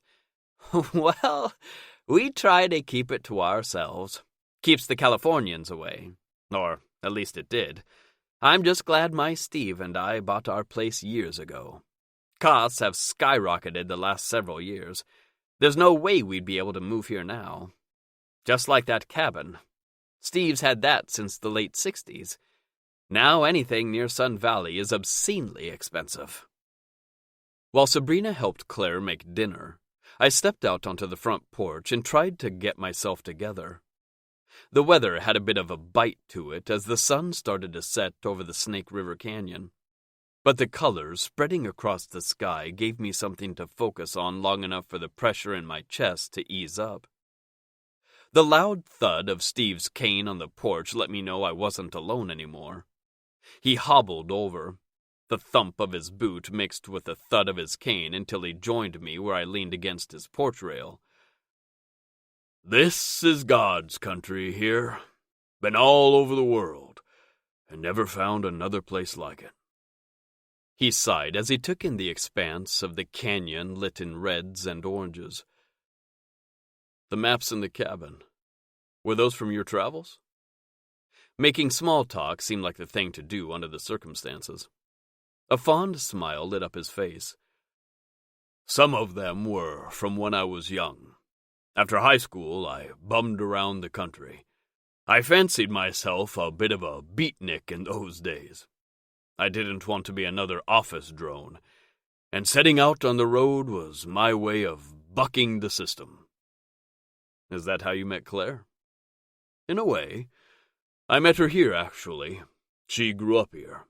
I was making my way around the country. By this time, I was in my mid-30s. My family had all but given up on me since I was determined to waste my life doing odd jobs and refusing to set down roots. I went to a greasy spoon on the edge of town, and Claire was my waitress. From that point on, I made a point of rolling through town at the same time every year. She should have given up on me." "What changed? She said it was 10 years from the time you met until you married. Is that right?" I couldn't help but see parallels between our stories. Not strong ones, but we'd both found the woman we knew we were meant to be with and spent years without her. "I was a fool for 10 years, yes," he replied. "It didn't take me long before I knew I wanted her to be in my life. But every time I came back to town, I expected to find her married. She met me at the diner even when she didn't work there anymore. For a couple of weeks every year, we spent all our time together. Those 2 weeks carried me the rest of the year." I waited for him to collect his thoughts. Even nearly 50 years later, their time apart weighed on him. That was a feeling I knew well.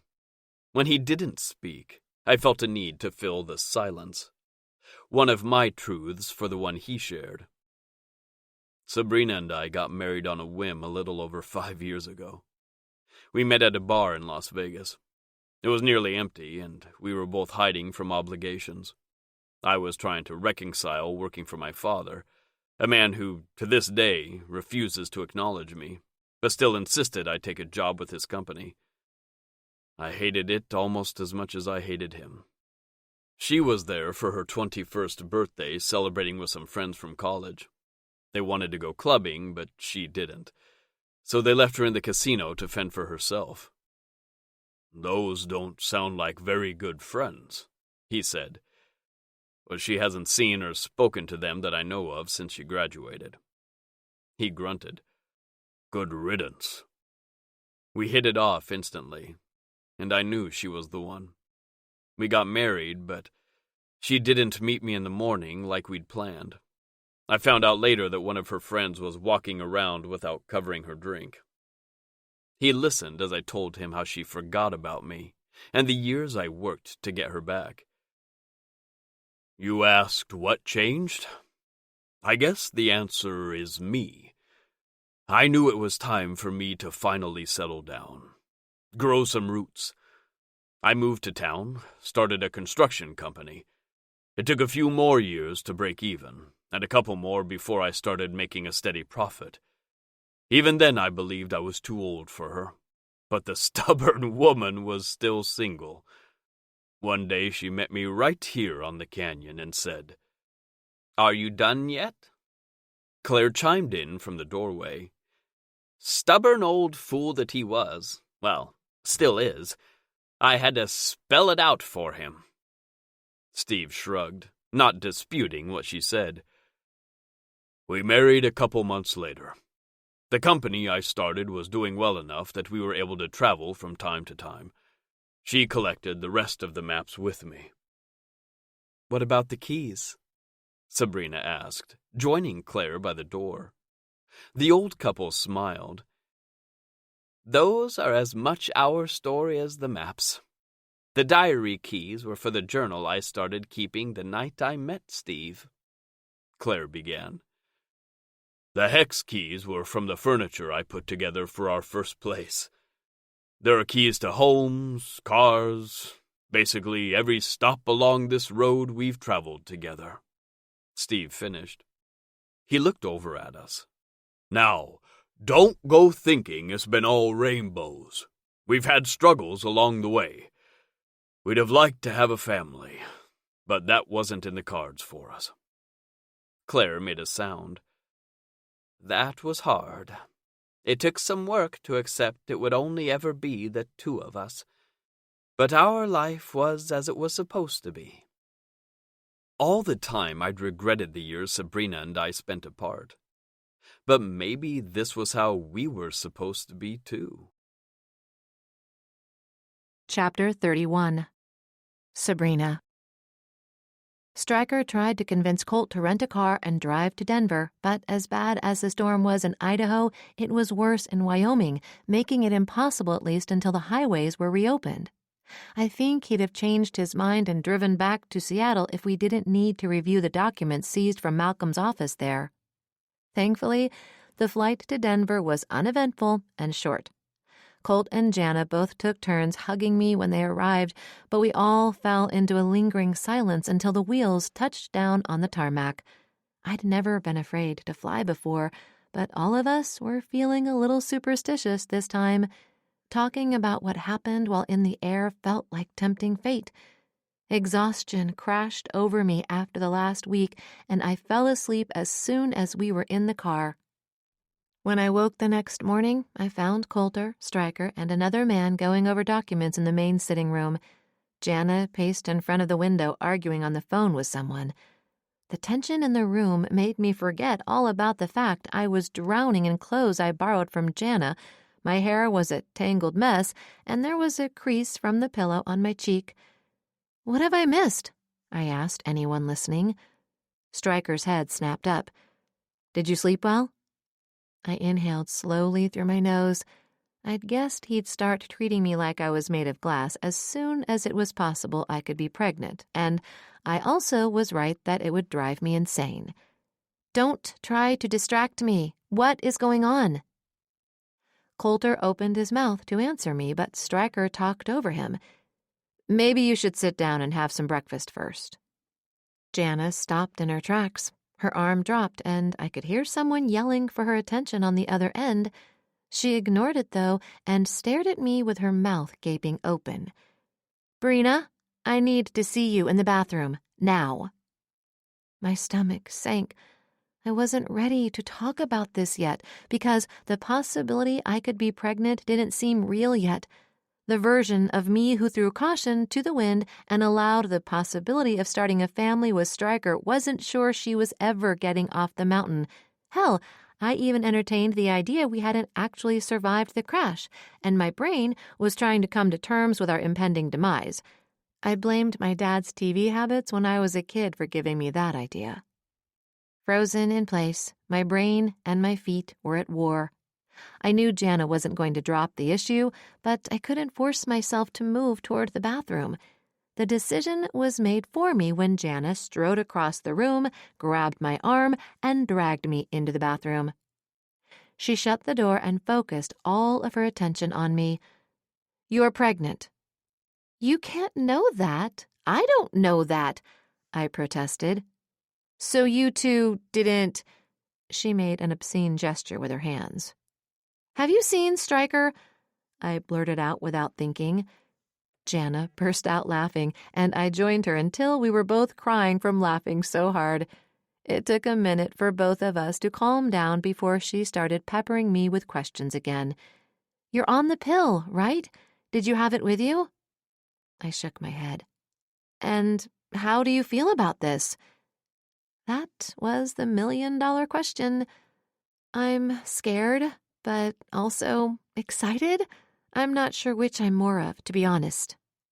I told Coulter I wanted us to have time, a year with just the two of us, and then I want to try."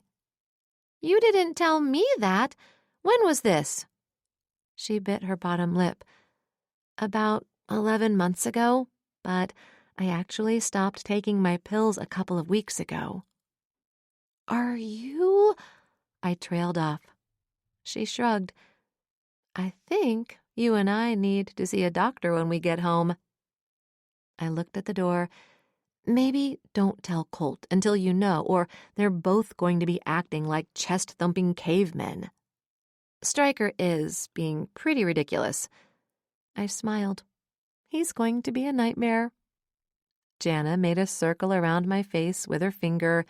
"You love it." "I do, but it is going to be irritating if he tries to keep me from working." Speaking of that, we need to get back out there. Colt is a whiz with numbers, but some of the stuff Stryker's friend brought over has even him puzzled.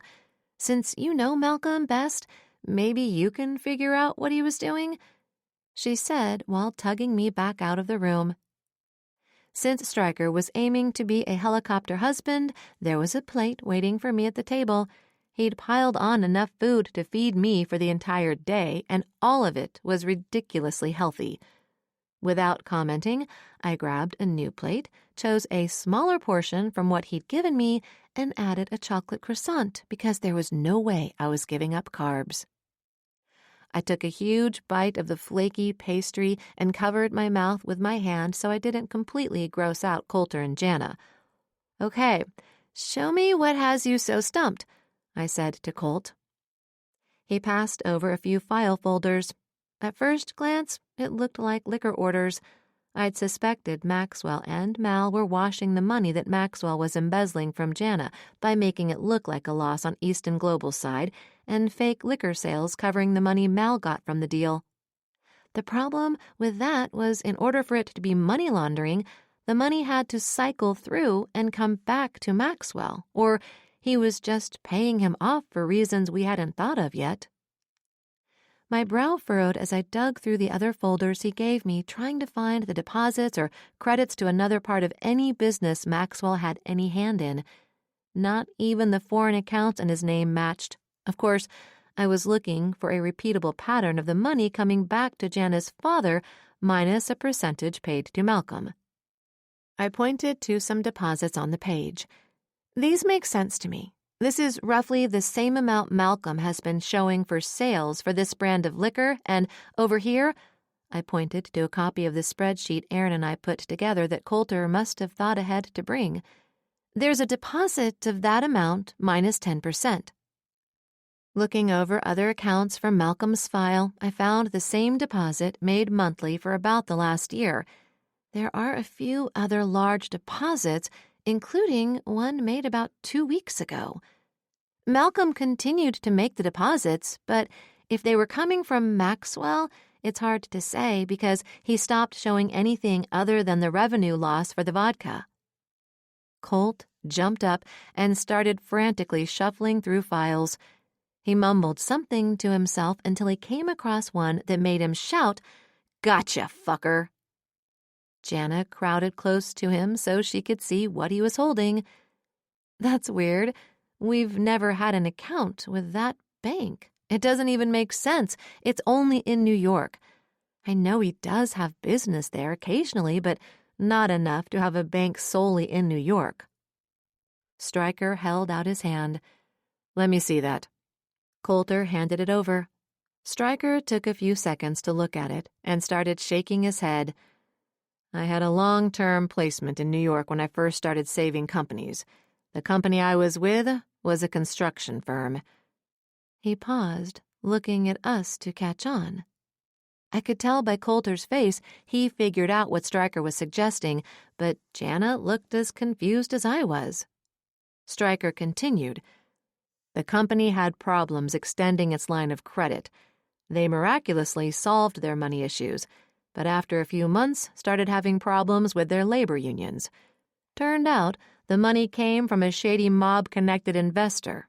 When they didn't repay with the jacked-up interest, their workers started having grievances and refusing to work.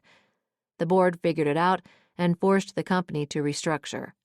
Most of that isn't important, except that the bank the lender used was that one. He stabbed his finger on the paper over the name of the bank. It's known for allowing black and gray monetary transactions. They also have safe deposit boxes that they keep ultra-private and don't regulate what gets stored in them like other banks. "When was that account opened?" Jana asked.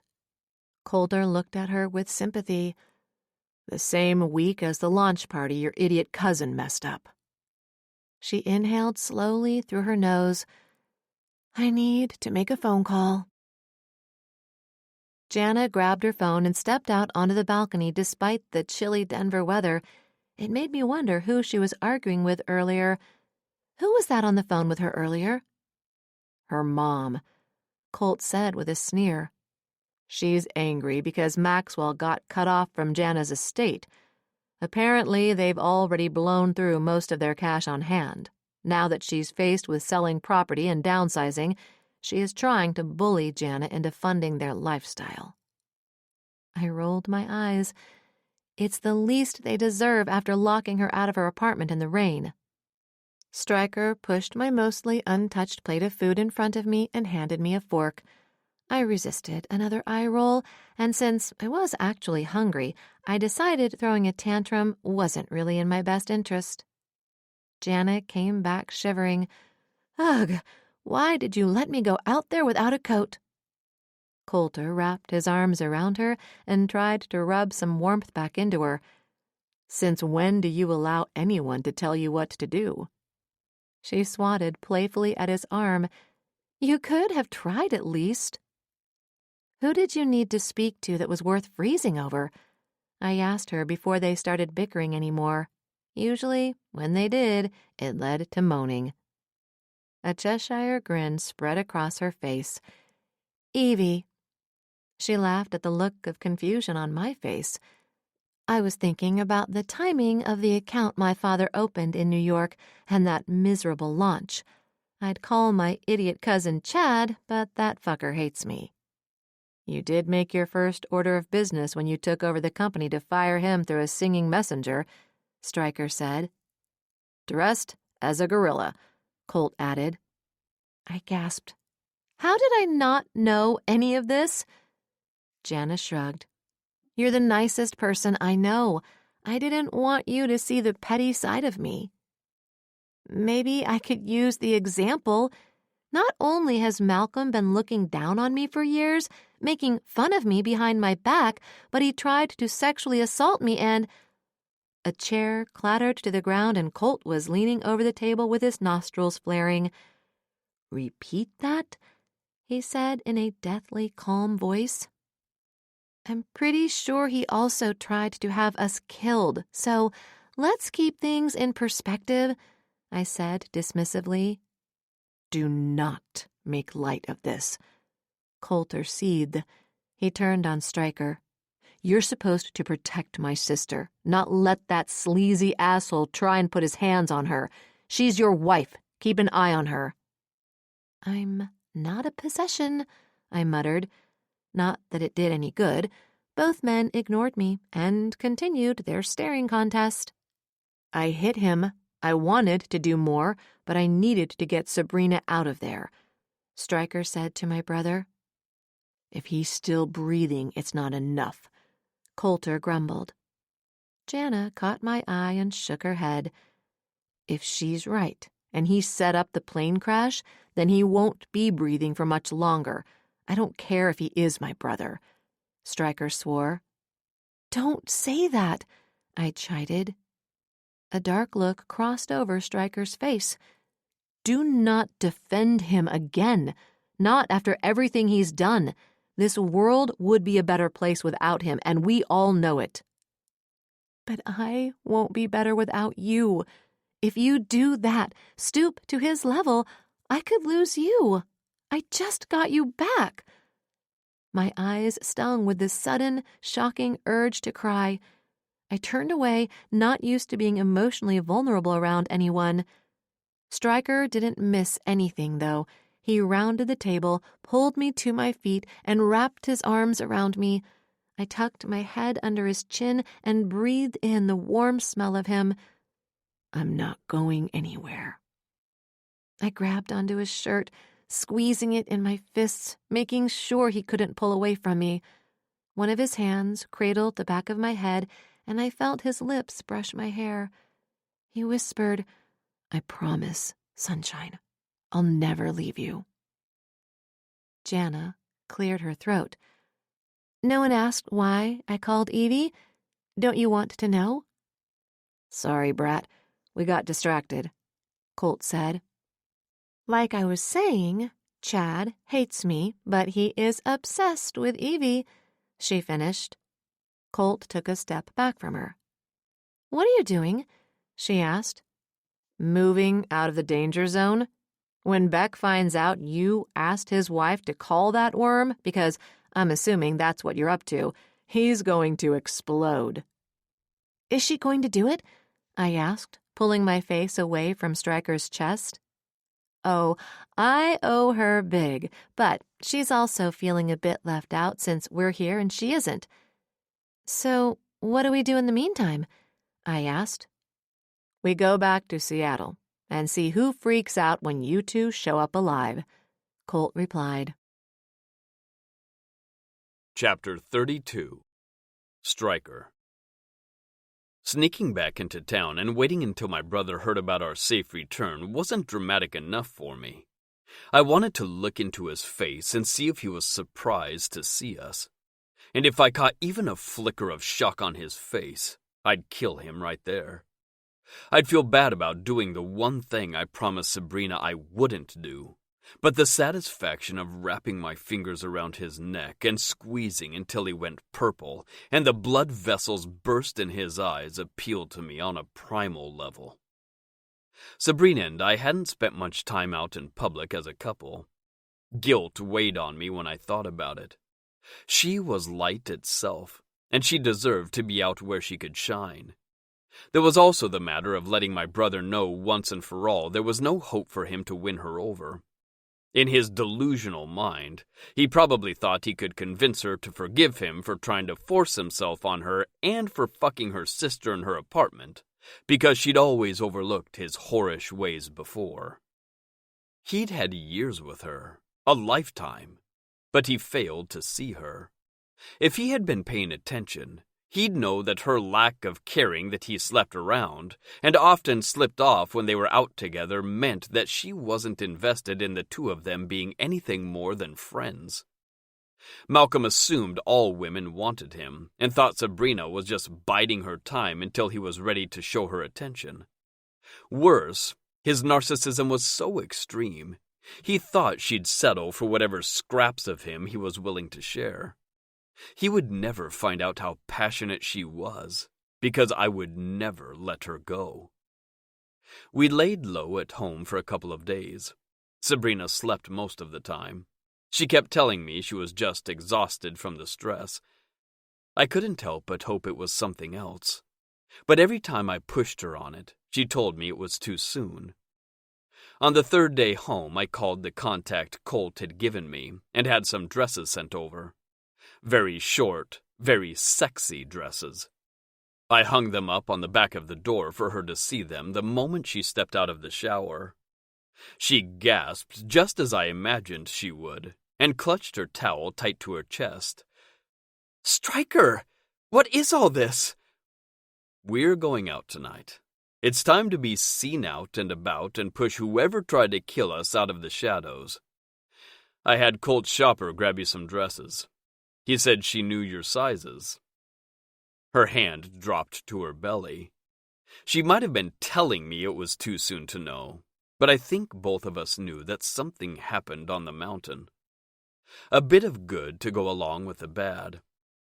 I grabbed her hand and brought it to my lips. Exactly. You might not fit in these dresses for much longer. As excited as I am to see your belly grow round with our child, let's focus on the here and now. It's just the two of us. For a little while longer. She grabbed a red dress that was backless and very short. Holding it against her chest, she gave me a scathing look. Stryker, my towel is longer than this dress. And you won't be anywhere tonight without me, and I'll love seeing you in it. There was an edge to my voice that she picked up on instantly. You mean you want your brother to see me with you in this dress? The red one was front and center, telling me that is your first choice. You want to wave a red flag in front of the proverbial bull, don't you? She said. My fists clenched as I thought about wringing his neck again. It took effort, but I forced them to release. He was pretty determined to convince you to leave me at your mom's party. He'd probably overheard that I was leaving the next day, and put the plan to kill me in motion. Me, not you. I didn't even know you planned to come with me. I'm not even sure if it had anything to do with the embezzlement and money laundering. I think it's possible he just wanted you away from me. You really want to put ourselves back in the center of the bullseye? She asked. I tucked her hair behind her ear. I'd love to keep you as far away from all this shit as I can. But if I'm right, seeing me alone won't be enough to trigger him. She raised her eyebrows and watched me. And you're sure it's him, not anyone else? Pain lanced my chest. The idea that there was an unknown person out there who maybe did want both of us dead terrified me. My brother's jealousy I could understand. Losing Sabrina nearly killed me.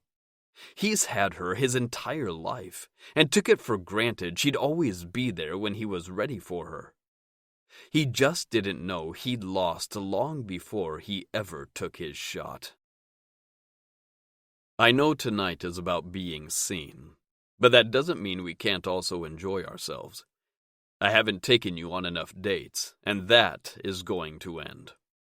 I'm sorry tonight isn't only about us, but at least we'll have some company. I opened the door to the limo I'd hired and helped her in. Sabrina clutched at the hem of her dress to try and prevent the very short skirt from showing off the sheer lacy panties I laid out for her to wear tonight. Hot dress, Evie said, and went to pass Sabrina a flute of champagne. Jana grabbed it and passed it to Coulter. She caught my eye and winked. I'd thought she figured out what had sent me into overbearing mode, but she hadn't let on too much. We haven't all been out like this since... She looked over at me. This is the first time, actually. Gracie is with Grandma and Grandpa, and I plan to dance all night, Evie said, doing a wiggle in her seat. A smile cracked the stone-like facade of Beckett Anderson. He gave a sharp tug on his sleeves and straightened his cufflinks. I'm going to be carrying you out of the club before 11. "Wanna bet?" she asked and defiantly tipped up her chin. Coulter fidgeted uncomfortably as the foreplay between Evie and Beck grew. Beck leaned over Evie, caging her in with his arms on either side of her. When I win, I get a weekend of you being back at my beck and call. He leaned closer and whispered, but we could all still hear him. I plan to work you very hard, for long hours, filling many roles. She shivered, and I had serious doubt she even wanted to win the bet at this point. Jana chuckled at how uncomfortable Colt appeared while trying to act like he was engrossed in looking at the scenery flying by the car. "Aw, is Daddy getting uncomfortable?" Jana asked in a childlike voice. He slowly turned his head to glare at his wife. Don't start with me, brat. You know I'd enjoy taking you over my knee. Sabrina leaned into me. I was distracted by the feel of her plush tits pressing into my arm, and the warmth of her breath as she whispered in my ear. Repeat that, please. I rasped. I was getting ahead of myself with the things I'd planned to do to her once we got into the club. My friends are crazy, she repeated. I nuzzled into her neck and ran my nose up the shell of her ear. Sunshine, You don't have friends. Haven't you noticed that everyone in this car is related through blood or marriage? This is your family. She sat back and looked at everyone in the car. Well, I've got air. I put my hand over her mouth. Sunshine, are you trying to rile me up? No, the accountant is not your friend. He seems like a nice enough guy, but no man who ever thought they had a chance to fuck you is going to be your friend while you're married to me. Fucking men, Beck grumbled. The car pulled in front of a club. Malcolm had a reopening of one of his charter clubs in Seattle. It was his way of making something old, new, and flashy again. I hated the fact what we were doing was going to bring him more publicity. But, if we were right, the attention would go to his head. When Malcolm was on an ego high, he felt invincible, and that often led to him bragging. He almost spilled everything the other night, but that was only after being fluffed by Sabrina's mother. The thing about people who thought they were smarter and better than everyone else was they often didn't see when they were led into a trap. Malcolm was already practically bursting with a desire to gloat. My plan wasn't elaborate. All we needed to do was push all of his buttons at the same time to tip him over the edge. The car was swarmed with a bunch of photographers the moment it pulled up in front of the entrance. Thank you for doing this. I know how much both of you hate the press, I said to Beck and Coulter. I had to admit, after spending my entire adult life actively pushing everyone away except for Caroline, it wasn't so bad to let a couple of people in. Sabrina narrowed her eyes at me. Why is there a bunch of press here? Coulter dropped his arm around my shoulders. Because we're making sure to give Malcolm what he wants most in the world. Attention. And you know what doesn't stay under all this attention? Beck asked, smirking. Secrets, I finished. Sabrina's eyes narrowed as she looked at each of us. Since when did you three become musketeers? Colt dropped his arm from my shoulders and shrugged. We're family. It's only natural we bond over shared interests. Like hating Malcolm fucking Graham, Beck added. I just want to go on record and say that I hated him first. Jenna raised her hand.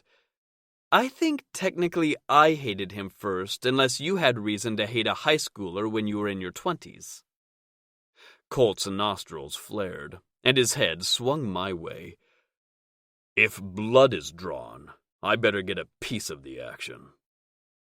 Sabrina looked skeptically at the gathered photogs all salivating for us to exit the limo. There's no way all these guys showed up for the reopening of a club. All he does for these is change up the floor layout and lighting.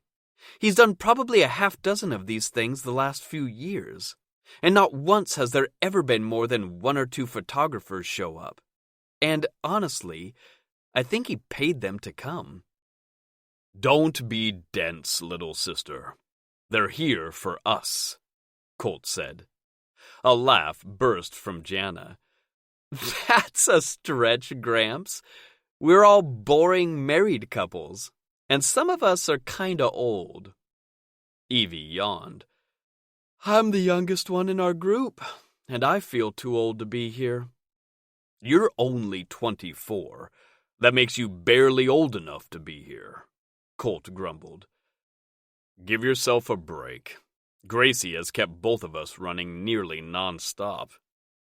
Beck's eyes flashed mischievously as he glanced sideways at Colt.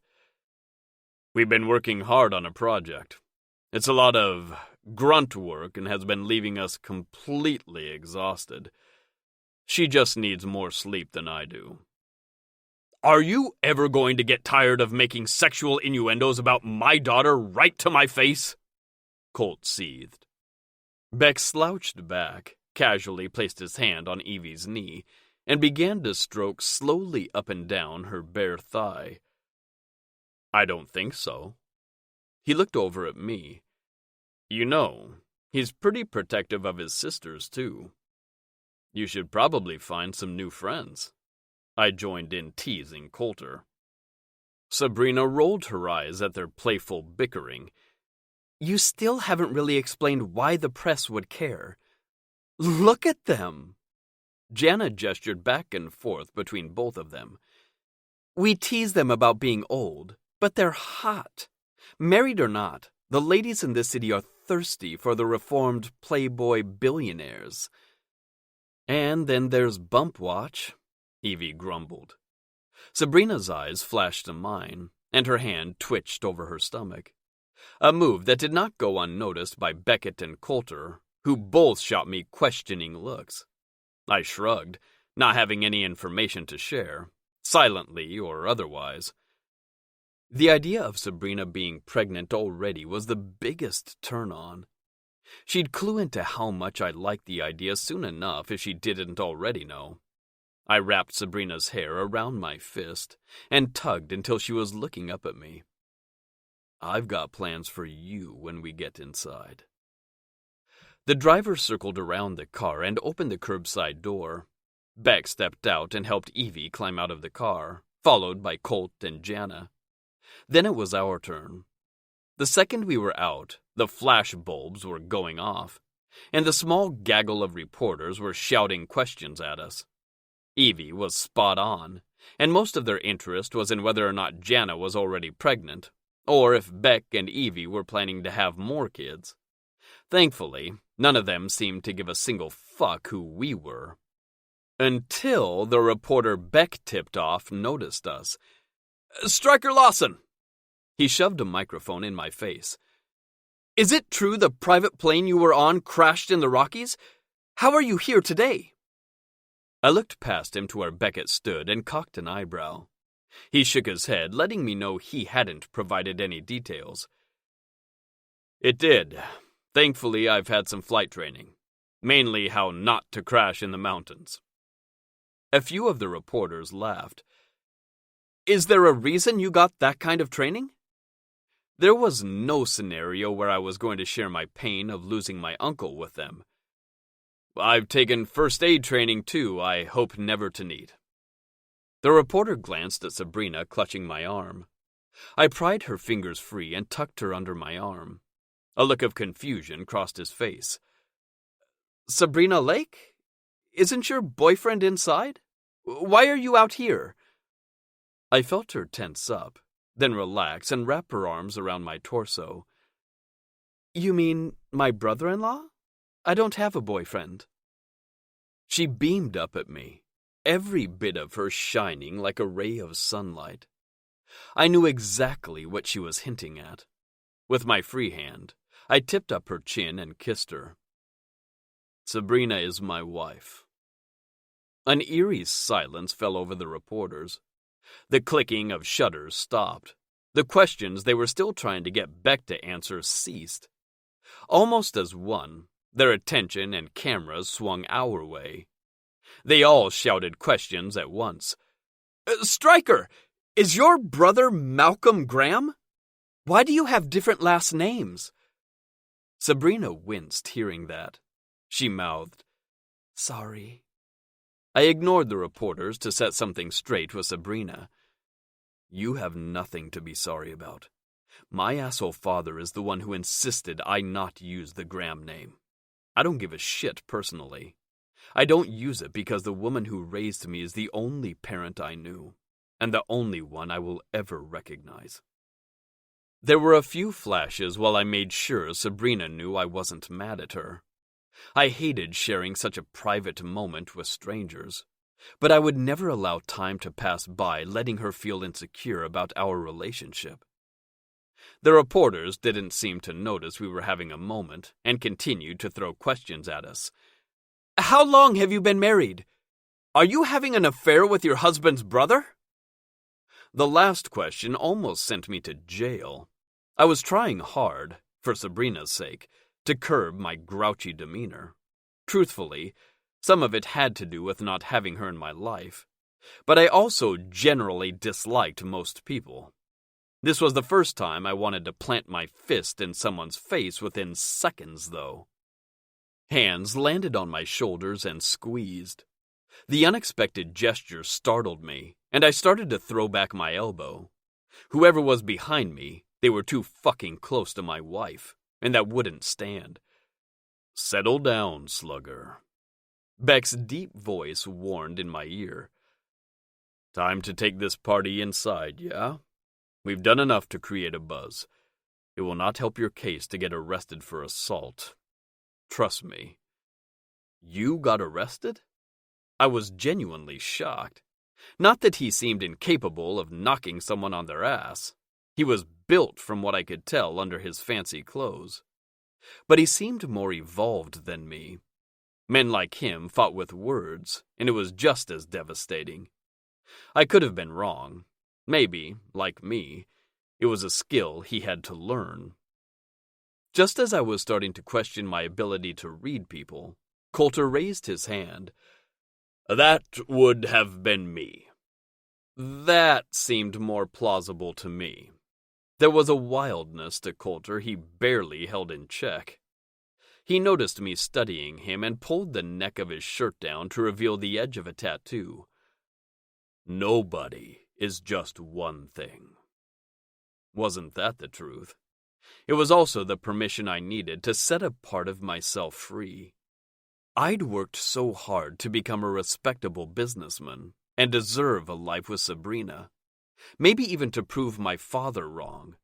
But that didn't mean I had to stop being the guy who grew up fighting. It was a good reminder, because tonight was the final showdown with my brother. Chapter 33. Striker. A hostess waited to greet us at the end of a short hallway. I expected her to be wearing hot pants and a matching bustier, and she was, but they were under a sheer dress with tiny crystals sewn in. Begrudgingly, I had to admit my brother wasn't a complete idiot. He certainly knew how to work the aesthetic of a location from the decor down to his staff. Too bad for him, I was going to use his love of attention against him.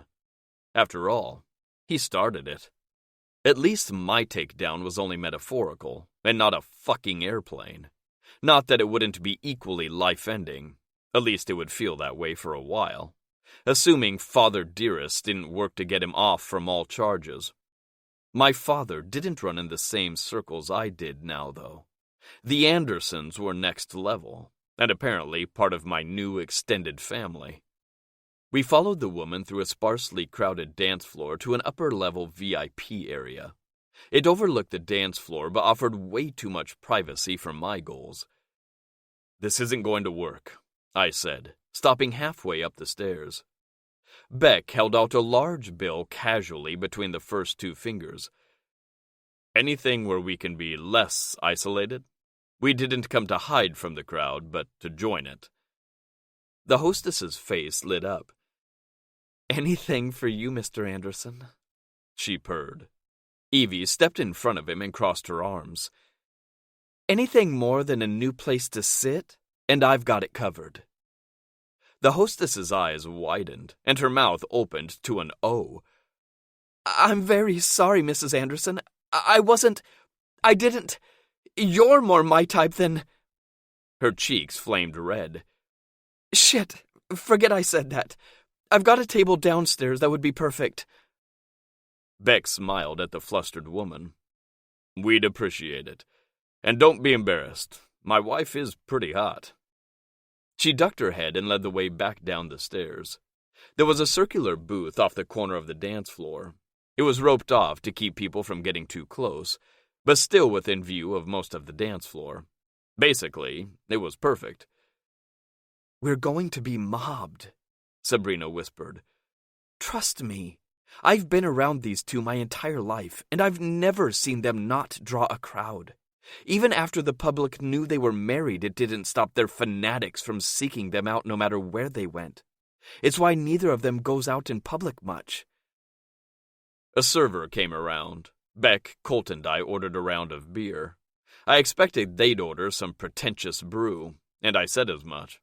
Jana and Evie exchanged a look and shouted, "Space beer!" Beck passed me a bottle, shaking his head at what was obviously an inside joke. He didn't leave the rest of us out of it, though, and explained, "The second time Evie and I ran into each other was at this fundraiser Marjorie Easton hosted. Evie wanted to order a regular beer, but of course, Jana's mom doesn't do ordinary. There was a crazy assortment, including one made from barley grown in space. I'm even more happy now that you chose a local microbrew," I said, and took a long pull of the slightly bitter beverage. We sat around talking, and over the next half hour, the dance floor started to fill with people. Once it was nearly full, I was ready to take Sabrina and get lost in the crowd. Sliding out of the booth, I reached out for her hand. "Dance with me." She obeyed instantly, as she always did when I used that tone. A sexy song started to play. I didn't know it, but the tempo was perfect to rub her body against mine. It was simulated fucking, and within a few chords, I forgot that my intentions were to put on a show to draw out my brother. I knew he'd seek us out once he figured out we were here, but I wanted a moment with my wife before that happened. I told everyone I wanted to put on a show, but not in the way they thought. There was a part of me that got off on dominating Sabrina, knowing that whenever or however I wanted to touch her, she'd give herself over to me. And as much as I didn't care to share her, or our intimacy with others, the nameless strangers in the crowd didn't seem to count. They saw what we had and wanted it. They wanted her, but she was mine. It soothed something in me. It was dark and ugly, but I was tangled in it. My entire life I'd been on the outside looking in. Even with people I was related to, I was held apart. My brother had the support from our father, the money and all the opportunities I had to bust my ass to get. Sabrina was the first person who chose me over him. It wasn't why I loved her, but it was the icing. Malcolm knew Sabrina was my wife before he made his move, but that didn't change the fact he thought she was his. Maybe I was better off being ignored by my father, but I could see for sure that being raised by the man didn't matter where it counted. Malcolm had grown into a narcissistic asshole who didn't have the capacity to love anyone as much as he loved himself. Sabrina was in front of him nearly his whole life, and in that time, he'd managed to waste every chance to have a life with the most amazing woman on the planet. I was back now, and I had no intentions of stepping aside. Maybe if he was better for her, could love her more, and give her the life she deserved, I'd be the bigger man and step aside. Actually, fuck that. I needed her. She was the sunlight in my dark world, the air in my lungs, and every beat of my fucking heart. She was the center of me, and there was no way I'd let her go without a fight. Thank fuck I didn't have to fight her to be with her. At least not anymore. I spun her so her back was against my chest. One of her arms was around my neck, while the other moved around her, grazing and touching, basically driving every logical thought from my head. Her round ass pushed against my rapidly hardening dick, and rubbed in beat to the music.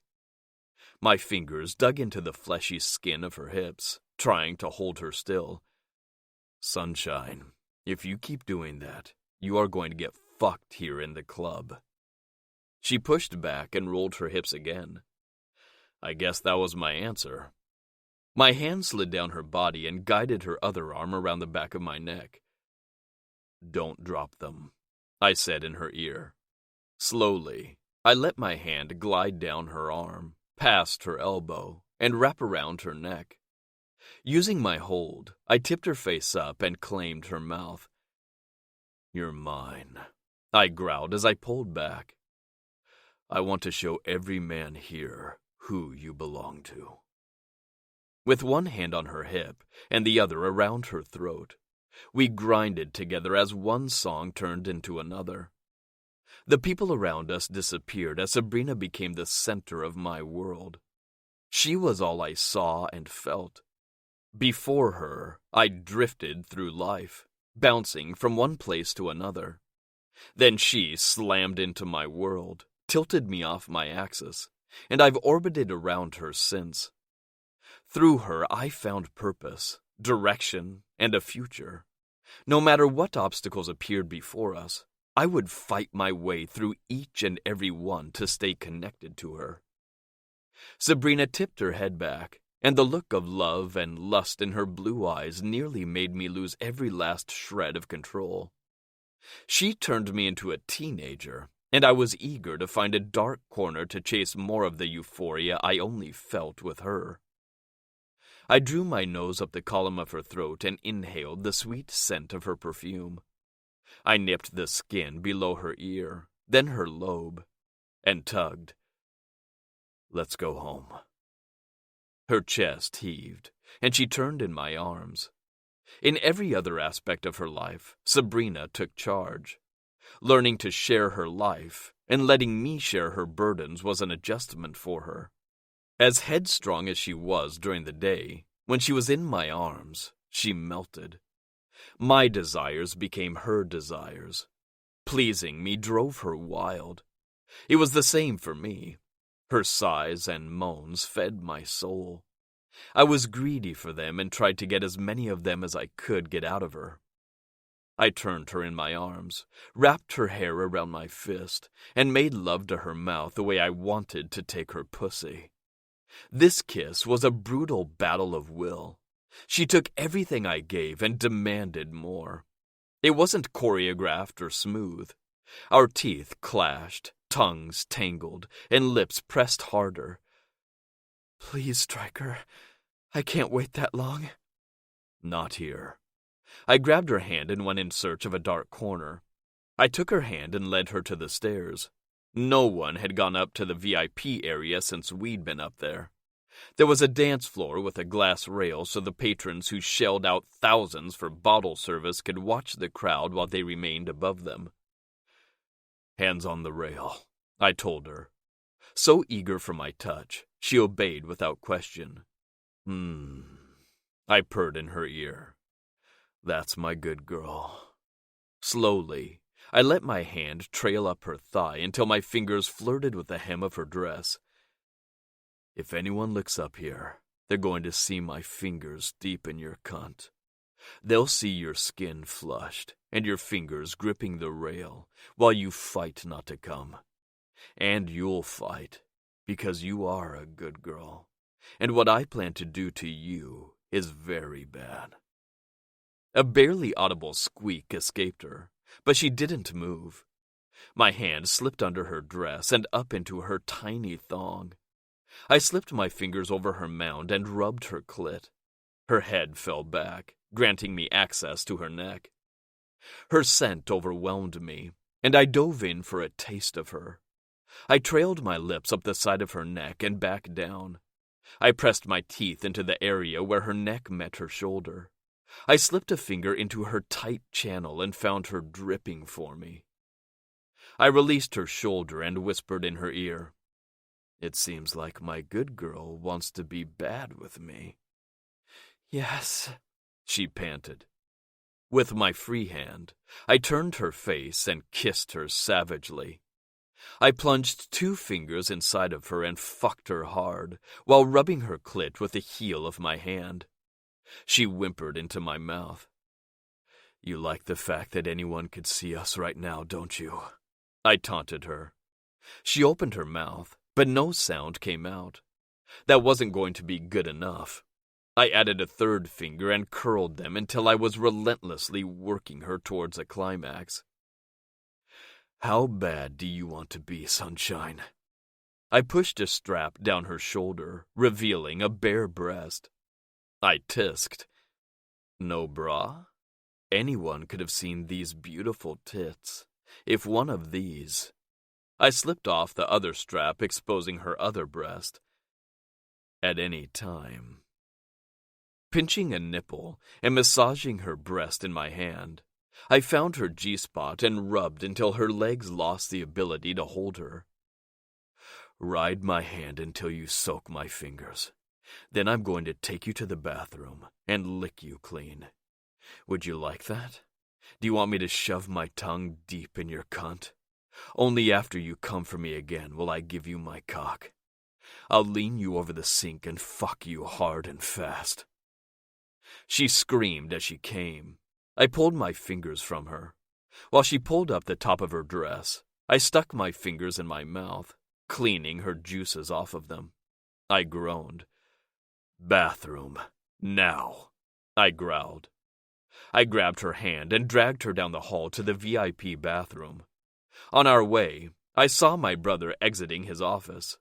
He froze on the spot, face pale, and I knew he was the one to set us up. He looked like he'd just seen a ghost because he'd believed I was dead. I needed to confront him, but there were other needs I had to address first. Mainly how badly my rock-hard dick needed some relief.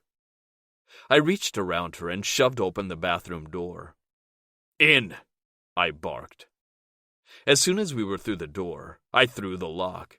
I hoisted her up on the sink and knelt in front of her. I've got to clean my dirty girl up. I snapped the sides of her thong and stuck the scrap of lace in my pocket. Pull your straps down. I want to see your tits while I clean up your pussy. With shaking hands, she shoved both straps down and her breasts bounced free. I shoved the bottom of her dress up over her hips. Pushing her knees apart, I lowered myself in front of her. Without a word, I buried my face in her center. Her scent was an aphrodisiac, and I couldn't get enough of her. I ate her like a man starved. When I sucked on her clit, her back bowed, shoving her breasts out. I watched them bounce as she rocked her pussy against my face. As I promised, I shoved my tongue deep inside of her and gave her a preview of how I planned to fuck her. Hard, fast, and unforgiving. I was going to burn the feel of me into every cell of her body. Her fingers gripped my hair as she screamed. It was loud and long, and almost drowned out the sound of pounding on the door. I knew it was Malcolm. He'd recovered from the shock of seeing me alive and inside his club. I bet he thought he'd gotten me out of the way so he could move in and get Sabrina. There were probably missed calls from him on her cell phone that was still on the plane. Or maybe the pilot had made it off the mountain and told him Sabrina was on the plane too. Now we were here, alive, and he was the one who was going to suffer. First, he was going to have front row seats to the sounds he'd never hear from Sabrina on his own. I stood up and unbuckled my belt. She reached out, grabbed a paper towel, and wiped off my face. Lowering my boxers, I gave my cock a hard yank. I pulled her to the edge of the counter and rubbed my cock through her slit, coating it in her wetness. Brace yourself, I warned her. This is going to be hard and fast. Right now, there is someone on the other side of the door trying to get in. Her head swung toward the door right as Malcolm began banging on the door again. "Stryker!" she said in a panic, and started to pull up her dress. I held her arms down. No way, sunshine. I'm hard enough to cut glass. I told you I was going to fuck you, no matter who caught us. The fact that my brother is the one on the other side of that door doesn't matter. You're going to be bad one more time, and let me fuck this pretty pussy. It's time he learned you are mine. When you scream, it's because of me, because you are my wife, and you'll carry my children. I stepped back and lifted her off the counter. Then I spun her around and leaned her over the counter. Now give me what's mine, I demanded, and thrust inside of her to the root. My head emptied, and all I knew was her and the feelings of lightning coursing through my body. I wasn't going to last long, but I needed to bring her with me. I reached around her and worked her clit as I drove my cock in and out of her. Grunts and the sound of skin slapping filled the room. She rocked back against me. Fuck, you feel so good. I couldn't stop myself, and I took her harder than before. So hard she lifted up to the balls of her feet. When I felt her start to tremble, I lost it. I held myself deep inside of her and groaned as I emptied inside of her. Her pussy squeezed every last drop of cum from my body, and she collapsed down on the counter. The pounding on the door was louder and more demanding after our joint climax.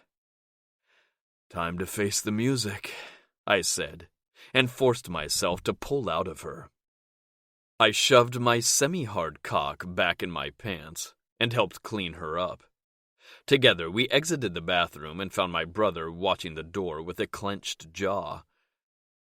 I see my brother has turned you into a whore, he said, looking at her with a sneer.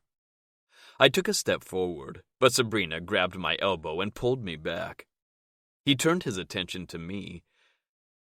Or maybe she's always been a slut, and she just prefers to slum it? It was my turn to hold her back. How were we ever friends? She demanded. She leaned against me. Maybe we weren't. You did try to have me killed after all. That isn't something a friend would ever do. You weren't supposed to be there, he shouted. How was it supposed to go then? Enlighten me. I stepped in. You were never supposed to have been born. My father offered your whore of a mother money to get rid of you, but she wouldn't listen. I was just correcting an old mistake. Sabrina wasn't supposed to be with you. She wasn't on the manifest. With you out of the way. He seemed to snap out of his verbal diarrhea and shut up. Don't stop now, Sabrina prodded. What would have happened with him out of the way? You'd come to your senses. You were supposed to be with me, he replied. So, I was supposed to wait around while you slept your way through all the eligible women in Washington before you finally decided to settle down? I laughed. He's never going to settle down. There's always going to be someone out there who turns his head. Whoever he marries will have to come to terms with his endlessly roaming eye. He's just like his father. You don't know that. I would have gotten this out of my system. We could have had a good life together. We fit like you never will with him. Our fathers are friends. We have history together. He argued for the 1,000th time. Save it, she snapped. We tried. It didn't work. I want to know why you tried to murder us. He laughed, and I knew he'd cracked. I only wanted to kill him. You were both sticking your nose in places they shouldn't be. Maxwell wanted to take both of you out, but I convinced him I could get you back in line if Stryker was out of the picture. Don't you get it? I was trying to save you. Your actions almost killed her. I'm the one that saved her. I landed the plane and led her out of the wilderness. I'm always going to be the one to save her because she's my wife, I shouted back at him. The better question is, what are we close to finding out that my father doesn't want us to know? Jana asked, stepping out of the shadows. So the entire gang is here. Does this group do nothing alone? He asked, trying to change the subject. Answer the question, Beck demanded as everyone else joined us. Malcolm straightened up and tried to put on his cocky persona. You don't get to order me around, Anderson. Colt held up a phone and showed he was on speaker. Doesn't matter. I'm pretty sure the FBI agent on the other end of this line heard everything he needs to hear. Now, we've got a wager going. I'm betting you're too stupid to recognize when you're backed into a corner and to save yourself. But Jana thinks you're selfish enough to turn on whoever you need to in order to stay out of prison. His shoulders slumped. What do you need to know? Colt slapped a 20 in her hand. You win again, brat. Chapter 34. Sabrina. I'd never been so happy to kick off a pair of heels as I was when we finally made it home. God, I'm tired. I was too rough with you earlier, he said, standing in the doorway of our bedroom. I smiled at him. I loved it. I'm just tired. He crossed the room and helped me out of my dress. Let's get you to bed then. As soon as he said bed, I yawned loudly. Sleep sounds divine. He kissed my forehead. When are we going to know? His hand slipped over my belly and left no confusion about what he meant. I threaded my fingers through his, letting both of our hands rest over our hopes and dreams of starting a family. A couple more weeks? There's been a few times the last few days where I thought maybe I noticed some changes, but it's possibly just wishful thinking. What have you noticed? He asked, and I didn't miss the hopeful lift in his voice. Just that I've been more tired lately. My breasts are starting to feel more tender, and I've had some odd cramps. But don't get your hopes up. It could be PMS, I cautioned him. He pulled back the covers on the bed and handed me one of his shirts. I pulled it over my head, even though I had plenty of my own pajamas, but the idea of being surrounded by his smell soothed me. I climbed in, and he tucked the covers around me. I'm afraid my hopes have been up since the moment I came inside of you, knowing your pills were on the plane. But we've got time. Thankfully, my wife is a lot younger than me. Another yawn escaped me. Aren't you coming to bed? Soon, he promised. Colt is coming over. Jana was falling asleep on the way home, so he's getting her to bed, too. I smiled to myself. Maybe we wouldn't be the only ones with a baby on the way. I woke up the next morning sore but refreshed. Stryker usually only slept a few hours a night, so it wasn't surprising to find myself in bed alone. Voices in the next room prompted me to throw on some pants. When I came out of the room, I found Beck and Colt sitting around the table with Stryker. Hey, guys, what brings all of you here this early in the morning? Colt rolled his eyes. Brina, it's after 10. Wow, I haven't slept this late since college. I moved into the kitchen and found there was still coffee in the pot. I poured a cup, added my favorite creamer, and brought the cup up to inhale the sweet caffeine goodness. Ugh, I groaned. How long has this been sitting here? It smells burnt. Beck's eyes widened. Stryker smirked, and Colt looked at me shocked. What? I asked them. Clearly, I was missing some vital information. That's a fresh pot, Sunshine, Stryker told me. He took my cup and poured it out. You probably shouldn't have it anyway. Colt stared at me with his mouth gaping and pointed at my belly. Are you pregnant? I shrugged. Maybe. It's too soon to tell. You move fast, brother, Colt said and slapped Stryker on the back. Fast? Beck asked. It took him 5 years to come and claim his wife. I'd say he moves glacially slow. When we get back to whatever has the three of you huddled up this morning, we're not going to figure out whether or not I've got a mini Stryker brewing for a few more weeks. So let's put a pin in that discussion for now. The FBI arrested Malcolm this morning for attempted murder and a host of other things, including conspiring to crash an airplane and money laundering. If he's smart, he's cutting a deal as we speak, Stryker answered. Where's Jana? I asked. I found it hard to believe she'd let the guys cut her out of whatever scheming they were doing right now.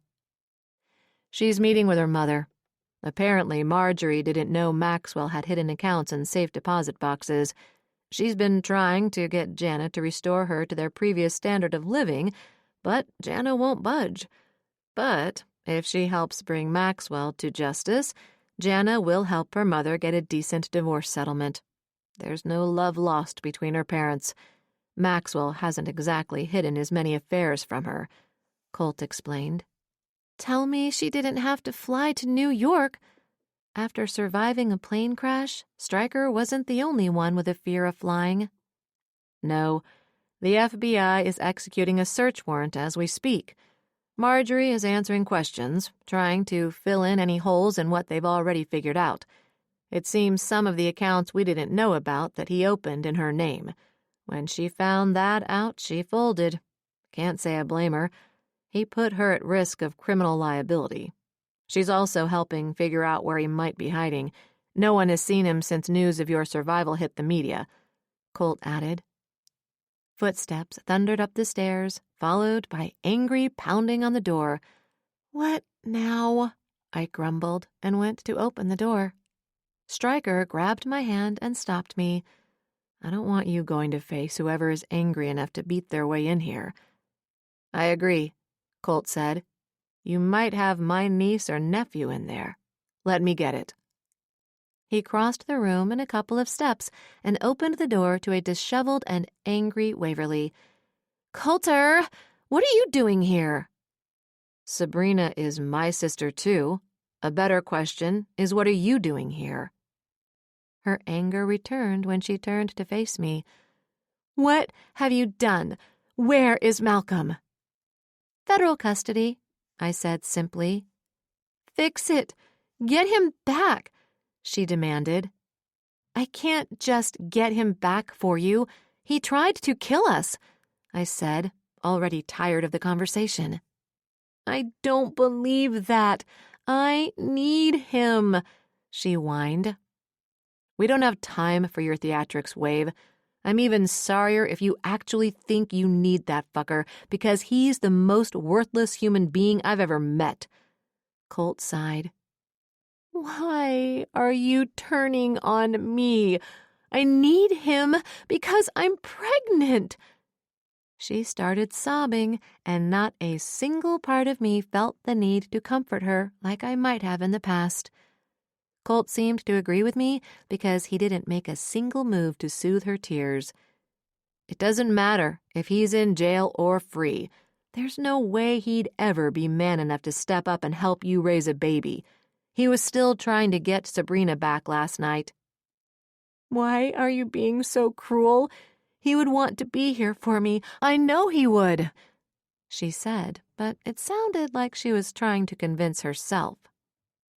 I know what it's like to grow up without a father. I don't know if we can do anything, but we can try and put a good word in for him. But this is the last time you will come around making demands of my wife and throwing around accusations. Stryker laid down the law. She's my sister. I'll do what I want. Waverly actually stomped her foot, and I felt so sorry for my niece or nephew to be cursed with a grown child for a mother. Stryker stepped forward and loomed over her. She was your sister.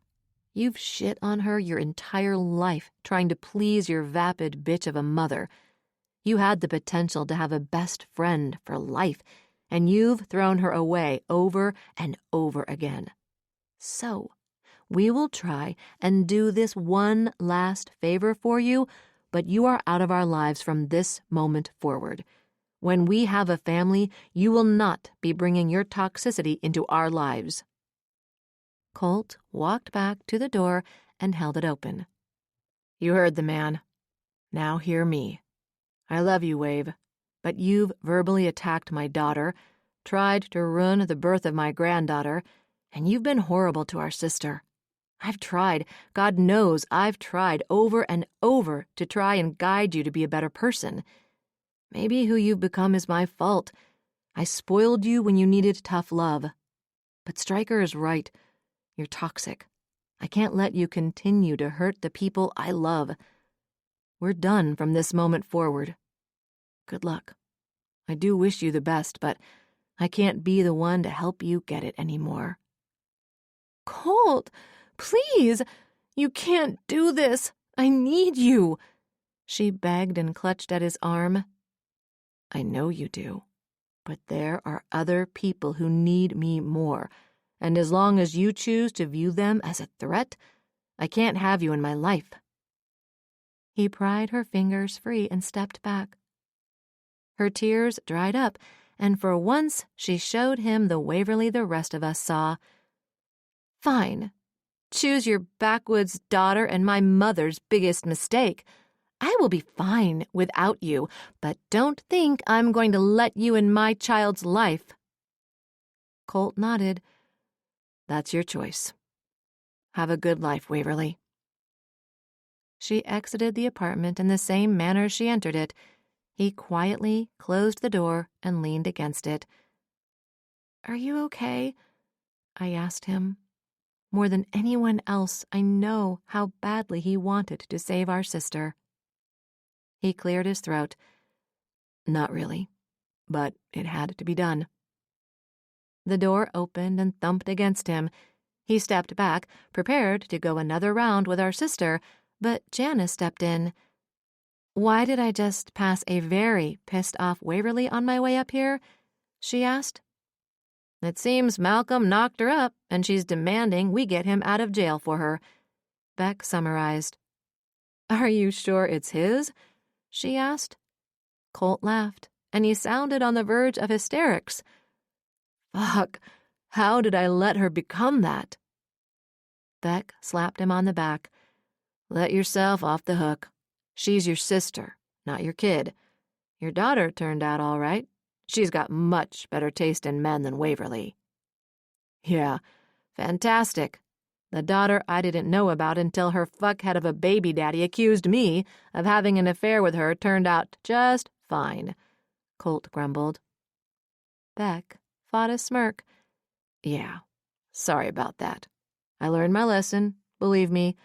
I swear to believe any future children are mine without a paternity test." "Do you have news?" I asked Jana before Beck started making comments guaranteed to piss him off completely. It was obvious that Beck was trying to distract him from dealing with the full weight of cutting Waverly out of his life, but it would only delay the inevitable.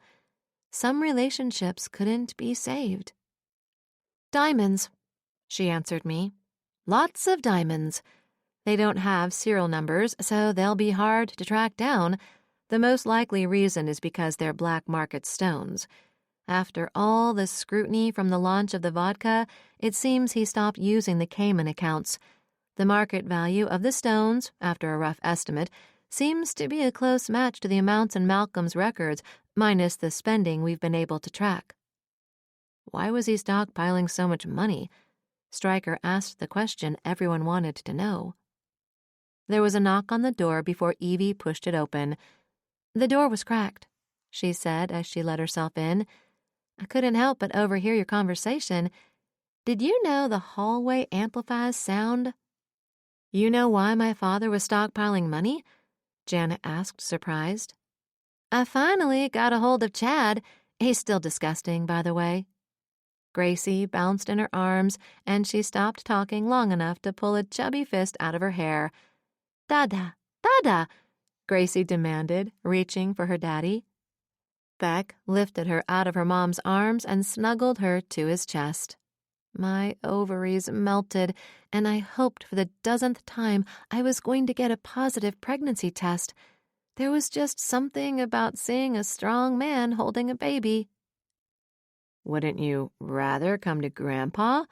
Coulter asked Gracie. She smiled a mostly gummy smile, but then snuggled closer to her daddy. Beck and Coulter continued to silently argue over who got to hold the baby, while the rest of us refocused on what Evie had to tell us. "If y'all are done watching two grown men argue over who gets to hold the baby, I'll tell you what Chad said." Beck took a couple of steps back and bounced his daughter. Colt pouted, but rejoined the rest of us. "What I never really understood was the timing of Chad stepping in to take over your position," Evie said to Jana. Jana lifted one shoulder. "My father is a misogynist? I really didn't examine his motives too hard." But see, you had that position for years, and it wasn't a problem. Not until after he made a play for Anderson Global and lost, Evie theorized. What epiphany did Chad inspire? Janet asked.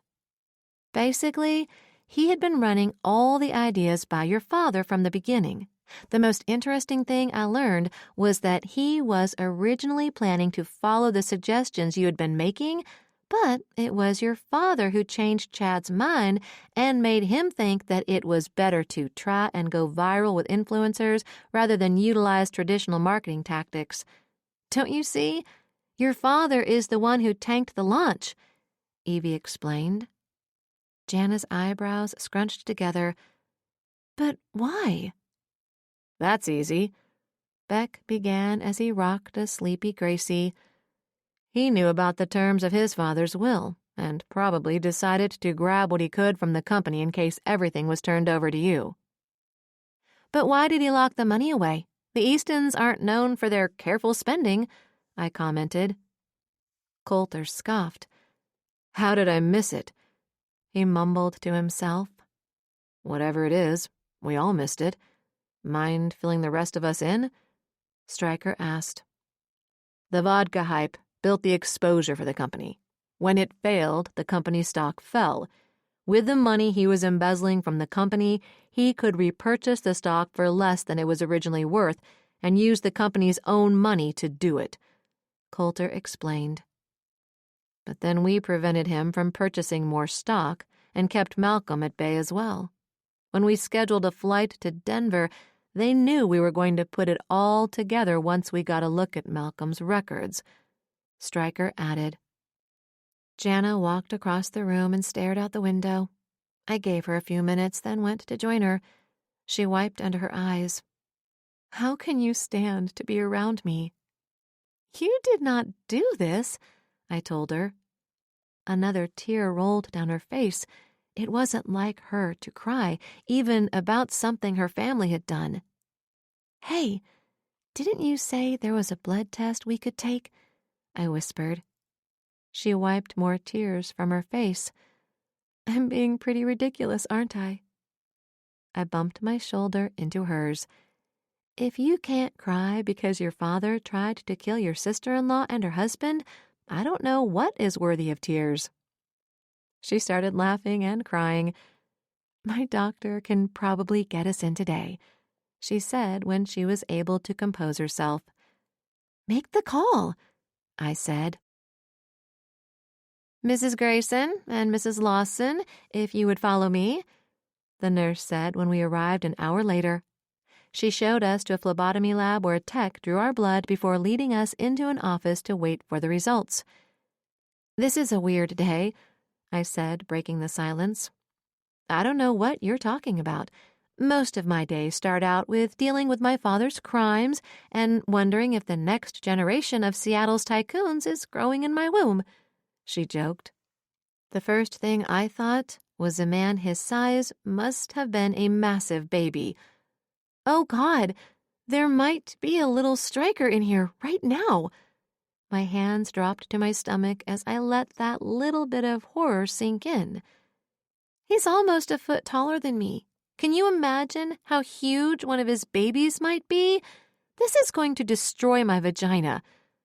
My stomach rolled, and I wasn't sure if it was a sign of pregnancy or if my brain was conjuring symptoms because I'd convinced myself I might be pregnant.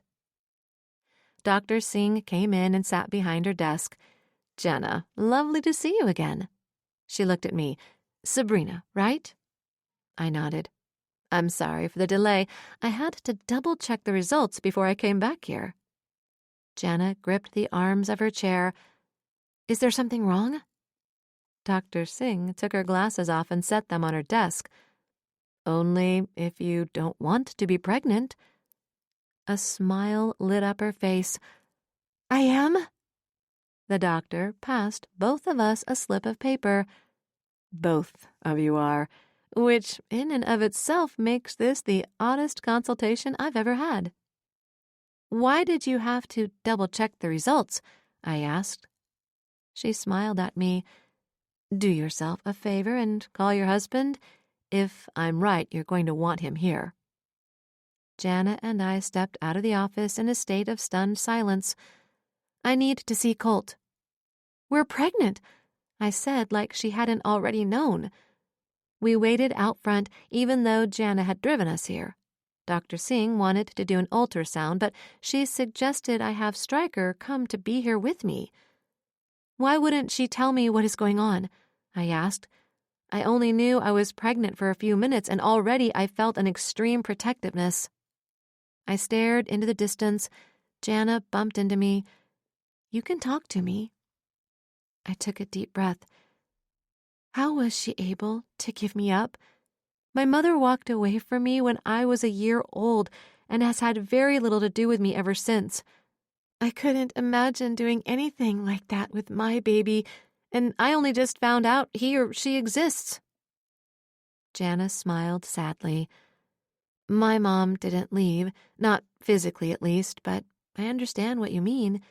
It's hard to grow up knowing your parents don't really want you around. I'm going to be so overbearing with the amount of attention I give this baby that they're going to have to invent a new word for the kind of mom I'm going to be.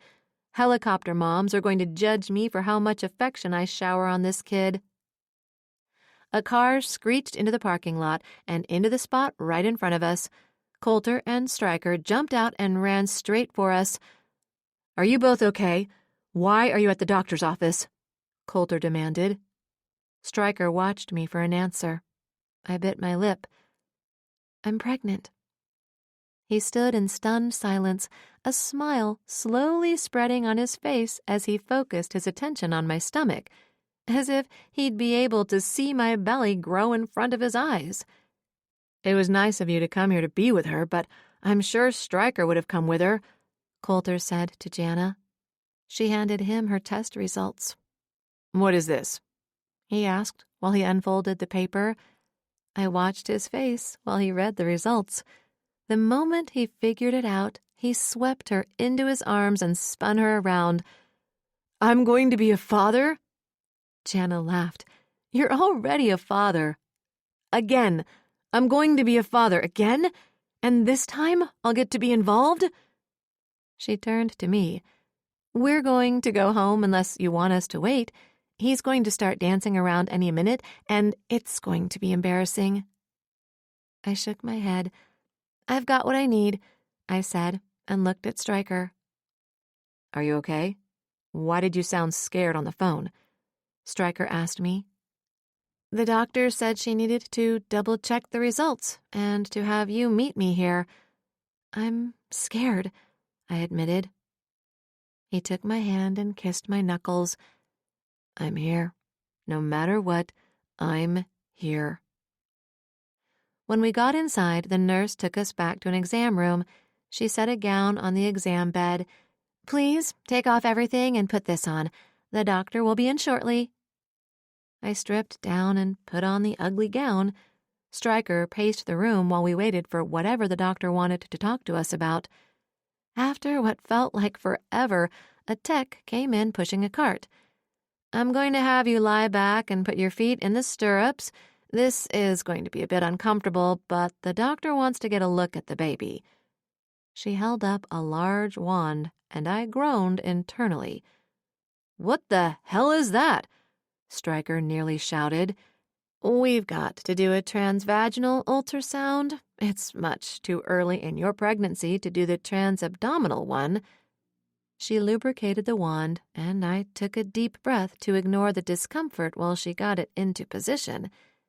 Then a fuzzy image appeared on the screen, and I wasn't thinking about the foreign feeling of the probe any longer. "How far along did you say you thought you were?" she asked. "About 2 weeks. We got stranded in the woods and I didn't have my birth control. We decided it was a sign we should just go for it," I answered.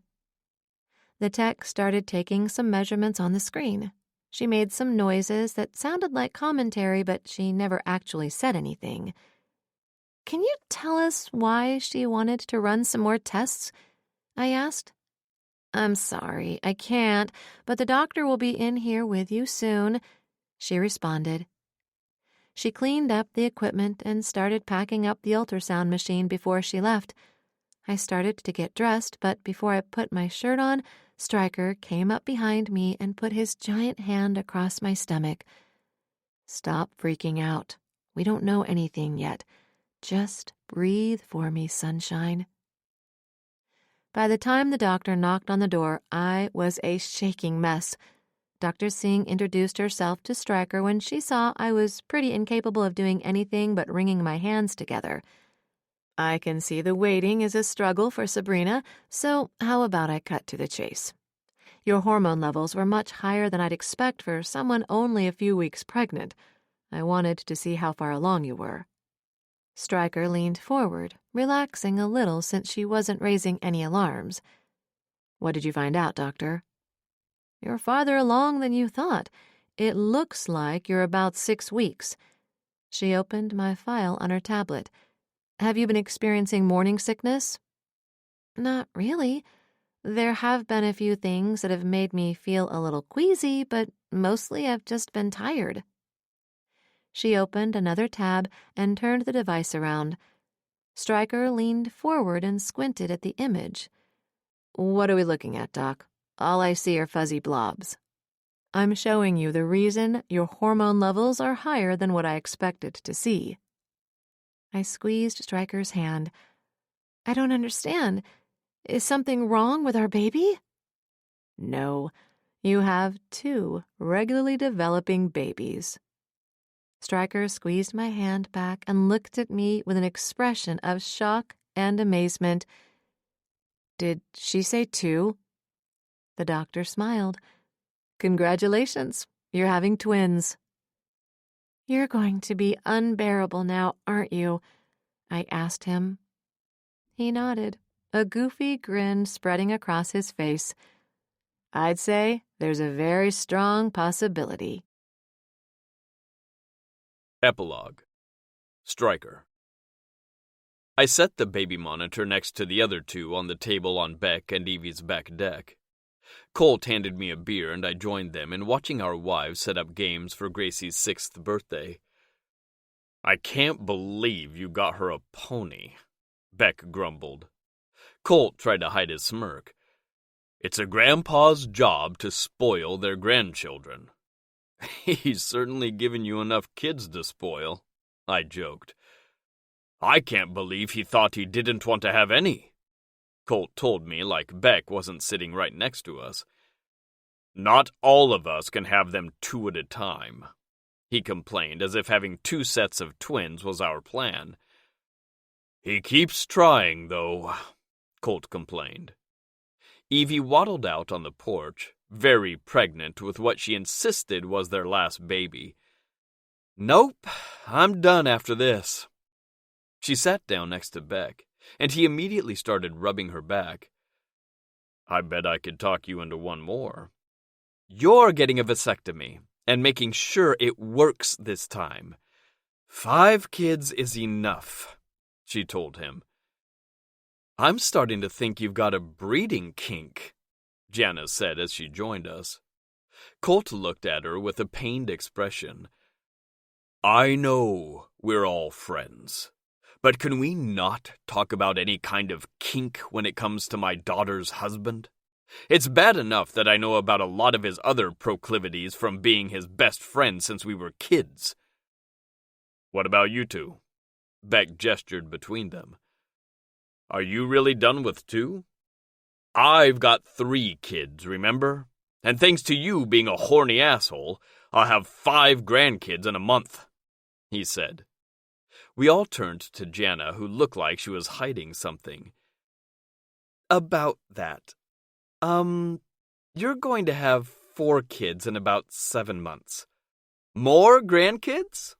Fitz practically sang as he carried a platter of food out to the deck. Sabrina followed him carrying a basket of bread. I wanted to keep her next to me so she wouldn't try and overdo it, but I learned last time that the more I tried to baby her, the more it pissed her off. Fitz, however, could get away with it. He snatched the basket out of her hands and led her to the bench I was seated on. "You should not be on your feet. Now sit there and let that boy take care of you." I sat back and made room for her between my legs. The moment she sat down, I put my hands on either side of her very swollen belly. Every time I saw her, I couldn't help but want her all over again. I actually understood how Beck ended up with 4 kids and 1 on the way. She looked back at me over her shoulder, and I could see her eyes heat. "How are you doing, sunshine?" I whispered in her ear. Her tongue peeked out and wet her lips. It made me think of really inappropriate things, considering we were with our family in a place about to fill with a horde of 6-year-olds in about an hour. "Do you need me?" Apparently, I didn't care about where we were. If my wife had needs, I was on board to take care of them. She kissed me. "I always need you. That's how I ended up like this again," she said, pointing at her stomach. "Knocking you up is one of my favorite activities," I said, kissing her again. Our 4-year-old twin sons were going to be joined by a brother and sister in a couple more months. "Thank you," I said to her. Her nose scrunched up adorably. "What for?" "For ditching your friends 10 years ago and taking a chance on me." Are you sure you have all the emergency numbers? Sabrina asked Grace for the dozenth time. Yes, darling. Lakin and Anderson love staying at Grandma and Grandpa's house. We're going to have a lot of fun while the 2 of you celebrate your anniversary. Grace comforted her. Thank you, Mrs. Anderson. I know they'll have a great time with you both, I said to her while trying to drag Sabrina out the door. Fitz came around and slapped me on the back. Boy, when are you going to start calling us by our names? Can't really tell everyone you're one of our kids if you're always calling us by our last names. I ducked my head. This was a common argument. I loved having family. But even this many years later, it was hard to come to terms with being chosen by anyone. Since my mother died, I'd almost forgotten what it was like to have parents. But Fitz and Grace worked hard to make me feel included. I loved them for how they treated our kids. Sabrina hadn't spoken to her mother since the night of the party she threw for us, and her father wasn't very involved since she ended her friendship with Malcolm. You'd think he would have been appreciative for how things worked out. Malcolm was looking at years behind bars. Even my father wasn't able to pull any strings to get him free, something that almost ruined his friendship with Sabrina's dad. Once we found out Sabrina was pregnant, she urged me to follow through with what I'd offered to Waverly. He was released, on house arrest, so he could be a part of his baby's life. He had to agree to testify against Maxwell Easton, but otherwise, he was free to serve his time in the comforts of home. More than a few drunken messages were received by Sabrina, telling her he'd much rather be behind bars than cohabitating with her spoiled younger sister. She eventually blocked him, but we still got updates from time to time. Her mother worked hard to rehabilitate his image, and now they were regulars in the social circuit all of our parents belonged to. Well, except for Jana's. Maxwell was eventually found trying to hide out in the Bahamas. After her mother found millions in diamonds he'd hidden from her in safe deposit boxes, she issued him divorce papers. For the first time in her life, she was having to work, since Jana offered her mom the same help she got when her father decided to lock her out of her apartment and accounts. Maxwell was still serving time in a maximum security prison for money laundering, tax evasion, conspiracy to commit murder, and second-degree murder after they found the body of the pilot. Apparently, his parachute got tangled in some tree branches, and he ended up dying from hypothermia. Couldn't say I was too sorry about his fate. He did take money to try and kill us after all. Where are you taking me? Sabrina asked, breaking me out of bad memories. Not far. I know you didn't want to spend a lot of time in the car, I said. I'd put our bags in the car before we came over for the birthday party. Planning an anniversary trip for your 7-month pregnant wife was complicated. Coulter and Beck thought my idea was insane, but I knew that Sabrina would love it. We drove for an hour into the mountains where I rented a cabin for us for the next couple of days. She laughed when I pulled in front of a small A-frame cabin. "Please tell me we aren't going to be wearing sheets for the next couple days?" she asked as I led us inside. I moved her hair and kissed her neck. "Sunshine, we won't be wearing anything." Her hands dropped to the button on my jeans. My hormones and I are fully on board with that idea. I grabbed her hands and stopped her before she advanced my plans before I was ready. "I've got a gift for you first." Reaching into one of the bags, I brought out a wooden box and handed it to her. She opened it and stared into the box I'd been adding to it for the last several years. After a few minutes of sorting through it, she looked up at me with tears in her blue eyes. I hated to make her cry, but there was nothing prettier than her blue eyes when filled with happy tears. She held up an old plane ticket. "Is this your ticket to Vegas?" "Yes." I dug through the box for a few other items. "Remember this?" I asked. "Is that the key to our old apartment?" She gasped and pulled out a small box. Flipping open the lid, I watched her eyebrows scrunch together. She rubbed the golden rings inside the box. I think I remember these." Tears spilled down her face. "How could I possibly have forgotten you? All those years we missed out on." I took her into my arms. "Don't cry. I hate seeing you sad." "It's our 10th anniversary, but for me it's only been 5 years. Her tears slayed me. "We're right where we're supposed to be. I wasn't good enough for you then, and you needed time to be on your own. You were so young when we married." A smirk pulled at the corner of her mouth. "I'm still a lot younger than you."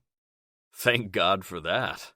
We're going to have 4 kids in a couple of months." I rubbed her belly.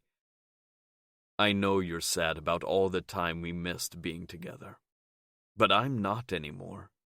Who knows if we'd have all of this right now if you had met me that morning. Our road is a winding one, but it got us here. And here is exactly where we're meant to be." This concludes The Merger by Kimberly Carrillo, narrated by Loretta Rollins and Chris Chambers. Copyright 2022 by Kimberly Carrillo. This unabridged audiobook is published by arrangement with Kimberly Carrillo, care of SBR Media, and was produced in the year 2024 by Tantor Media, Incorporated, a division of Recorded Books, which holds the copyright thereto. Please visit Tantor.com for more information on our growing library of unabridged audiobooks.